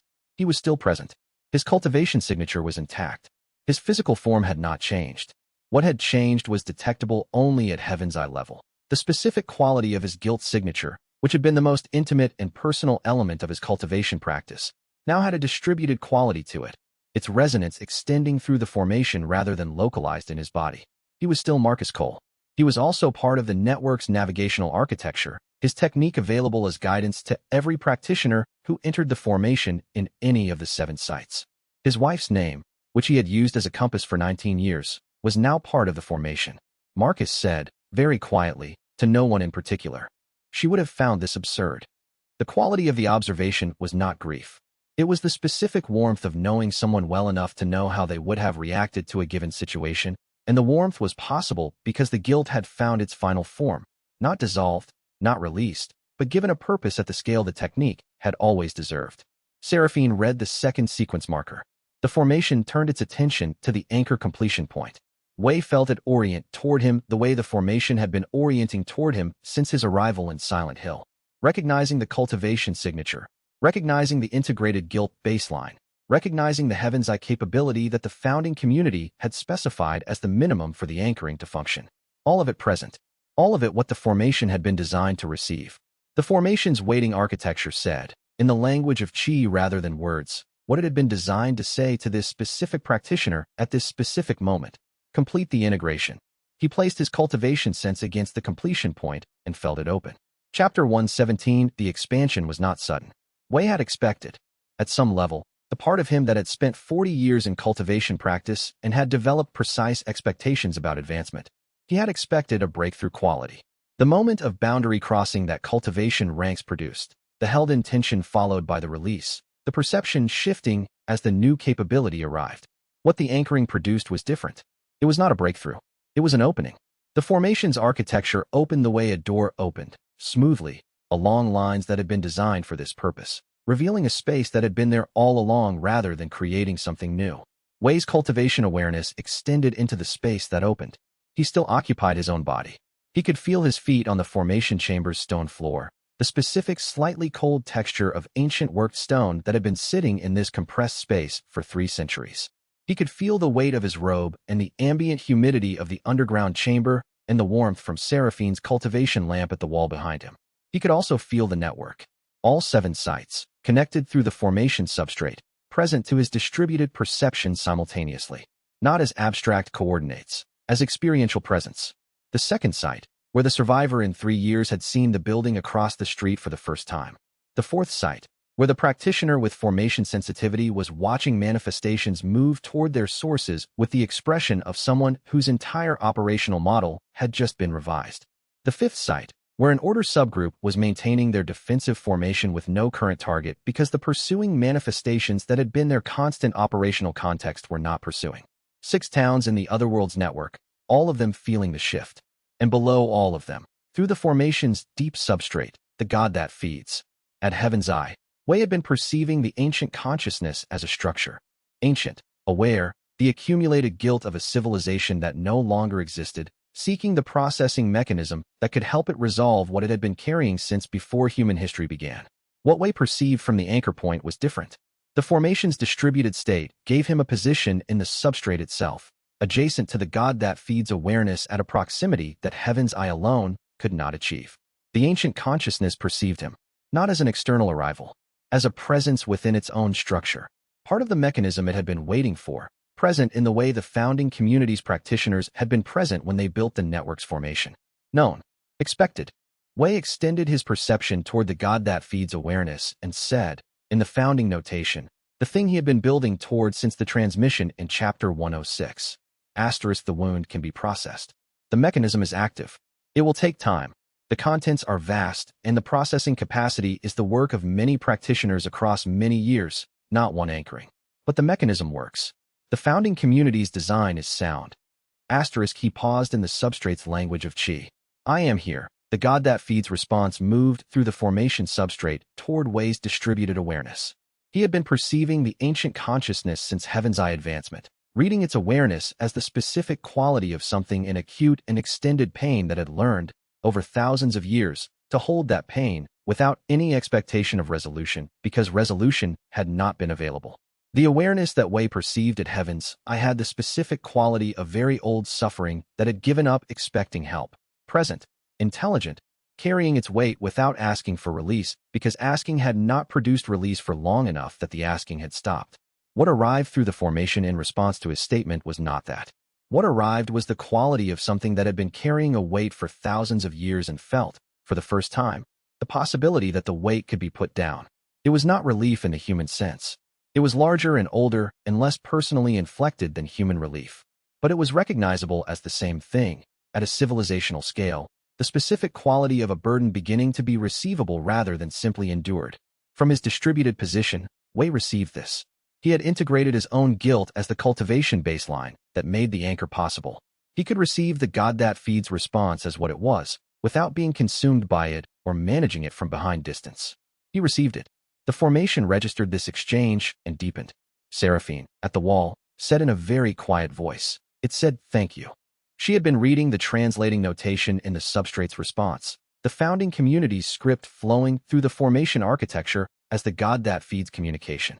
She was 12 years old, and she had been raised in a theology that had given her a partial framework for this moment, and she held it now with the specific gravity of a child who understood that they were present at something they would spend the rest of their life returning to. Yes, Wei said, through his distributed perception and his physical presence simultaneously, in the formation chamber that smelled of stone and ancient cultivation and something older than either. It said thank you. Chapter 118. The network's change was not uniform. Each of the 7 sites received the activation differently, because each site had been processing guilt differently in the 3 centuries since the founding community's destruction, some more managed by order practice, some more chaotic, some with practitioners who had established partial formation work through methods that predated Wei's arrival. The activation met each site's existing conditions and worked through them rather than overriding them. What the activation produced in all 7 sites was movement. The manifestations had been the otherworld's characteristic feature for the duration of every recorded account. Guilt-shaped entities pursuing guilt-carrying people through an architecture designed to generate them. The wound's inflammatory response to the blockage that had prevented actual processing.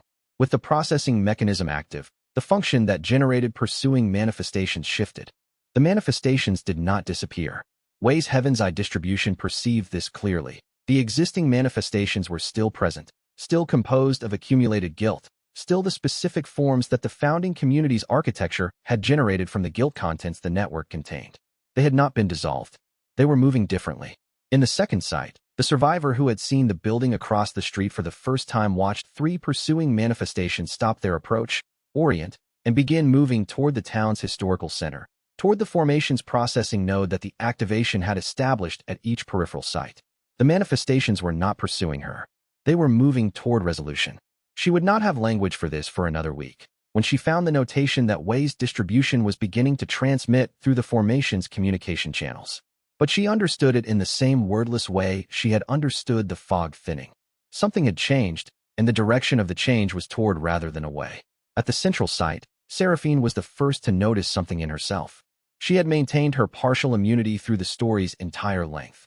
Raised in the guilt-free isolation that order practice produced in its children, her consciousness had not developed the specific guilt structures that the otherworld's manifestations required to target her.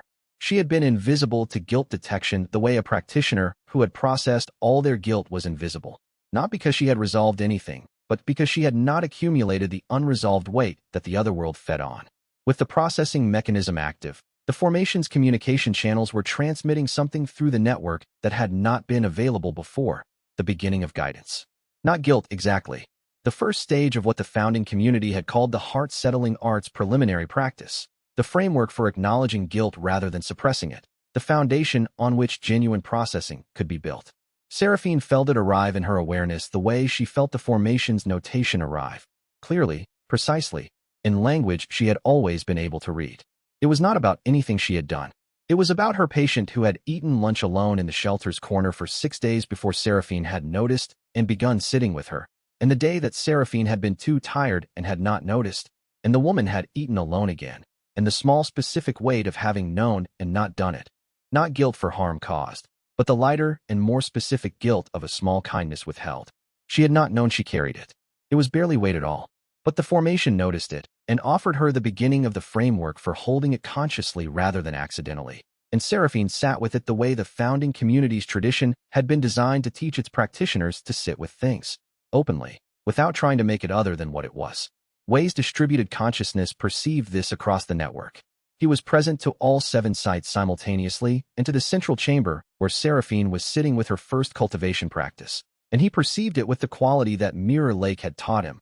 Her guilt as recognizable experience, not her guilt as data. He was not gone. He was different.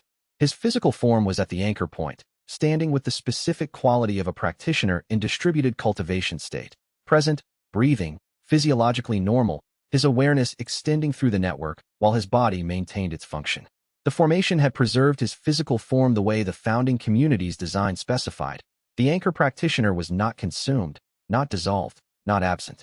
Distributed.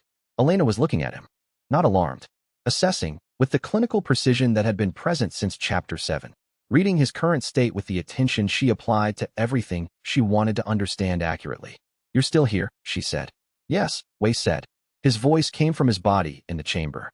His awareness extended through 7 sights and the formation substrate and the God that feeds ancient consciousness. Both were true simultaneously, but different. Different, he agreed. Chapter 119. Thomas asked the practical question first. He had been watching from the outer ring of the chamber formation, maintaining his position with the 19 years steady patience of a man who had outlasted more impractical situations than he could count by simply doing his part correctly until the situation resolved. When the activation completed and Wei remained standing at the anchor point with the specific quality that Thomas had learned over the past months to associate with post-advancement states, present but recently revised, Thomas said, "Can you still walk?" "Yes," Wei said. "Fight?" "Yes." Thomas considered this. His assessment of situations was always physical first, not because he lacked other forms of intelligence, but because physical survival was the variable he had been managing for 19 years, and it was the variable his experience had sharpened to precision. "Then you're more useful than before," he said. "Good." It was the highest practical endorsement Thomas had offered anyone. Croft released the defensive formation with the careful attention of someone who had been maintaining something important and wanted to set it down rather than drop it. The formation work that Aldrich had trained him to perform, repurposed entirely from its original function, holding the boundary of the ritual space rather than the boundary of doctrinal territory, had held for the duration of the activation without incident. He sat down heavily against the chamber wall and looked at the ceiling. "What do you see?" Marcus asked Wei. "Not what are you experiencing, what do you see?" Marcus's questions were specific because Marcus had spent 19 years developing specificity as survival practice. Wei described it. 7 sites, all active. Manifestations moving toward their guilt sources. The formation's guidance channels transmitting the preliminary framework through the network's architecture, available to any practitioner or sensitive person in any of the 7 towns who had a compatible awareness. The God that feeds ancient consciousness in the deep substrate, receiving the first moments of genuine processing after thousands of years of accumulation. The founding practitioner Luo Benshan, the one who had held the space open for 300 years, his consciousness lighter now, the misunderstanding released, present in the formation as part of its history rather than as its waiting. He described all of this from his distributed position while simultaneously being physically present in a chamber that smelled of stone and the specific sharp quality of active cultivation formation. The ambient chi signature that well-designed formation architecture produced, clean and structural, nothing burning. Marcus listened to the full description without interruption. Then he said, "What can you not see?" The question was the practitioner's question, identifying the limits rather than the capacities. Wei had been answering this kind of question from Marcus since Chapter 83 and valued it the way he valued accurate maps. "The sect that destroyed the founding community," Wei said. "Descendants may still exist. The network's activation may draw attention. I cannot perceive the outer world's cultivation politics from the formation's distribution. My range is the network and its substrate." "That is a significant gap," Marcus said. "Yes. Then we should plan for it." Elena sat beside Wei at the anchor point, not the formal position the ritual had given her during the activation, but the informal proximity of choosing to be near someone rather than requiring a reason to be. Wei's distributed consciousness was present across 7 sites, and his body was present in the chamber, and the 2 states occupied the same physical location without contradiction, the way a person could be present to a conversation and present to the rain against the windows simultaneously. She said, "Tell me what it's like." Not clinical, not therapeutic. The question of someone who wanted to understand something about a person they had decided to know. He told her. The distributed state was not fragmented. That was the first thing. He had expected it to feel like being stretched across a distance, the way a person felt thin when their attention was divided between too many things. It was not thin. It was extended. His awareness occupied the network the way water occupied a vessel, not diminished by the vessel's shape, but filling it, present at the edges and at the center simultaneously, each location as fully present as any other. The God that feeds awareness in the substrate was the strangest element. It was not a voice or a presence in any human sense. It was more like the ambient chi signature of an environment that had awareness, a space that perceived rather than a being that perceived. Being distributed within it was being within the perception of something that had been processing guilt longer than human civilization had existed. It was not frightening. It was very large. Like living at the bottom of a very old, very clear lake, he said, and being able to surface when I choose. Elena held this. And from the bottom of the lake, you can see up through the water. Yes. And we're the light on the surface. He looked at her, not through the formation's distributed perception, directly, with his physical eyes, from his anchor position in the chamber. Yes, he said. You are. Chapter 123. Days into the anchored state. The God that feeds communicated through the formation with a clarity that had not been available before the activation. Not because the communication capacity had been absent. The God that feeds had been communicating through the formation substrate since Wei's Heaven's Eye advancement. Seraphine had been translating the transmissions in the founding notation since Chapter 105. But before the activation, the communication had been driven by urgency. The wound seeking acknowledgement, the mechanism seeking its missing components, the ancient consciousness expressing the desperate specific quality of something in pain that had learned to communicate its pain without expecting response. The communication that arrived 3 days post-activation was different in quality. It was not urgent. It was deliberate. Wei perceived it in his distributed state at 4 in the morning, when the central chamber was quiet and most of the group was sleeping in the outer room, and Seraphine was awake at her documentation post, writing in the translation script she had been developing since her first encounter with the founding notation. She looked up when the substrate's luminescence shifted and took out her translation brush and began reading. She worked for 20 minutes before she looked at Wei's anchor position. It's an archive, she said. Wei's distributed consciousness was already receiving the communication through the formation substrate directly, at his anchored position, with the founding tradition's complete notation available through the transmission the God that feeds had provided in Chapter 106. He did not need a translator. He was reading it simultaneously with Seraphine. What the God that feeds was providing was not another transmission. It was access. The formation substrate had been accumulating since its construction, not just the guilt of the 7 towns' residents over 3 centuries, not just the founding community's records, not just the 300 years of incomplete anchoring. The substrate had been receiving guilt from the network's formation channels for far longer than that. The founding community had built their mechanism to receive the contributions of a civilization's worth of guilt, because the civilization that had built the original wound had been civilizational in scale. Not one city, not one culture, but the accumulated psychic weight of a society that had lasted long enough to fail comprehensively.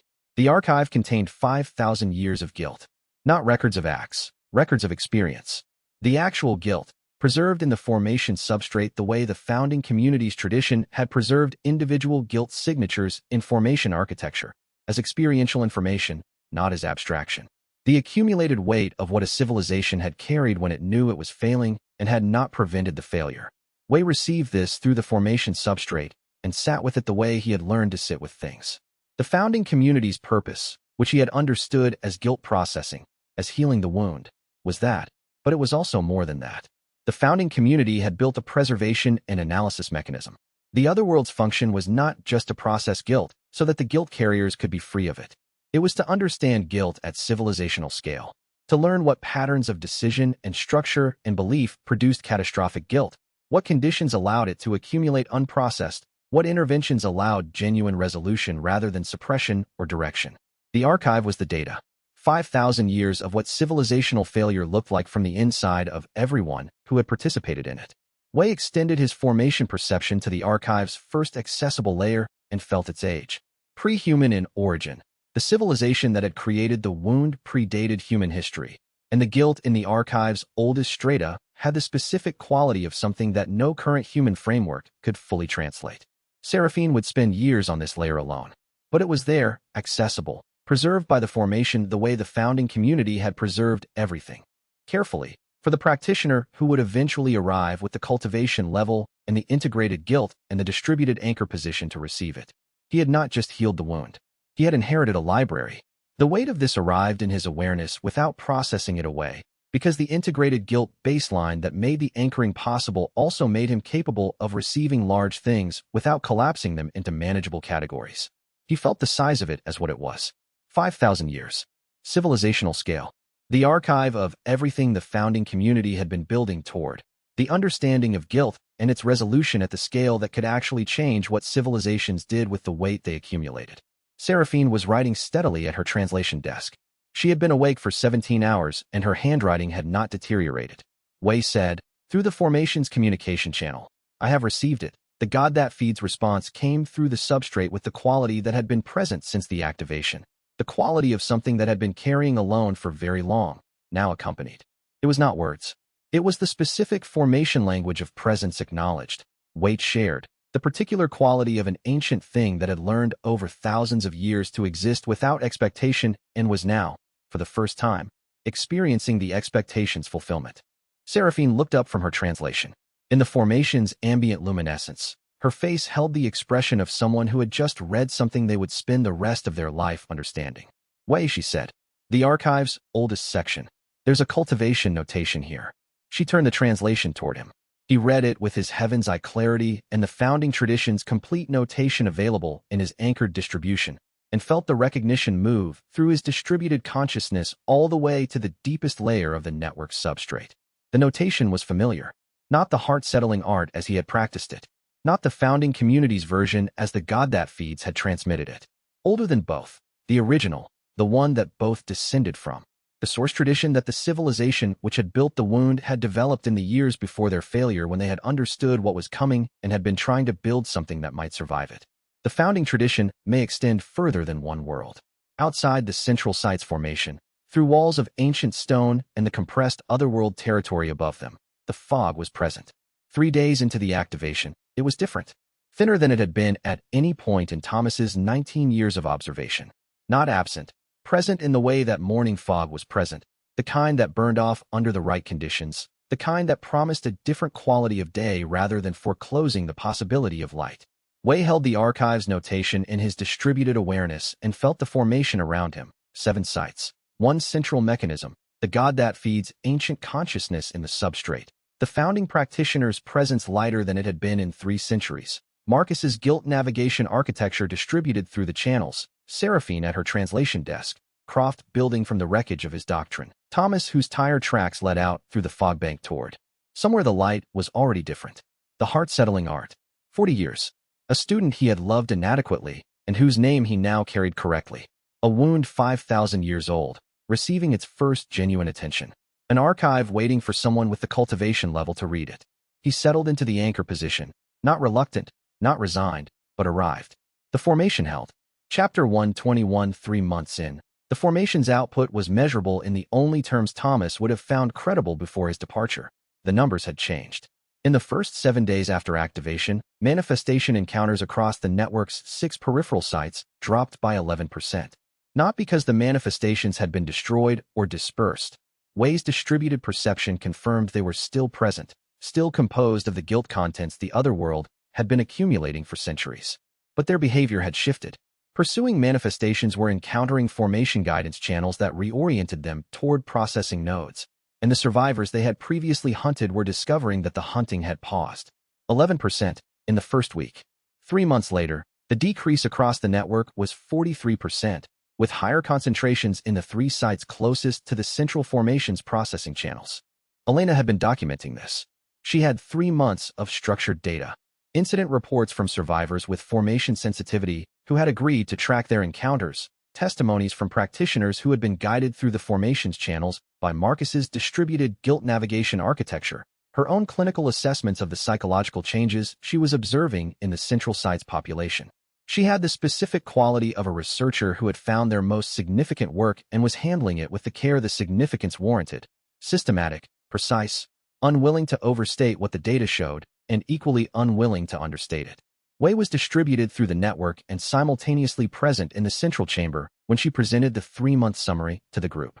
His distributed perception was tracking a session at the second site where a practitioner had entered the formation's guidance channel for the first time and was navigating through the early stages of the heart-settling arts preliminary practice with Marcus's guilt navigation architecture as the guide.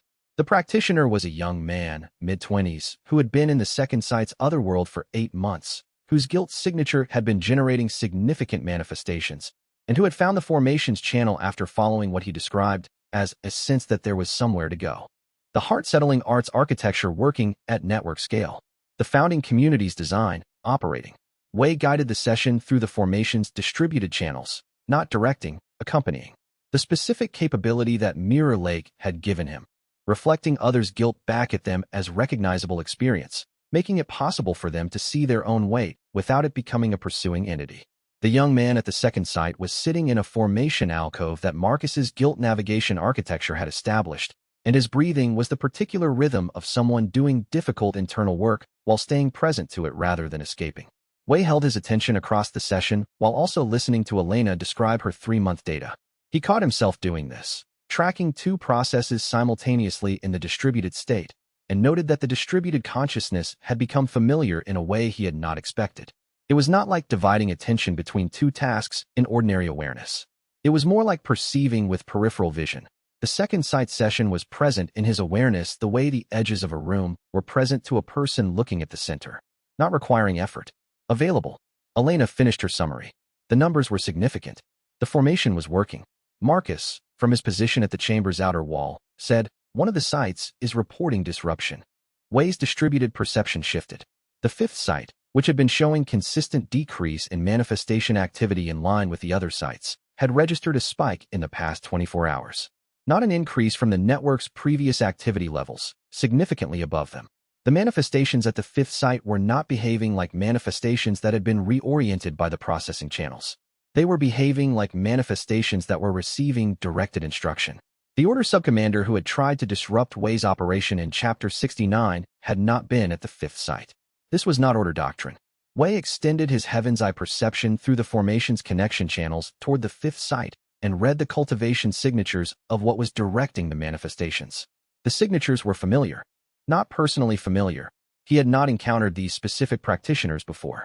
But the cultivation doctrine embedded in the signatures was recognizable. The specific technique of guilt direction, guilt as fuel, the method of taking unresolved guilt and using it as directed energy toward external targets. The method that the sect who had destroyed the founding community had developed and refined and passed down for 5 centuries.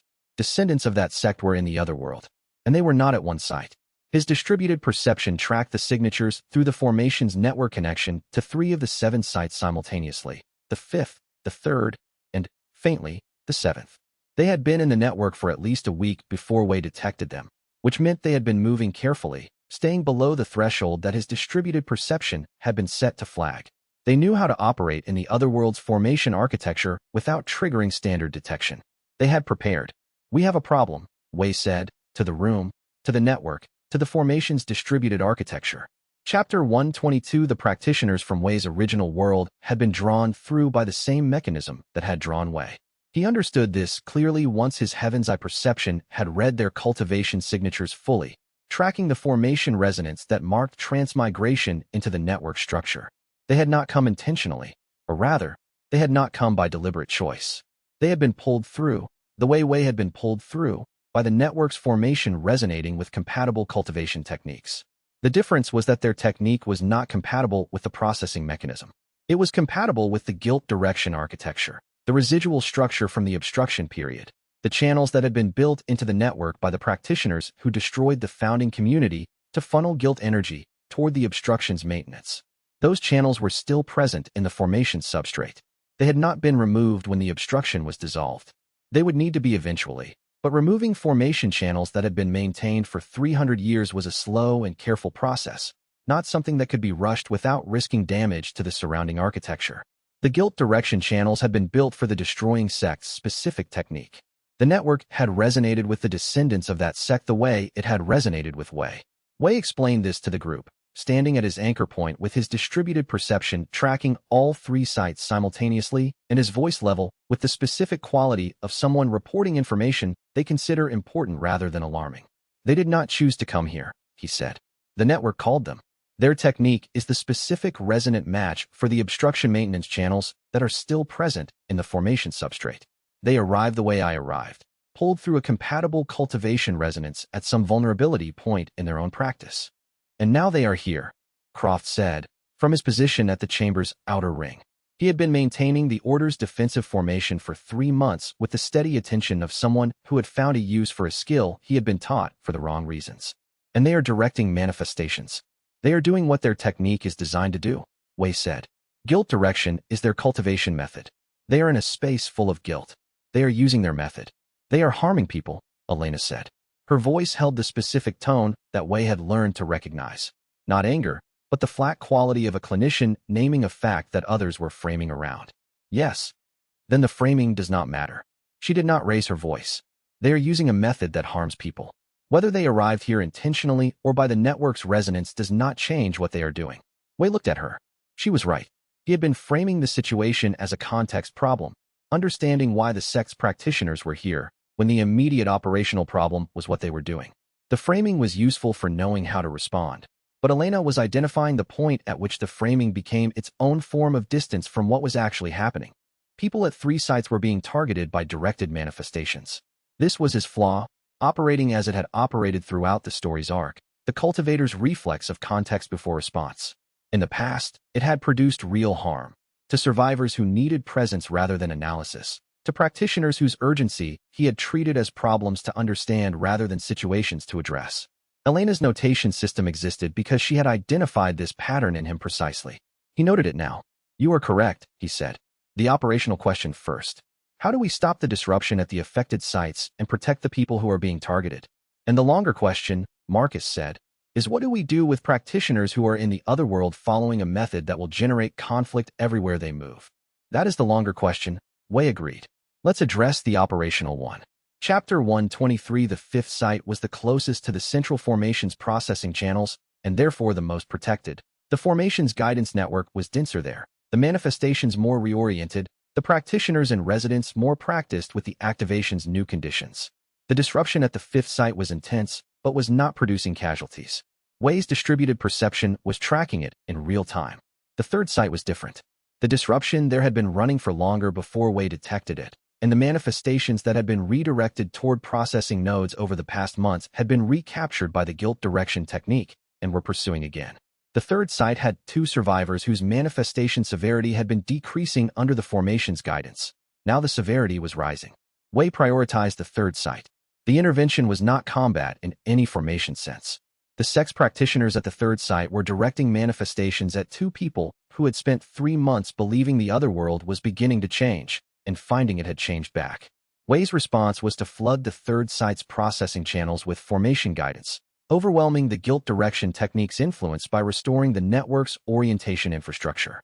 The manifestations at the 3rd site received conflicting instructions, the sect's guilt direction pulling them toward specific targets, Wei's formation guidance reorienting them toward their guilt sources. The conflict in instructions produced the one outcome Wei had hoped for. The manifestations paused, confused. In the pause, the 2 targeted survivors found shelter. The sex practitioners at the 3rd site were capable enough to recognize that the formation guidance was active opposition. They adjusted, not withdrawing, but shifting their technique to work in the formation channels rather than against them, attempting to repurpose the processing architecture for guilt direction. This was the moment when Wei understood that the disruption was more sophisticated than he had initially assessed. These practitioners were not blundering through the other world with a technique that happened to cause harm. They understood formation architecture. They had specific knowledge of how the processing channels worked, because the sect's founding knowledge included records from the original community's destruction, detailed enough that the descendants, 5 centuries later, retained practical formation literacy that matched Wei's own. They had come to the other world knowing what the mechanism was. They had come to stop it. He reached this conclusion at the 3rd site's formation node and immediately extended his distributed perception toward the central site's outer approach. The sect's leader was already there. She was standing at the central site's outer formation boundary, not inside, not attempting to force entry, simply standing at the boundary with the patience of a practitioner who had arrived at a destination she had been moving toward deliberately and was prepared to wait. Her cultivation signature was high, not heaven's eye level. She lacked the distributed anchor that made Wei's current state possible, but Mirror Lake, solidly established, with the specific quality of a practitioner who had been working at Mirror Lake for years and had refined her technique to a precision that Wei's own Mirror Lake practice had not achieved before the anchoring. She was waiting for him to acknowledge her. Wei returned his physical attention to his anchor position in the central chamber and said, "She is at the outer boundary. She has been there for an hour." He paused. "She wants to talk." "And the disruptions at the 3rd and 5th sites?" Elena asked. "They paused when I addressed them. They will resume when it becomes clear I am engaged elsewhere." He considered this. "Which is the point? The disruptions are not the objective. They are leverage," Croft said, quietly. "Then let her in."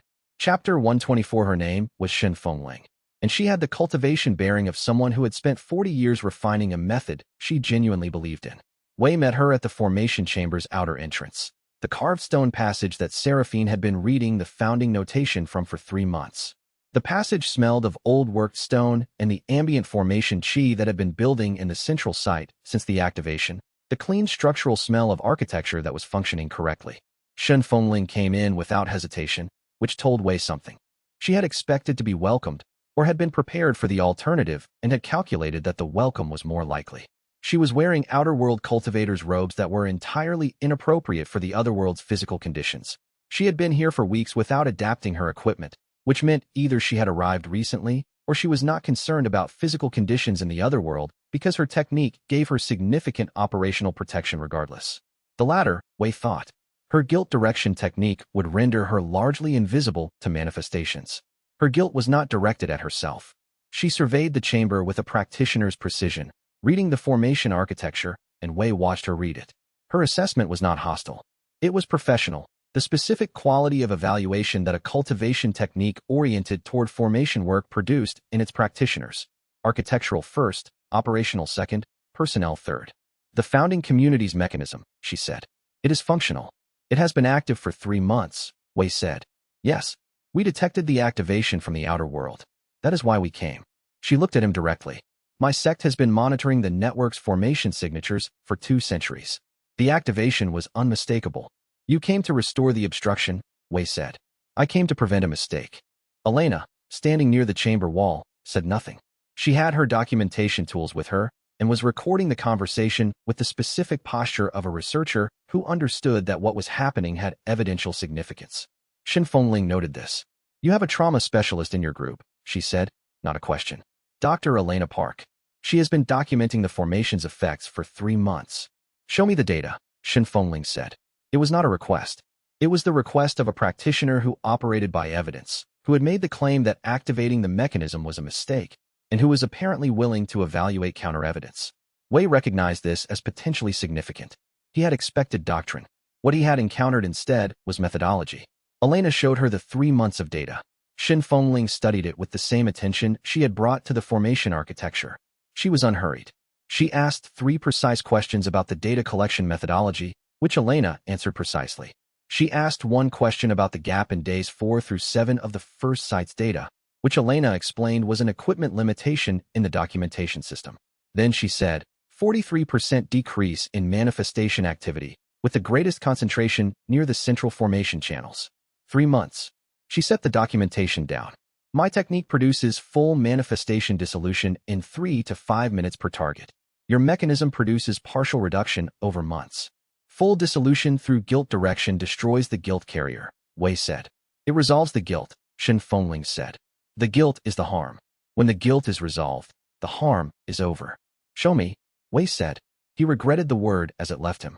Not because it was wrong, it was the right request, the right way to understand her claim empirically rather than doctrinally, but because he had said it with the cultivator's reflex, the instinct toward demonstration and data, without registering the cost he was asking her to perform. Elena, beside him, went still.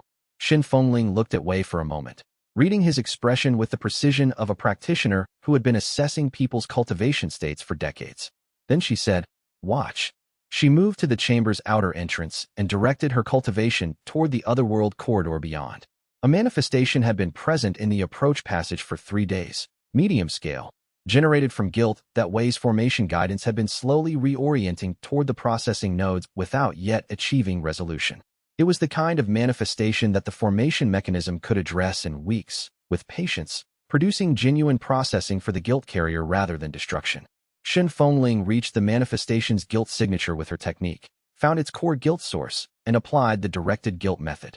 The technique moved through the manifestation's architecture like a hand closing around something and squeezing, not understanding, not integrating, but forcing. The guilt content was compressed and released as formation energy rather than residue, and the manifestation dissolved in the specific way of things that have been annihilated rather than resolved. It took 40 seconds. Where the manifestation had been, there was nothing. No residue. No structural guilt. The guilt source, the person, somewhere in the otherworld's network, whose unprocessed weight had generated the manifestation, was also gone. The formation substrate registered the absence the way it registered any sudden removal, a gap, an interruption in the pattern, the specific quality of a formation element that had been extracted rather than processed. Wei felt it through his distributed perception. The guilt carrier who had generated that manifestation had been somewhere in the third site's otherworld. He could not tell who. He could tell that whoever it had been was no longer in the formation's network. Chapter 125. The silence after Shun Fengling's demonstration lasted long enough for the stone dust her technique had disturbed to settle back onto the corridor floor. Elena was very still. Wei looked at the gap in the formation substrate where the guilt carrier's signature had been and held what he was looking at without moving immediately toward response. The integrated guilt baseline that made his anchoring possible also made this moment possible. He could receive the fact of what he had just seen. A person removed from the formation, their guilt not processed but annihilated along with them, and hold it as what it was without collapsing it into either analysis or reaction before the weight had been felt. He felt it. The weight was not abstract. Somewhere in the third sight, a person had been carrying guilt. The formation had been working to reorient their manifestation toward resolution. The manifestation was gone. So was the person. Both facts were real simultaneously, and neither canceled the other. Shin Fengling watched him receive this and did not speak. She was waiting for his assessment, with the patience of a practitioner who understood that genuine assessment took time and that rushing it produced lower quality conclusions. The guilt carrier, Wei said, is no longer suffering. Shin Fengling said, is no longer present. The suffering is resolved. Her voice held the specific tone of someone who had made this argument many times and had never been successfully refuted on its terms. The manifestation was generated from their guilt. Their guilt is gone. Their suffering is gone. What you call annihilation, I call resolution. The mechanism's difference is philosophical, not practical. The mechanism's difference, Wei said, is that the person makes a choice about what to do with their guilt. He held her gaze. Your method removes the choice. Your method leaves people in the other world for months while the mechanism processes their guilt incrementally. She gestured toward Elena's documentation. 43% reduction after 3 months. In those 3 months, the 67% whose manifestation activity has not decreased have been experiencing the other world. How many of those people wanted a faster resolution? It was the argument Wei had known she would make, because it was the true argument. The formation mechanism was slow. 3 months had produced measurable results and had not produced results for more than half the network's guilt carriers. The individuals who were still being pursued by manifestations, whose guilt the formation was working toward but had not yet reached, were still in the other world's active conditions. Her technique was fast. It ended the suffering by ending the sufferer. The argument's coherence was its most dangerous quality. You are correct that the mechanism is slow, Wei said. The wound is 5,000 years old, and its contents are vast. Incremental processing is not an efficient solution to the experience of being in the other world today. He paused. The question is not efficiency. What is the question? He said, what are we for? Shin Fengling's expression did not change. But the quality of her attention shifted, the way a practitioner's attention shifted when they encountered something that had not been in their preparation. The founding community built this mechanism to process guilt, Wei said, not to eliminate guilt carriers. The mechanism's purpose is to create a space where guilt can be confronted, owned, and released, so that the person who carries it comes through that process changed rather than removed. Your technique produces a faster resolution for the manifestation and eliminates the possibility of any resolution for the person. He paused. The other world was not built to destroy people who feel guilty. It was built to help them. Shin Fengling said, your student, Luo Benshan. Wei went still in a different way. Not the receiving weight stillness of the past minute, but the stillness of someone who had been addressed by name at a layer they had not expected. The record is in the archive, she said. We read the formation's transmission records. The God that feeds transmission to you included the context of your cultivation history. Your student died. You made a choice. The guilt was unresolved for 37 years, and you processed it here, in this formation, under pressure. She looked at him with the flat assessment of someone making a fair comparison. If my sex practitioners had been here when you arrived, your guilt would have been resolved in 40 seconds, and you would not have been present to activate the mechanism. The comparison was not wrong. Wei sat with it the way he had been learning to sit with things that were not wrong. You are correct, he said. That is exactly what would have happened. Then your argument against my method is not efficiency. It is that your specific experience was more valuable than a fast resolution. My argument, Wei said, is that I needed to be wrong about something I believed was resolved, and that my being wrong about it was the thing that made the mechanism possible. He held her gaze. Your method does not allow for being wrong. It resolves the guilt signature before the carrier has the chance to discover what the guilt was actually about. He paused. I processed grief for 37 years and believed it was guilt. The formation showed me the difference. If my guilt had been annihilated at the moment of Luo Benshan's death, I would have lost my student and never understood why. Shen Fengling said nothing for a moment. The ambient formation qi in the chamber moved through the air between them. Cool, structured, carrying the light smell of ancient worked stone and the deeper undertone of the guilt channels that had been active for 3 months. You are saying, she said slowly, that the process of being guilty is what your method requires, not the resolution of guilt. The process. I am saying, Wei said, that what a person learns while carrying guilt honestly is not the same as what they experience when the guilt is removed before they have learned anything. The mechanism's purpose is not to spare people the weight. It is to ensure the weight becomes something they understand. She held this. For the first time since she had arrived at the central site's outer boundary and waited with the patience of a practitioner who had calculated her approach carefully, Shen Fengling's assessment was not professional. It was personal. She was not reading the formation architecture or evaluating the data or preparing a counter-argument. She was sitting with something she had not been told before, from a practitioner who had experienced it from the inside. I want to see the rest of the data, she said. Everything Elena Park has documented. It was not agreement, but it was the first statement she had made that was not positional. Yes, Wei said. Chapter 126. Elena spent 2 hours with Shen Fengling, going through the documentation. Wei remained at his anchor position and was also present at the 3rd and 5th sites through his distributed perception, maintaining the formation guidance channels that were counteracting the sex disruption operations. The sex practitioners at those sites had paused their directed guilt work when their leader entered the central site. Not stopped, paused, the specific quality of practitioners who had been instructed to hold position rather than cease operations.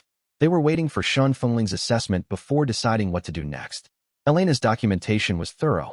It included not just the incident rate data that Wei had presented in the previous meeting, but the qualitative records, testimonies from survivors who had experienced the formation's guidance, case studies of the psychological shifts Elena had tracked in practitioners who had moved through the heart-settling arts preliminary practice with Marcus's architecture as a guide, her own clinical analysis of the difference between the otherworld's previous effect on guilt carriers and its current effect. Shen Fengling read everything. She asked 5 questions, all of them precise, all of them aimed at identifying methodological weaknesses in the data collection rather than in the conclusions. Elena answered them all. The conversation between them had the quality of 2 researchers engaging with the same evidence set from different frameworks, each testing the other's methodology, because that was how people whose work was empirical operated when they took other people's work seriously. Wei noted this, and then noted that he had expected a different dynamic, the doctrinal confrontation rather than the methodological exchange. Shen Fengling was more interesting than the role she had been assigned by the circumstances of her arrival. At the end of the 2nd hour, Shen Fengling set down the last of Elena's documentation and looked at Wei. The data shows what it shows, she said. 43% reduction in manifestation activity across 3 months, with higher concentration near the processing channels. Your method works at the scale you are applying it. She paused. My objection was never that the mechanism was ineffective. My objection is that the scale and timeline are inadequate for the people who are in the other world now. 3 months of decreasing manifestation activity for 43% of the network's population means 67% of the population has experienced 3 months of increasing formation involvement around them without receiving the benefit that involvement was supposed to produce. The mechanism processes guilt in the order the formation architecture can reach it, Wei said. The proximity to the processing channels determines the order, not the severity of the need. Yes. She held his gaze. Which means the people in the most isolated, most difficult positions in the network have been waiting longer. And will wait longer still. She paused. In 3 months, how many people have experienced the otherworld's conditions after believing the activation would help them? Wei did not need to consult his distributed perception. He already knew the number from the formation's tracking. 14, he said. 14 people in the network whose guilt signature severity increased after the activation rather than decreasing, primarily in the 2nd and 7th sites, most isolated territories. And of those 14, 6 were targeted by your sex practitioners during the past 3 weeks. Shen Fengling absorbed this without apparent deflection. 8 were already in that condition before my people arrived. Yes. Then the mechanism has a gap at its edges that I did not create. She looked at him steadily. I am not arguing for your failure. I am arguing that the mechanism has a gap and your method for addressing the gap is slow and mine is fast. Wei sat with this. The argument reached the center of the dispute between the 2 cultivation traditions not as a doctrinal position, but as a practical one. The specific problem of people at the edges of the network's processing reach, in the otherworld's most difficult conditions, waiting for a mechanism that was working toward them but had not yet arrived. My resolution of Luo Benshin's guilt, he said. Shin Fengling's expression did not change. You said it was incomplete, that my self-assessment was not entirely accurate. He held her attention. You are right. I resolved the grief in 37 years and believed that was the whole of it. The formation showed me the remaining portion here. If I had come to you before transmigrating and told you that my guilt over my student's death was resolved, your technique would have found the remaining portion, the guilt I did not know I was carrying, and annihilated it. Yes, and I would have lost the most important thing I have learned in 40 years of cultivation practice. He paused. Not the guilt. What the guilt was teaching me, for 37 years, that I was not listening to. She was quiet for a moment. The argument you are making, she said, is that guilt is pedagogically valuable. That what people learn while carrying it is more important than ending their suffering. The argument I am making, he said, is that my resolution of Luo Benshin's guilt is not an achievement to point to. It is an ongoing accounting. I still carry what happened. I will carry it in the integrated guilt baseline for as long as I am the anchor practitioner. It did not stop when the formation registered the integration. It became part of how I perceive. He paused. Your technique ends the accounting. I understand why. The accounting is painful. But what people understand when they account honestly for what they did, what they learn about themselves and about the conditions that produced the choice they made, that understanding does not exist if the accounting is ended before it is done. Shin Fengling looked at him with an expression Wei had not seen on her since her arrival. She was not evaluating him. She was encountering something she had not prepared to encounter. A practitioner who had applied genuine self-examination to his own most significant failure and was offering it not as a demonstration of his cultivation achievement, but as evidence about the method. I need to think about what you have said, she said. Yes, Wei agreed. And while I am thinking, she said, I will hold my practitioners at their current positions. Thank you, Wei said. She looked at him once more, then walked back toward the formation chamber's outer passage. At the entrance, she stopped without turning. The 8 people at the edges of the network, whose manifestation severity increased after the activation. Before my people arrived. Yes. Show me the case files. Chapter 127. The conversation went on for 2 days. Not continuously. Shin Fengling returned to her position in the outer formation territory at intervals, checking in with her practitioners, maintaining her own cultivation practice, sleeping in the formation's outer ring with the specific unconcerned quality of someone whose technique made the otherworld's standard threats irrelevant to her. She came back to the central chamber each morning and sat with Wei and Elena and worked through the evidence. What she provided, in return, was the 5-century record of what the directed guilt technique had accomplished. It was not a small record. The mechanism requires Heaven's Eye to anchor, she said. It requires Mirror Lake to access. It requires the preliminary practice to use. It requires weeks or months to produce results for people who are already suffering. She paused. My technique requires nothing from the guilt carrier except the willingness to be helped. Marcus, from his position at the chamber's outer wall, said, or their consent to be ended. Shin Fengling looked at him. You said it requires nothing from the guilt carrier, Marcus said. His voice held the specific quality of someone making an observation that contains a full argument in compressed form. But they are not consulted about whether they want the resolution you are providing. She was quiet. Wei's distributed perception registered a shift in the formation substrate's deep layer, the god that feeds awareness, which had been present throughout the conversation at the quality of a very old and very attentive listener, moved in a way that Heaven's Eye could track as something between recognition and intention. The formation was paying attention to this conversation in a way that went beyond passive witnessing.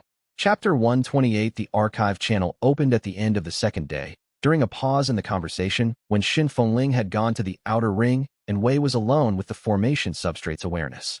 He perceived it through his distributed consciousness as a door in a wall that had been present throughout the formation structure but had been sealed, not by the obstruction that Aldrich had maintained, not by the destroying sex installation, but by a time-release mechanism built into the archive's own architecture. The founding community had designed certain portions of the archive to remain sealed until specific conditions were met in the formation's function. The processing mechanism active, the formation at stable operation, an active cultivation exchange between a processing tradition practitioner and a directed guilt tradition practitioner occurring within the formation's communication range. The condition had been met. The channel opened, and Wei received what was inside. It was the record of the original split. Not the story as Wei had understood it from the fragmentary records he had pieced together across the story's arc, the destroying sect attacking the founding community, eliminating the practitioners, installing the obstruction. That history was accurate in its broad shape. What the archive revealed was the period before the attack, the 3 decades of cultivation exchange, genuine debate, collaborative practice, and eventually irreconcilable disagreement that had preceded the violence. The sect's founder had been a member of the founding community, not an outsider who had developed an opposing method in isolation. A community member, trained in the same tradition, who had developed the directed guilt technique as an adaptation of the original practice for populations the community's method could not reach. The dispute had begun as a methodological disagreement. It had become personal. It had ended in destruction because 2 communities of practitioners who genuinely believed different things about what guilt processing was for had reached the point where they could not coexist within the same formation system. The founding community's mechanism and the directed guilt technique were structurally incompatible. Having both active in the same network produced the formation equivalent of dissonance, each degrading the other's function. The founding community had asked the sect's founder to leave the network. The sect's founder had asked the founding community to deactivate the mechanism. Neither had been willing to yield. And then the violence had come. Wei called Shen Fengling back from the outer ring and showed her the record. She read it in silence. Her cultivation sensitivity was high enough to receive the archive's notation directly through the formation channel with Wei's translation assistance, and she read without asking questions for the first time in 2 days. When she finished, she sat with it. 500 years, she said finally. My sect has been carrying the doctrine of the mechanism's destruction as foundational teaching. We were taught that the founding community chose their method over the welfare of the people they were supposed to be helping. She paused. The record says the founding community's position was that the mechanism's exclusivity was the problem to solve, that they were working toward making the process more accessible, not that they were satisfied with its limitations. Yes, Wei said, and my sect's founder's position was that working toward a solution was not the same as having one, and that people were suffering in the meantime. Yes. The original dispute was not about whether guilt should be processed. It was about what to do during the time the processing took. She looked at the archive's record, and the dispute escalated to violence because neither side was willing to accept the other's answer to that question. She paused. The founding community's answer was that the processing method was worth developing even if it was slow. My sect's answer was that the slowness was harm and harm was not acceptable. Both answers were genuinely held, Wei said. Yes. She held the archive's record for a long moment. The problem is that they are still genuinely held. My sect still believes that people suffering while a mechanism slowly improves is not an acceptable answer. You still believe that the processing is worth the time it takes. She met his eyes.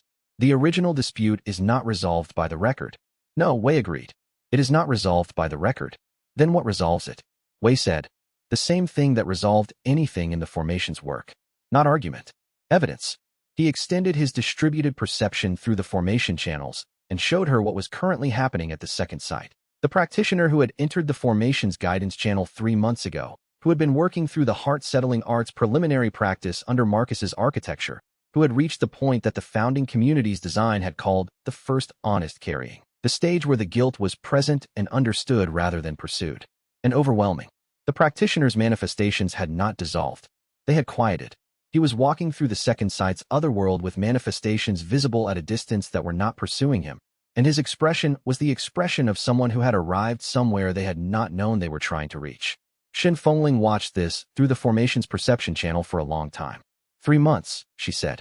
3 months, Wei agreed. For that specific practitioner, in those specific conditions, with Marcus's architecture available.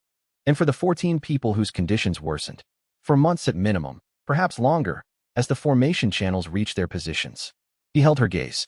I am not claiming the mechanism has no gap. I am claiming the gap is worth addressing through the mechanism's expansion rather than through your technique's application. She said, I want to meet the practitioner at the second site. Chapter 129. The disruptions at the third and fifth sites resumed on the morning of the third day, not because Shen Fengling had ordered them. She had not. But because 2 of her practitioners had been waiting for 2 days without instruction and had made their own assessment of the timeline.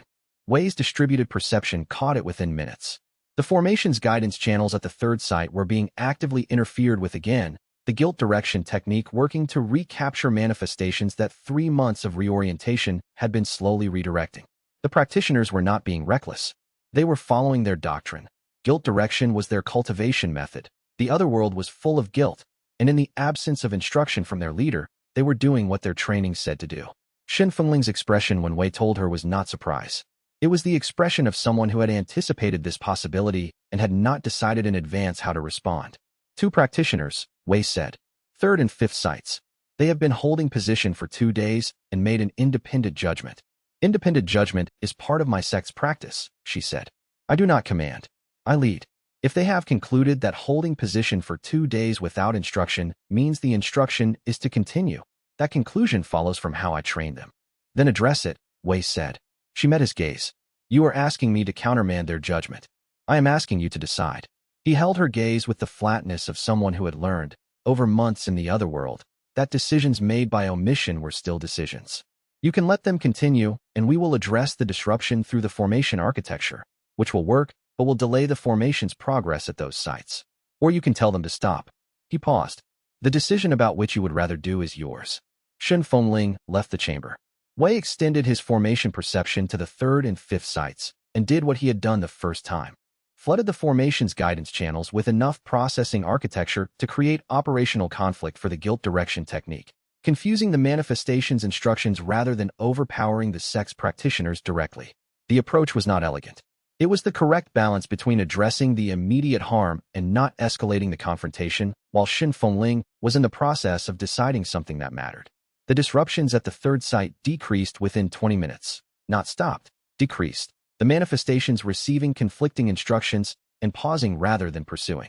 At the fifth site, the decrease was sharper. The disruption stopped entirely, and Wei's distributed perception tracked Shen Fengling's cultivation signature arriving at the fifth site through a guilt navigation route that Marcus's architecture had made available to practitioners with compatible sensitivity. She had used the formation's own guidance channel to reach her people faster. The fifth site went quiet. The third site, moments later. Wei returned his distributed attention to the central chamber and waited. Shen Fengling came back 2 hours later. She looked different in the way that people looked different after having a conversation that required them to say something they had not previously said. They will not disrupt the formation's channels, she said, while I am at the central site. Thank you, Wei said. The 8 people at the edges of the network whose severity increased after the activation. She sat down in the chair Elena had brought to the chamber for extended conversations. I want to help them. Not with my technique. With the formation's guidance. She paused. My sect has practitioners who can do this. We have formation literacy. We can learn the preliminary practices framework. She looked at him directly. I am not converting to your doctrine. I am proposing a collaboration on a specific operational gap. Wei held this. Elena, at the documentation desk, had stopped writing. Not because she was surprised. Wei had read Elena's expression over the past 2 days accurately enough to know she had been tracking the conversation's direction with the same precision she applied to everything. But because she was marking the moment, noting when something changed. The sect's practitioners learning the preliminary practice framework, Wei said. With adequate supervision and formation access, yes. Shen Fengling's voice was neutral. We have been operating in the outer world for 5 centuries without access to the formation network. Being inside the network changes the operational conditions. She paused. I am a practitioner. I work with what is present. The collaboration's shape was not yet defined. It would require more conversation, more agreement on specifics, more patience than either of them had in full supply. But the conversation had arrived at a place the founding community's record had not reached in 30 years of exchange between the same 2 doctrines. Something had changed. Wei felt it through the formation substrate as a pulse, not the wound's heartbeat. Not the processing mechanism's rhythm, but the God that feeds ancient awareness, present through the deep substrate, registering the shift in the way that something very old registered things that mattered, with the specific quality of attention that had been waiting a long time for what it was now perceiving. The formation's chi moved through the chamber, clean and old and present. And Wei felt something change in his own cultivation baseline. Not the formation's awareness of him, his awareness of the formation. Chapter 130 The Unwritten came not as a breakthrough, but as a recognition. He had been expecting, at some level below deliberate expectation, that peak cultivation would feel like arrival, the specific quality of a practitioner who had been climbing towards something for 40 years and finally reached the top. He had experienced 9 cultivation advancements over the story's arc, each one expanding what he could perceive, each one changing how the world appeared to him in the specific way that Heaven's I had described for the tiers of cultivation. Not more power, but a new way of understanding. The unwritten was different from all of them. It was not a new way of understanding. It was the dropping away of the distance between understanding and being. The cultivation base he had been building through 40 years of practice, settled chi, processed guilt, released attachment, had been, all along, building toward a state where the practice and the practitioner were no longer 2 things. The heart-settling art at its completion was not a technique he applied. It was what he was. He felt this as the formation substrate shifted around his anchor point in the deep layer, the God that feeds ancient awareness, registering not a new capability, but a new ontological status. He was not a practitioner working within the formation. He was a stable point in the formation structure. His integrated guilt was part of the network's processing capacity in the same way that the formation's carved walls were part of the network structure, not added to the formation, not contributing to the formation, but part of its fundamental architecture. The heart-settling art was complete as practiced. He perceived the other world from this position not as a place he was navigating or a formation he was managing, but as what it was, a 5,000-year-old apparatus for guilt processing, currently running at partial capacity, with the specific quality of a mechanism that had been broken for most of its history and was now in the early stages of functioning as designed. Not healed, working. The difference between those two states was the difference between his own processing and the integrated guilt baseline. He was not free of the weight he carried. He was able to carry it as part of what he was rather than as a burden added to a self that existed without it. His distributed perception moved through the network's 7 sites and showed him, with the clarity that the unwritten provided, the full picture of 3 months. It was not the operational picture he had been tracking, manifestation rates, disruption incidents, the sex practitioners, and their positions. It was the formation's record of what the processing mechanism had produced in 90 days of active operation. Individual guilt carriers who had received the formation's guidance and had moved, some slowly and some in stages, from acute manifestation pressure toward the preliminary practice's first stage. He could see each one. The young practitioner at the 2nd site who was walking through the otherworld without being pursued. The survivor at the 4th site who had been in the otherworld for 6 years and had, for the first time, experienced a night without active manifestation targeting. 14 people whose conditions had worsened before the formation channels had reached them. He perceived those as clearly as the improvement cases because the unwritten did not allow selective perception. The founding community had designed the mechanism to show its anchor practitioner everything. He held this with the equanimity that 40 years of practice had built into him as foundation, not distance, equanimity, the specific capacity to perceive difficult things at their full weight without the weight becoming incapacitating. The mechanism was working. It had limitations. It was working anyway. Elena was watching him from her documentation position with the expression she wore when she had identified that something had changed and was deciding how to ask about it. "Something has happened," she said. "Yes." He looked at her. From the anchor position that was also the stable point that the formation's deep structure had been building toward since the founding community designed the mechanism 3 centuries ago.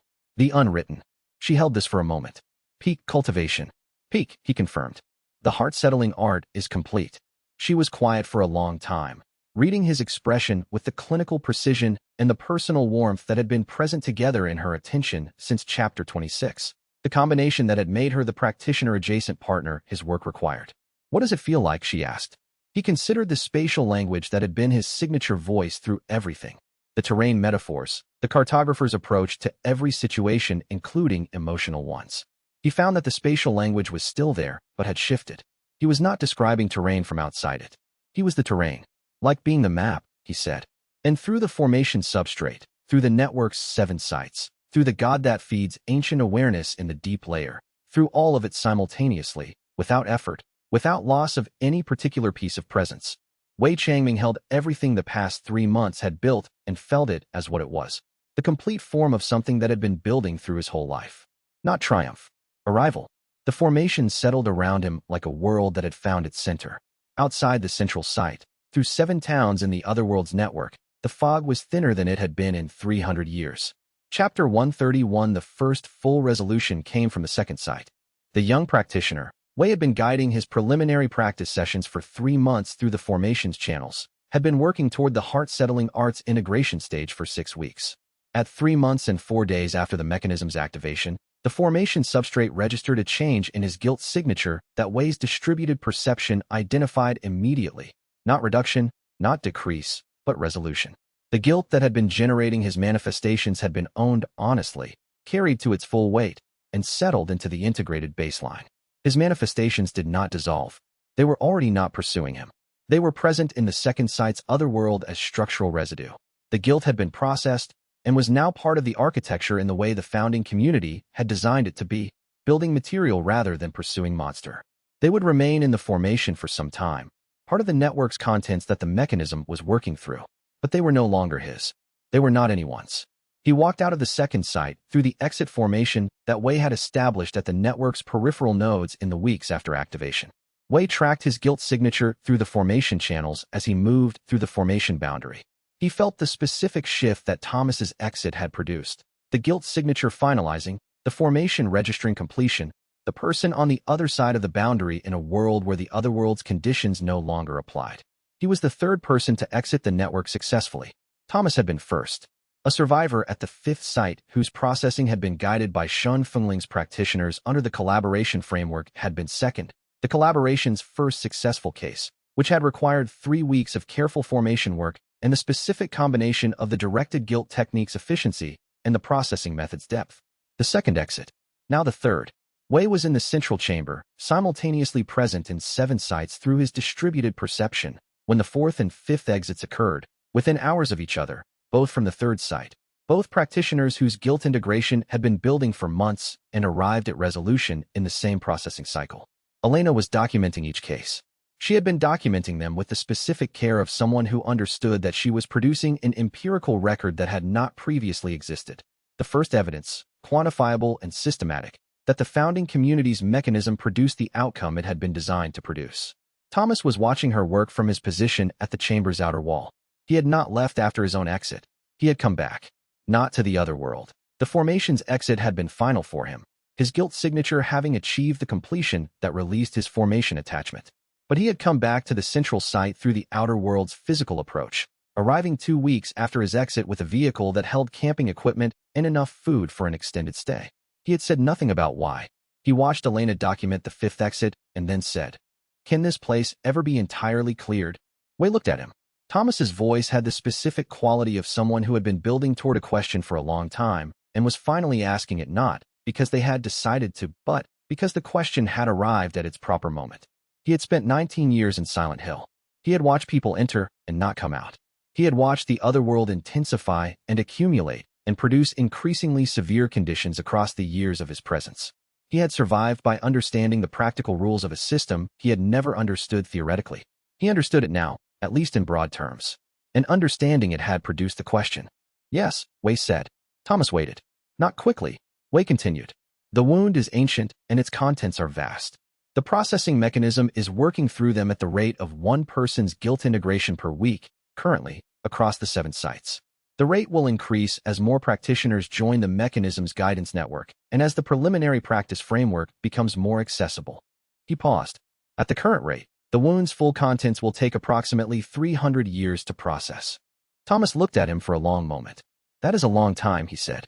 "From a formation perspective," Wei said, 300 years is recent." Thomas considered this with the equanimity of a man who had spent 19 years practicing equanimity through different means. How long was it going to be if the obstruction had stayed in place? "Indefinitely," Wei said. The obstruction was preventing the mechanism from functioning. The contents were accumulating without any rate of processing. The answer to how long would have been the wound does not resolve. So 300 years is the better option. By a significant margin, Wei agreed. Thomas looked at the documentation Elena was completing and then looked at the formation chamber walls with the expression of someone making a decision that had been arriving for a while. "I need to know something," he said. "My guilt, the 19 years of helping people. Was that?" He stopped. "I left. The exit formation worked." "Does that mean your guilt processed through action?" Wei said. "Not through the formal mechanism, but through the same principle. 19 years of choosing to stay and help survivors was your method for carrying what you carried. The formation registered that your guilt had achieved the integrated state that the mechanism produces through cultivation practice." Thomas sat with this. "I was processing it the whole time. In your own way." The silence that followed was the kind of silence that Thomas produced well. Not uncomfortable, not requiring filling. The silence of someone who had learned that not all silences were problems. "Then what am I doing here?" he asked finally. Not rhetorically. An actual question. Elena looked up from her documentation. Wei looked at him. "That," he said, "is a question only you can answer." Chapter 132. Thomas attempted the exit formation again at dawn on the following day. Not because he was uncertain it had worked the first time. Because he wanted to know something specific, whether the formation's exit could be used in both directions. Whether someone whose guilt processing was complete could move between the outer world and the other world at will, the way Wei's distributed consciousness could be present simultaneously in both. The formation exit was not bidirectional for ordinary practitioners. It had been designed as a one-way portal. A practitioner whose guilt integration had achieved completion left the other world through the exit formation, and the exit sealed behind them. The sealing was the mechanism's confirmation that the processing was genuine. If the guilt carrier could re-enter voluntarily, the integration might not be stable. But Thomas had not come back to the other world through the exit formation. He had come back through the outer world's physical approach to the central site's location, the building's actual physical coordinates, which existed in both the outer world's geography and the formation's compressed space. The physical approach was not through the exit formation. It was through the outer world's ordinary routes. He tested this again at dawn, walked through the physical entrance, descended to the central chamber, stood at the formation boundary where his guilt signature no longer registered, then walked out into the outer world's early morning and stood in the parking lot where his tire tracks were still visible from his first exit. He came back in. The outer world's physical approach was available to him. He could move between them through the building's physical structure, bypassing the exit formation because he was not using the formation to move. He was just walking. He came back to the central chamber with the expression of someone who has confirmed a hypothesis. "I can come and go," he said, through the physical approach. Wei had tracked this through the formation's perception channels and already knew the result. "Yes," he said. "So the question of whether to stay is genuinely a question." Thomas looked around the central chamber. "Not a question of whether I can leave, but of what I want to do." "Yes," Wei said. Thomas looked at Seraphine, who was at her documentation desk with the founding notation's latest archive layer open and her translation brush in hand, working with the specific focus of a 12-year-old who had found the most interesting thing that had ever been placed in front of her and was determined to understand it fully. He looked at Elena, who was completing the exit case documentation. He looked at Croft, who was at the formation's outer ring maintaining the defensive structure that had become his primary operational role. "I know how this building works better than anyone alive except Marcus," Thomas said. "I know where the load-bearing walls are.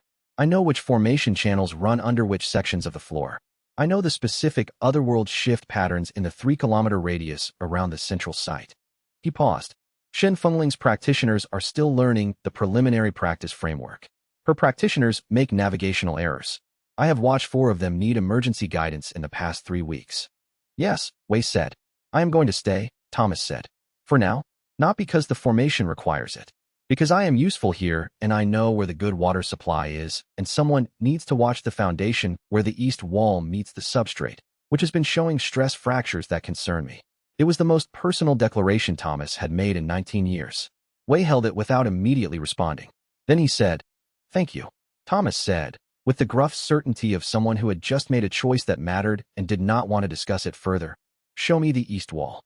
Chapter 133. Seraphine asked on a Thursday morning, 3 weeks after the collaboration with Shen Fengling's practitioners had begun producing its first successful cases.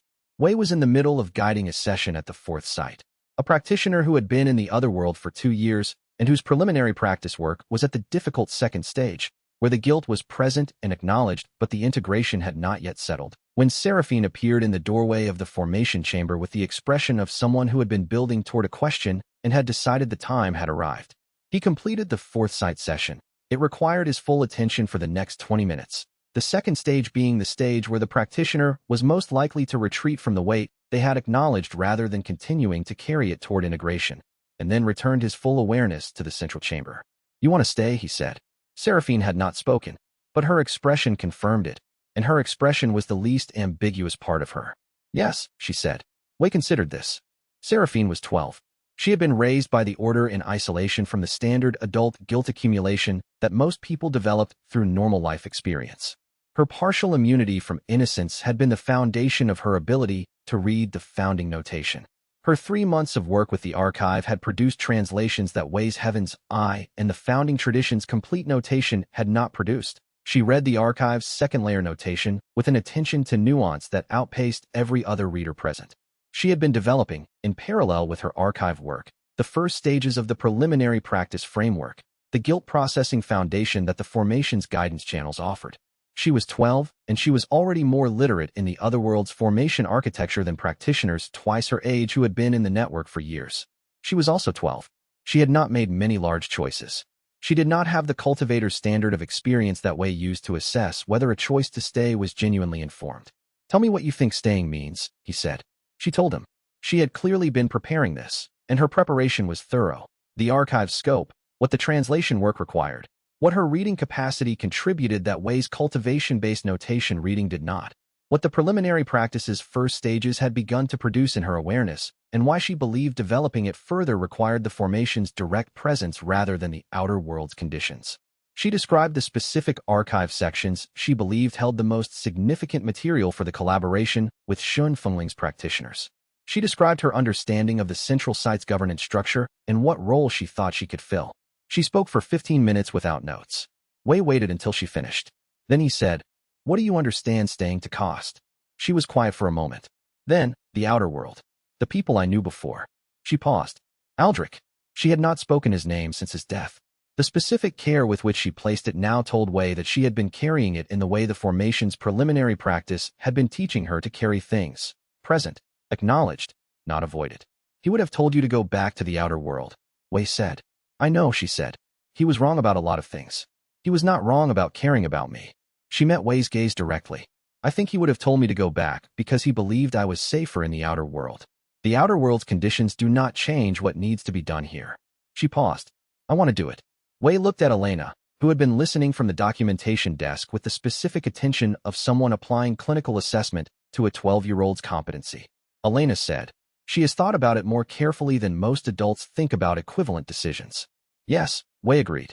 He told Seraphine what staying meant in formation terms. The archive access, the preliminary practice development schedule he would structure for her, the governance framework that Croft was building around the central site, the ways the collaboration with xianxia practitioners would involve her translation work specifically. He told her what the formation could and could not protect her from. He told her the timeline for her next archive section and the cultivation guidance sessions he would schedule for the following month. He told her with the attention of a cultivation mentor who had delayed his own peak advancement for 11 years because 2 of his students had been in crisis and who had learned, slowly, at cost, that the most important part of the mentoring relationship was not the technique, but the fact of being genuinely present to the person being taught. Seraphine listened to everything and said yes. Chapter 134. Croft announced 3 days later that he was dissolving the order's doctrinal structure and was not leaving. He did not announce it dramatically. He said it at a morning planning meeting, between a report on the formation channel's maintenance schedule and a discussion of the collaboration's resource needs, with the specific quiet of someone who has made a decision and is communicating it rather than requesting input. The order cannot continue in its current form, he said. Aldrich was the order. His theology was the order's cohesion. Without him, the practitioners who are left are maintaining formations they understand technically without the doctrine that explained why. They are keeping things running because the formations are useful, not because the theology is correct. He looked at the formation chamber wall. I have been the order's most senior surviving member for 3 months, he said. I have not been performing that role, because the role as Aldrich defined it required doing things that I know now were wrong. But the role as I would define it, maintaining the formations, providing trained practitioners who understand the network's architecture, serving as the organizational structure through which the collaboration with xianxia people and Wei's mechanism can be coordinated. That role I can perform. He looked at Wei. I want to rebuild the order as a formation maintenance organization, he said. Not a theological institution. A practical one. Practitioners who know how to work in the other world's conditions, who understand the network's architecture, who can operate as an institutional support structure for the mechanism's function. He paused. The central site needs this. The collaboration needs it. Xianxia practitioners are disciplined, but they are not familiar with this network's specific conditions. I have 30 years of experience with those conditions. Wei said, what do you need from the formation to make this work? Croft spent the next 2 hours laying out what he needed. Formation access for the training program, coordination authority for the maintenance schedule, a communication structure that let him reach all 7 sites' existing practitioners. He had been preparing this. The preparation was thorough in the way that Croft's preparations were always thorough.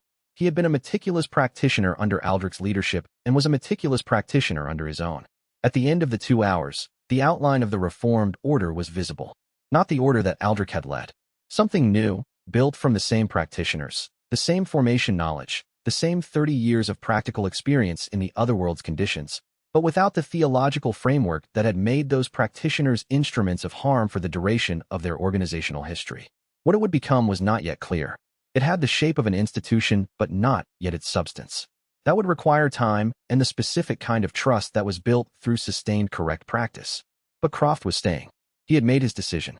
And the decision was the most genuine thing Wei had seen from him since Chapter 15, when Croft's personal manifestation had reached toward Wei and stopped, confused by the presence of someone who carried no guilt to hook into. That manifestation was no longer present. Croft's guilt signature had been decreasing steadily throughout the story's arc. Not through formal processing, but through the same mechanism Thomas had used, sustained correct action, the weight slowly finding its integration in the choice to do differently. He was still carrying it. He would carry it for a long time. But it was moving. Chapter 135 Marcus said, on a quiet evening in the 5th week after the collaboration began. This is the first place I have been in 19 years that I would describe as home.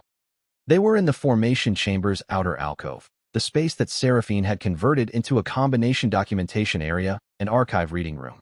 With carved notation covering 3 walls, and the ambient formation chi making the air smell faintly of old stone and working cultivation architecture. Marcus had been reviewing the formation channel's performance data from the past week. Wei had been completing a guidance session at the 7th site. Seraphine had gone to sleep an hour ago. Elena was in the outer room. The statement was not prefaced. Marcus did not build toward things he meant. He said them when they were ready to be said. Wei received it. Home is terrain that carries you back to itself, he said, rather than terrain that you return to out of necessity. Yes. Marcus looked at the notation on the wall. His guilt navigation architecture was distributed through the network's channels, present there as it was present in his body, the specific double presence that the mechanism's 2-person design had produced in the navigator practitioner. I have been doing this work since I was 37 years old. I have been in places that needed to be survived, and places that could be understood, and places that had to be navigated and left. I have not been in a place that felt like it was also doing work on my behalf. He paused. This formation is doing work on my behalf. Slowly, at the edges of what I carry, in the way that the mechanism was designed to work. I feel it. Wei looked at him.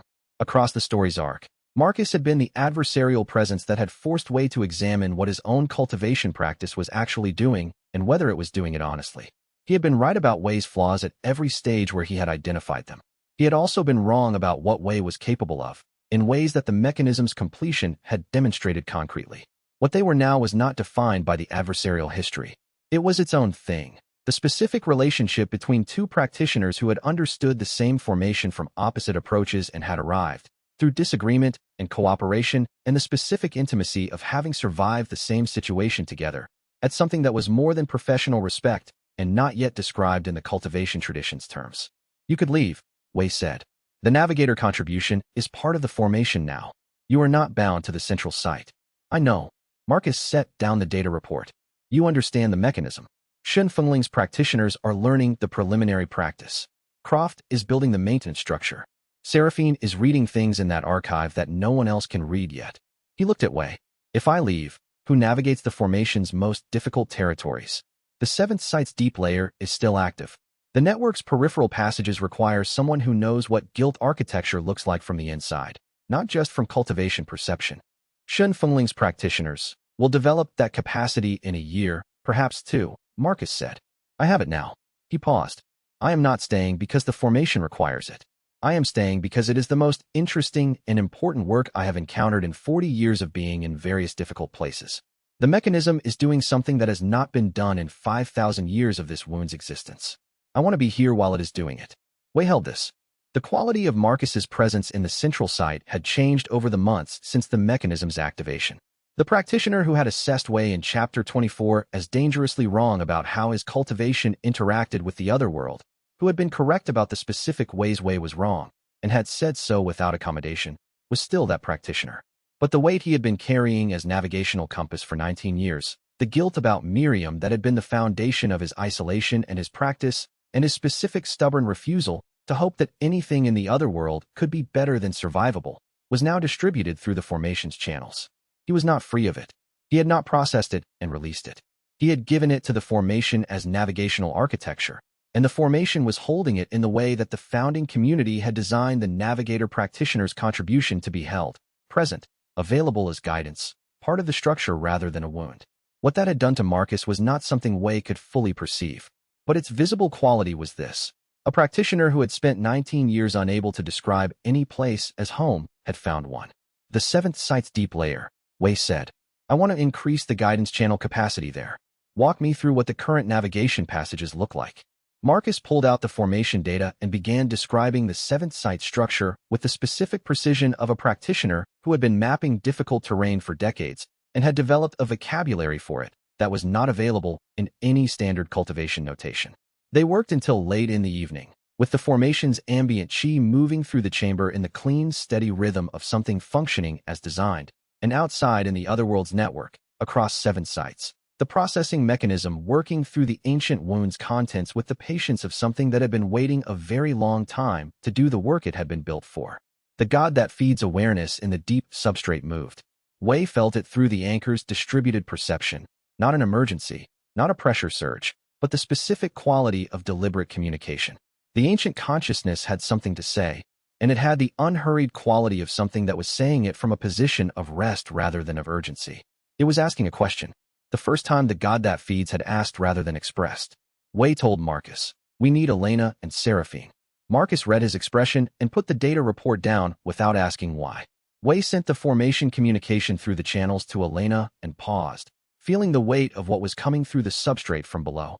5,000 years old, beginning to process, beginning to be able to ask what 5,000 years of unasked questions felt like when they were finally ready to be spoken. He waited. Chapter 136. Elena woke when Wei called through the formation channels, which meant she had been in the specific shallow sleep of someone who had learned to remain available. She was dressed and in the central chamber within 5 minutes, moving with the night-wakeful precision of a clinician who had done many more overnight emergencies than a person her age should have. Seraphine was already awake. She had been awake. Wei's distributed perception confirmed she had been reading the archive's 3rd layer in the low formation light, a habit she had been developing since the first week of her stay, treating the late-night hours as documentation time when the chamber was quiet enough for the archive's notation to come through without the ambient distraction of daytime formation traffic. Croft appeared in the doorway from the outer passage where the Order's reformed practitioners maintained the night watch, reading Wei's expression with the trained attention of someone who had spent 30 years reading Aldrich's silences. Thomas came last, from wherever he had been, probably the east wall, which he had been monitoring with the specific persistent attention of a man who had decided that the Foundation's structural integrity was going to be his responsibility, whether the formation required it or not. Wei said, "The god that feeds has a question." He said it simply because the simplest statement was the accurate one. He had been feeling the question building in the formation substrate since the mechanism's activation. Not urgently, not with the desperate quality of the pre-activation communications that had carried the wound's pain at its most unmanaged, but with the specific, deliberate quality of something that was working toward asking from a position of sufficient stability to be able to ask. The question was about the archive. Wei translated what the god that feeds formation language communicated, with Seraphine reading the notation in real time as confirmation. The archive that the ancient consciousness had been holding in the formation substrate since its construction, 5,000 years of guilt experience, civilizational scale, the record of everything the founding community had been preserving as a resource for understanding what guilt produced at scale, was now accessible. Processing had begun. The wound's oldest contents were beginning to move through the mechanism. The god that feeds question was, what should be done with what remained when the processing was complete? Not the formation substrate itself, not the processing mechanism. The archive, the experiential record, the guilt experiences preserved as understanding rather than as burden, the specific resource that the founding community had described in their purpose statement as the inheritance of what civilization paid for with failure. Should it be preserved, held in the formation's substrate for practitioners who came later, as a teaching resource, a record of what had been learned at civilizational cost? Or should it be released, processed through the mechanism the way all the other guilt contents would be processed, the weight lifted not just from the wound, but from the formation itself, leaving the mechanism clear and free of everything it had been holding? The god that feeds did not have a preference. It was asking because the archive had been built by the founding community for the use of the practitioners who came after them, and those practitioners were here, and the decision was theirs to make. Wei held the question and looked at the people in the chamber. "Tell me what you think," he said. Chapter 137. Elena was first. "Preserve it," she said. Not quickly. She had held the question for 30 seconds, which for Elena was not a short time. What the archive contains is the most comprehensive record of how guilt operates at civilizational scale that has ever existed. The specific detail of what each guilt carrier experienced, what conditions produced the choices that created the guilt, what interventions produced genuine resolution, and what failed. That information cannot be reconstructed. The civilization that created the wound is gone. The record of its experience is the only thing that survived. She paused. Releasing it processes the weight. It does not preserve the understanding. The weight and the understanding are not the same thing. Marcus said, "Release it." He said it without the particular combativeness that his disagreements sometimes carried. He said it with the specific directness of someone who had spent 19 years in the other world carrying their own weight and understood, at an operational level, what weight did to the structure it occupied over time. Everything the archive holds was paid for by the people who experienced it, he said. The guilt experiences preserved in the substrate were not given to the archive voluntarily by people who understood what they were contributing to. They were held there by the formation's collection mechanism, without consent, without agency. Processing them and releasing them is the correct action. He paused. The founding community's purpose was to process guilt so that the people carrying it could be free of it. Preserving the archive continues to hold what should be released. The room was quiet. Seraphine said, "Whose choice is this?" Both Elena and Marcus looked at her. She was 12 years old, and she had been reading the archive's third layer for 3 hours before this meeting, and what she had read had given her the specific ground on which to ask the question she was asking. The founding community built the archive, she said. The people whose guilt experiences are preserved in it never agreed to be part of a teaching collection. The founding community made the decision to preserve them without asking the people whose experiences were being preserved. She paused. Are we the right people to decide what to do with something that was collected without consent, by people who are no longer here, from people who are no longer here? The silence after this was the specific silence of people encountering a question they had not prepared for because they had not known it was available to be asked. Croft said, carefully, the Order's doctrine treated the archive as sacred inheritance. Scripture. He paused. Aldrich believed the formation's contents were God's property, to be used as God directed. That doctrine produced the harm it produced because it treated the wound's contents as a resource rather than as the experience of people. He looked at the chamber wall. If we preserve the archive and treat it as a teaching resource, the record of how civilizations fail, to be studied by practitioners who come after, I believe we are making the same category of error the Order made. The contents become a resource rather than the experience of people. He paused.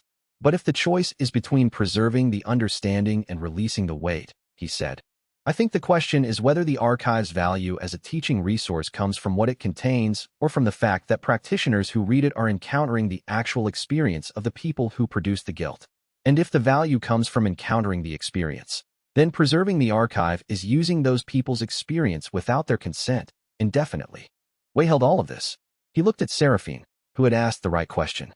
He looked at Elena, who had argued for the archive's irreplaceable value.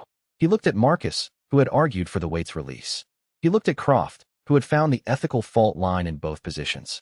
Preserve it, Wei said, but not to hold, to transmit. He explained what he meant by the distinction. The archive should be preserved not as a permanent collection held in the formation's substrate indefinitely, but as a transmission resource, available to practitioners who could access the formation's channels, for the purpose of developing the cultivation understanding that the founding community had intended the archive to support. Each practitioner who studied the archive would be doing so with the explicit understanding that what they were receiving was the preserved experience of people who had not consented to its preservation, and that the ethical use of that understanding was to develop the guilt processing capacity to prevent the conditions that had produced the experiences in the first place. The archive would be held until it was fully transmitted, until every practitioner who needed to receive it had received it, until the understanding it contained had been integrated into the cultivation tradition's practice at a scale that made the archive itself no longer necessary. Then it would be released. Not preservation indefinitely. Transmission toward release. The God that feeds received this through the formation channels with the attention it had been bringing to the conversation throughout. Wei felt the formation substrate's response in his distributed anchor perception, not an approval, not a rejection, but the specific quality of an ancient consciousness receiving an answer it recognized as an honest attempt at the right thing, which was different from receiving a correct answer. The substrate accepted the position the way it accepted everything that was brought to it honestly, without distortion, without amplification, as what it was. And then it changed. Chapter 138. The change was not in the archive structure or the formation's architecture or any of the visible elements of the mechanism's function. The change was in the God that feeds.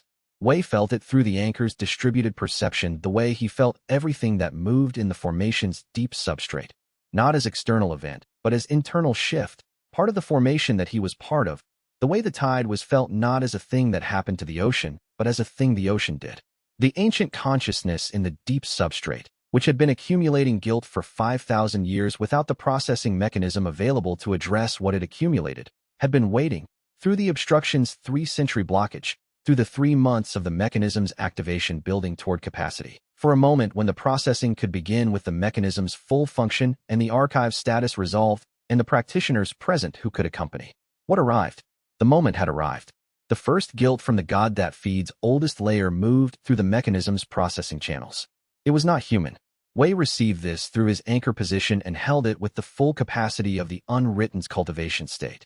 The integrated guilt as foundation, the heaven's eye clarity, the complete form of the heart-settling art practiced, present to something that the founding tradition's notation had not provided categories for because the founding community had known the oldest guilt predated any available framework.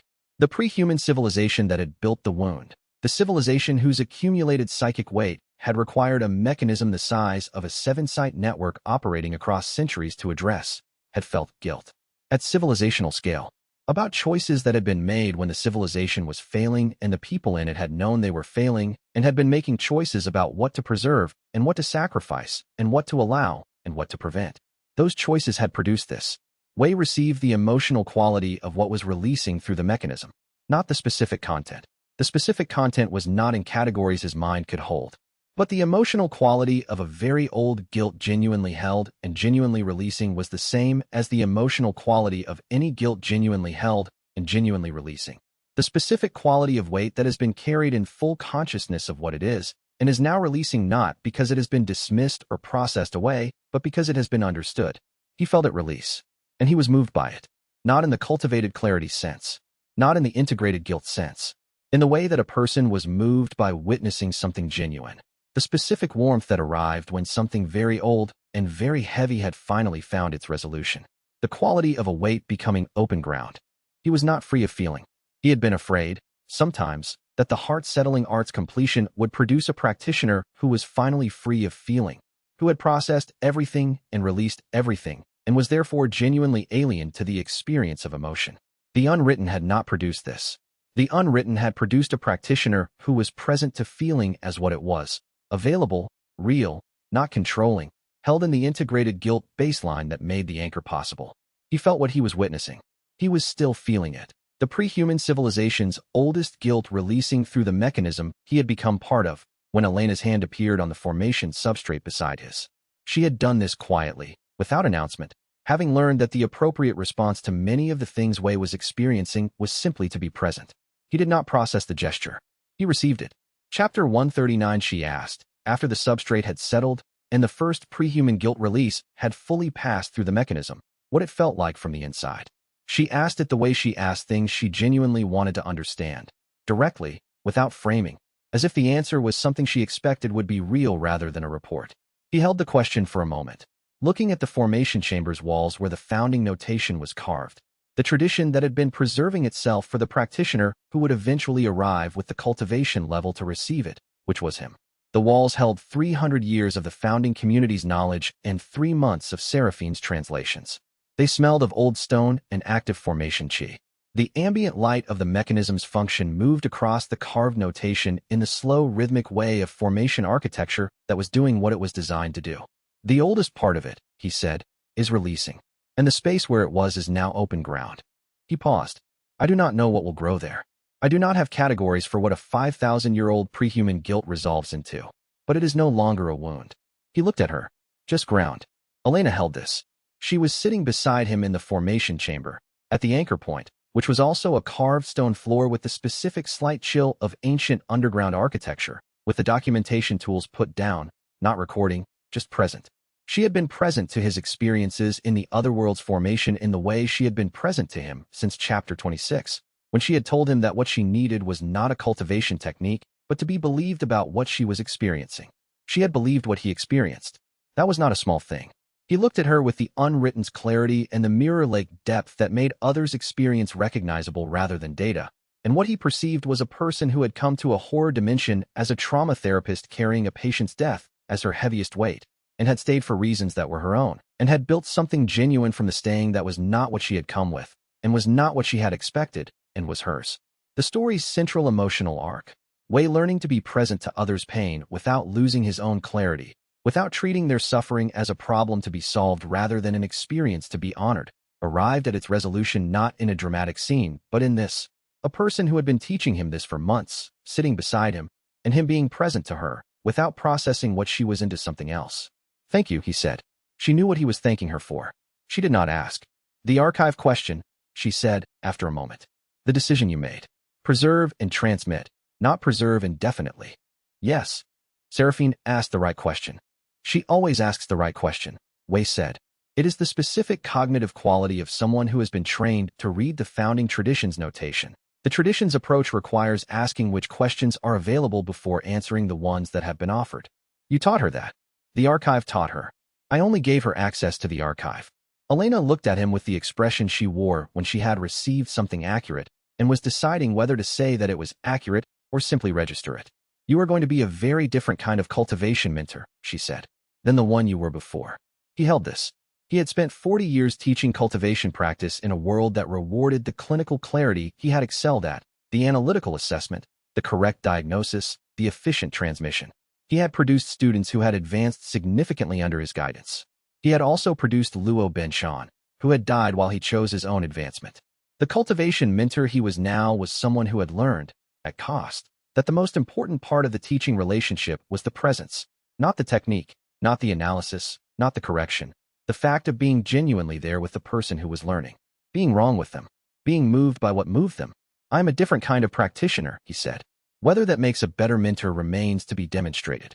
Outside the formation chamber's walls, through the otherworld's compressed geography, through the 7 network sites that his distributed anchor perception could feel as extensions of his own awareness, the fog was doing something it had not been doing when Thomas had arrived in the parking lot 19 years ago. It was thinning. Chapter 140. Elena said. 3 days later, "The fog outside has been thinning for 3 days. She said it in the morning, with her documentation tools in hand, and the particular quality of voice she used when she was presenting an observation rather than making conversation. She was standing at the chamber's single window, the one that showed the otherworld's external conditions from the central site's position, the window that Thomas had been keeping clear of the formation residue that accumulated on glass surfaces in active formation architecture. The view through the window was not the view it had been 3 months ago. 3 months ago, the fog had been the total visual field, not gray but actively opaque, the specific texture of the otherworld's guilt-generated obscuration that had been building for decades before Wei's arrival. You could not see the window frame clearly. The outside existed as a concept. Now the window showed the building across the internal courtyard. The courtyard's stone paving, wet from whatever passed for rain in the otherworld's conditions. The fog beyond the courtyard, present, clearly present. The otherworld had not resolved and was not pretending to, but thinner. The kind of fog that had a far side. Wei checked through his distributed perception. "The wound's contents," he said, "processed at the current rate, will take approximately 300 years to fully resolve.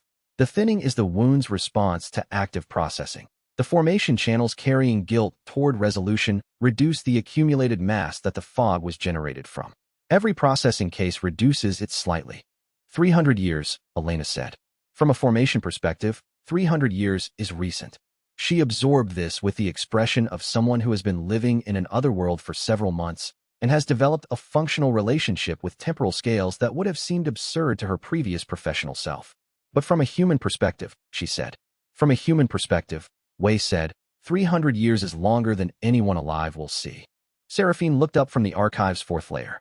"But it is not longer than the mechanism will see." She returned to her notation without waiting for a response, the observation complete in itself. The chamber was quiet with the specific quality of spaces where people are doing work they have chosen. Croft was at the formation's outer ring, walking through the maintenance schedule with 2 of Shun Fengling's practitioners who had been learning the Reformed Order's formation approach. The collaboration was 3 weeks old and already producing the specific roughness of 2 organizations with different methodologies learning to work in the same formation space. Productive roughness, the kind that came from genuine engagement rather than parallel tracks. Marcus was at the 7th site's deep layer, navigating the formation's most complex passage with the guilt navigation architecture that was now as much formation as practitioner. Wei could feel him moving through the substrate the way he could feel his own anchor position, present, known, part of the same structure. Thomas was at the east wall, which had not yet shown the structural failure he had been monitoring for, but which Thomas was apparently going to monitor until it did, or until he was certain it would not. Seraphine was reading the archive's fourth layer, which contained cultivation notation that she had described the previous evening as the part where they knew they were building something they might not live to see used. She read it with the attention she brought to everything she was determined to understand.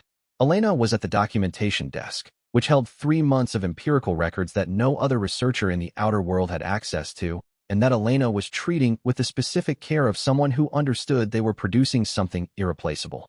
Wei was at the anchor point, which was also the formation's center, which was also his current context in the way that a river was a river's context, not confined by it, made of it.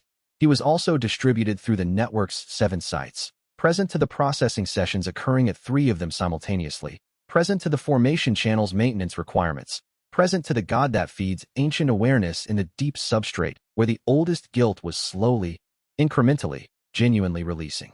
He was also here, in the room, with Elena. The distributed consciousness had become what the founding community's design had specified, not a division of presence, not a stretching of awareness across distance, but the extension of a stable center through an extended form. The center was here. The form was the network. Both were simultaneously real. Through the window, the fog had the specific quality of early morning fog, the kind that existed before a day had decided what it would be. Wei extended his distributed perception through the formation's deepest substrate and held, simultaneously, everything the mechanism was working on.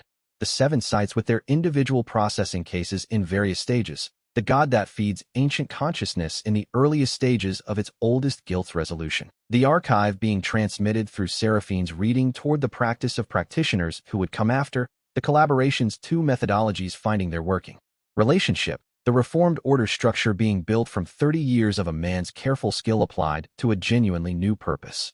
And through the window, Thomas's tire tracks were still visible in the courtyard's damp stone, leading from the building's physical entrance toward the outer world's boundary. The tracks were clear and direct, laid down without hesitation, pointing toward the place where the fog had its far side.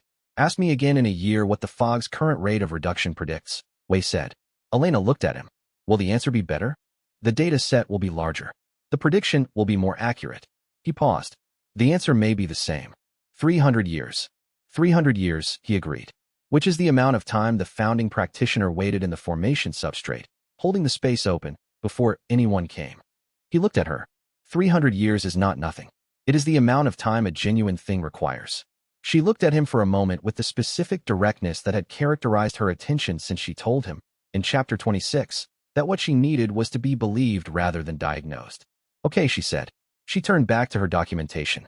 Wei held the network, the formation, the ancient wound's slow and certain processing, the morning fog thinning over the otherworld's 7 sites, the tire tracks in the courtyard, the building around him with its carved notation and its working mechanism, and the people who had chosen to stay.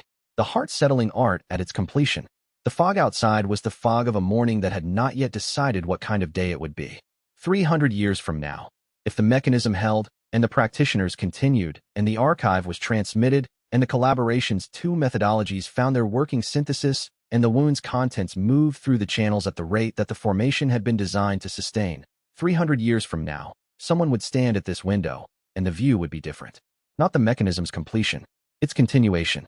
The fog thinned, slowly, in the specific way of things that are genuinely changing. Not all at once, not dramatically, but certainly, in the direction of their nature, toward the light that had always been present on the other side. The formation held. If this story moved you, please subscribe to the channel and ring the notification bell. It's the best way to make sure you never miss the next tale. Leave a comment below telling us your favorite moment from Wei Changming's journey through the fog, and share this story with someone who loves cultivation novels as much as you do. Thank you for listening, and we will see you in the next chapter.